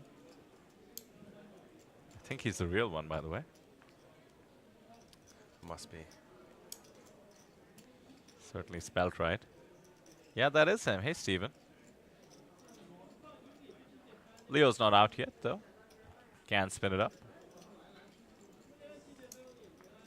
Huge shout out to Stephen once again. Did wrap up his stint with us in the booth, commentating over every live stream we had here at the Asian Poker Tour. My frequent collaborator at these APTs, and Sam and I were certainly glad to have him. See you the next one. I suspect you can find him still at the Natural 8 Hong Kong channel. Considering the Hong Kong players still left in this event, I'm assuming that stream is buzzing as well.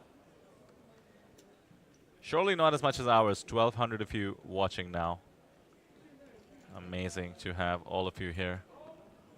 Plenty of new viewers from Mongolia. Maybe a language barrier. Not listening to me and hitting subscribe. Would be nice, I'm not gonna lie.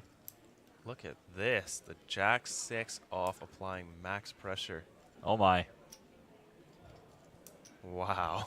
Oh my. That is some heart. Really putting Eric in a really gross spot. Eric obviously very studied in tournaments. Perhaps that's why he's putting the pressure on him. He knows Eric will take the ICM considerations into account. Great point. You spend 3 orbits building a reputation and an image, and it pays off. The Jack 6 takes it down. How do you like that, chat? Facebook is also back live, I suspect. It is exploding with elation. Somo puts a bit of a gap between himself and Chen.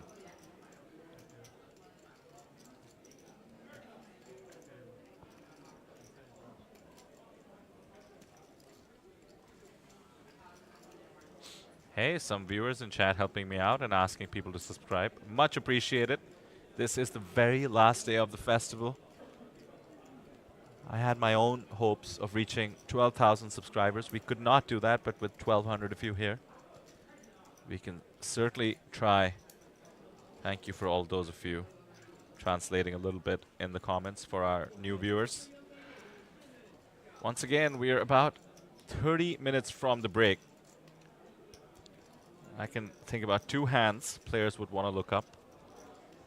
Somo's 3-bet should be one of them. What did he wait for 3 orbits to 3-bet?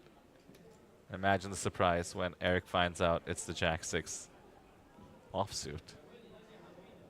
Additionally, I am sure that Ace King versus 9-8 suited hand is being reported by friends and family to both parties. And look at this, Yang, pocket aces under the gun. 25 big blinds.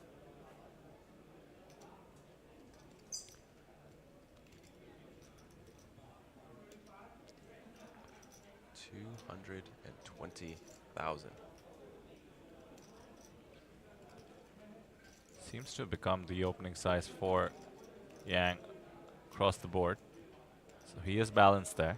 His last raise also 220,000, 2.2x. Ace 6 off for Somo. Quick fold. Good timing. Leo cannot contest with the 8-5 off. Good timing for him as well. Queen Jack suited for Shia. Oh, that's a nice call on the button. 24 big blinds. Don't really want to 3-bet an under the gun open. And aces are just so powerful. Look at the equities. Queen Jack suited, just 20%. Tough to crack aces. But Shia will try. Makes the call. Ivan Lee with the 9-3. Let it go. And Yu has an ace on the big blind.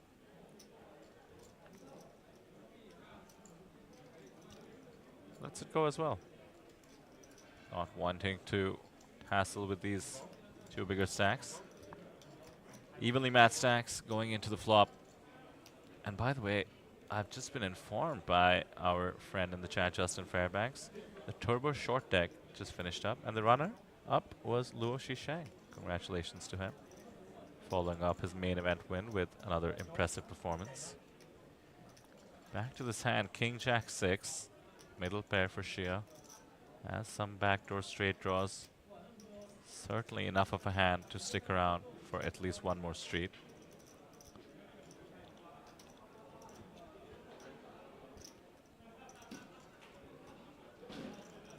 Standard C-bet. We saw Yang make a C-bet even when he had middle pair on that ace-king deuce board. Once again, seems balanced. His C-bet frequency is fairly high.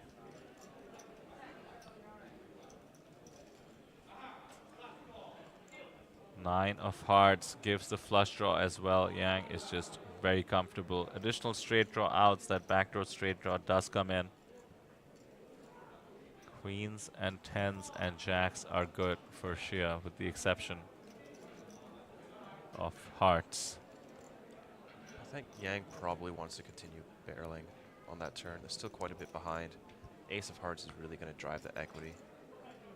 I think aces without a heart is going to be more of a check, but Shia, look at this, he's going to take a stab now. Turning his jack into a bluff. It's the 4 big blind stack, Sam, I think. The 3 big blind stack now, in fact. That maybe is making Yang choose a different line. Yeah, perhaps take it a little bit more passively. Does not want to necessarily play for stacks now that all kinds of draws did complete on the turn. Does realize he could easily be behind. At the same time, could read into the sizing here from Shia. Has the ace of hearts. Flush draws having been completed would have to be the non-nutted variety. So the smaller bet could signal the lack of a flush after all. It's really tough for him to have a flush here, considering that Yang has the ace of hearts. And he called an under the gun raise on the button on a 25 big blind stack. And you can't have king queen hearts. Could have queen jack of hearts. Maybe jack 10 of hearts, but that should be it. I think Yang is considering it all in here. Not just a raise.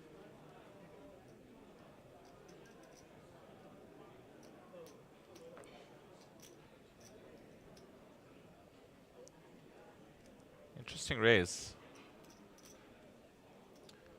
Yeah, I don't like it. I think he should have just kept barreling. Bit of a merge here, by the way. Can get some better hands to fold, having the ace of hearts blocker. Can get worse hands to call, such as the king queen with the queen of hearts.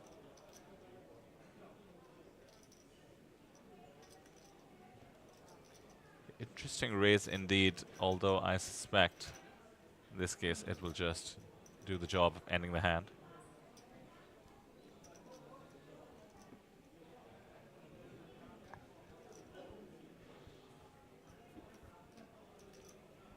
Interesting line as well, the check raise. Actually getting some additional value from his opponent.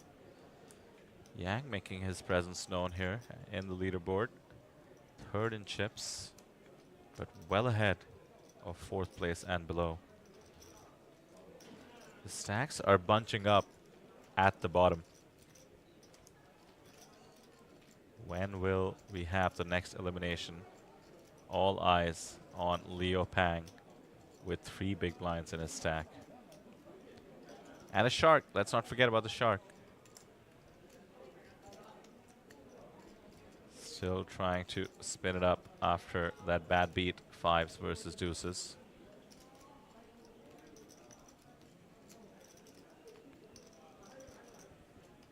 Almost 1,000 viewers on Facebook as well. 1,400 of you now joining us, supporting, no doubt, some of these amazing poker players. 8 of them left on our table.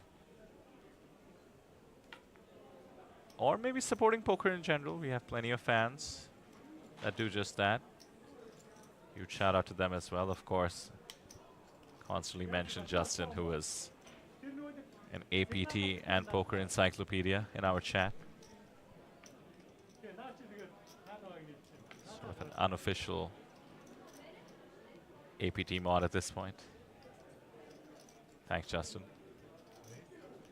Also many recognizable names, but to all those of you watching for the first time, welcome. This is the end of the festival, by the way.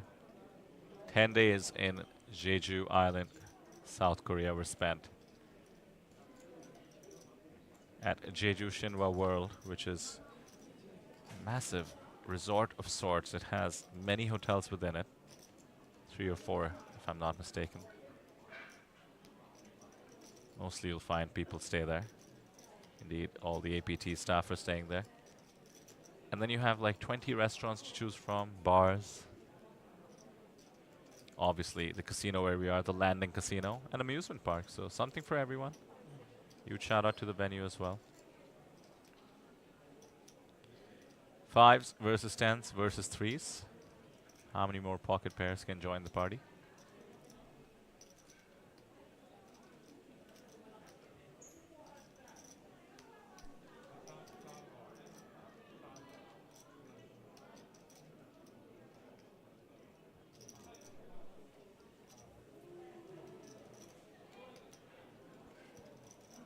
Wow, Yu takes the squeeze spot.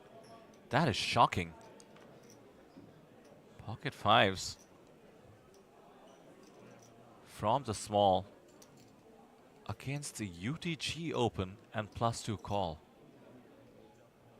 That could be a massive misstep and ICM suicide.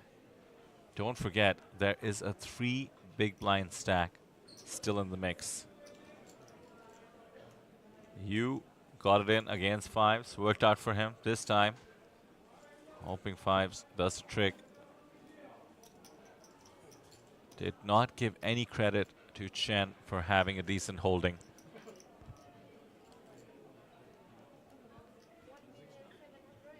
I don't see this working out. It is a big shove, by the way. 17 bigs. Over a third of Chen's stack needs to be committed. But if she can do it, she will be a heavy favorite to take the chip lead.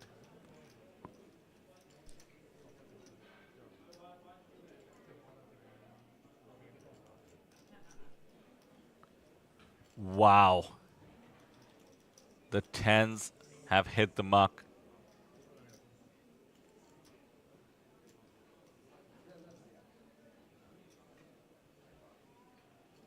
And could the pocket 3s be thinking about it? Chad is nervous, I can tell. Somo is a fan favorite. If Yu gets the best hand to fold and the worst hand to call, never mind, I take it all back. Somo has found the fold, but what a squeeze there by Yu.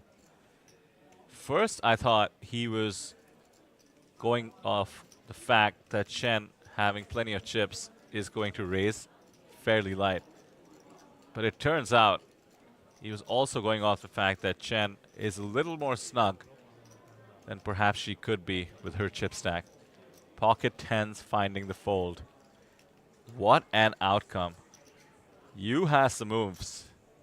Be careful.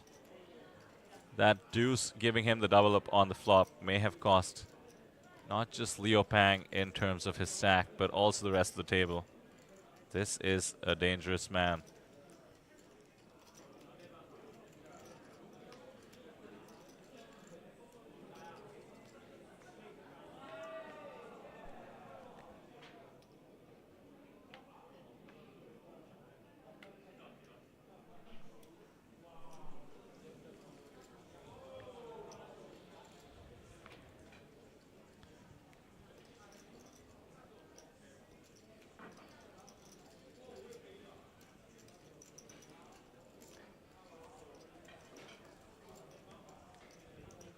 Leo, by the way, had to fold once again, and action is on ace-8 suited.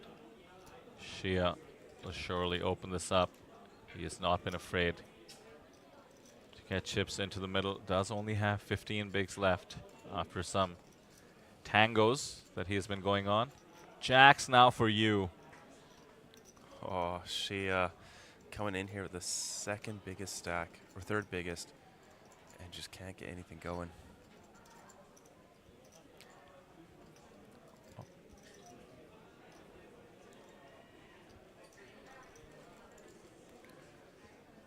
is going to find a spot to get even more chips.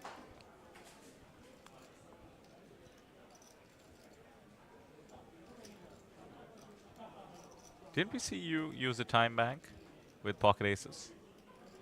Now a time bank with pocket jacks. Interesting. Could be balanced, of course, but the time banks are limited. Loves going all in, this man. Yes, he does. Decided to go all in with pocket aces, 12 bigs. Certainly not what most of the field tends to do.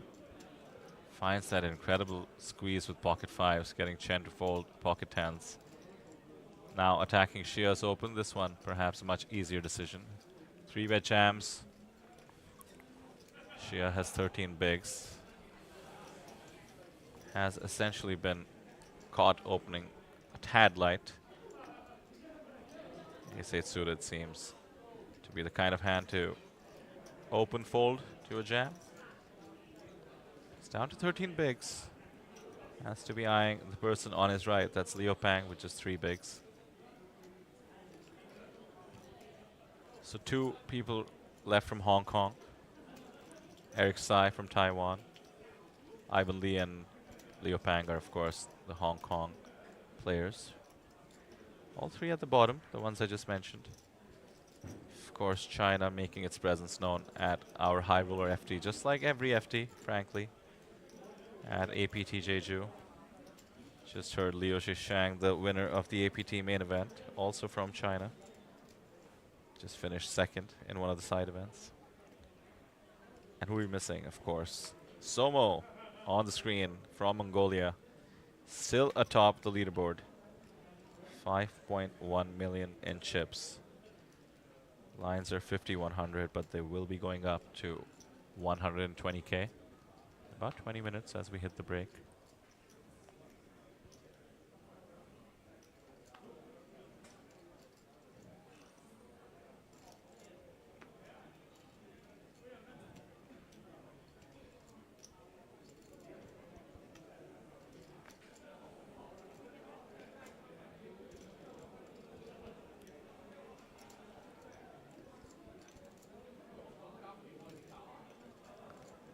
Mark says you need some Yukai, that is, need some black gloves.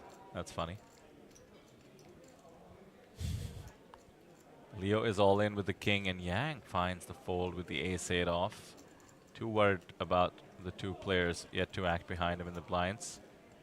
Not sure about that fold. Ace-8 off is plenty strong. Eric says, I have a pair, I have to call. Let's go. Oh, and he has pocket 6s. 6 poker has pocket 6s. And puts Leo at risk. Oh,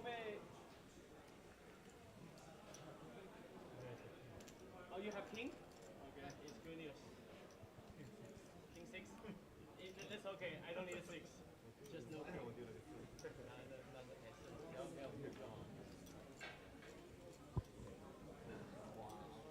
It's a good start for Eric. Leo having a rough one.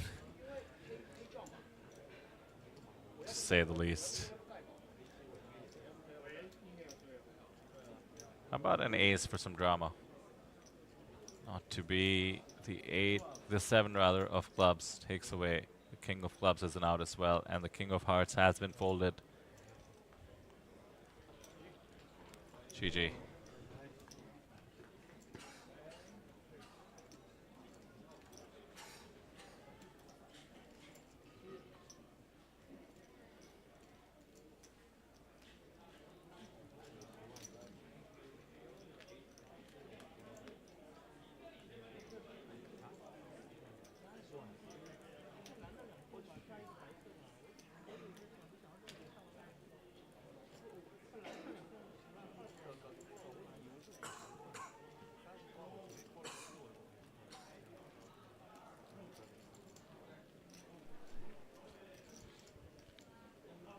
Leo Pang finishes up in 8th place, walks away with 24,000 US dollars. The big pay jump now is 9,000 for 7th. 2 players from Hong Kong taking 9th and 8th place. Ivan Lee still in the mix, representing Hong Kong still. And then there were 7.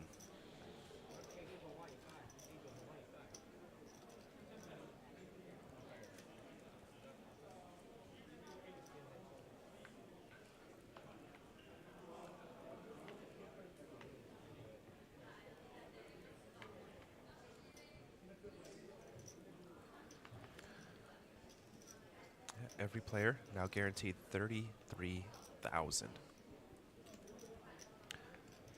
It's quite the jump. $9,000 jump there. Almost 2 full buy-ins.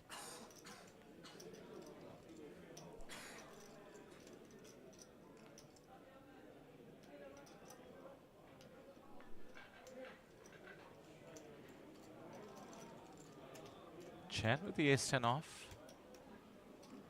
I remember being told that this was the hand that won her a bunch of chips against the pocket jacks.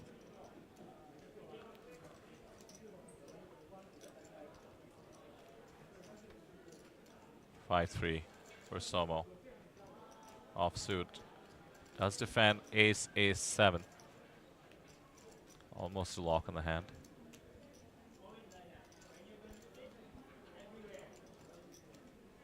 Chen did get trappy before when she flopped top trips. Oh, I see. Let's see if that's a consistent strategy.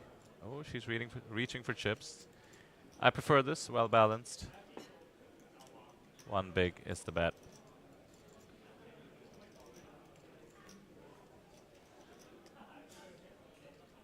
Oh. The check bad raise. timing. This is why I love the c-bet. On a board like this, often your opponent will not believe you, thinking you more likely to trap.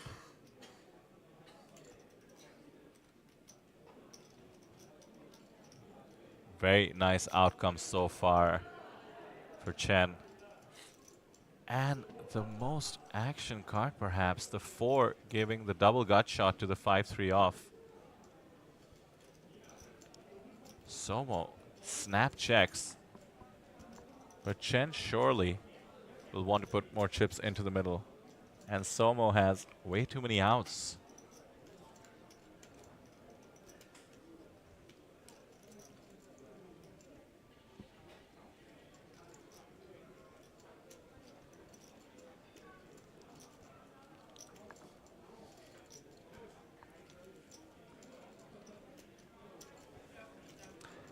There we go. He Bet does call. make the call. 6 or a deuce. No. Queen of Hearts does complete the front door flush. Does Somo want to make an unusual donk bluff here, representing the flush? He is looking down at the chips. Oh, here we go. How many 100K chips does he want to put out? I count 6. So about 675,000 is going to go into the abyss here. Chen is never folding and never raising, really. No, raising would be insane.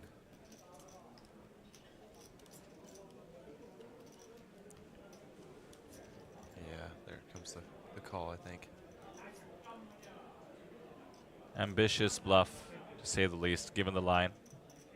Check raise on the flop, check call on the turn.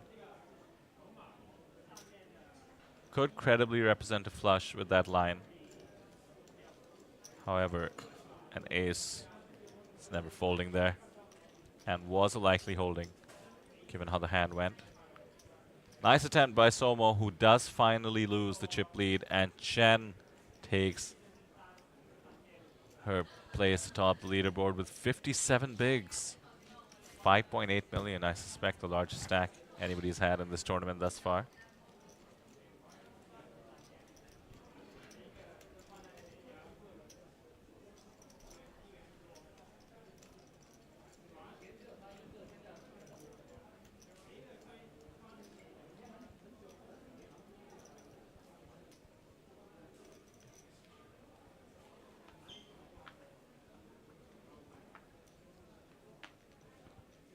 Sutton asks, why does Six Poker keep standing up and leaving his seat? It is interesting. I'm not too certain of this, Sam, but I believe we do allow people to check their phones in between hands.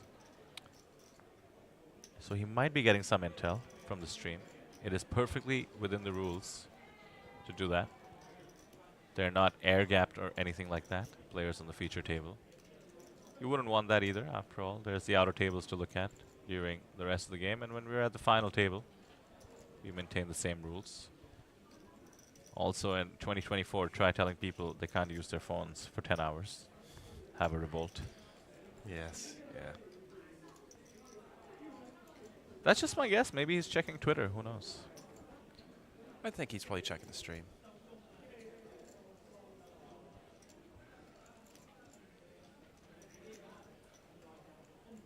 I imagine they are allowed to. Yeah, they are indeed.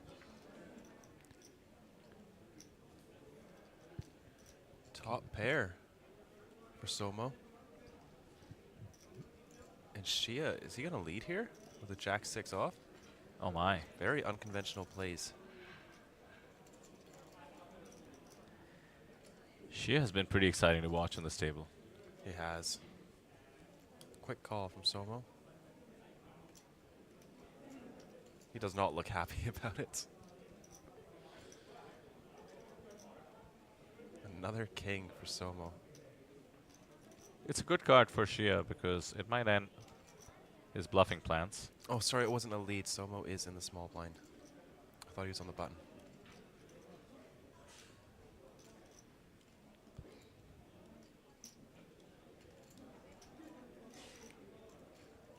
Turn goes check, check. Somo. Gonna bet for value here.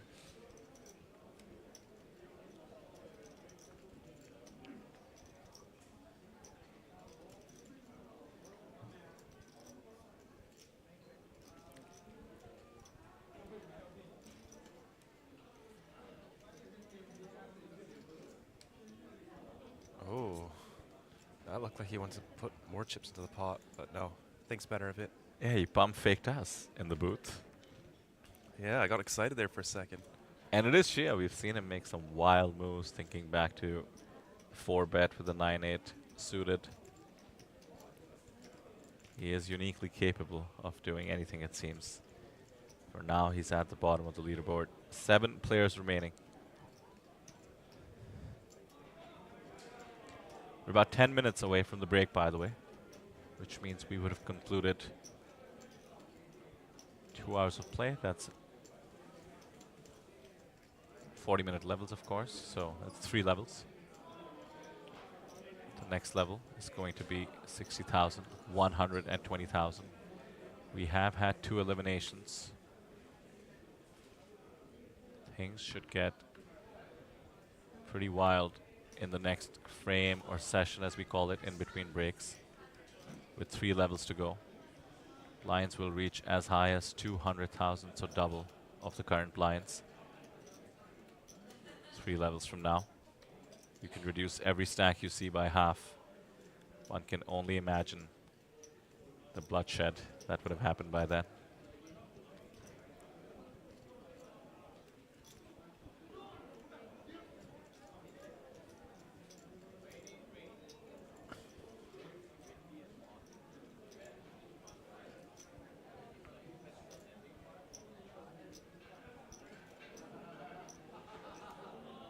Ooh, an all-in pocket 9s for Shia. Poor Somo spent so much time building his image, both pre-flop and post-flop. In this case, Shia just had a very strong holding, legitimate one.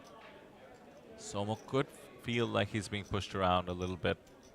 Has not had the most favorable of card distributions. He's trying to make the most of what he gets. Still has 35 bigs game in as the dominant chip leader. Climbed up to about 5 million. Still has 3.5, plenty to work with. But if you think about the graphic that we just saw, average bigs right now are about 27. Maybe 25 actually. Stacks are getting shallower and shallower. Three shorties. Ivan Lee. Shia. Eric is a tad more comfortable around the 15 big mark.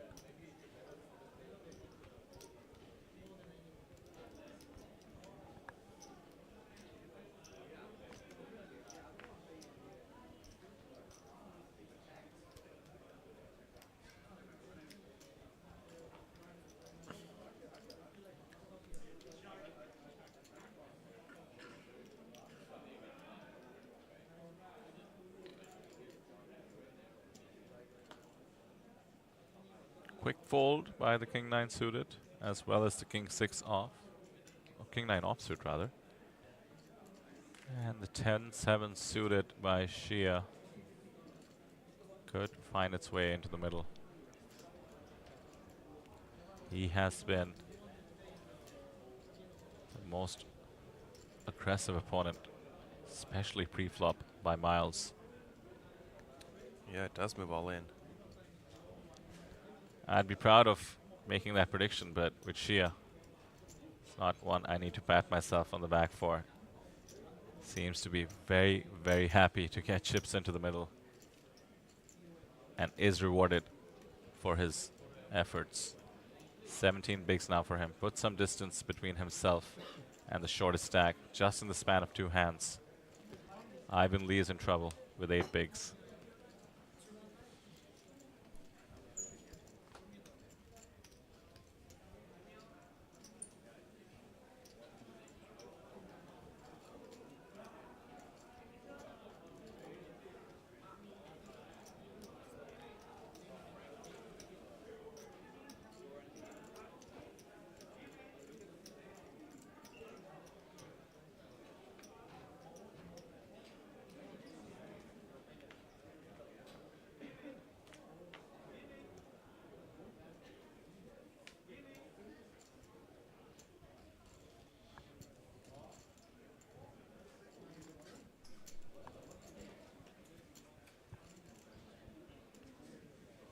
Chen seems very balanced in terms of making folds. Just takes a little bit of time, lets it go. Somo with the Eric's eye hand, pocket sixes. Believe the best hand he's had so far. Do feel for the guy. Tough being card dead on the final table, but that's why you have a big stack. So you can withstand multiple orbits without getting too frisky. Ooh, Shia. Looks like he wants to go all in here. Thinks better of it. Time to see if Somo gets given the respect that he's garnered by being tight pre-flop. Good so far. 8-7 of clubs. It's always going to be the flop. Even matchup, it seems like.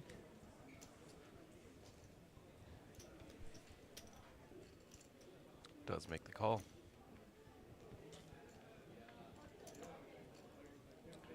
Here we are. Whoa. 4-5 of clubs. If they merge their hands, they would have a straight flush. But pocket six is definitely strong enough to bet here. And I imagine Yang is going to have to go for the check raise with this combo draw here. Would be a great spot for it. Could put the hand Somo has in a bind. But don't forget, ICM always at play. Does he want to risk his stack against a potential overpair? Somo has garnered a tight pre-flop image. That should mean players are giving him more credit for overpairs. Raise up to 650.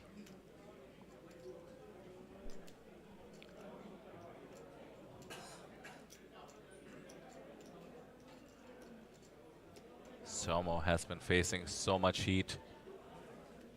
Oh, wait just a second. Wow. Goes for all of it. That took him half a second. Keen awareness of the game, perhaps recognizing that a check raise implies a draw, or the fact that his pre-flop image that I keep harping on about should get him folds from hands as strong as top pair here. What a spot to take. These guys were evenly matched, if I remember, in stacks. Yes, very close. Wow. Somo slightly covering Yang. This table is all about second in chips and third in chips, putting pressure on each other. I love it. Final table poker at its best. 4 shorter stacks are around. How does Yang want to approach this? He knows he has plenty of equity against even an overpair. How much gamble does he have in him? We're talking about risking being out in 7th place for 33,000 USD versus first place for 196,000. Sam, what would you do here? I just cannot even think about it. It'd be so gross. You'd have to fold.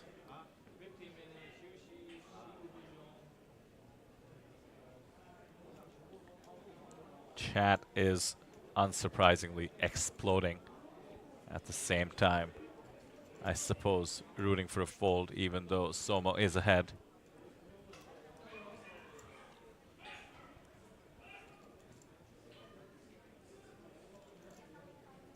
And Facebook chat, don't even get me started.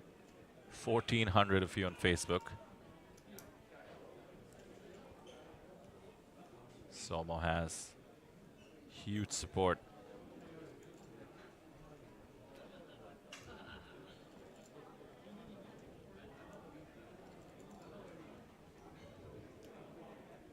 This is tense. Yeah, I don't think there's much Yang can do. Against an overpair, he's still quite behind in terms of equity. Let's it go. Oh, please, can we rabbit hunt one time? Just kidding, of course, but a great jam there by Somo. You don't see that every day. The 3-bet jam with the 6s on the 10-5-4. Getting the job done. Somo back up to almost 5 million in chips, close to where he started. The chip leader, however, Chen Isha, she has been doing a great job of just slowly chipping up. It is a marathon, not a race. She's been fighting back in spots when people are trying to push her around and has had the goods. So we are down to 7, 2 hours down. That's 3 levels worth.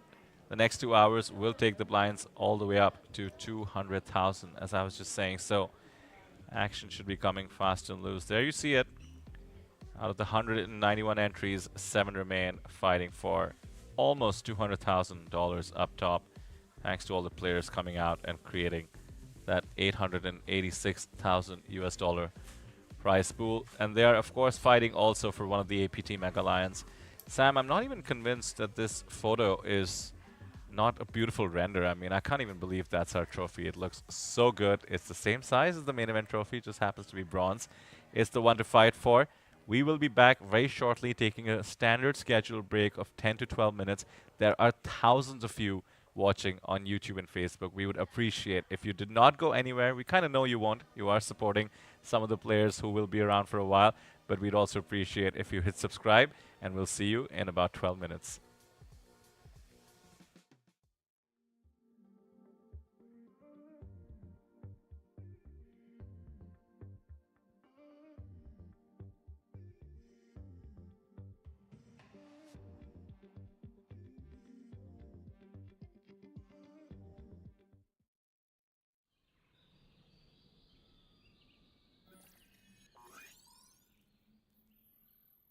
Welcome to Asia's largest online poker room.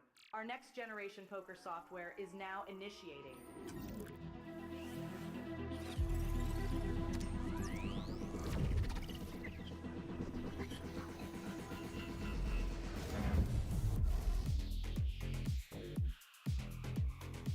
Elevate your online experience with a wide variety of poker variations to choose from.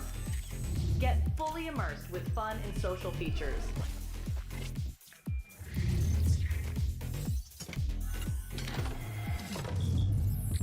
Level up your game with PokerCraft and Smart HUD.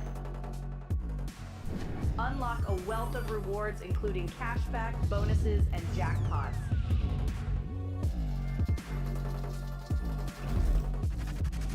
Join world-class poker tournaments featuring some of the world's most renowned brands and the largest guaranteed prize pools in the world.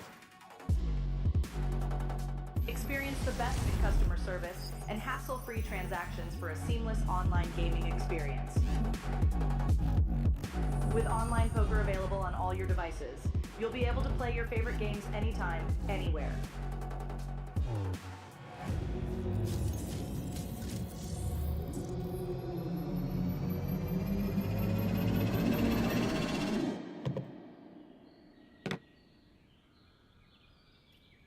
Sign up now and elevate your online poker experience today.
It's day 3 of the APT Jeju main event. On day 2, we had an incredibly exciting bubble.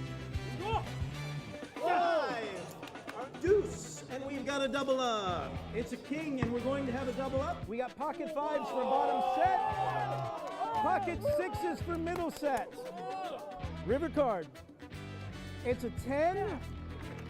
All right, congratulations to all of you for moneying APT Jeju main event. 159 players got paid, and we started day 3 today with 96 players. Third day, we're still here. How has the journey been the past 3 days for you? Actually, a lot of roller coaster. Winning big pot, losing big pot, but I'm enjoying a lot. So I started day 2 with 40K and ended the day yesterday with 630, I think. Today I went up in the beginning, and now we've been quite tight, I have to say. So hope for some good run. So far, so good. I think it's been quite smooth, as in compared to my other tournaments, it hasn't been that smooth, but I think this is pretty smooth. I'm so tired. I want to sleep now. Yeah.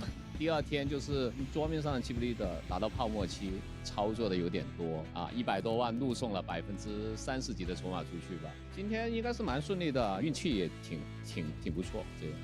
It's gonna be my first cash of the series. Win flips, make cash, easy game. It's the end of day 3, and we're now down to our final 15 players. You don't want to miss the final day of the APT Jeju main event.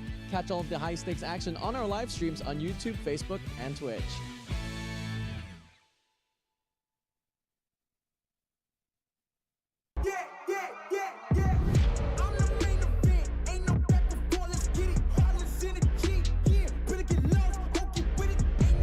After a grueling 3 days of poker here at the APT Jeju main event, we're finally down to our final 9 players! 1, 2, 3, 4, 5, 6, 7, 8, 9!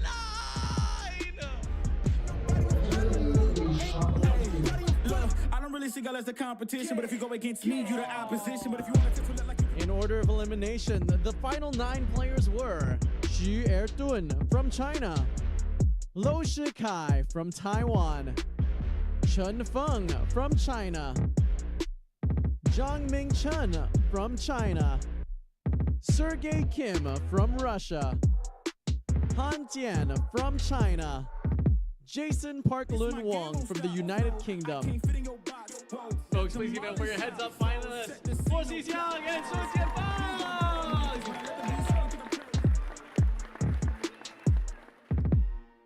A 5 right in the window. Oh my word, is this the way it all ends? Luo is just indestructible, it seems. Can Sun Jianfang catch a 9?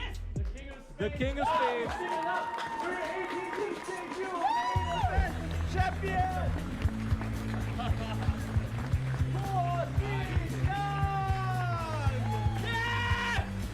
In the end, it was Luo Xixiang to emerge champion after beating Sun Jianfeng in the heads-up battle. 那也算是完成了我一个梦想吧，真的是一个主赛的梦想。因为其实12年的时候到现在大概就是12年了嘛，就是一个也是1000人的主赛，第2次打，第2年打我就拿了一个主赛的第3名，结果几乎就再也沒超越過。現在就算是超越了嘛，也是我一個夢想。主要係今次嘅 APT 其實係我呢10年嚟其實係運氣最好嘅一次，10 back 變咗累 A5 back 變咗 A9，所以真係就係運氣非常之好咯。多謝我老婆啦，佢今次佢有一直喺隔住個屏幕支持我咯，可能屋企人。家人嘅力量、愛嘅力量，真係有好多嘢真係好神奇，好到我自己都唔信我自己運氣咁好。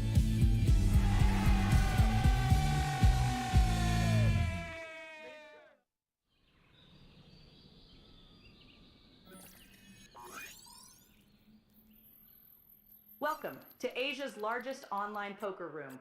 Our next generation poker software is now initiating.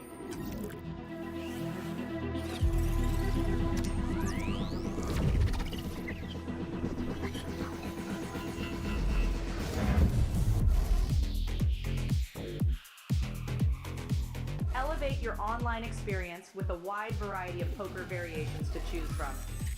Get fully immersed with fun and social features.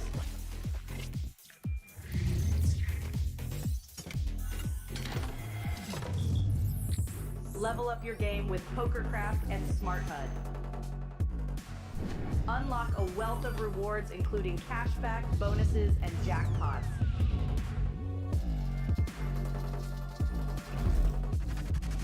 Join world-class poker tournaments featuring some of the world's most renowned brands and the largest guaranteed prize pools in the world. Experience the best in customer service and hassle-free transactions for a seamless online gaming experience. With online poker available on all your devices, you'll be able to play your favorite games anytime, anywhere.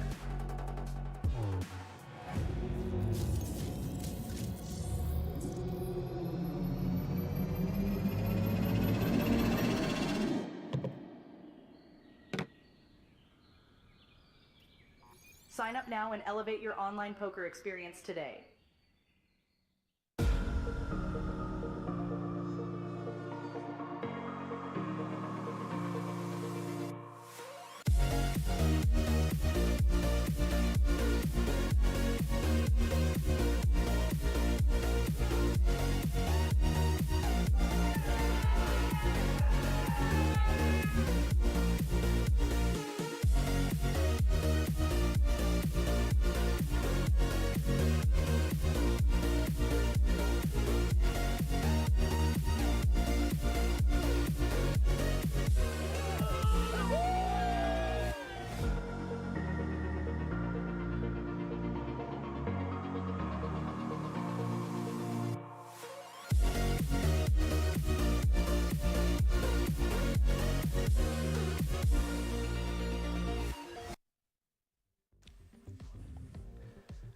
Welcome back to the Asian Poker Tour, coming to you live from Jeju Island in South Korea. We are here on the final day of our festival and the streaming schedule, of course, with the APT High Roller. This is the 2-day version.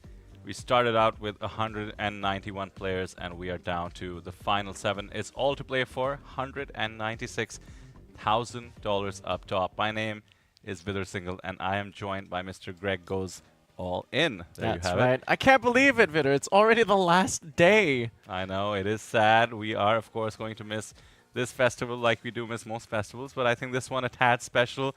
Record set, of course, Jeju Island, a beautiful venue, and of course we saw some crazy main event final table action. Now we're looking at the high roller final table. Let me fill you in. Please do. First of all, we have broken some of our viewing records as well, thanks to 2 players we have on the tables. Eric Tsai, famous player from Taiwan, Six Poker, as he's called. But the sensation seems to be Mr. So Mo, with the coolest hair. You'll see him in a moment. He has Mongolian fans absolutely coming to us in droves on YouTube and Facebook. So once again, a welcome back to all those fans. Welcome back to anybody supporting all the players or indeed just poker in Asia. We really appreciate having you here. You see the pay jumps, 33,000 USD has been locked up. A great showing for anyone for a $5,000 buy-in. But of course, the pay jump's getting mighty serious. 12,000 is the next pay jump, going all the way to what's going to be perhaps a $64,000 heads-up battle.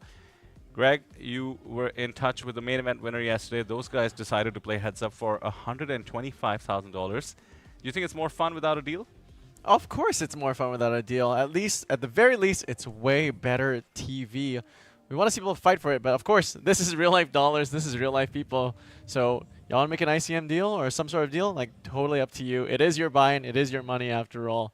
Again, folks, 191 entries, 7 players left remaining. Up top, 196,000 US dollars. Buy-in, again, was 5,100 US dollars. And of course, yes, go ahead. I think the person, whoa, look at this. Oh, the cinematography here at the APT. Very cool.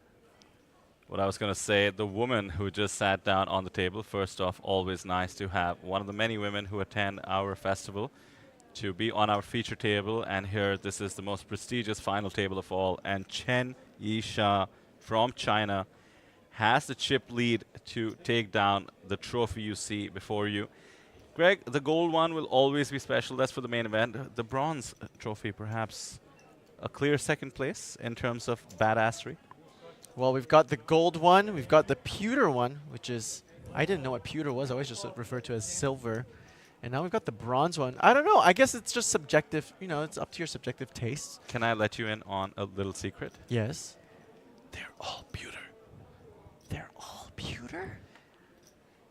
Of course, the main event trophy, 24 karat gold plated. But these trophies, by the way, are made by one of the best trophy makers in Asia. That's the reason they won the GPI award for best trophy, no doubt. Yes. How many trophies do you know have won a trophy itself? GPI nominated and won best trophy of the year for 2023. In case you like the trophy as much as I do check out Michael Soiza's video explaining the thought process behind the APT New Era trophy. Yeah, you know, a lot of thought went into it for sure. You know, it's all very symbolic. The lion is supposed to represent all of the traits a poker player would need to be an elite poker player, or in Michael Soiza's words, an apex predator. And the orb symbolizing the world, the internationality of the Asian Poker Tour. And now we're back into the action. So Mo, the crowd favorite, King 3 suited raise from +1. Lee with Ace King in the cutoff with less. I think 8 bigs maybe for him. 7 in fact. Yes. That's Ivan Lee from Hong Kong, one of the best players from the region. Has been waiting patiently, is the shortest stack. Has gone over the top. Somo was getting a bit out of line. That name, by the way, Greg, pronounced Somo, if we were to believe our friends in chat. Oh, that's what he told me when I introduced him. Oh, there you go. For the final table. Somo. As he folds in slow-mo. I was thinking the same thing. The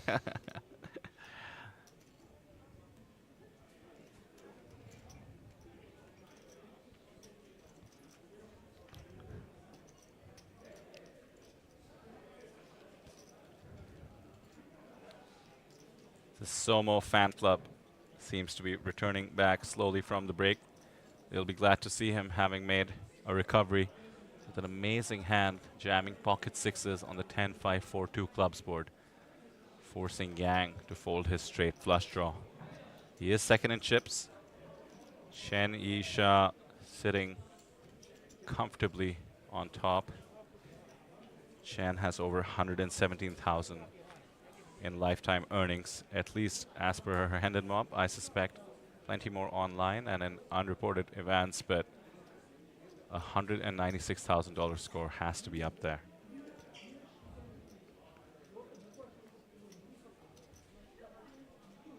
Ani thanking us for pronouncing his name better. That's Somo once again. Well, thanks, Ani. We struggle, you know. Obviously, anglicized writing of a name is not going to do anyone justice. So, thank you for the kind words, I suppose. Absolutely. And now Lee in the mix now on the hijack. Queen 10 of diamonds.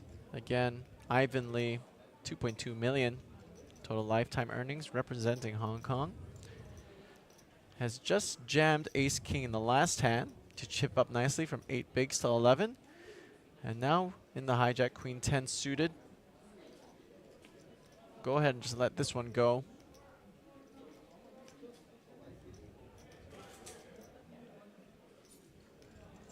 Ooh, and we're going to see some blind on blind action between our chip leader and Six Poker. Six Poker being a very accomplished player himself. Over 2 million total lifetime earnings and 140,000 subscribers on YouTube, give or take. Very difficult balance being a professional poker player and a content creator. So definitely has my respect for that. But now Chen in the small blind and the chip lead with a very, very not good looking hand. We'll let Eric go for a nice walk here. Not what you expect when the chip leader is in the small and you're a short stack in the big. Welcome walk for Eric Tsai. Justin Fairbanks saying APT should have a summer series.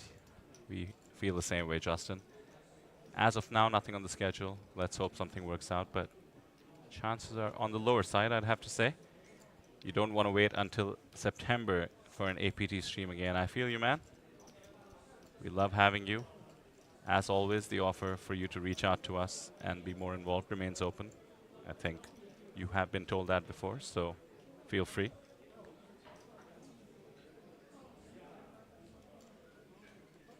Fabian in chat seems to be talking about Argentina.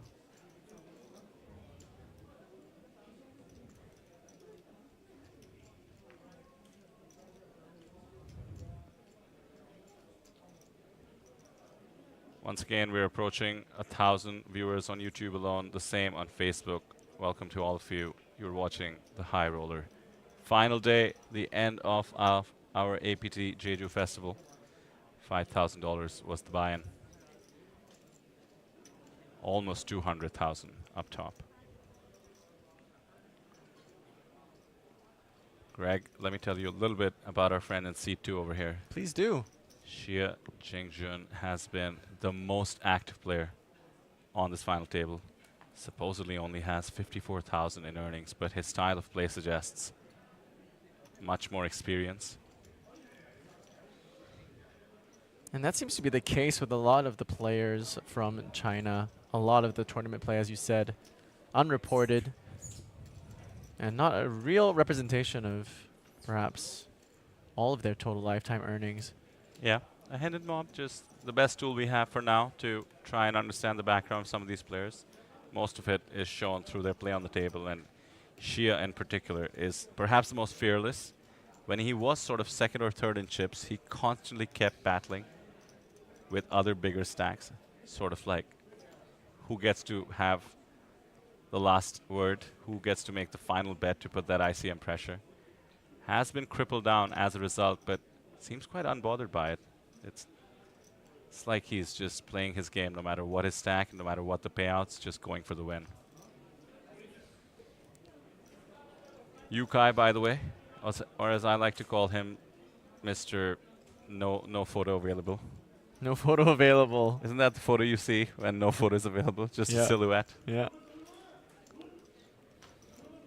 Theories in the chat from Justin included him wanting to preserve his privacy. Fair enough.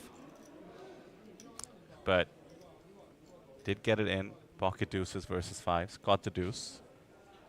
After that, found a squeeze against the under the gun chip leading open from Chen Yisha when Chen Yisha had pocket tens. Squeezed with pocket fives and got the tens to fold. Wow. And that was Mr. Xia Jingjun? No. That you're referring to? That was Mr. Anonymous. Mr. Anonymous. Mr. Silhouette not available. I see, I see. You? Justin Fairbanks in the chat saying if you have APT Ottawa, I'll show up. Yeah, APT in Canada sounds great. Wow, look at this flop. My goodness. Tomo, the crowd favorite. Oh my. It's just flopped a straight in the small blind and big blind with top pair. Surely, gut shot. This is just curtains for Shia. Drawing to a chop, of course, but he is so active, so aggressive. He would be loving this flop. Wow, mercifully just goes for a call right now. There are some cards that could give him some opportunities to find the off-ramp. A 10, likely not one of them. And Tomo now will check. Very tricky play. Check, check, river, queen of hearts. And Xia might just get away cheaply from this hand. The nuts remain the nuts. Somo thinking about how much to value bet. He's going big. He's going for an overbet. 800,000 I count. Wow. Love this bet, by the way. 900,000. Excellent, excellent bet. Shia has the perfect hand to make a hero call. The reason to polarize this much is to represent missed clubs. That would take this exact line. Check the turn. Try to muscle out weak hands exactly like the one Shia has on the river. And Somo giving some reverse tells. Did you see that? Sighs and looks away. When you bet this big, it's unlikely you have a 10. Every once in a while could have a queen such as ace queen. Xia just staring him down. And that's the beauty of live poker, folks. Nothing like it. He asked how much behind, by the way, just to see how much of his stack.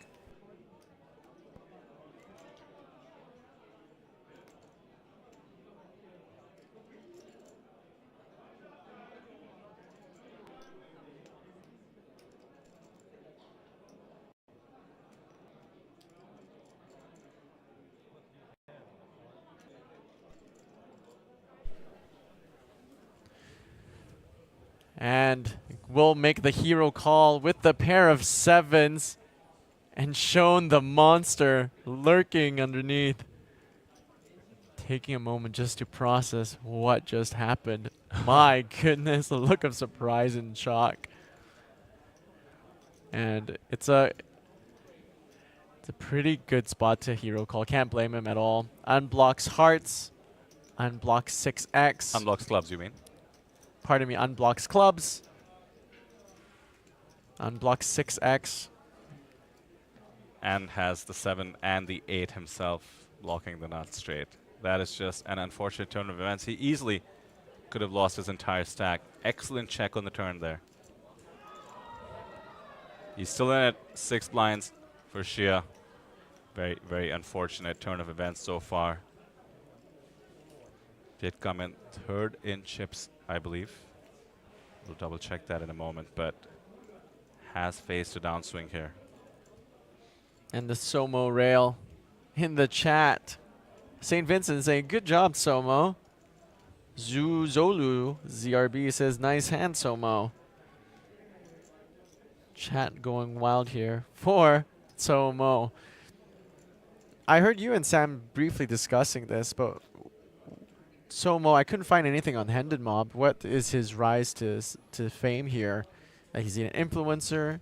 Does he have a, is it the hair? Like, what? Where does his following come from? For me, it's the hair.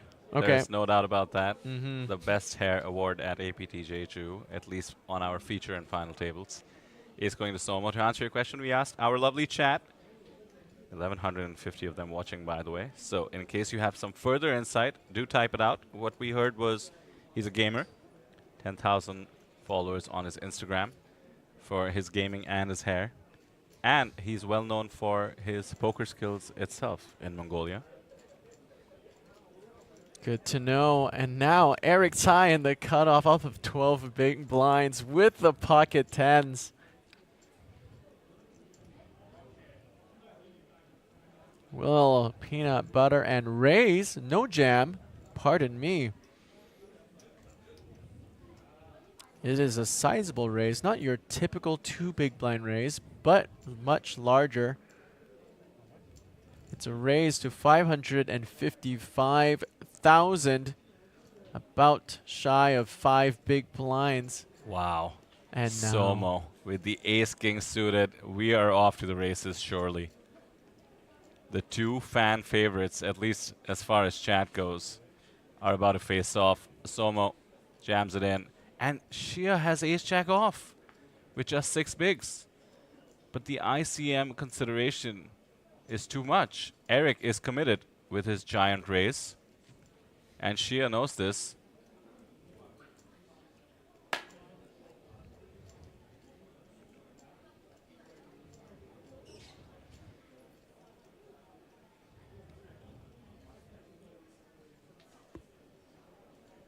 Lets it go. Good timing. Okay, says Eric. There we go. My goodness. So, folks, we're seeing 6 poker here, a.k.a. Eric Sai, all in for his tournament life, flipping pocket 10s versus ace king. 7 players left. A 15 million Korean won pay jump. That's about 12,000 US dollars. 10s at risk, as indicated by the all-in triangle, as we're off to a flop. And there's a 10, a set for Eric Sai. But oh no, Somo with the 2 overs and the nut flush draw. 26% equity, but the deuce pairing. The deuce pairing turn will now give Eric Sai the check mark, and Eric will get the double up here. We are still 7-handed here in the APT High Roller event. The last event of the last day of the series. It's the Somo versus Eric battle in the chat. 6s in the chat, not just for the Taiwanese slang of it, but also for 6 poker. Eric Sai doubling up. Somo is reduced to 3.8 million.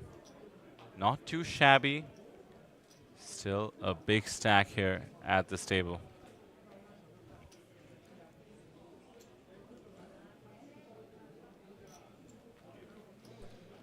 And the 6 live chat goes wild. So many 6s in chat. This man obviously well adored by his fan base and has done an incredible job growing the game of poker in Asia, not only with his poker skills, but also with his very entertaining content.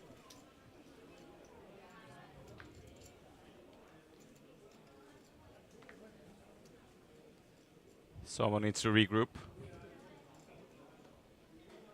Take a look at his relative standing. Obviously, all eyes still on the shortest stack. Still Shia, Jingjun. It's down to about 6 bigs. Found the fold with the ace-jack. And what a pity, by the way, for Shia. After folding there, with Eric at risk, it's like he was flipping for the pay jump with just 6 bigs. Talk about rooting against another player. The anti-rail, this term that you've been using so often this series, I've heard for the first time. I really quite like it. Yeah, the anti-railing is real. And check this out. Somo in the cutoff raises 6-5 suited, a pretty hand. And now Yu Kai off of 19 big blinds with pocket kings. Yu Kai, aka, what did you call it?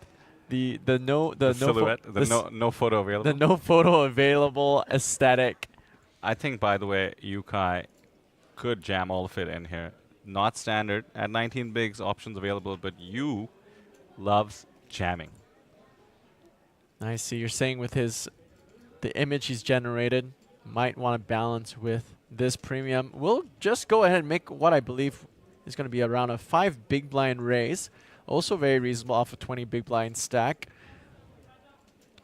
Justin Fairbanks is saying goodbye to us in chat. Hold on tight for just a minute, Justin, because we have a 3-bet here from the pocket kings. You ordinarily was jamming hands such as even pocket aces, open jamming 12 bigs. We, of course, saw the squeeze with the pocket 5s.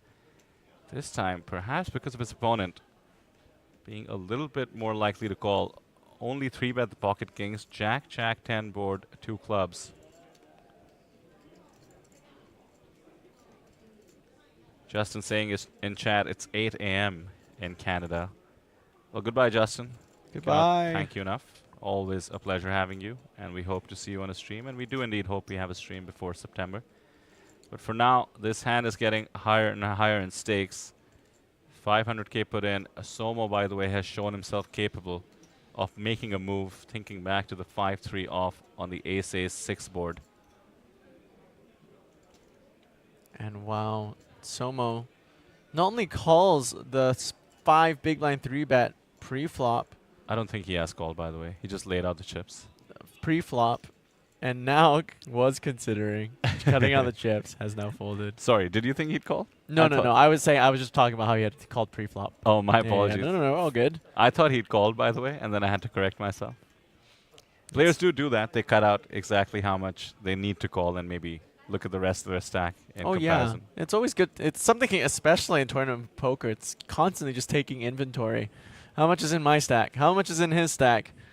How many big blinds do I... what's a million divided by 160,000? Oh, my brain. So how do you feel about solving for that? Or do you think it's an important part of live tournament poker to be able to navigate those variables? So what I mean is you could have a way of displaying player stack. I mean, something like online, especially on the final table, because we have RFID, we have chip counters.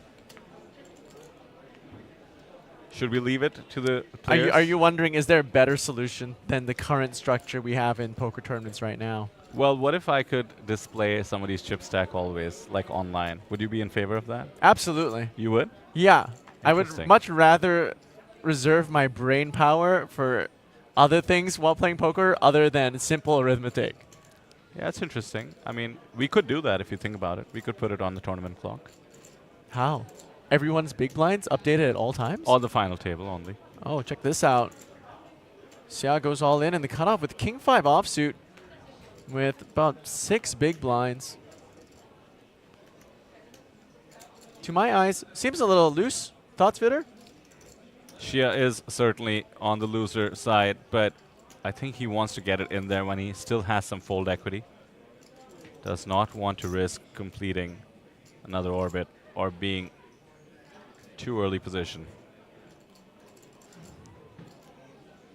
Well, fold equity he will get here. Currently does have the best hand between himself and Yang's big blind with queen deuce of diamonds. King high is better than queen high. And the well-timed aggression here by Xia, taking down 300k in chips, chipping up nicely from 6 bigs now to up to 8. Okay, go on with this idea. How would we live display everybody's big blinds at all times? On the final table and feature table only, because on our table we obviously keep track of players' chips, so we could just route that back to the tournament clock. Ah. So it wouldn't be in front of the players, but you could look at the screen and see how much people Very have. cool. But that's my question, I guess. Like, would you be in favor of that? Some players probably feel the more live experience they have, the more they have an edge on that one aspect of the game. Of course, there's hundreds of aspects to the game, but of constantly being aware of other players' stack sizes, etc. Another solution, which is very cumbersome, is just like every time the levels go up, you do a chip race. Oh, okay. Displaying exactly how many big blinds one person has. All right, and Xia with the real hand goes all in with the pocket 9s on the hijack off of 8 big blinds. It'll get all the way around to the big blind, and once again, looks like it's going to get through.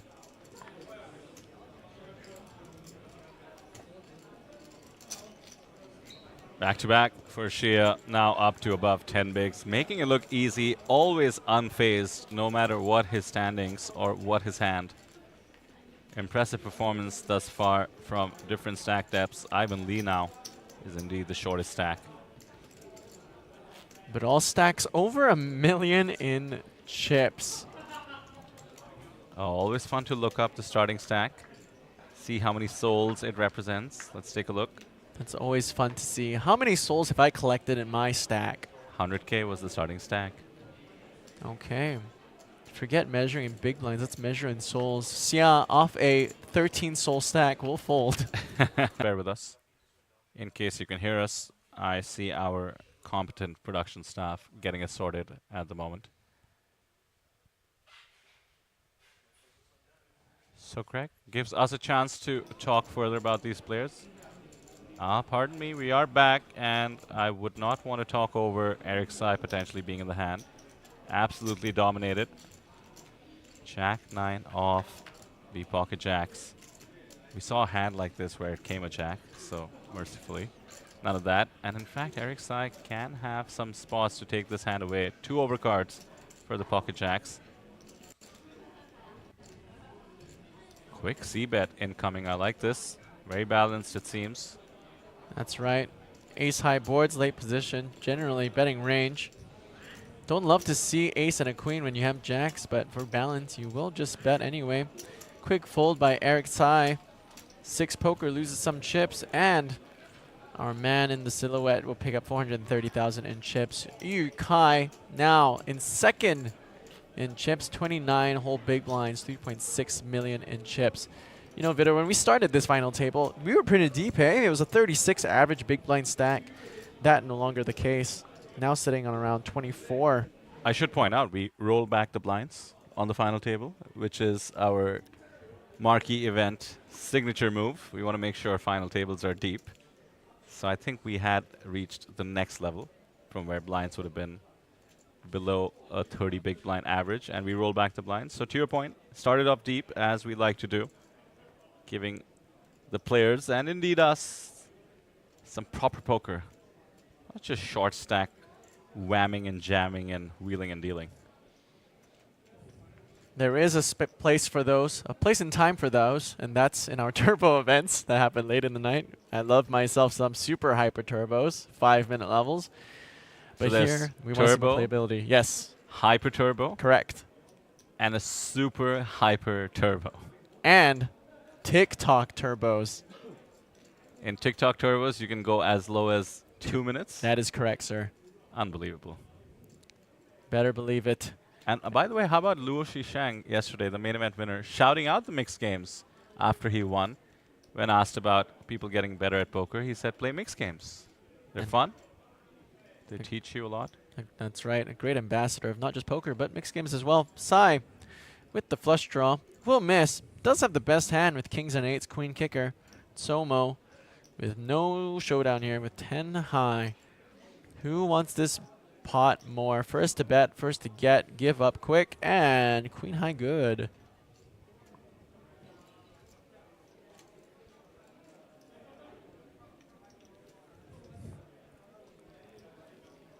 There you have it.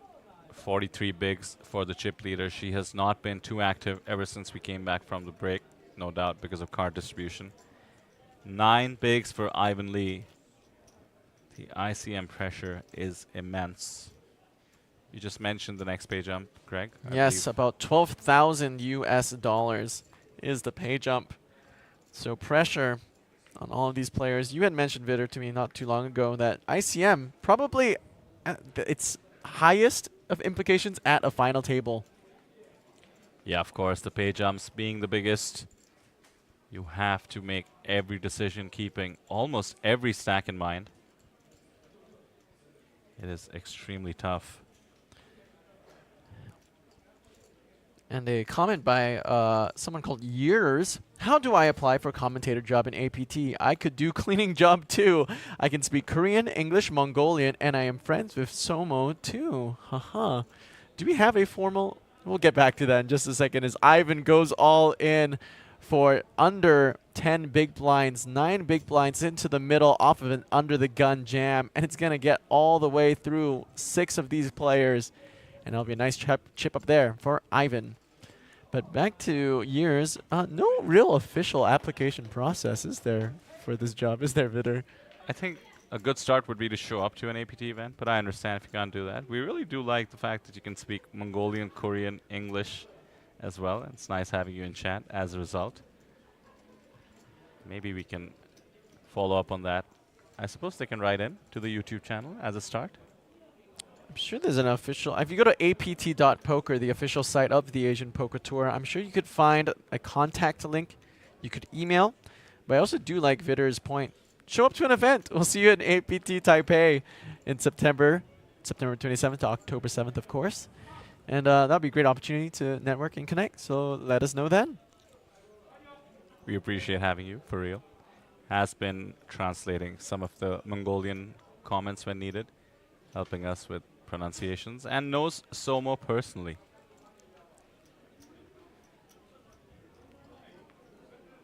Somo does win the award for best hair here at the Asian Poker Tour as Xia goes all in after Somo's very loose raise with 5-3 off on the button.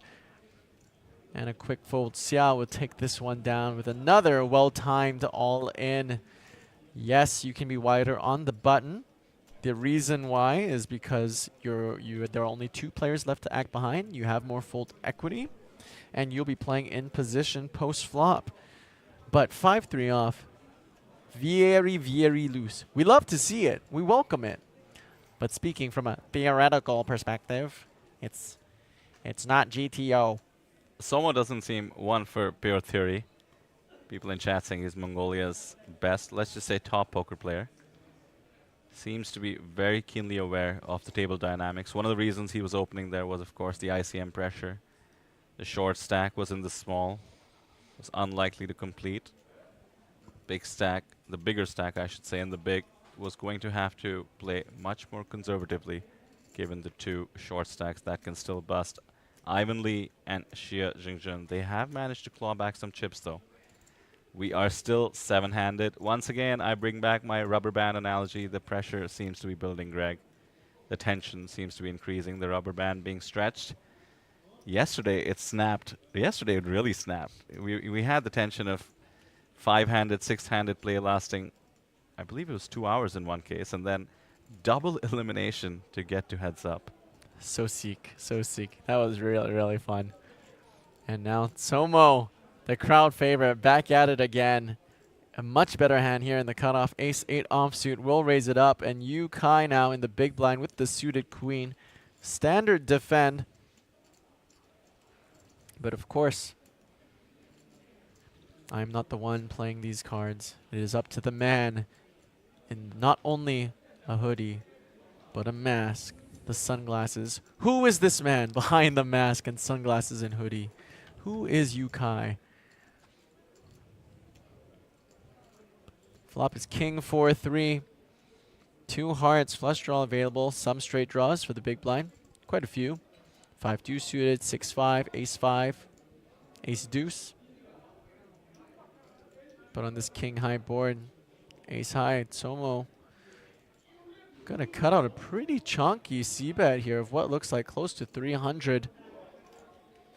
680K in the pot. Somo will continuation bet for 280, just under half.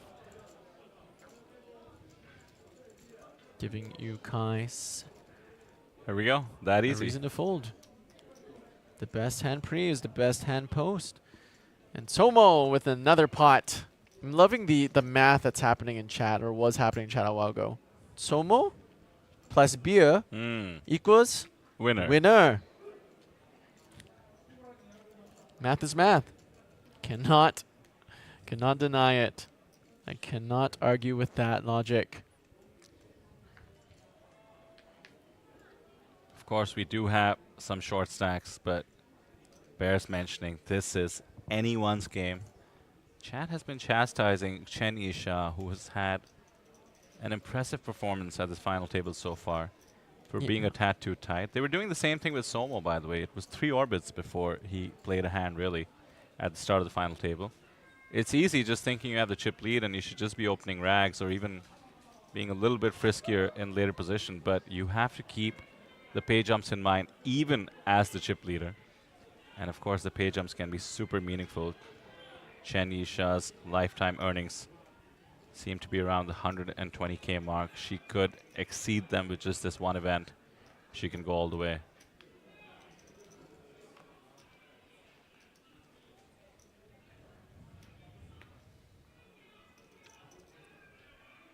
Stacks range from 43 bigs to 9 bigs for Ivan Lee. Xia, another nice pick up there. He's up to 15 bigs. He's actually overtaken Yang now. Yang has been quiet ever since coming back from the break. Look at that. Xia is now third from the bottom, making it look easy out there to be a short stack ninja. It is a very impressive performance by him as well. And there she is, our current chip leader at the table.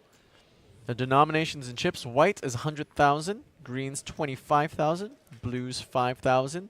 So by my count, we've got 5 million plus in our chip leader stack. And just waiting for the opportune time to wield that stack and put players at risk and apply maximum pressure. Absolutely. And sorry, I was going to say 5.3 million in Chen stack actually represents more than 25% of all the chips in play. Not too shabby. 7 players left. And 53 million, 53 souls. 53 souls. Good point. Good point. Wow. Look at this, folks. So we're going to see a +1 open by Tsomo from early position with Jack 10 off. No surprise. Been playing a very loose game. Xia Jingjun in the hijack now. Will jam close to 20 big blinds less, probably 17 or so. And now Yu Kai just hiding on the button with a monster. Pocket queens off of 26 big blinds. Says only a call, but that is committing. And when it goes back to Tsomo, he will have an easy fold. Yukai just being hit by the deck, as I mentioned. Aces, kings, jacks, now queens. Facing an ace-queen shove, this just might be the end of Xia. He knows he is likely to be behind. He's about to receive the bad news. When the cards get flipped over, it's about the worst news you can have, barring, I suppose, aces. Queens v ace-king. But still hope yet for Xia. 30% equity. Just an ace on the flop would turn things around drastically. But yes, Xia all in for tournament life with ace queen. Needs to find an ace as the board comes 10, 3, deuce, 2 hearts. Ace of hearts on the turn would be spicy. You know I like my drama. Yeah, some support for Xia in chat, by the way. Rooting for an ace. Lots of support for Xia, in fact. Fans of the Chinese player. Rooting for the Barry. We do solve all these glitches fairly quickly. Oh no. I see no Xia as expected, of course, in all likelihood. No ace on the river. Sorry to the fans and sorry for the slight glitch, but for what it's worth, we are down to 6 players. We do lose Xia in 7th place.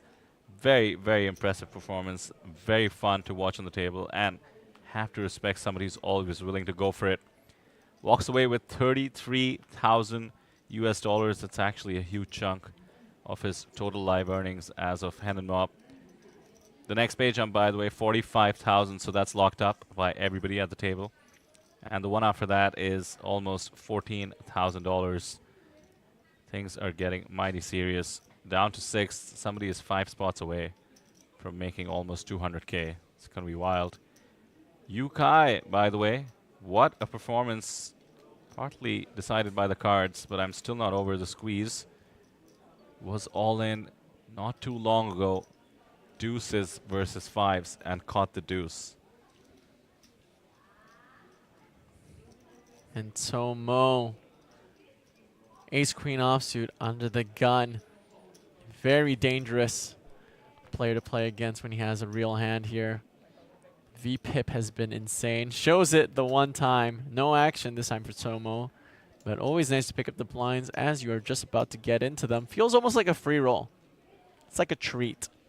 Tsomo, 25 big blinds off of 3.1 million in chips. And Ivan Lee, 9 big blinds, followed by Yang, our short stack navigators, 9 bigs and 11 big blinds respectively. As we take a look now at our APT high roller payouts, everybody has locked up, as you said, Vitter, $45,000 US.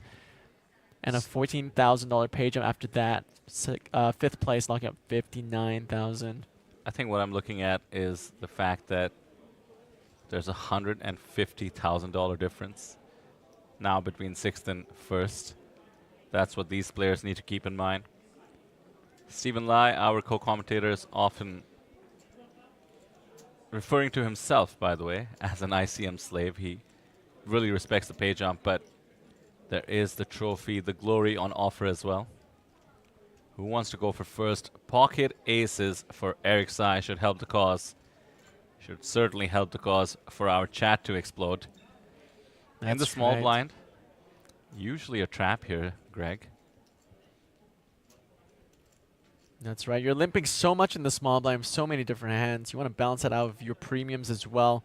We'll see if Eric Tsai decides to take that passive route or just go for value. Wow! Oh my goodness, my friends. No. If you're here to watch Eric Tsai, 6 Poker, or Somo, you need to tune in now. We've got...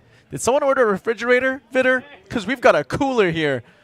Aces versus queens, blind versus blind for 26 bigs. The chip's flying faster than I can commentate for it. You've got to be kidding me. The two fan favorites find aces versus queens in the small versus big. There are setups and then there are setups. I mean, this is just madness. Off to the flop, 5, 10, 3, clean so far. Just the 2 queens. Somo is in fact all in and at risk. Needs help from the poker gods. Paint, but no cigar. The jack just doesn't cut it. Somo needs a queen, otherwise we lose the Mongolian sensation and perhaps a chunk of our viewers as well. GG to Somo, finishing 6th. Very, very hard luck. An impressive performance. Not much you can do getting queens versus aces in the blinds. That is a sick one. That is so sick. Unfortunate cooler and Somo's journey here at the APT High Roller. We're just going to get a count real quick and just make sure these stacks were so comparable, so evenly close. Had Eric Tsai lost this, according to the graphics, he'd only have 50,000 chips, not even a big blind. We're getting a confirmation now. Greg, why is poker so sick? It's like a reminder of life, Vitter. Ah, the yeah. moments of happiness we find are we only enjoy those moments because we've had to endure hard times. So and true, there it so is, the true. confirmation. Somo, the best hair at APT, eliminated here in 6th place. All smiles. Maybe the best smile as well. Love the attitude, the handshake to the person he just lost to. And some high fives from his rail. And certainly some high fives, the virtual kind, from his rail on Facebook and YouTube. GG, sir. Thank you for what has been a very entertaining performance. Day 2 of the high roller. So we are down to 5. We lose the sensation from Mongolia, but Eric Tsai, a sensation, no doubt, of Taiwan, I suppose. Well-known pro, very accomplished, both in the poker arena and now in content creation, actually opening up his own poker studio and poker room, is chip leading the high roller. 51 bigs for him. Somo Venus, one of the coolest names ever, has left the final table. And with that, we are now down to our 5 final players, all of whom have now locked up $59,000 he said tentatively, as $59,000 he Well said done. with confidence as the graphics came back up. And that was coincidence, by the way. Well done. Thank you very much. The poker gods, the graphic gods heard my plea. And the graphic gods, our excellent live stream staff. By the way, I do see a lot of well-played Somo in the chat, no doubt, from his supporters and just viewers. I really recommend leaving nice comments in the chat for Somo in case you were supporting him. After all, these chats are archived, and when Somo watches the stream back, I'm sure he'd love to read them. Chen Yisha has been our chip leader for quite a while in this final table. No longer now, as Eric Tsai now takes that. As the blinds do go up now to 80K 160. Eric Tsai now off of 30 big blinds.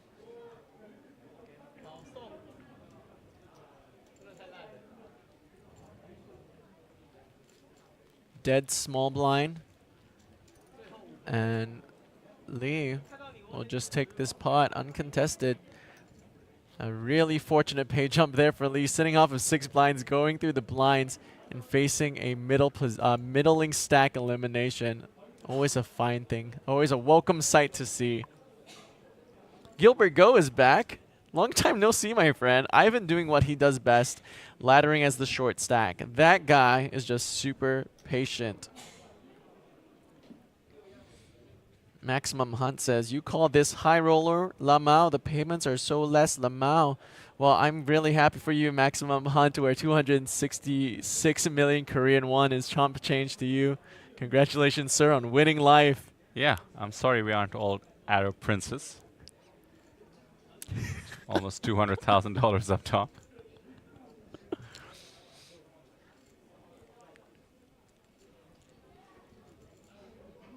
Ivan Lee now in the small 6 big blinds. Speak of the devil, the very patient short stack navigator of this final table. And off of 6 bigs, easy jam. And Easy Ukai life. with the easy fold. So Ivan indeed doing what Ivan does best. I mean, Ivan does many things best. It's just about playing perfect at every stack depth. And he certainly has done just that. I mean, listen, there are 2 styles, right? We saw, of course, another short stack in the form of Shia get very busy, pick up a couple of blinds with the King 5. Of course, did end up having a bit of a setup himself, running into queens, having ace queen, but Ivan has managed to outlast other short stacks on this table.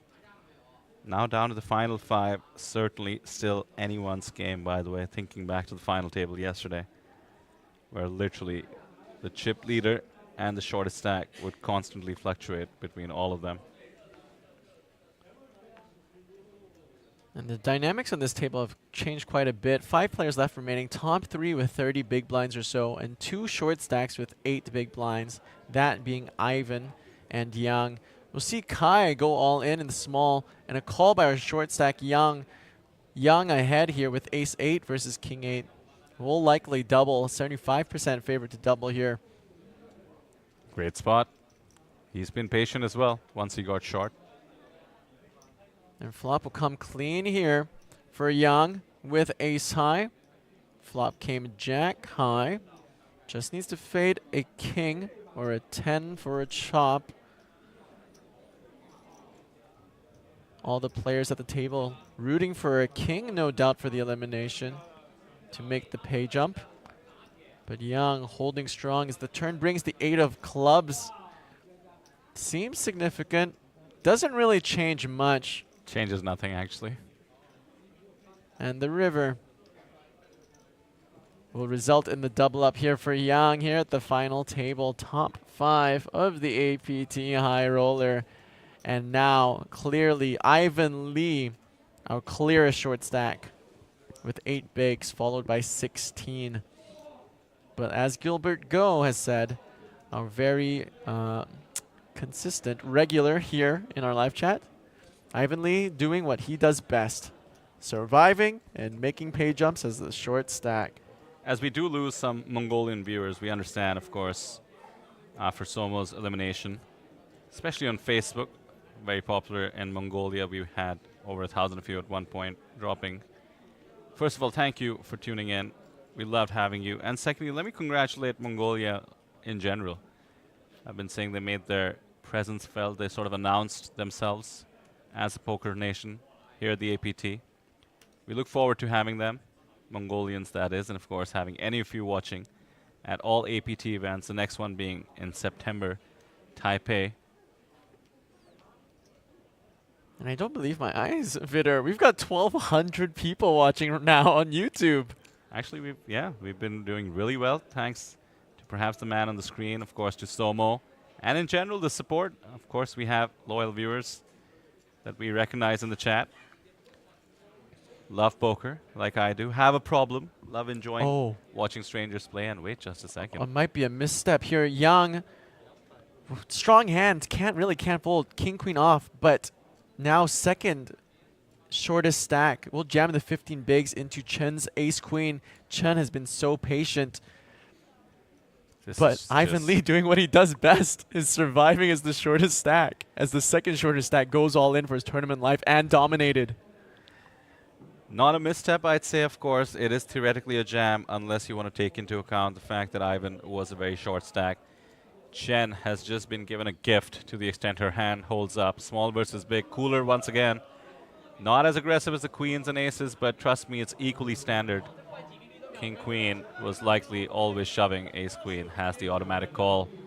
Could we be down to 4? Seems very, very likely. Chen could have as many as 7.5 million in chips. Yang has run into it. Must be sick thinking about how he had a much bigger stack than the shorty.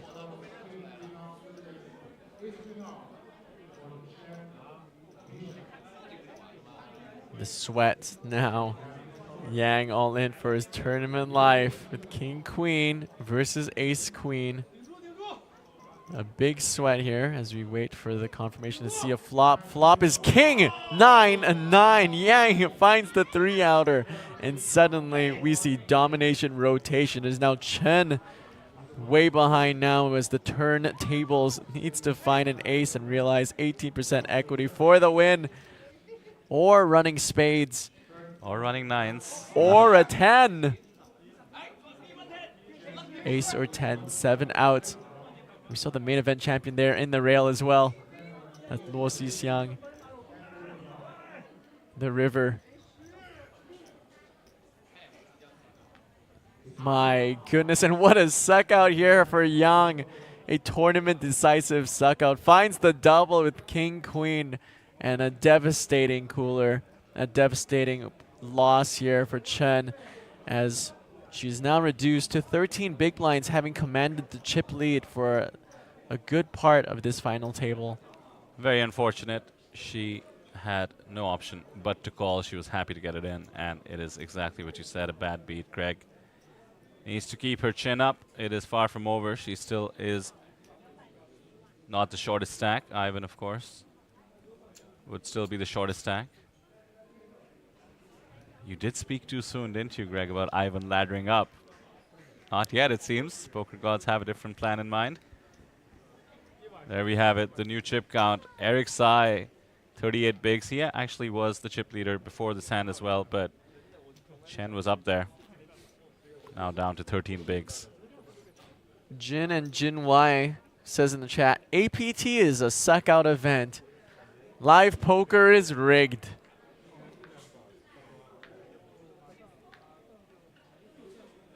Strikes me as the kind of guy who wears tinfoil hats.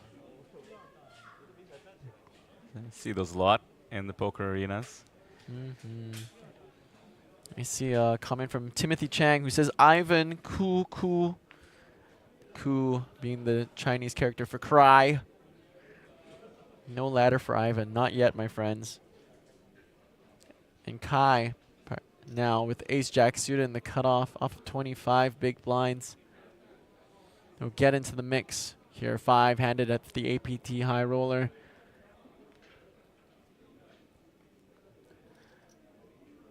We saw Chen navigate patiently with a large stack. Will that patience also endure as now her chip stack is much shorter?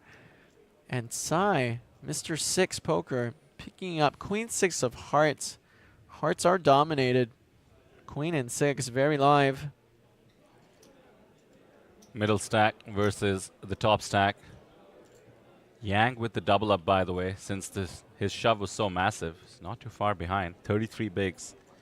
For now, Eric Sai, the chip leader in the hand.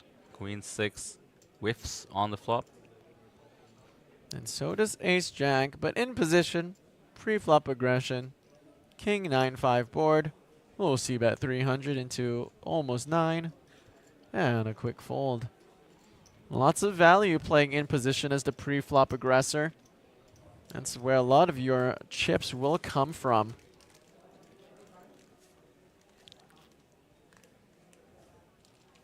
As we take a look at our chip counts, Eric Sai maintaining the chip lead right now after a brutal cooler with 35 bigs. And Ivan Lee hanging on for dear tournament life as the short stack.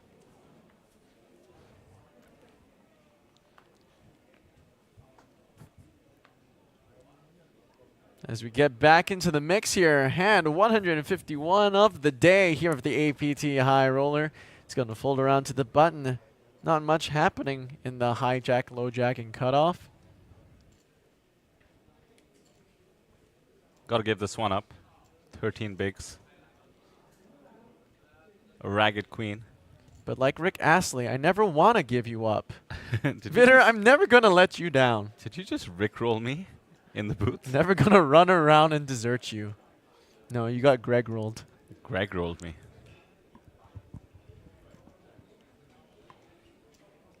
Eric, believe it or not, has a decision. Does he want to get aggressive with the 8-4 off? This man knows what to do once he has the chip lead. Time to see what plans Ivan Lee has. Does he find the jam with the Jack-7 suited after the limp? It's very tricky. He could think he's being trapped. After all, why wouldn't Eric jam a hand and get Ivan to fold? At the same time, Jack-7 suited is going to have equity against a variety of holdings. He goes with the option of checking and seeing the board. Ace, King, King is unfortunately not in Ivan's favor. Ivan simply cannot have an ace and barely can have a king. Those cards would have certainly found the jam. Eric makes a bet representing some sort of a premium holding. And Ivan cannot continue. No, nothing to do here for Ivan as he chips down a bit. The only significant thing we saw in hand 151 of the APT high roller was the APT's first ever live Rick roll. Momentous. 6 bigs now for Ivan. It is going to get increasingly difficult to survive when you only have 5 players left. 2.5 blinds per orbit, which means 2.5 blinds per 5 hands. Ivan's stack can barely withstand seeing 10 more hands. Really enjoying the chat. Really got into it. Never gonna free roll you. Never gonna give you tells. Okay, I like it.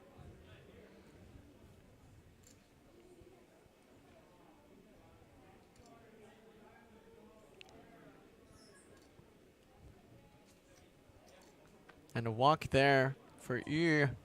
9-8 suited in the big blind. I see a little silhouette of a man. Ah? Scaramouche, Scaramouche. It is Yu Kai. 29 big blinds in the middle of the pack. And Ivan Lee, of course, our short stack navigator with just 6 bigs. Never gonna go rebuy.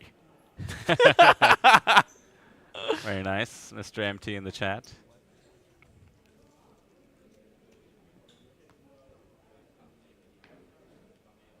Ivan is on the button.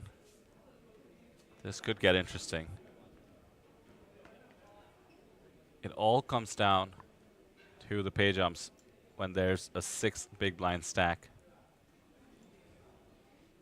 Pay jump, as a reminder, we are looking at the moment is $14,000. Eric Sai has ace queen off. He is effectively the chip leader with some distance. His late position open might not get credit. He's likely counting on that with a hand as strong as ace queen. We'll raise it up to 2 big blinds. Not much for Ivan to do here with 9-3 off. Yu Kai with 10-6 off. Not much to do here either. So the only person really contesting against Eric Sai is Young's 10 deuce suited in the big blind. From the big blind, you can pretty much profitably defend any 2 suited cards.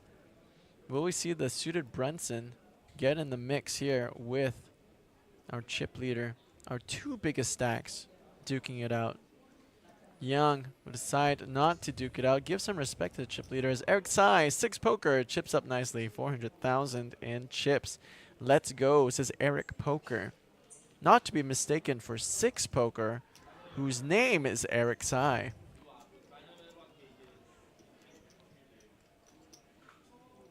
Eric Sai sitting pretty atop the leaderboard.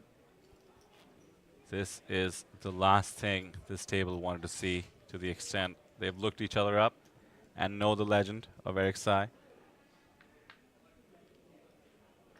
Eric knows what to do with the chip lead.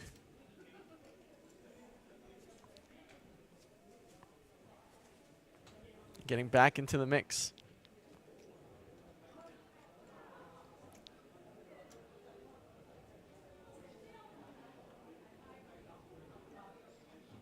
We're going to see a lot of blind on blind action here, folks. We are 5-handed.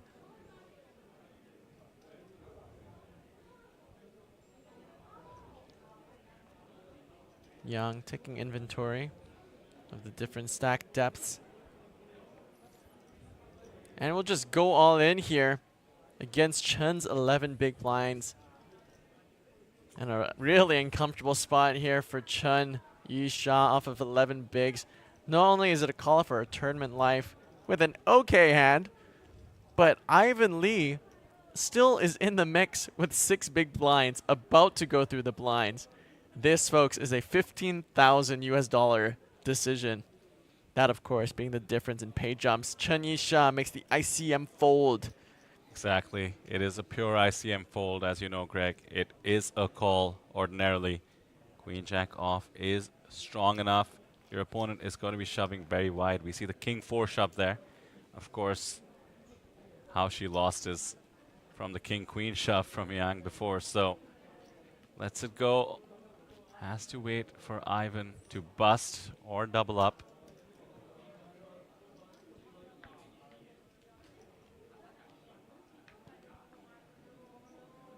Five players left of 191. And this reminds me, it's always disappointing, a disappointing feeling when you don't place first in a tournament. Doesn't matter where you place, you kind of feel a sense of disappointment if you're not first, even if you're second or third. And I think that's because as human beings, we tend to compare where we are right now with where we want to be. We're always comparing ourselves with our goals and our idea of perfection, where we want to be, where we're going to be. And so as a result, we're never enough. So it's always nice to take stock and see of how far you've come. Imagine this, folks. Top 5 out of 191 entries. You have survived 186 players. Congratulations, of course, to all the players who've made it this far. Indeed, congratulations.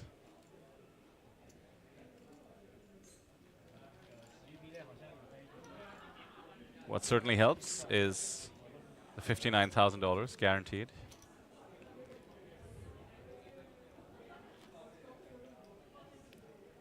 You're so right, though, Greg. As they say, there's only one person happy at the end of a poker tournament. And that's and that's what we do here at the APT. Have 90 of them, just create pain everywhere. Only 90 people happy and thousands of people who come support the festival. That's right, that's right. But even if the people don't cash, we hope they've had a good time here at the Asian Poker Tour. Well, I'm down money at the Asian Poker Tour. I've had a great time. You didn't let me insult you in the middle. No, I just went ahead and insulted myself. I beat you to it. I was going to say you'd know all about that.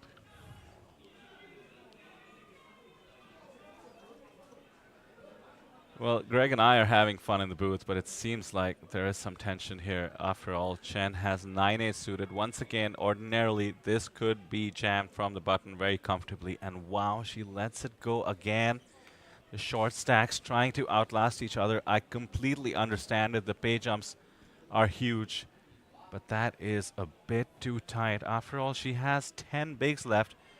Ivan is on the big Wow, an opportune time for Chen to get out of the way as Ivan wakes up with ace queen. So we are going to see our short stack navigator all in for his tournament life, way ahead, but does need to fade the 42% equity. And this is why the 9-8 suited was folded on the button. She could see Ivan in the big blind, was going to be committed. Eric, having the big stack, was going to jam. Actually works out perfectly. Ivan at risk. Ace queen. Ivan currently holding with ace queen high. Just needs to fade the 6 or the 5 or the 4 as the turn brings a lot of yelling from the rail. King of clubs is clean. Ivan is 77% favorite to double here. Eric Saya all smiles despite being a 23% underdog as the rail's going crazy here. The Hong Kong rail. The double up for Ivan. High fives from Anson Zhang, Dicky Zhang, who just left us on the final table. Jeffrey Lowe in the background as well. Hong Kong superstars. The people in the chat accurately assessing that 6 poker needed a 6. That is so true. But will not be the case as Ivan Lee doubles up to a more comfortable 11 big blinds from 6. And now it is Chen Yisha who is at risk. 10 big blinds. Was the chip leader for the majority of the day, and now our shortest stack 5-handed.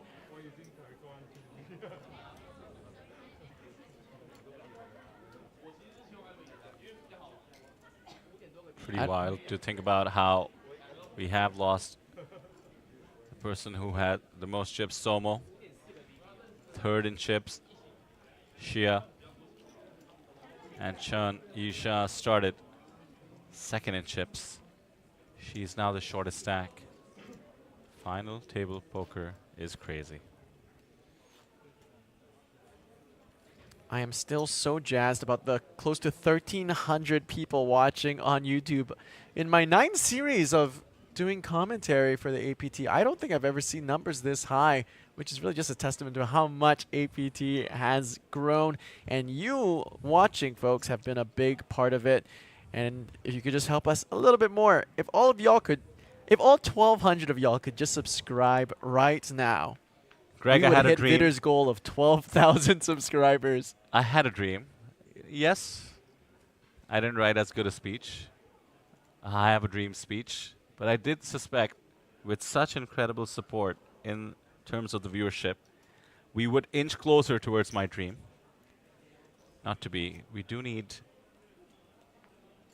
maybe somebody to reach out to the Mandarin viewers. Well, I've just translated subscribe for English to Chinese, and it is 订阅. So I'm just going to say that a lot. 订阅, and hope it means, hope it translated well. 请订阅，谢谢你。说的对吗？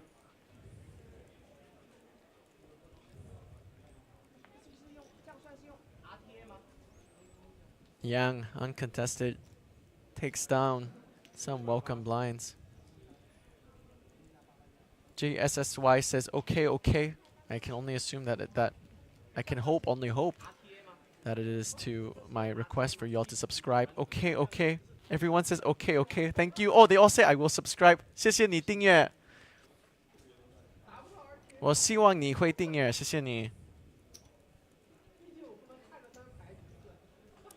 And just like that, we go from 1.2K subscribers to 1.3K. Call to action, very powerful.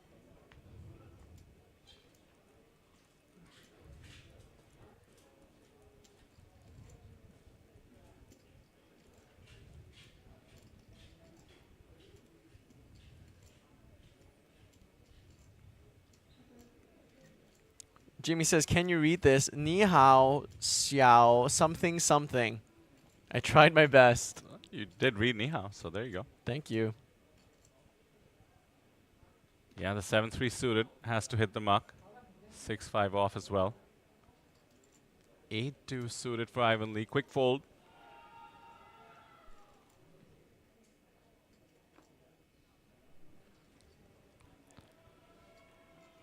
Jack deuce off. Yukai has been relatively quiet recently. Gives the walk. And Yangshou's pocket tens get the walk. Bittersweet, bittersweet, but gets some chips nonetheless. That's 2 pots in a row now for Yang. Raise under the gun. Had no resistance, and now gets to walk in the big line. Yang now takes the lead from Eric Tsai with 36 big blinds. And of course, now Chen in the white hat, white hoodie, our shortest stack as she now goes through the big blind. Someone says, by the way, love your content, Greg. Thank you, Ye Shenglin. Appreciate that.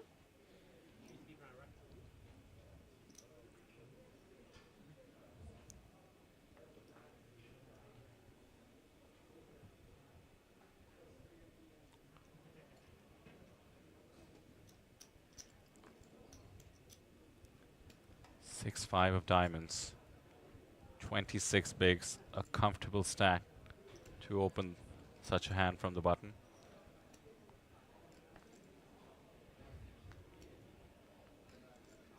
chip leader folds a short stack.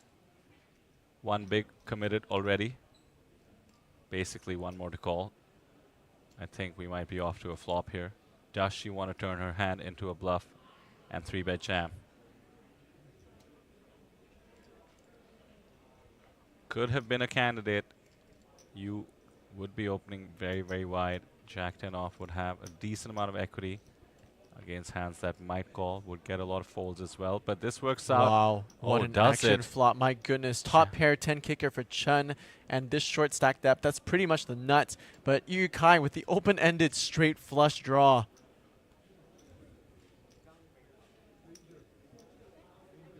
Checks in flow to Yu Kai.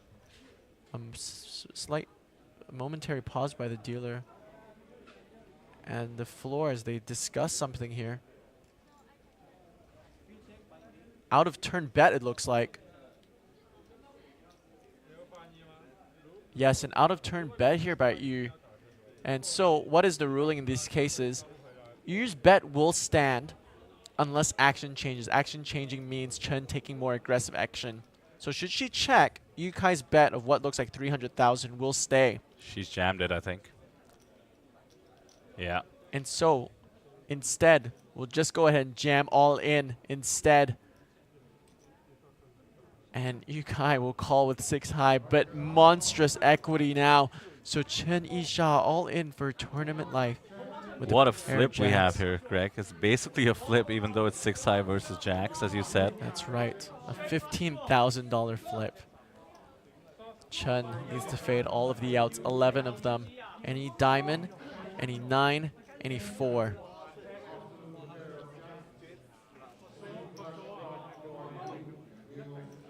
A rail full of APT superstars seems to be developing. King on the turn is very, very safe. It comes down to this. The turn, leaving a massive sweat for the river, needs to fade. The 10 gets the job done. Double up is secured. What a fade. What a sweat. What a sick flop that was. As you say, quite a while. Quite a few times now. Too many out syndrome. Too many outs. Obviously, it's tongue in cheek. You had to call there. Chun finds the all-crucial double up after the roller coaster journey she's had. Started out second in chips, took the chip lead, lost the monster hand, ace-queen versus king-queen, got the bad beat. Some justice perhaps, manages to fade all those outs.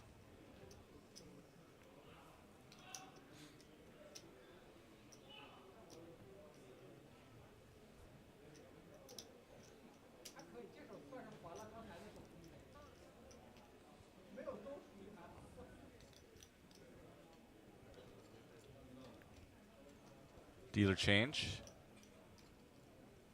since it is the last day of the stream and we do have over 1,300 of you watching. Many of you are probably new viewers. Maybe Greg, I can prompt you to talk about the outfits the dealers are wearing. Certainly. So something we like to do here at the Asian Poker Tour is just pay homage to the country that we're in. And how we do that is by having our live stream dealers wear the traditional clothing of whatever country we're in. So in this case, being here in Jeju in South Korea, our dealers are all wearing the traditional clothing of South Korean women, which is the hanbok.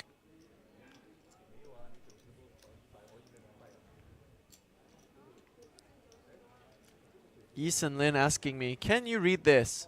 Something something yang, something something lamb or sheep. My Chinglish is very powerful. My Chinese, not so good. An ace for Ivan Lee. Under the gun. 5-handed. That means the hijack. Chooses not to jam. Waits for a better spot. Big fold apparently from Yu. Should be the same from Yang. Chun has king 3 off. Now has A newly found 20 big blinds in her stack. Always tempting to just be a tad tighter after winning one where you had a massive sweat such as the one we saw.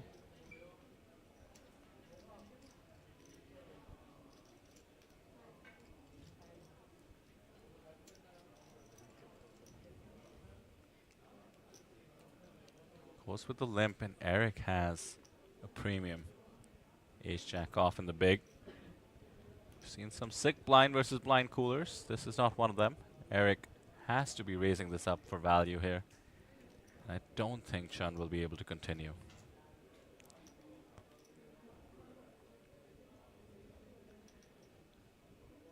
Your Gun 7 sharing some wisdom in the chat. There is hope, even if you don't. Okay. Expected. Tattoo idea. A bit of a punchline there, but I'll take it. I'll have to ponder it. The best wisdoms, always you need to think about for a few days. Of course. Yeah, yeah. I'm pretty sure Confucius said that actually. It might be plagiarism. You're gonna see. Confucius said wisdom is confusing. That's right. That's right. And Confucius also said ICM is very confusing. ICM is confusing. Yep. He tweeted that the other day. Sorry, X'd. Once again, a reminder in case anybody not familiar with ICM, a term we do use fairly willy-nilly when it comes to final tables. Of course, it's become sort of the standard to think about the consideration you have to give to the pay ladders when on the final table, or indeed on the bubble. After all, if you get busted out of the tournament, you cannot come first, have that massive prize. So survival becomes the name of the game, and your chips are worth a lot.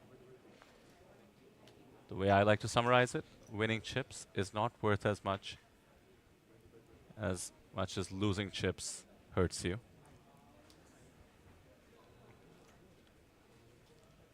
Eric now with 10-7 off, this time in the small. He did limp pretty wide with a raggedy hand. How does he want to approach this one? Limp again. Ivan with Queen 6 suited. Last time around he has Jack 7 suited. Did not find the shove. Queen 6 is multiple pips stronger. He is also the clear short stack after the double up found by Chun. Not Ivan's style. Goes to the flop. Off to the flop, heads up, blind versus blind, short stack poker. Flop comes, ace, ace, 8, 2 hearts. Eric Tsai with 10-7 high, backdoor straights and pair outs, but Lee Hon-cheong with the queen high flush draw and ahead with queen high. Alan J in chat asks, how much for first? Well, Alan, look at the title of the video. Time Traveler Poker in chat says hi. Frequent commenter. Hello, hello. Hello. Tense situation you're witnessing here, no doubt. Like the bet here by Eric Tsai. We'll have some ace X's that he limps in with. And Lee Hon-cheong not going to have a lot of ace X's by flatting on the big blind. We'll be jamming a lot of those. But with the queen high flush draw, we'll call and come along. The turn, no good for Lee. Though still is ahead with queen high. Do we see Eric Tsai slow down here? Yeah, again, just a call from Ivan, sort of not wanting to get it in against all the traps that Eric would have had. Pairs, obviously an ace, although with 2 out there, seems less likely. Even hands as strong as king, queen. Could have been trapping. Wow. We're going to see another barrel here. Buy 6 poker. There's 800,000 in the middle. It's going to be a bet of 380. So pretty much half pot bet here. 3-1 odds for Lee to chase his flush draw. Needs at least 25% equity to profitably call, or at least break even call, assuming that his outs aren't already dead. His outs are obviously unlikely to be dead. Eric is representing that trapping range I just mentioned, along with some potential 8s. And Ivan does make the call. It is absolutely correct. He is 89% to win if this hand goes to showdown. What is his plan if it does not come a heart, I wonder? He'd love to see another 8 as well. Would give him some hope that his hand is best. But it is difficult for him to know that he has the best hand. The 9 of spades is a brick. Once again, very curious what Ivan Lee's plan was in this scenario. Is it to check fold? Could he be considering an awkward donk jam? He cannot represent aces.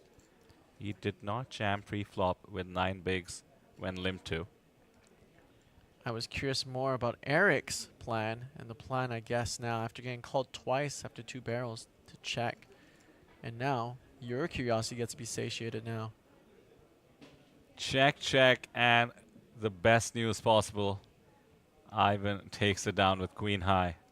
What a sick call on the turn by Lee. Very surprised to see Eric not go for it. After all, Ivan could not have had an ace. Eric simply did not think Ivan would be folding anything he's calling on the turn with. For some reason, Eric did not put Ivan on a flush draw. Maybe because of the sizing you were mentioning, Greg, the call on the turn. Interesting spot, even though it didn't feel like it or look it. That was a lot of poker being played between 2 very experienced players, sort of this leveling war concept that we talk about. But as things go, the shortest stack is now up to 15 bigs. Nimg saying, wish more stops could be added to the tour. Still 4 months until Taipei. We share the same sentiment as you, Nimg. But as it stands, yes, our next tour is in APT. Pardon me, is in Taipei for the what we are calling the Taipei Classics, September 27th to October 7th. Lock those dates in. You'll see myself there.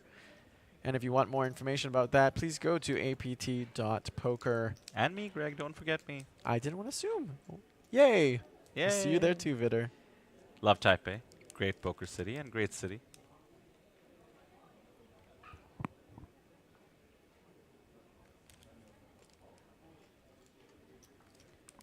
We'll see Sam there as well, although he is hungry to play the main event, so. Confirmed? Did he mention that? He did on stream. Oh, so cool. I don't know. Binding, perhaps. Binding? Verbal binding?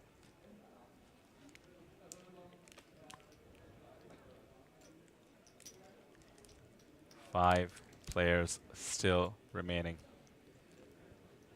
As we see a button versus big blind hand here. Sai with Jack 6 versus Queen 9. Flop comes Octo Crab. 8-8-3. Whiff for both players. But Eric, aka 6 Poker, with some backdoor hearts, the 1 over.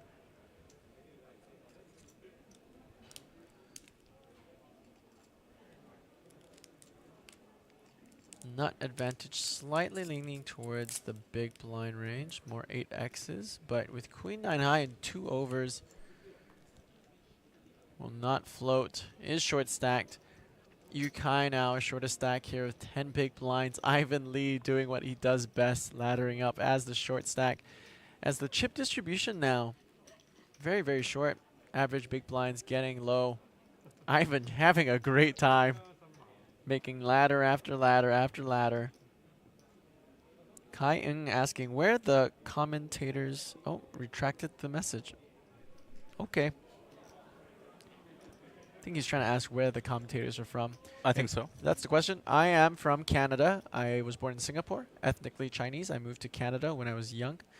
And for those who are unfamiliar, my name is Greg, but you can call me Greg Goes All In.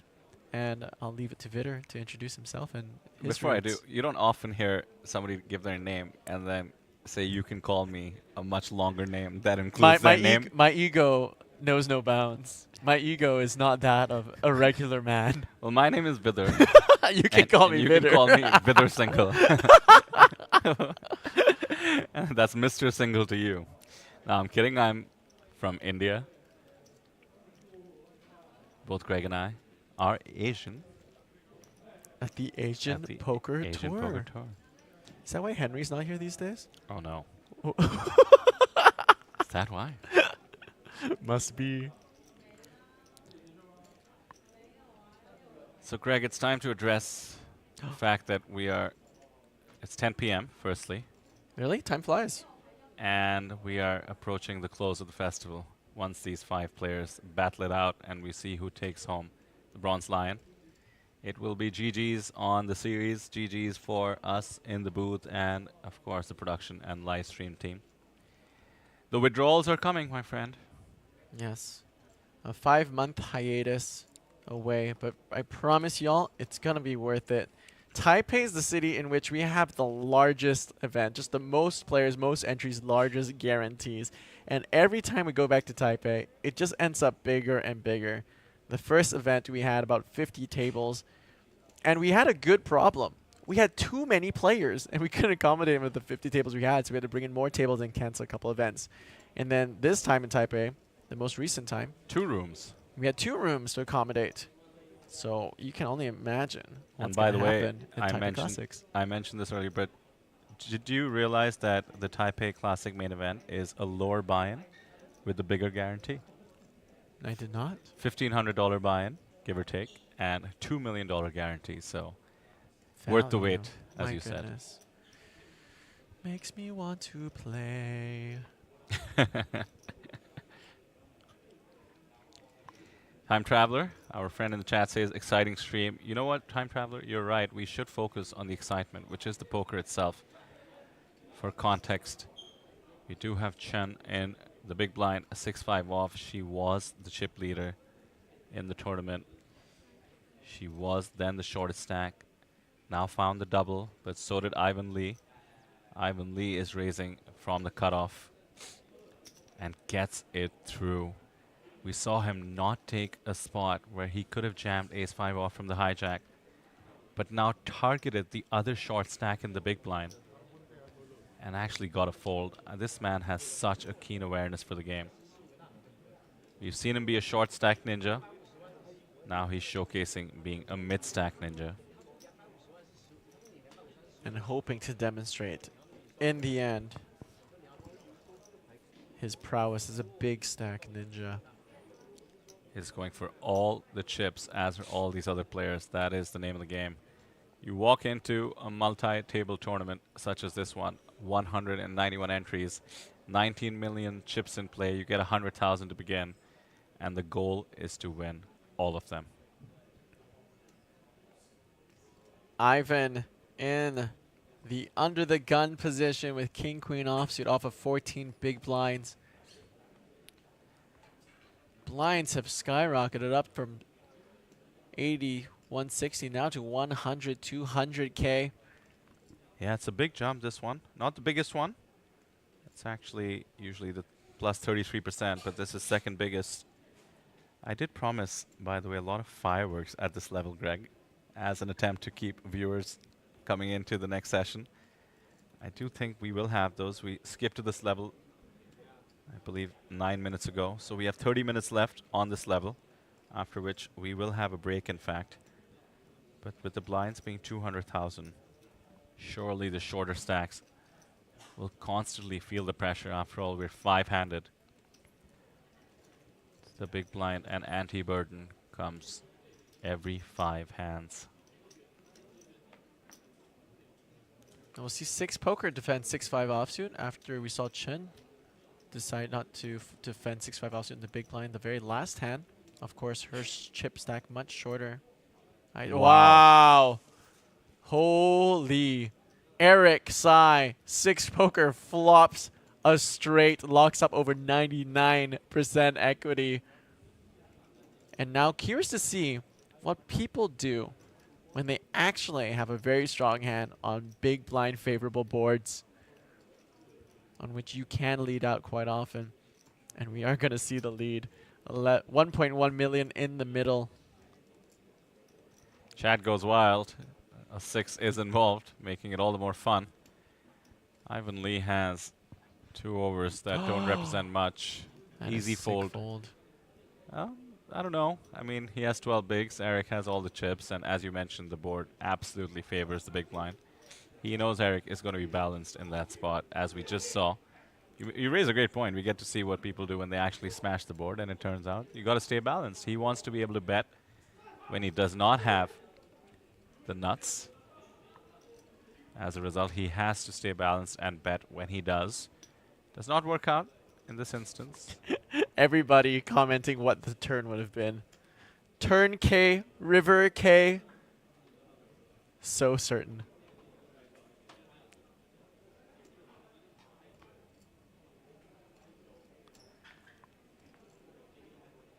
The chat obviously able to rabbit hunt better than we can. Yeah, tell us how to. I'm always curious.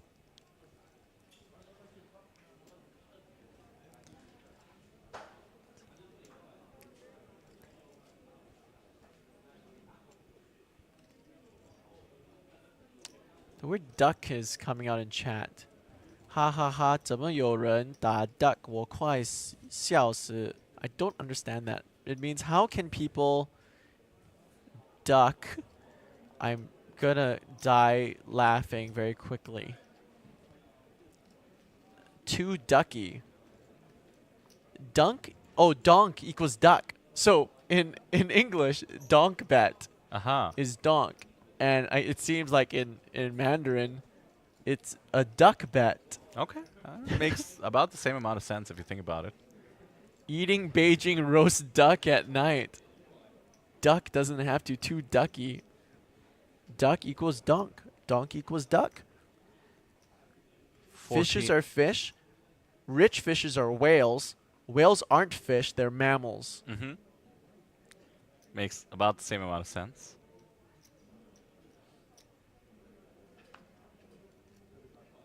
As you were saying the other day, Greg, etymology is fun. And as I was saying, etymology is a great snack with a beer. Another Another correcting me. They're saying one person just, it was a typo. They meant to say donk, not duck. But then I think everybody just rallied behind the word duck because it was so memeable.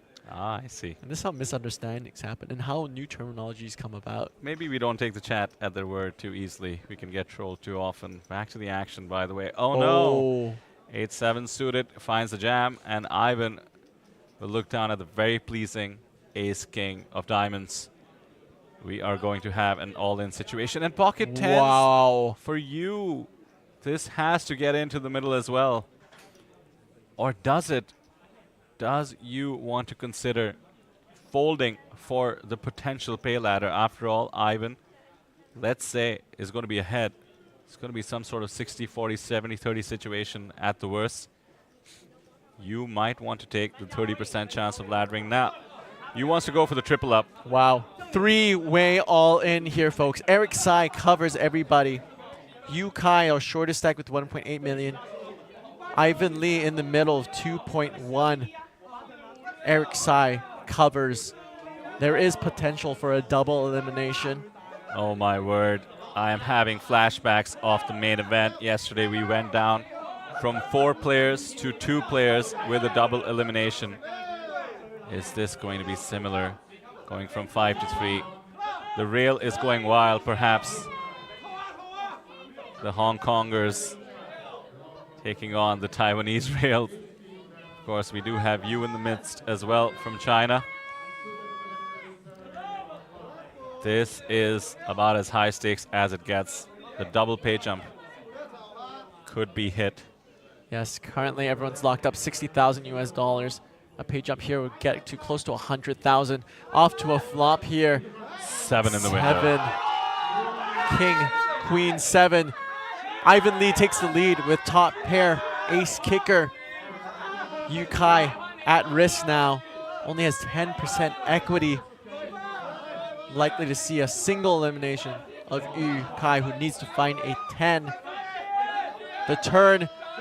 The 5 of clubs. Oh my goodness. The equities run ever closer. Eric Sai now picks up a flush draw to go along with his pair. Trip outs are good. 2 pair outs are good. Yu Kai very much at risk here. Needs to find a non-club 10. The The 10 of hearts and 10 of hearts only for Yukai to stay alive. As the river brings the 3 of clubs, Eric Sai eliminates both the players here. As we see a double elimination of Yukai and Ivan Lee. As we are now down to the final 3 players of the APT High Roller. That is wild. Another double elimination at our final table. The main event first, and now Eric Sai knocks out 2 opponents at once. Everybody else gets almost the $30,000 ladder, locking up 91,000. And the chip count will reveal that Yukai will indeed be the 4th place finisher for 74,000. And Ivan Lee, excuse me, Yukai would be the 5th place finisher, pardon me. And Ivan Lee will finish 4th place for 74.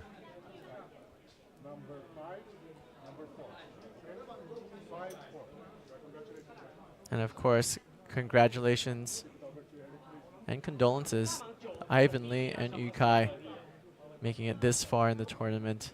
And massive congratulations here to Six Poker finding the runner flush for the double elimination with the worst hand pre, 8 high versus Ace King high, and the dominating pocket 10s.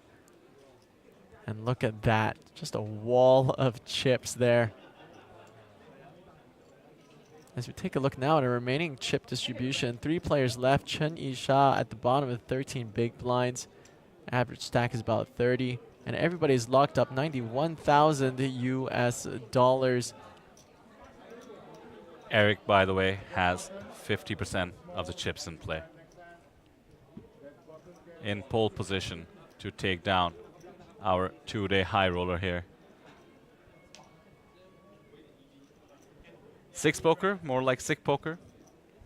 So 6, so 6. Ace King versus 10s versus 8-7 suited. And the 8-7 binks it after the king on the flop. That is just way too dramatic.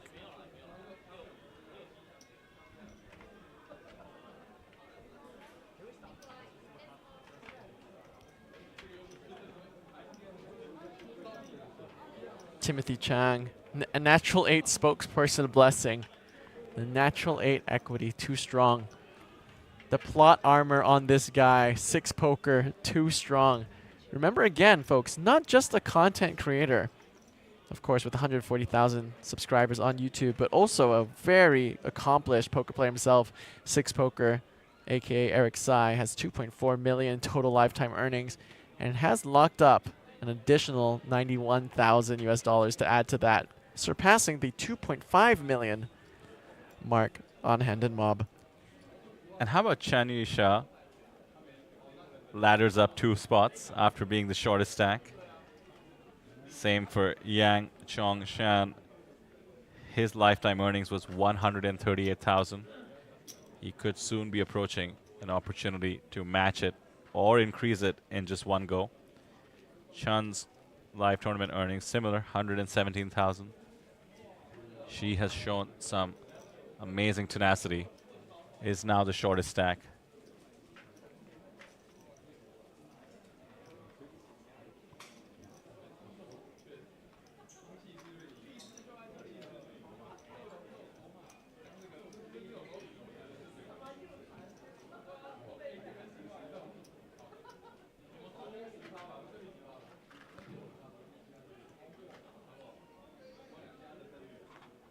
We're actually 20 minutes off a scheduled break.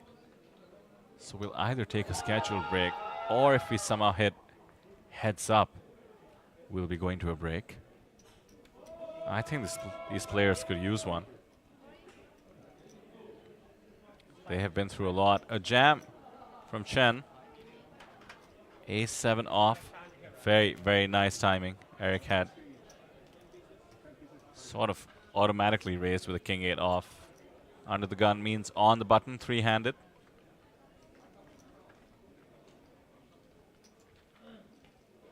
Could potentially ask for a count. and consider calling it off, but I suspect Chen has a few too many chips.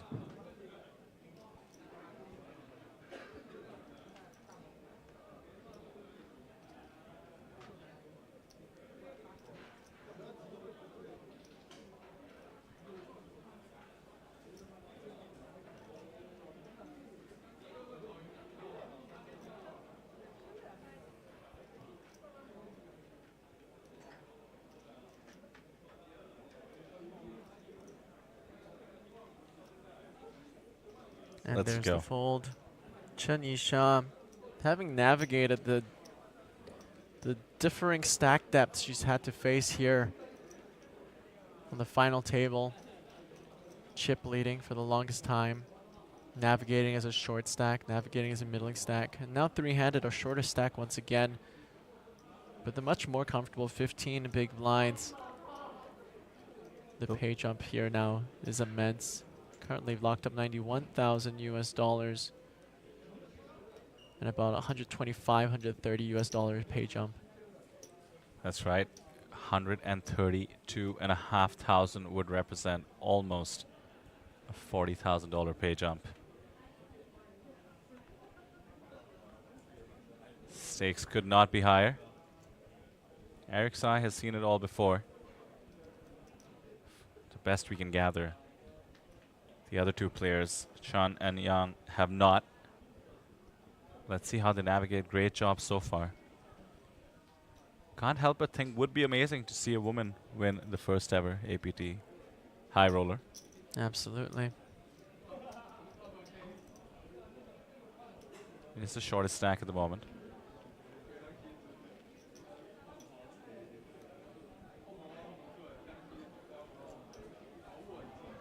Huge disparity in chip stack. Eric Sai, 51 big blinds, 10 million in chips. Chen with 3.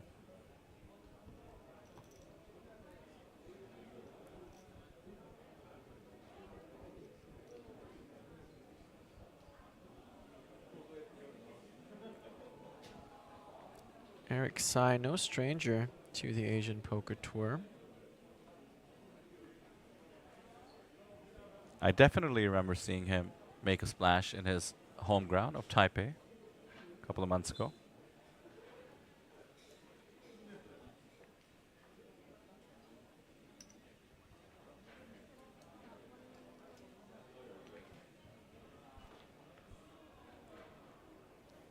Last notable cash at the APT, 15th place in Hanoi Billions. Very nice. For a prize of 10,814 US dollars. Back in Taipei in 2023, placed 22nd in the main event for close to 12,000 US dollars.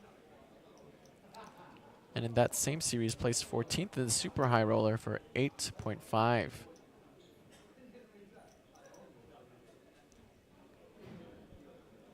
$1,500 people watching. The legend of Six Poker is spreading far and wide. 500 or so on Facebook as well. To anybody new to the APT, don't forget to subscribe. Oh, look at this. King 9 versus pocket 5s. We have an all-in, and it's a flip, and we just could be down to heads up.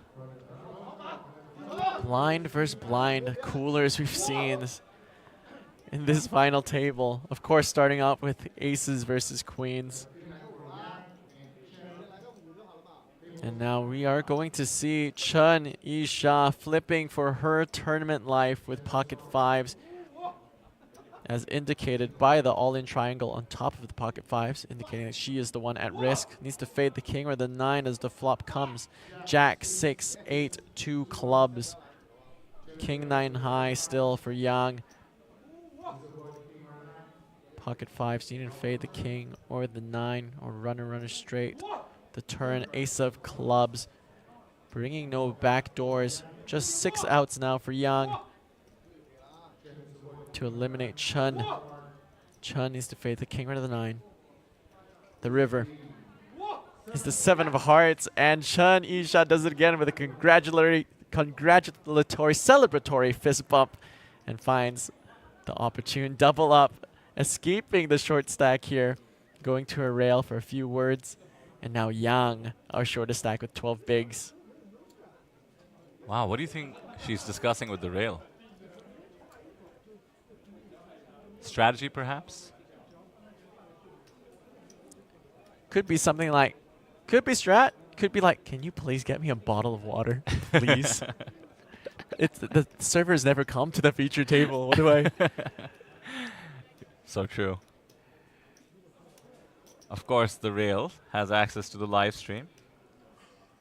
Could be talking about hands that have happened. Seems raring to go. And the adrenaline, you can just, despite the sunglasses, despite the mask, despite the hat, you can still feel the adrenaline just coursing through her veins. And that is what I love about Poker Vidder. It is the only card game that gets my heart racing. Absolutely agree. And I'm actually a fan of players who show their emotions, positive or indeed the sadder variety, on the table, especially on the live stream. Recognizing we're all human. Poker is not easy all the time, and sometimes it can be absolutely devastating. Yeah, devastating, to say the least. But those celebratory fist bumps you mentioned sometimes make up for it. My goodness, we're seeing an all-in again. Now from Yang, who has just been demoted to the shortest chip stack, got the pocket tens now.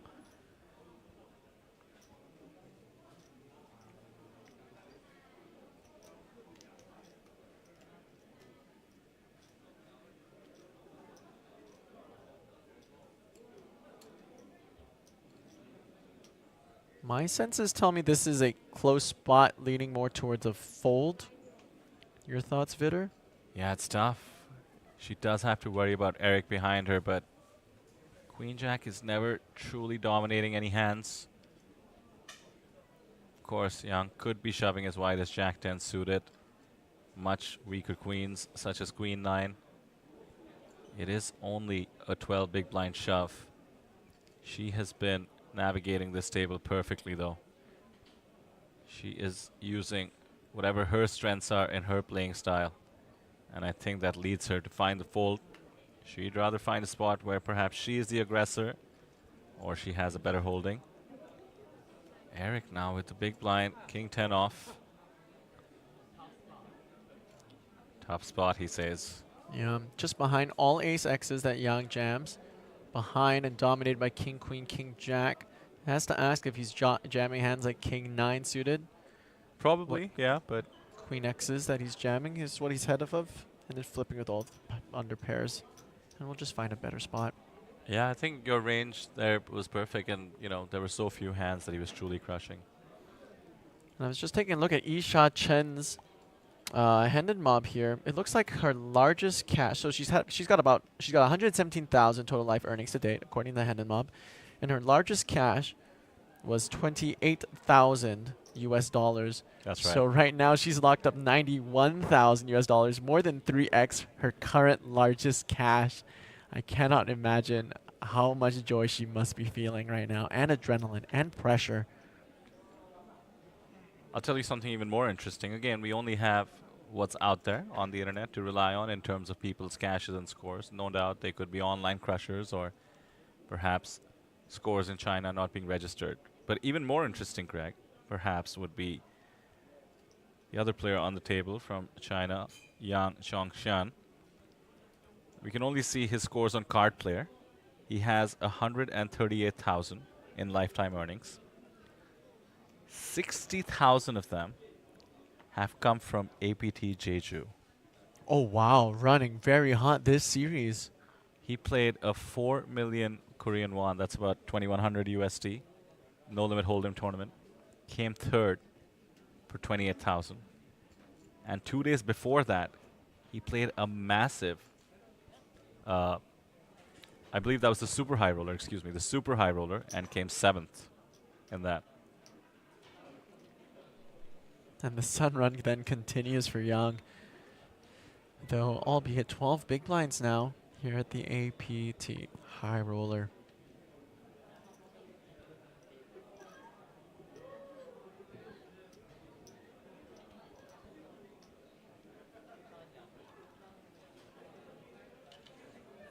Another interesting thing of note of Isha Chen's Hendon Mob is she has placed second many a times, but has never won a live first place trophy. Yeah. I saw that too. And at the time, she was actually in the chip lead. Made me comment on that with Sam in the booth. So funny that she made it all the way to the bottom of the leaderboard, and now finding some crucial double ups. It's back in the pack. Hasn't really made a misstep throughout this final table, at least, which I've been covering. The only reason her stack went down was losing ace queen to king queen. Very, very impressive performance. That also being one of our blind versus blind coolers that we've seen today. Queens versus aces, ace queen versus king queen. King 9 versus 5, but she found the right side of that one and got the double.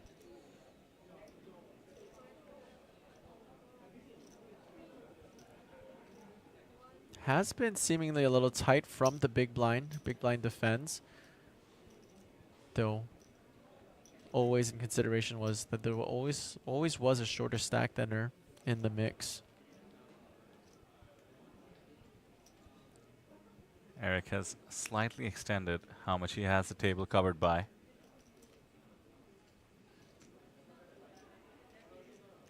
Eric, I am sure, has shipped plenty of events in his time. He knows what he's supposed to do here. Small pots, constant pressure. Every 3 hands you have to pay the big blind and the ante. It is a lot to deal with, especially if you're as short stacked as 12 bigs. 1,600 people watching. Wow. On YouTube alone, mind you. Let's not forget our friends on Facebook. Hello. Friends on Facebook, 500 of you still watching. Initially fans, no doubt, of Somo from Mongolia. But now, fans of poker in general, of course.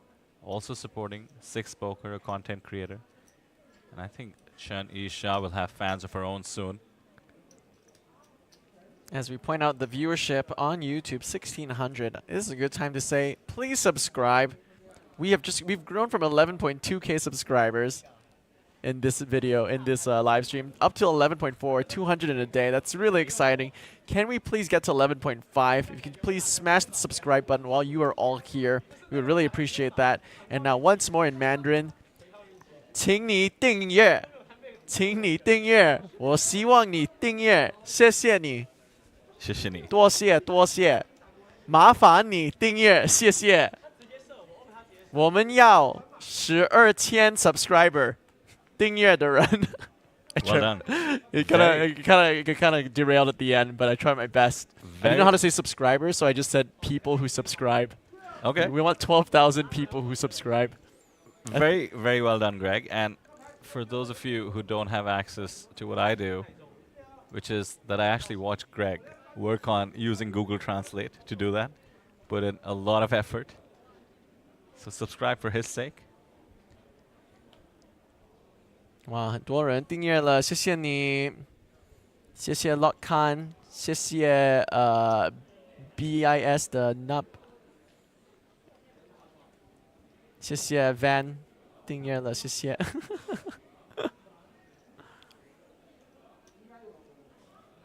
Some fans of Greg Goes All in the chat. Off to a flop now, blind versus blind. Interesting flop here, folks. Yang takes the lead with a pair of 7, second pair, and Eric Sai with a gut shot. 6 poker once again, needing a 6.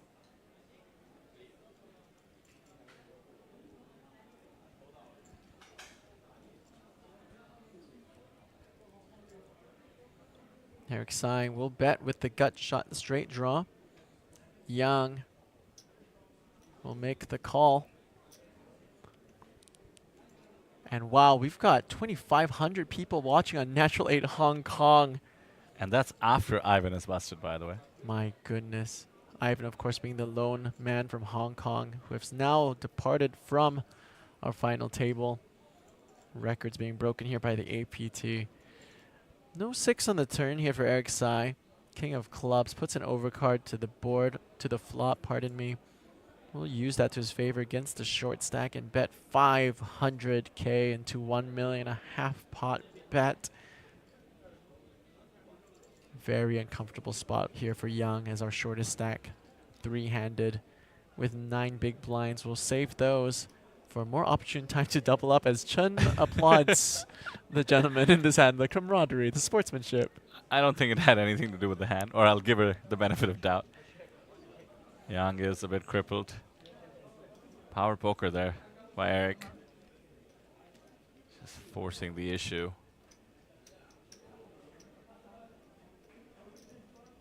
Eric is just an unstoppable force at the moment.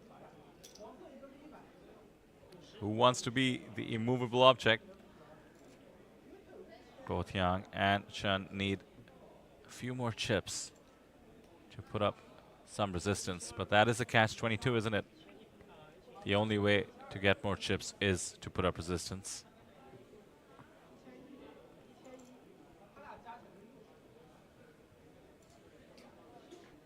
Scared money don't make money, but scared money also save money. It's tough. Money hard. Money hard. Poker hard. Poker even harder.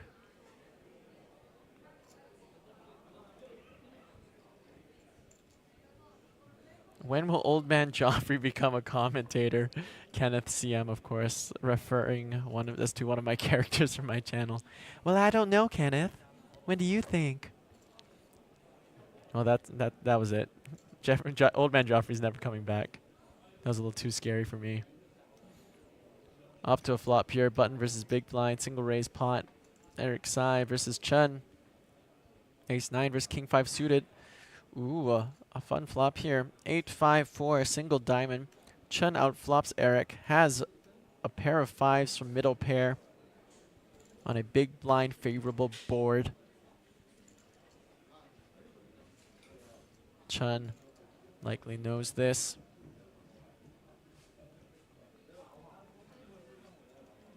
Allows her to lead out on this board sometimes. It's not as high of a frequency as you think.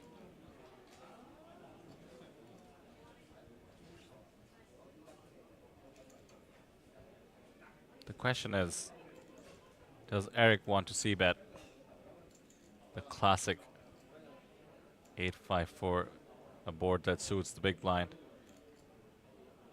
He has announced something to the dealer. It's a check.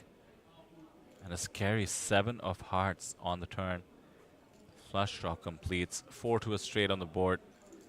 Chen still only has the pair. Eric has a gut shot to a higher straight than what the board would read.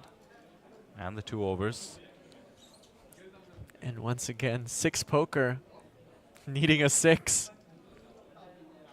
It is pretty cool to just take over one of the cards when you're a poker player. I'm gonna be Jack with her from now on.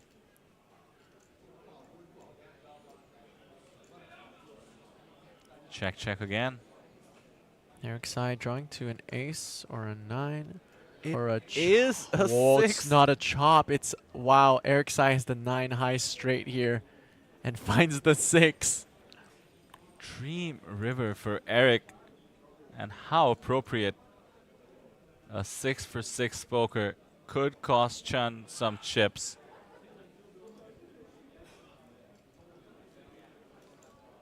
Surely she is thinking about checking this.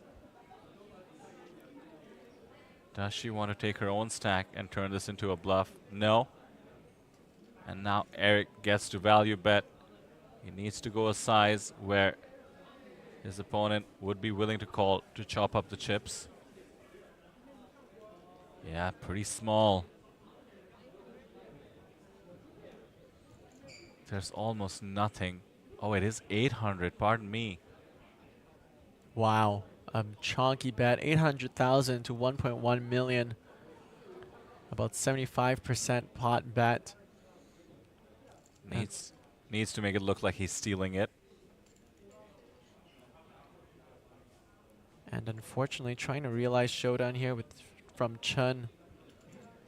His second pair on the flop. And wow, she makes a great fold here.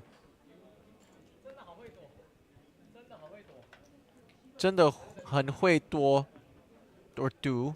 I think he says 真的还 Can someone translate that for me? I think my understanding is like, wow, you really know how to read a person. I may be wrong. 真的还会多 It might be it's either you really know how to read a person or I bet too big. It's one of the two. I think you're using some context clues there. 真的还会多 Really? Too big. I think I'm leaning towards really too big. When I did think he'd bet really small, even though it looks so suspicious, I was actually in the midst of saying there's literally nothing Chen can do. She has to make the call. With the 800,000 bet, yes, he is going to be balanced. He's going to be stealing it some percentage of the time. But Chen was able to get away. She has been leaning towards conserving her chips. And mind you, we are looking at her hand and mob. It is lower than some others.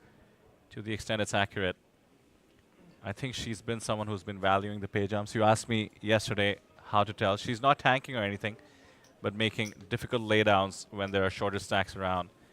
And with that, we have hit the break. Greg, I did promise our viewers, 1,600 of them on YouTube, 500 on Facebook, that this session, including this blind level, the 200,000 blind level, would bring some action. And what do you know?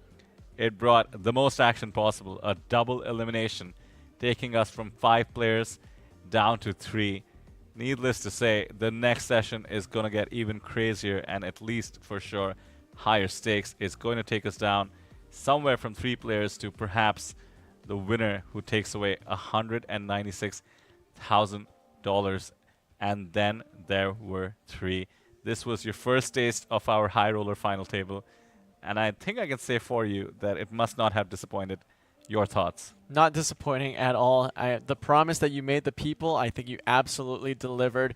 We saw eliminations. We saw a 3-way all-in. We saw blind versus blind coolers and suckouts. And the best part, Vitter, there's more to come. So we're going to take a short break. But when we return, we are 3-handed here at the APT High Roller, where we could very well play down to our champion, who will walk away with $211,000 US. Don't go away. We will be right back.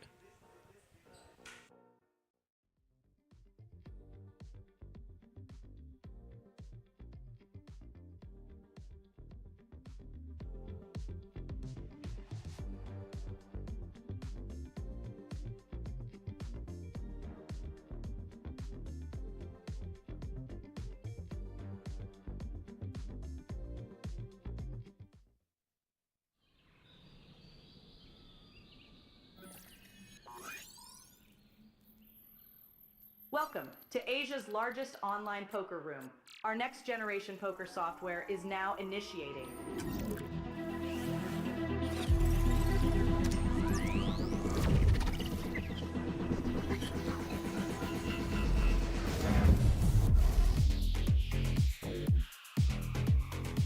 Elevate your online experience with a wide variety of poker variations to choose from. Get fully immersed with fun and social features.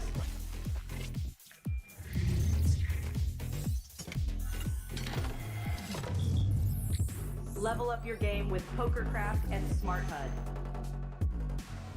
Unlock a wealth of rewards, including cashback, bonuses, and jackpots.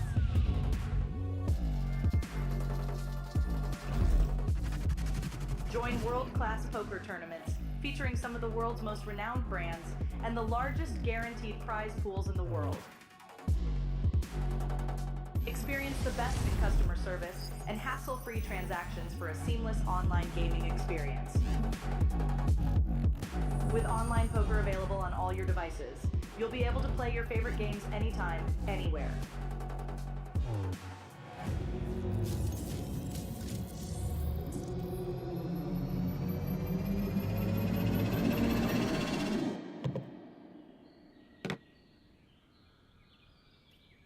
Sign up now and elevate your online poker experience today.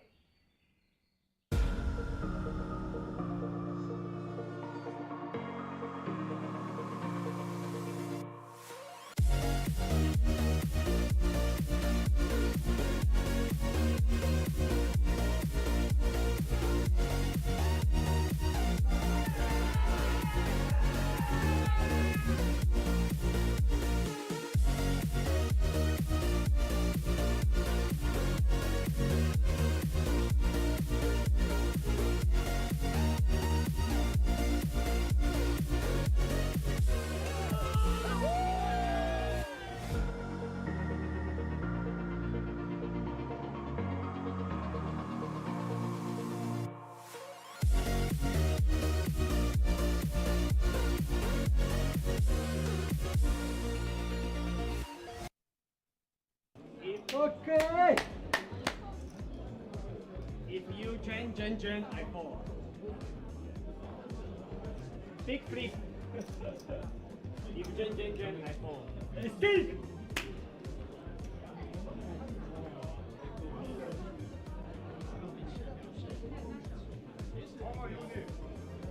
Escape.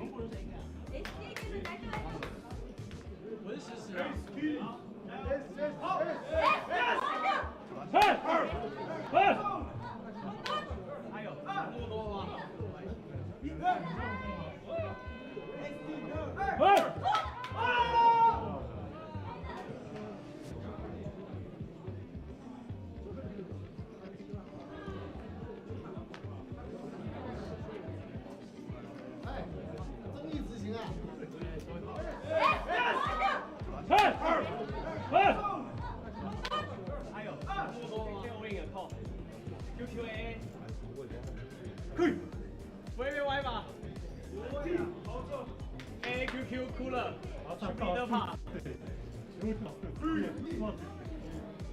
Good. Green.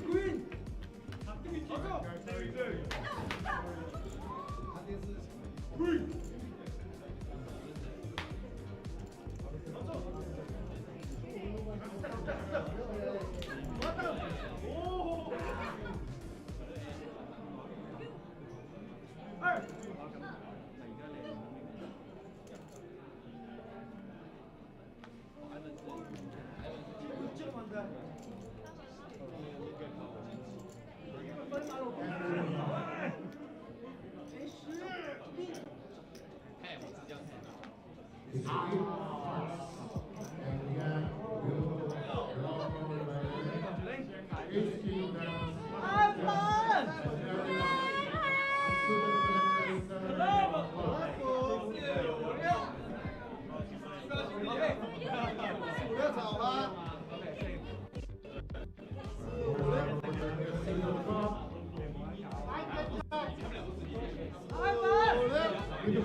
Okay. If you change, I fall. Big flip. If you change, I fall. Escape.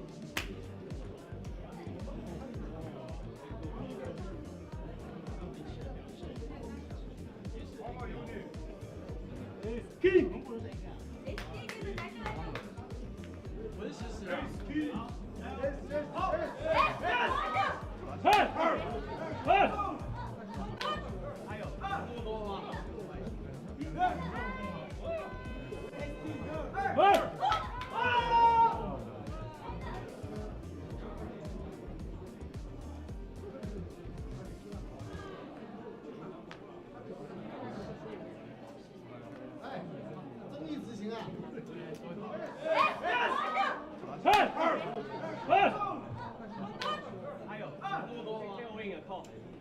QQA，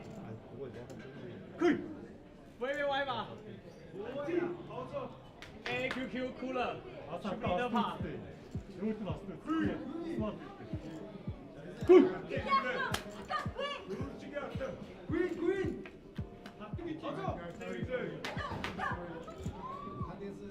Green.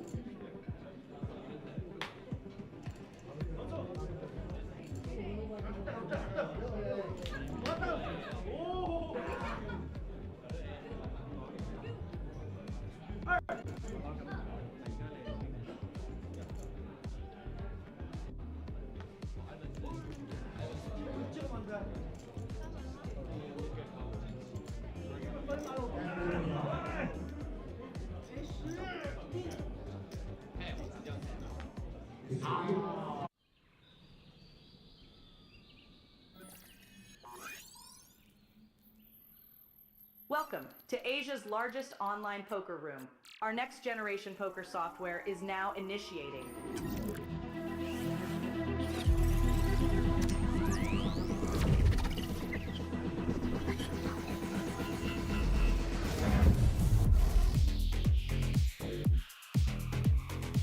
Elevate your online experience with a wide variety of poker variations to choose from. Get fully immersed with fun and social features.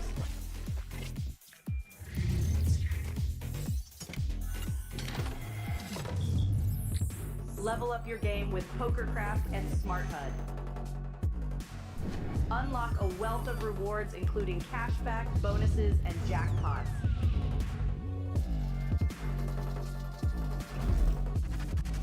Join world-class poker tournaments featuring some of the world's most renowned brands and the largest guaranteed prize pools in the world. Experience the best in customer service and hassle-free transactions for a seamless online gaming experience. With online poker available on all your devices, you'll be able to play your favorite games anytime, anywhere.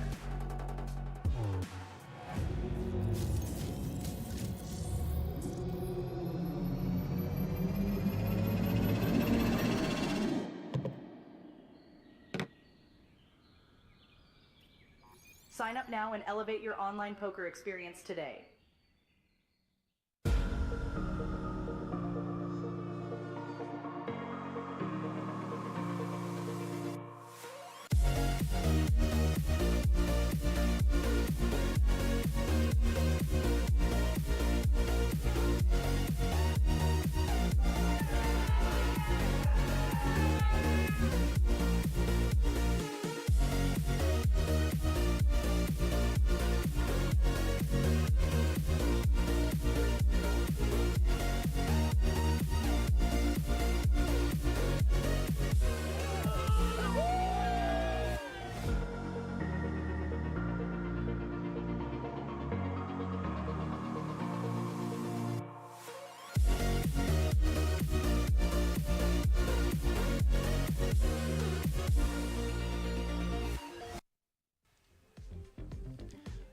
Welcome back to the Asian Poker Tour. We're coming to you live from Jeju Island in South Korea. My name is Vidar Singhal and I am joined by Sam Insel in the booth back from his dinner break. Welcome back, Sam. Let me take the opportunity to fill you in, by the way. Things have been going crazy. We had a double elimination to go from 5 players down to 3. Does that sound familiar? Yes, I think we've seen that before. Of course, referring to the main event final table yesterday. Things have been exciting. I did promise a lot of action at the previous blind level, and now we are approaching the home stretch down to 3. It's all to play for $196,000 up top. Sam, you covered and kicked off coverage earlier this morning. You see the 3 people who are still left. Any thoughts? Does that track with what you had seen earlier on? No, I was thinking, I forget his name now. Somo? Somo, that's how you pronounce it. Yes. I was thinking Somo was going to take it down. He was playing very active, picking his spots well. But, wow, what 2 hours for Eric Sai. Ace versus Queens, 10s versus Ace King. Just crushing it, accumulating all the chips like a massive vacuum. Don't forget the key. 8-7 suited versus 10s versus Ace King. And the runner flush gives the 8-7 suited the winner, and we are now down to 3. Now let's not forget all the players have locked up an incredible $90,000. Not too shabby for a $5,000 buy-in, but they're eyeing not only the extra $105,000 up on offer, but look at that beautiful bronze APT Lion next door. That is all to play for. We mentioned Eric Sai. We mentioned some of the chip leaders coming into the final table. Somo, of course, from Mongolia, had a lot of fans. Let's talk about the actual players remaining. Chun Yi Sha has had an incredible run, making it all the way to 3rd place. She was first in chips. She came into the final table 2nd in chips to Somo. Accumulated a few more chips, took the lead. Was arguably a relatively conservative chip leader, but we saw some battles thinking back to when Xie Jingjun was trying to essentially push her around, and she was able to fight back. Then lost a huge hand, King Queen versus Ace Queen. Too young. got crippled, bottom stack, and then has worked her way back up. She is now second in chips, as you see, 17 bigs for her. Yang Chong Shan has a huge mountain to climb. 7 bigs for him. He, of course, also has had a bit of a roller coaster. You don't get to third place in the high roller without it. But they both got that huge pay jump when they all went from 5th to 3rd place. It's going to be exciting. I'd saddle up. We're also having the most viewership we have seen this entire festival, courtesy perhaps of the man of the hour, Mr. Eric Tsai, 6 poker. Yeah, and Eric, I imagine, very studied, is going to be applying a ton of pressure to these two.